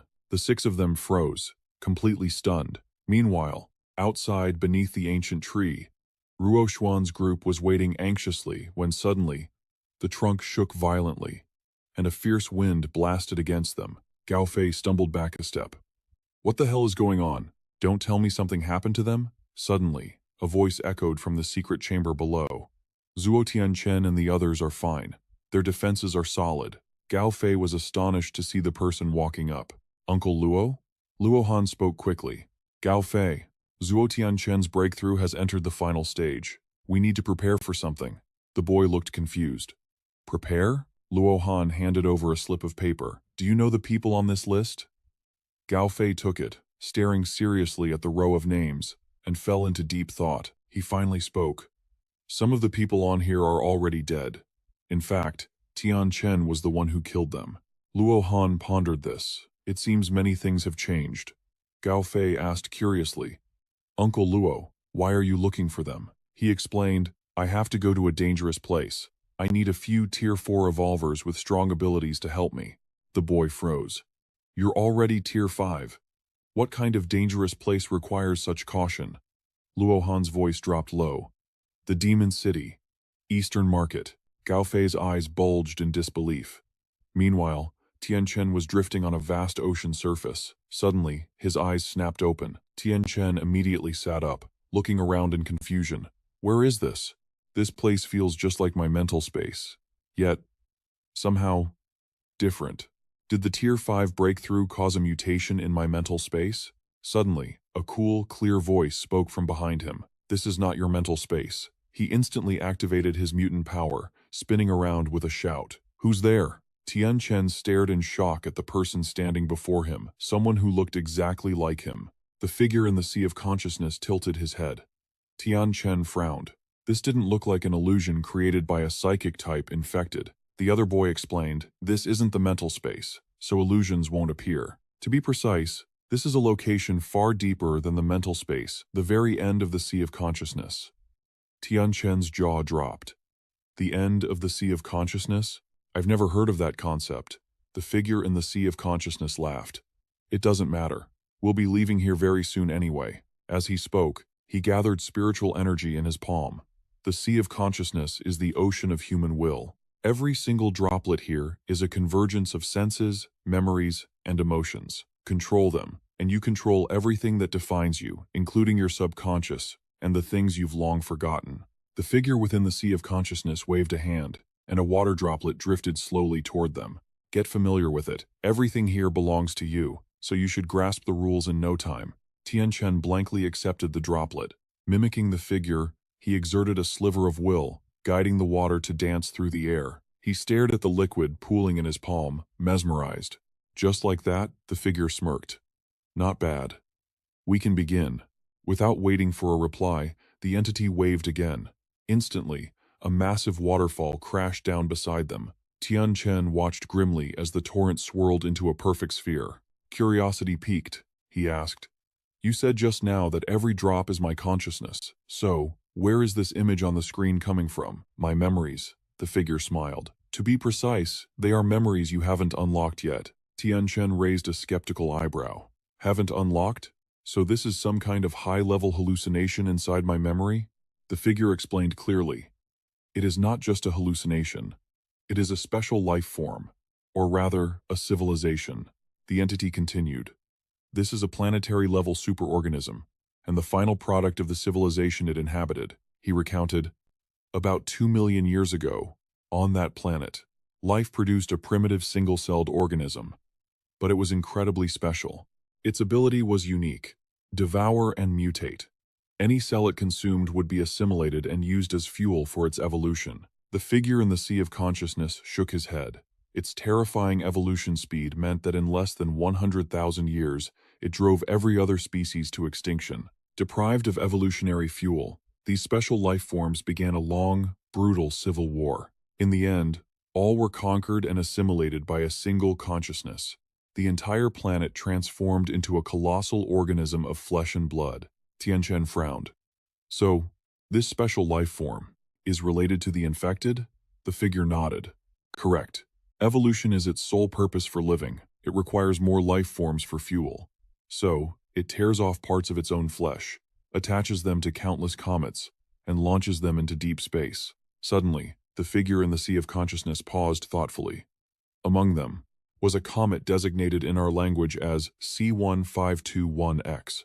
Hearing this, Tianchen shouted, "That's the first meteorite that brought the virus. You said this information comes from memories I haven't received? So where do these memories come from?" The figure glanced at him. "I call it the Overlord, because it is too powerful, powerful enough to be a god." He paused for a moment, then continued, "From what I know, after the Overlord discovers a life-bearing planet, it sends 2 comets to accelerate the evolution of the life forms there. When the planet starts producing Tier 5 powerhouses, a 3rd comet will crash down immediately. The Overlord's consciousness will descend upon Earth. At the same time, the Overlord's genetic material triggers humans to awaken all kinds of magical abilities. These powers become significantly stronger after reaching Tier 5. This also gave us a glimmer of hope, because one person received a power strong enough to manipulate time, something even the Overlord has never possessed." The figure spoke rapidly. "To oppose the Overlord, the time user allied with all the Tier 5 masters. For Earth's sake, they cast infinite time reversal. The moment the battle between humanity and the Overlord is lost, that person activates the ability, resetting everything on Earth to the state it was 10 years ago, including the Overlord's consciousness." The more Tianchen listened, the dizzier he felt. "Wait, how can you prove any of this is real? Who has the time ability? Where is he?" He smiled faintly. "No proof is needed. The time reset causes people to forget everything, but memories don't vanish. They sink deep into the sea of consciousness. Those who advance to Tier 5 will once again remember everything that happened. Up to now, I have successfully reached Tier 5 120 times, but only the current you gives me a sense of hope." Saying this, the figure smiled and extended a hand. "Give me your hand. Very soon, you will remember it all." Tianchen hesitated, deep in thought, but he still reached out and grasped the other hand. His body instantly froze, his eyes flashing with unconcealable shock. Simultaneously, Tianchen jolted up from his bed, trembling. He stared blankly around. Ruo Xuan, hearing the commotion, turned anxiously to check on him. Tianchen gasped in surprise. Xuan. "If you..." Ruo Xuan lowered her head. "Tianchen, you remembered." Her eyes glistened with tears. "I remembered everything too." She froze, staring at the man who was now hugging her tightly. Tianchen let out a long breath, though his grip on the weapon didn't loosen one bit. Finally, it's done. Ruoxuan smiled, her eyes bright. We're together again. For real this time. Tianchen suddenly snapped back to reality. Xuan, we're short on time. There's too much we need to handle. Has Uncle Luo reached Hu City yet? She stared at him in silence, struggling to find the words. We're in Lu City. Tianchen froze, his mind going blank. Outside, the city was a desolate wasteland, the air thick with the metallic stench of blood. Tianchen and Ruoxuan stood rooted to the spot, scanning the ruins. His expression darkened. How long was I out? She answered immediately. 15 days. 15 days. Tianchen hadn't expected that. The city was a crumbling wreck, radiating a cold, deathly silence. He sighed heavily. I've never seen Lu City this quiet before. In my memories, this place is supposed to be a paradise for the infected. A city built by Shishao. Ruoxuan lowered her gaze, hiding a sorrow she couldn't bring herself to speak. Tianchen scoffed bitterly. So, what kind of twisted surprise have you prepared for us this time? He turned to her. In the last 15 days, how many of our people made it? Everyone who was supposed to be here is here. Tianchen's eyes widened in disbelief at her calm response, and he quickly looked around. Not far away, beneath the massive ancient tree, 25 people had gathered. Tianchen was the final piece of the puzzle. His gaze swept over the crowd, his face solemn. Everyone made it? He whispered, judging by their expressions. Do they know? Ruoxuan nodded. Most of it. Tianchen let out a breath, then raised his voice. Everyone. I know this is sudden. Just a short while ago, everything seemed to be going in the right direction. But fate is unpredictable. None of us expected the situation to spiral this quickly. Tianchen laughed self-deprecatingly. I used to think I was special, that because I came back with memories of the future, I could change the world. But I was wrong. No matter how hard I try, victory against the final enemy is never guaranteed. He took a deep breath. I was just thinking. We've been caught in this apocalyptic loop over 10,000 times, and every single time, we die in despair facing the sovereign. So I asked myself, what is the point of all this? His voice remained calm but firm. For most people, the apocalypse destroyed everything. They're just barely scraping by, struggling to breathe. Human civilization. Our future. It's all become as fleeting as smoke. We just want to survive. That's it. Tianchen's eyes hardened with resolve. And that is why I will not let anyone else decide whether I live or die. Not even a god. The crowd stood in silence, hanging on his every word. Suddenly, Tianchen grabbed his long blade. Come on! He pointed the tip of the blade straight at the sky, screaming a challenge. Hey, haven't you seen enough yet? If you're going to make a move, then do it. The group gasped, startled, and instinctively looked up where Tianchen was pointing. Wenhao squinted, confused. The sky is still dark. Is the moon rising early? Junxing's face went pale with terror. He stumbled back, stammering, No, that's not the moon. It's a red fireball. And it's getting closer. Ruoxuan stared intensely at the object. It's here. The red moon shuddered, splitting with a streak of silver light. From the center, a gigantic eye snapped open, blood-red veins spreading out like a spiderweb. The group below watched in paralyzed shock. Wenhao choked on his words. How? How is that even possible? Suddenly, a scout came sprinting in, out of breath. Bad news! Lu City, down below. It's changed completely. Tianchen froze as he looked over the edge. The entire city, every street, was choked with pulsating blood veins. He stood silent, his fists clenching until his knuckles turned white. Tianchen growled low in his throat. So this is your little surprise? The team felt a heavy weight crush their spirits as they stared, jaws dropped. Gao Fei ground his teeth. This doesn't make any sense. Someone screamed in panic. It was normal a second ago. In just a blink of an eye, the ground. It's all flesh. It's all blood and flesh. In mere moments, the entire city was consumed. Ruoxuan suddenly pointed. Look, he's coming. Tianchen looked down. He saw a pair of bare feet, stepping calmly onto the pulsing veins of blood. A man, pale as death, stood in stark contrast to the crimson web around him. He smirked coldly, looking up at Tianchen's group with pure arrogance. Gao Fei whispered, "Is that the sovereign?" Tianchen didn't blink. Who else could walk through hell so casually? One of the team members stepped forward nervously. "We can't let him get up here," Luo Han observed analytically. "Anything he touches mutates instantly. If he reaches Lihua district, even the divine tree will be corrupted." Tianchen barked an order. "Everyone below rank 4, stay back." In a flash, the elite members vanished, reappearing on the city streets below. Tianchen stared down the sovereign in the distance. The creature met his gaze calmly, offering a polite, chilling smile in return. The team tightened their formation, slowly advancing with caution. Lansha tries to steel himself, swallowing the heavy lump in his throat. The ruler's footsteps suddenly stop.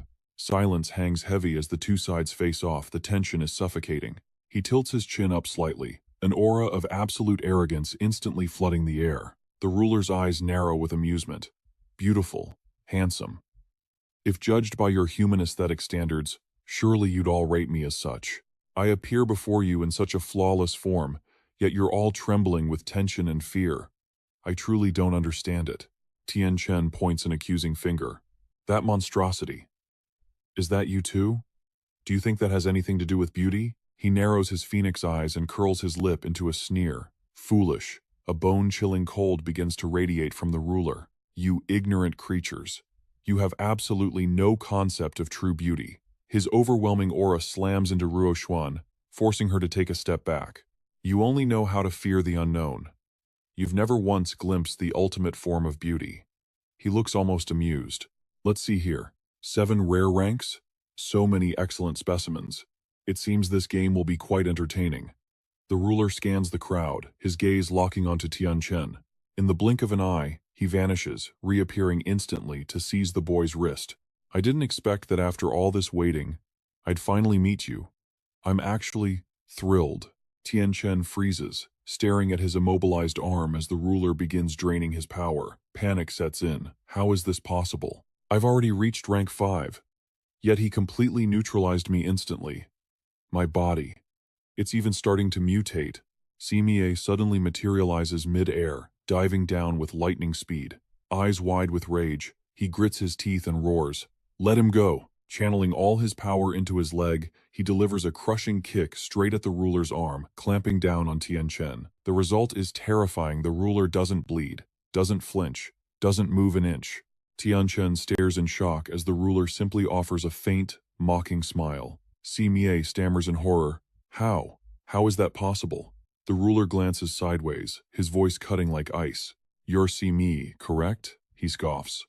"This is the 347th time you've fought me, and yet, you're still too weak."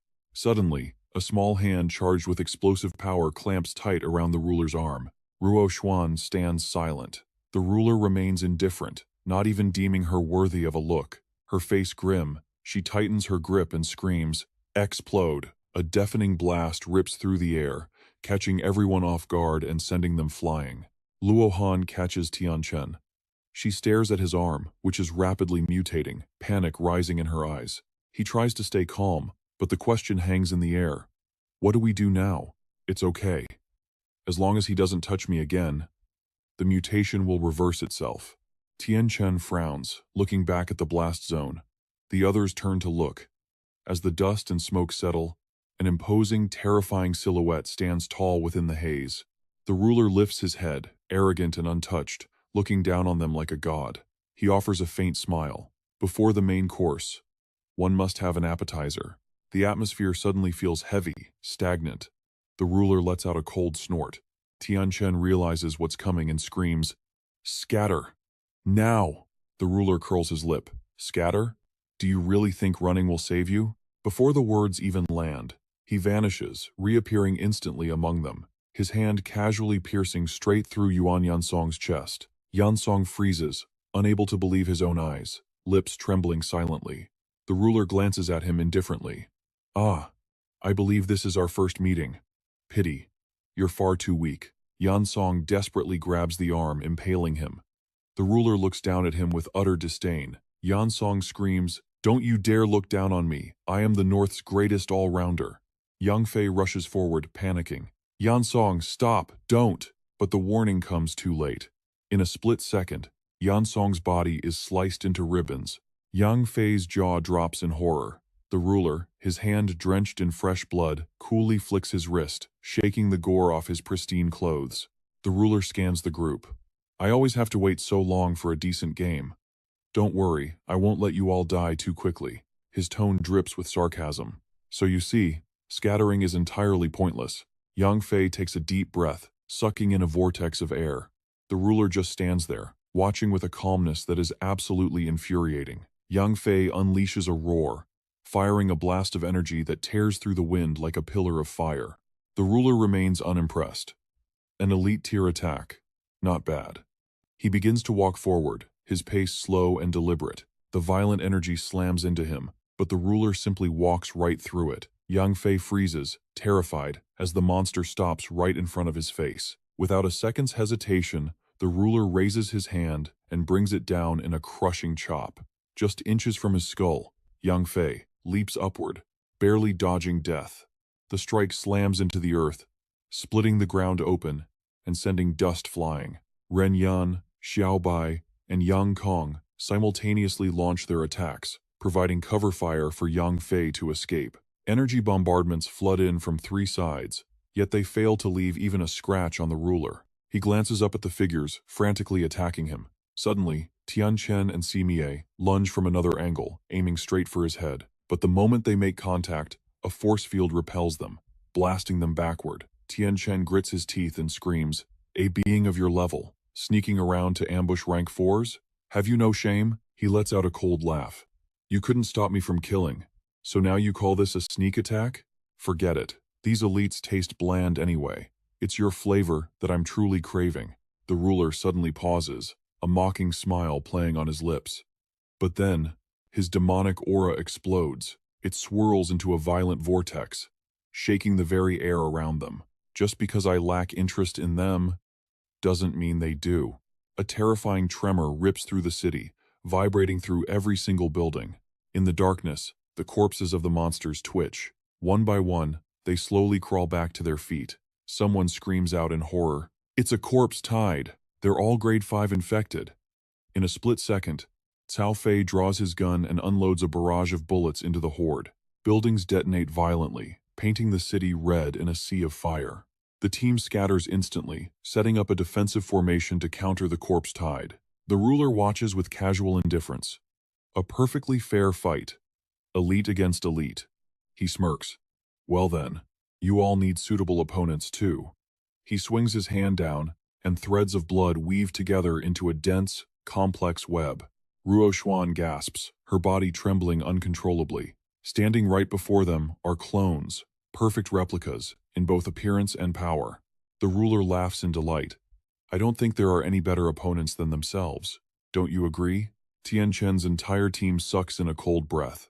They stare grimly at the copies, standing opposite them. Lansha grits her teeth. They're identical. Even the intensity of their aura is exactly the same.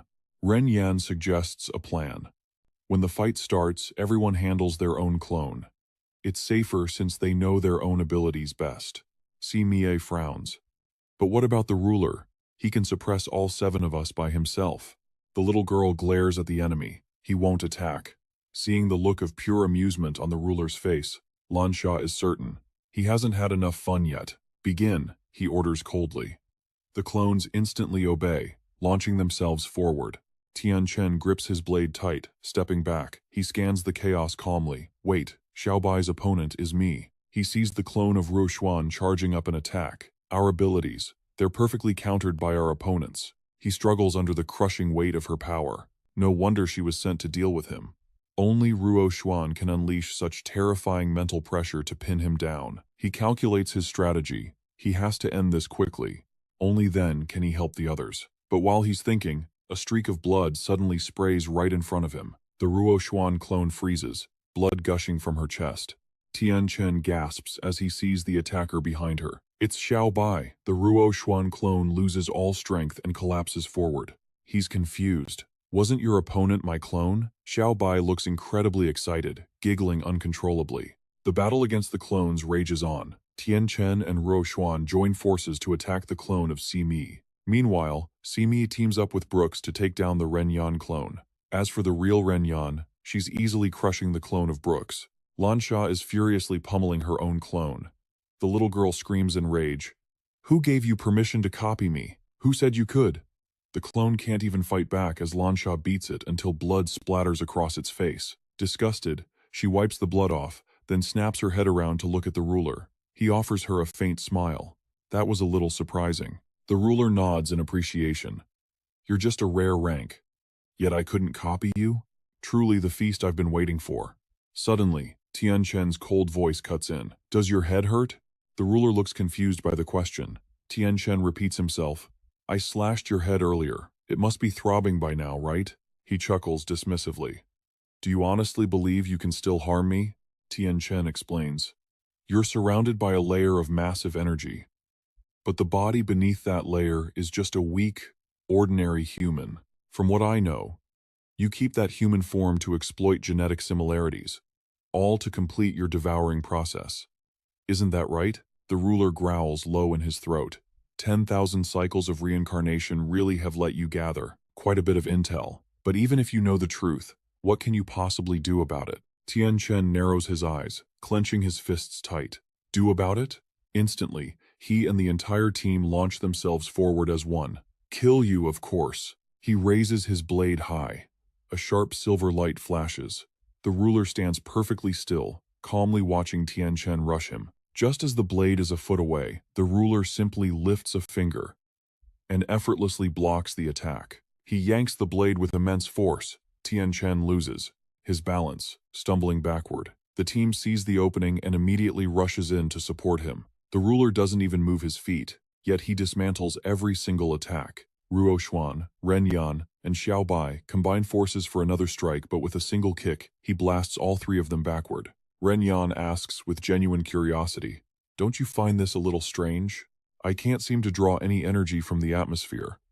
At this level of intensity, we won't last much longer. Ruo Xuan seems to realize the truth too. This is his domain. Even though we're tier 5, his domain suppresses us completely. We can't channel external energy. I'm afraid our stamina right now is weaker than a tier 4's. She turns her gaze to Tianchen, her voice rock steady. But he can do it. I know he can. Suddenly, a massive column of energy crashes down from the sky. Ren Yan and Ruo Xuan stare in bewilderment, having no idea what's happening. The power from the pillar ripples out, coursing through every vein. Withered grass and trees instantly spring to life, lush and green. In the blink of an eye, the desolate city is transformed into a verdant paradise, the air turning fresh and cool. The ruler frowns, scanning his surroundings with deep suspicion. It's Luo Han. He hovers in the air, a massive energy stone floating before him. He descends toward the enemy. "I arrived at the market so long ago. Obviously, I had to prepare a little surprise." The ruler, his hand still clamping down on Tianchen's blade, speaks with eerie calm. "So it's you, a lowly creature relying on borrowed energy to temporarily boost yourself to the rare rank. That is all. True. In your eyes, I can't possibly comprehend tier 5. And yes, using the divine tree to push back your domain was indeed my limit." Luohan smirks. "You're thinking, even if he uses that tree's energy to neutralize the domain, what can 7 people possibly accomplish?" He tilts his head, a meaningful glint in his eyes. "But that isn't the only thing I prepared." As he speaks, he injects a surge of power into the energy stone. The ruler furrows his brow. "Origin energy? What are you planning?" Luohan throws his arms up, shouting with triumph. "The center of the market holds the largest meteorite shard in the entire world. I came here early just to secure it. The divine tree's massive energy allowed me to reach tier 5 temporarily. But with this shard, I won't be the only one ascending." The ruler's face twists with genuine, disbelief-filled shock. A wave of pure energy explodes outward, flooding the entire city and enveloping everyone below. Instantly, they all feel the surge coursing through them. Luo Han roars in excitement. 140 Tier 4 experts are all breaking through to Tier 5. Have you ever witnessed a spectacle like this? The next second, the thunderous sound of footsteps echoes as the army charges. "Ruler, we have witnessed your greatness 17,600 times. But whether this is the final loop or not, we will never submit." He looks with satisfaction at the gathered warriors. After 17,600 cycles of reincarnation, today, the 147 of us bring the memories of every single death to collect our debt. The ruler scans the crowd coldly. Interesting. After so many loops, you are the first existences to actually make me take notice. He pauses for a moment, deep in thought. But I fail to understand the source of your confidence. Do you really rely on this pathetic combat power that just barely evolved to the rare rank? Even if you all attack at once, you couldn't possibly scratch my defenses. Hearing this, Tianchen bursts into laughter, the corner of his mouth curling up in a chilling, sinister smirk. Luo Han suddenly bellows with commanding authority. Everyone, get ready! Full power attack. He points a trembling finger toward the sky. Luo Han roars, target the moon. Instantly, the entire city is engulfed in a blazing sea of crimson fire. Gao Fei's eyes light up, buzzing with adrenaline. To look this cool for just 1 minute, my whole life has been worth it. He quickly gathers his spiritual energy, aiming high and firing a massive blast into the sky. The ruler senses the danger. He frowns, moving to stop them. No, but Tianchen grabs him tight. He can only watch helplessly as the energy blast expands. The ruler is intrigued. You actually mastered the six-element fusion? Tianchen challenges him. You want to interfere? Just try it. I guarantee I'll blow your body into 1,000,000 pieces. At that moment, their combined power slams into the giant eye in the sky. Boom! A massive explosion erupts. The group stands frozen, holding their breath as they watch the moon. Gao Fei collapses to the ground, panting heavily. Not bad. The ruler tilts his head, gazing upward. But as far as I know, the time loop only affects targets on Earth. Therefore, that thing in the sky. The ruler stands tall, his gaze locking onto Tianchen. He hisses through gritted teeth. Well done. To be so young, you are truly the first. His fury has reached its peak. The ruler extends his massive hand. Playtime is over. He aims directly at the energy stone, pulsing with power in the distance. He clenches his fist. Snap! A deafening explosion rings out as the stone shatters into dust. Then, with a casual flick of his wrist, Tianchen's sharp blade shatters like glass. Before Tianchen can even blink, the ruler moves like lightning, his hand clamping around Tianchen's throat. Ruo Xuan realizes what's happening and lunges forward. Nearby, Lansha's eyes widen in horror. Brother Tianchen. Tianchen grits his teeth, choking out the words, "What do you mean? No more reincarnation?" The ruler offers only a cold, silent sneer. Suddenly, the atmosphere grows heavy. A terrifying aura floods the area, an invisible weight crushing down that freezes everyone in place. Lansha struggles to move his limbs, but he's completely paralyzed. He shoots a casual glance, voice dripping with arrogance. You humans have a saying, if you're going to die, at least know why. Since you've proven so. Exceptional. I'll grant you that courtesy. Explaining all this is actually quite simple. One sentence is all it takes. The sovereign looks down, eyes cold. The time loop. I prepared it specifically for you. He loosens his grip on the boy's throat. Eons ago, my evolution reached perfection. But I've been stagnant, stuck at this ceiling for far too long, until I discovered a unique planet. A mirror image of your Earth, teeming with intelligent life and civilization. Tianchen rubs his throbbing neck, asking in confusion. The sovereign continues. My evolution stalled for ages, until I found that planet. Identical to yours. It had wisdom, it had civilization. The sovereign's voice turns cold. Destruction. By your definition, perhaps. But to me, I was simply shepherding them toward a new stage of evolution. They resisted, just like you. They even produced a perfect seed identical to you. Tianchen freezes. Perfect seed? You mean? A wicked grin splits the sovereign's face. Exactly. I realized long ago, for perfection to evolve further, it must consume more perfection. Makes sense, doesn't it? He scoffs, his tone dripping with laziness. Did you really think a few rare-class humans could trigger a time loop? You were dreaming. Without me secretly feeding it energy, that regression would have been impossible. 17,000 loops. 17,000 chances I graciously gifted you. In the shadows, his smile turns predatory. And you, Zuo Tianchen, you seized that chance to rise above your filthy, lowly kin. Now, you will join me on the path to true evolution. Tianchen's jaw drops, his body locking up as if frozen in time. The sovereign summons a swirling vortex of power in his palm. I know. For a human like you, this truth is hard to swallow. You may feel despair. You may want to fight. But soon, you'll see none of that matters. The ecstasy of evolution will make you forget everything. In a flash, he reaches out, pressing his hand against Tianchen to transfer the energy. Instantly, Tianchen is engulfed in a crushing, surging tide of power. Can you feel it? The joy of evolution. Isn't it miraculous? This is ascension. Tianchen's consciousness begins to blur, dragged into an invisible abyss. Suddenly, a cold voice cuts through the void. Stop! The sovereign freezes, confused. He whips around, eyes widening in shock. Suddenly, a blazing aura of spiritual fire erupts, engulfing Tianchen's body. Tianchen speaks, his voice ice cold. You're right. The taste of evolution. It really is something else. His entire form is submerged in a roaring inferno that threatens to swallow the very space around them. The sovereign screams in panic. You're burning your own perfect seed? You absolute fool! A hand shoots out from the flames, gripping the sovereign tight. You said it yourself.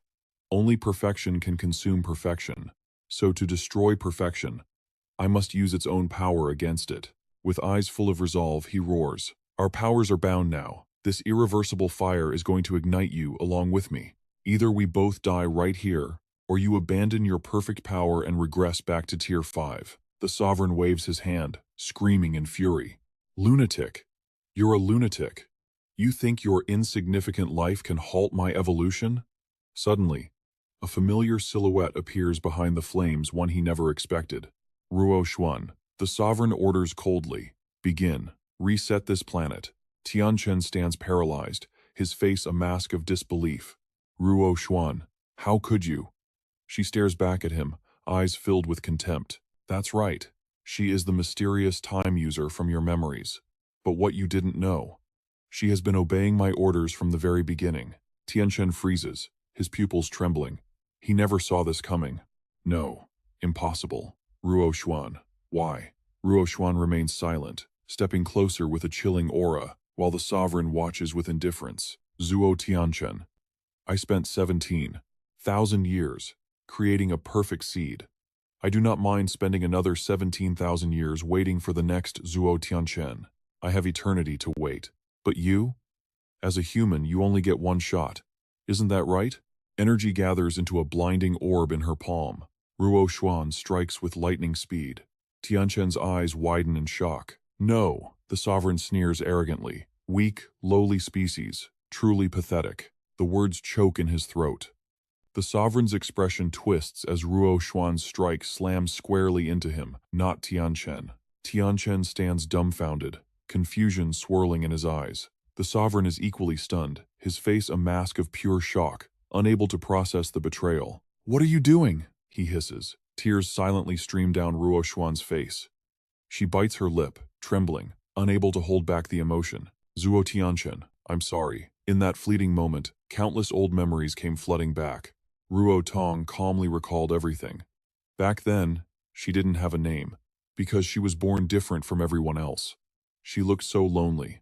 While they all had just one eye, she had two. They called her a monster. Everyone looked at her with strange, judgmental eyes. She hated those stares. They terrified her. Ruo Tong frowned. In her memories, her mother was always crying, and her father was always beating her mother. After beating her mom, he would turn and beat her. She would clench her teeth, daring not to cry, because if she did, he would hit harder. Ruo Tong suddenly smiled.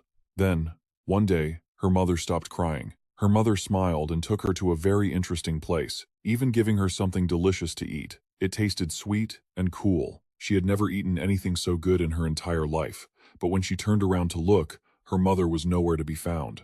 Ruo Tong's gaze darkened slightly. She waited there for a long, long time. Only then did she realize that her mother was never coming back. She hesitated. She remembered her father asking her many times why she didn't just go die. She didn't know what death was, but she knew how to self-destruct. At that same moment, the entire city suddenly exploded with a deafening roar. Ruo Tong struggled to crawl ashore, her voice sounding choked up. That day, I didn't die. I became stronger. Ruo Tong's voice was filled with bitterness. It wasn't just me who changed. Many others changed too. They became even more like monsters than I was.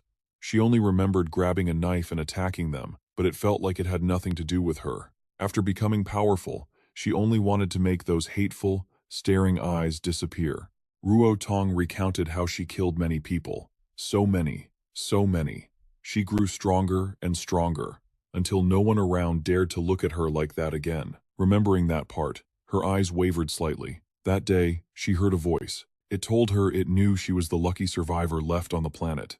Because she was special, it wanted to take her away. Ruo Tong looked helpless. She agreed, simply because she didn't know where else to go. She recalled that after an unknown amount of time, that voice took her to a new place. She was also given a new body. That day, she smiled, because everyone here had two eyes. She wasn't a monster anymore. Ruo Tong paused for a moment, then spoke again. Later, under the guidance of that voice, I activated my ability again and again. I restarted this world, changing bodies countless times, until the 17,599th time.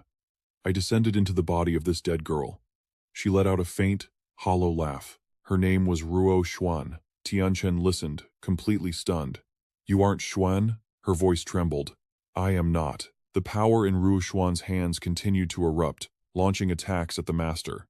Tianchen was also affected, both of them gritting their teeth to endure the pain. Ruo Xuan explained coldly. It believes that Earth can definitely give birth to a new, perfect seed, so it borrowed my power to restart this planet, over and over again.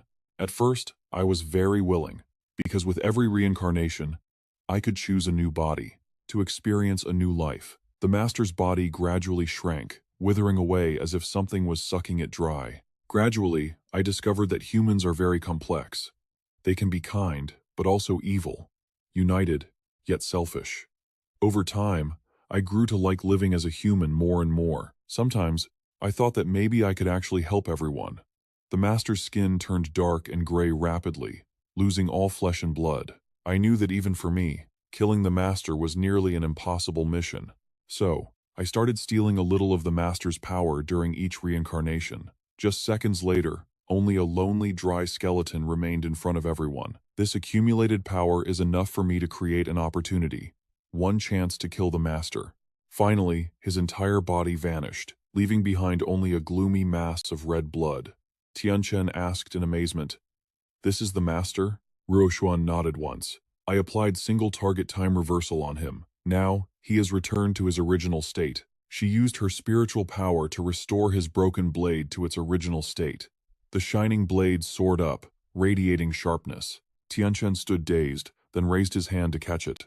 Ruo Xuan shouted a reminder, "Do it now! Combine the 6 cores into a perfect strike. You can kill him!" The master screamed in panic. Zuo Tianchen, think this through. If you kill me, she won't survive either. Hearing this, Tianchen froze, staring at her with worry. Ruo Xuan shouted furiously, "Zuo Tianchen, there's no time to hesitate. I can't hold on much longer." She gritted her teeth. "This is everyone's effort. We only have this one chance. Do it." Tianchen pulled himself together, gripping the blade tight. She was right. Over 10,000 reincarnations, countless people had died on this path. But the chance was only now. He roared in pain. "Xuan Xuan, I don't care if that's your name or not. I don't care who you are. The person I, Zuo Tianchen, love is you. If we can't live together, then I'll die with you." The blade slashed down, tearing a rift through the air. In an instant, the whole city shook as a strange beam of light shot straight up into the sky. At that moment, the spiritual space collapsed, and Tianchen was dragged in with it. Ruo Xuan slowly opened her eyes, looking around in confusion. Where was she? Ruo Tong spoke calmly. "You're awake." She froze, her gaze locking onto the figure before her. "It's you," Ruo Xuan asked, confused. "What should I call you?" She smiled. "Doesn't matter. I have no name. I've used many, but until I met you, I didn't even know who I was." Ruo Xuan asked curiously, "Is this your mental space? Do you have something to tell us?" Ruo Tong shook her head gently. "Not us. Just you." Ruo Xuan frowned, surprise flashing in her eyes. "Me?" Ruo Tong looked toward Tianchen. "The first time I met him was in the last cycle of reincarnation. She recalled the past. Back then, you died in a corner, your spirit shattered. I was ready to take over your body. But in that very moment, he came to save me. Ruotong smiled. In endless cycles, I've had many identities and seen too much. I never get close to anyone. But he was different. Her expression was as gentle as water. He was so weak, yet he disregarded his own life just to protect me. We were strangers, yet he was willing to sacrifice everything for my sake. Ruotong gave a faint smile. Later, I asked him why he treated me so well. He simply said, because of love. Ruoshuan remained silent, her eyes deep as a still lake. A moment later she asked softly, so, you chose him? Ruotong lowered her voice. No, he made me decide. In this world, my parents saw me as a burden, a tool. Only he was different. He taught me what it means to love and be loved. So, the day he told me he loved me, I made up my mind. I wanted to help everyone rebel against the sovereign. She slowly continued her story. First, before the cycle reset, I used my spiritual power to preserve Zuo Tianchen's memories, giving him 10 years of apocalyptic experience. Second, to foster strong warriors, I modified the sovereign's energy techniques into a breathing method suitable for humans and released it to the world. And finally, Zuo Tianchen successfully obtained it. Suddenly, Ruotong stared intently at her. Third, in this timeline, I came to find you. Ruoshuan gasped in shock. Find me? Ruotong nodded. Of course. Otherwise you would have died in that corner again, and Zuo Tianchen never would have met the real Ruoshuan. She spoke calmly. I found you first. I used my power to unlock your evolution path. And you didn't let me down. Your strength grew at an astonishing rate. As for me, after preserving Zuo Tianchen's memories and helping you, I was drained. I had to fall into a deep sleep within your subconscious. Ruoshuan realized something. I don't understand. If I'm alive this time, then doesn't that mean you? She smiled gently. Yes. So, can you stay by his side for me? Hearing this, Ruoshuan froze, her brow furrowed, stunned by the sudden request. Ruotong looked over at the unconscious Tianchen. I want to be with him too, but I can't. I was brought to this planet by the sovereign. With the sovereign dead, I won't last much longer, so I can only entrust him to you. Entrust him to the real Ruoshuan. She panicked. No, that's not right. This isn't right. The one he loves is you, not me. Ruotong remained calm. Then, do you love him? Suddenly, her mind was pulled back to those days. Ruoshuan clenched her fists, speaking firmly. I do. From the day he confessed to me, I haven't been able to stop myself from loving him. Hearing this, a smile touched Ruotong's lips. She slowly walked toward Tianchen. Ruotong tenderly caressed his face, lingering on his features. Ruoshuan whispered, I remember you said he always prepares for the worst, but tries his hardest. Tears welled up in Ruotong's eyes. I really love that about him. I really, really love him. Ruotong embraced him. After the sovereign's death, his power won't vanish. It will slowly fuse with this planet over time. The infected will gradually decrease, and the evolvers will become more common. There will be no more monster tides, no more cycles of reincarnation. Everyone's lives will get better and better. She smiled softly, gentle as a breeze. This is the new era. I hope everyone can live happily in it. Ruoshuan frowned, a mix of doubt and shock in her gaze. But in the blink of an eye, Ruotong vanished as if she had never existed. Ruoshuan, I believe the one he loves is also you. Ruoshuan stared at the empty space for a long time, looking like she had words left unspoken. Peace returned to the city after the fierce battle, leaving only the lingering dust drifting in the wind. Meanwhile, on the rooftop of a skyscraper, everyone gathered in anxious huddles. In the center lay two unconscious figures. Zuo Tianchen and Ruoshuan finally opened their eyes. Lansha shouted in excitement, They're awake! He's awake! The moment he woke, he frantically shook the person next to him. Xuan, how do you feel? Are you hurt anywhere? Suddenly, she threw herself into his arms, hugging him tightly, leaving everyone around them completely stunned. She let out a long, heavy sigh of relief. He did it. The high priest is dead. We're finally free. He looked back at the city silently, his eyes trembling with raw, unconcealed emotion. The remaining 21 survivors stood there, their faces lighting up with an indescribable joy. A ray of sunlight pierced through the thin dust, spreading a gentle warmth over the ruins. From this day forward, a new era begins.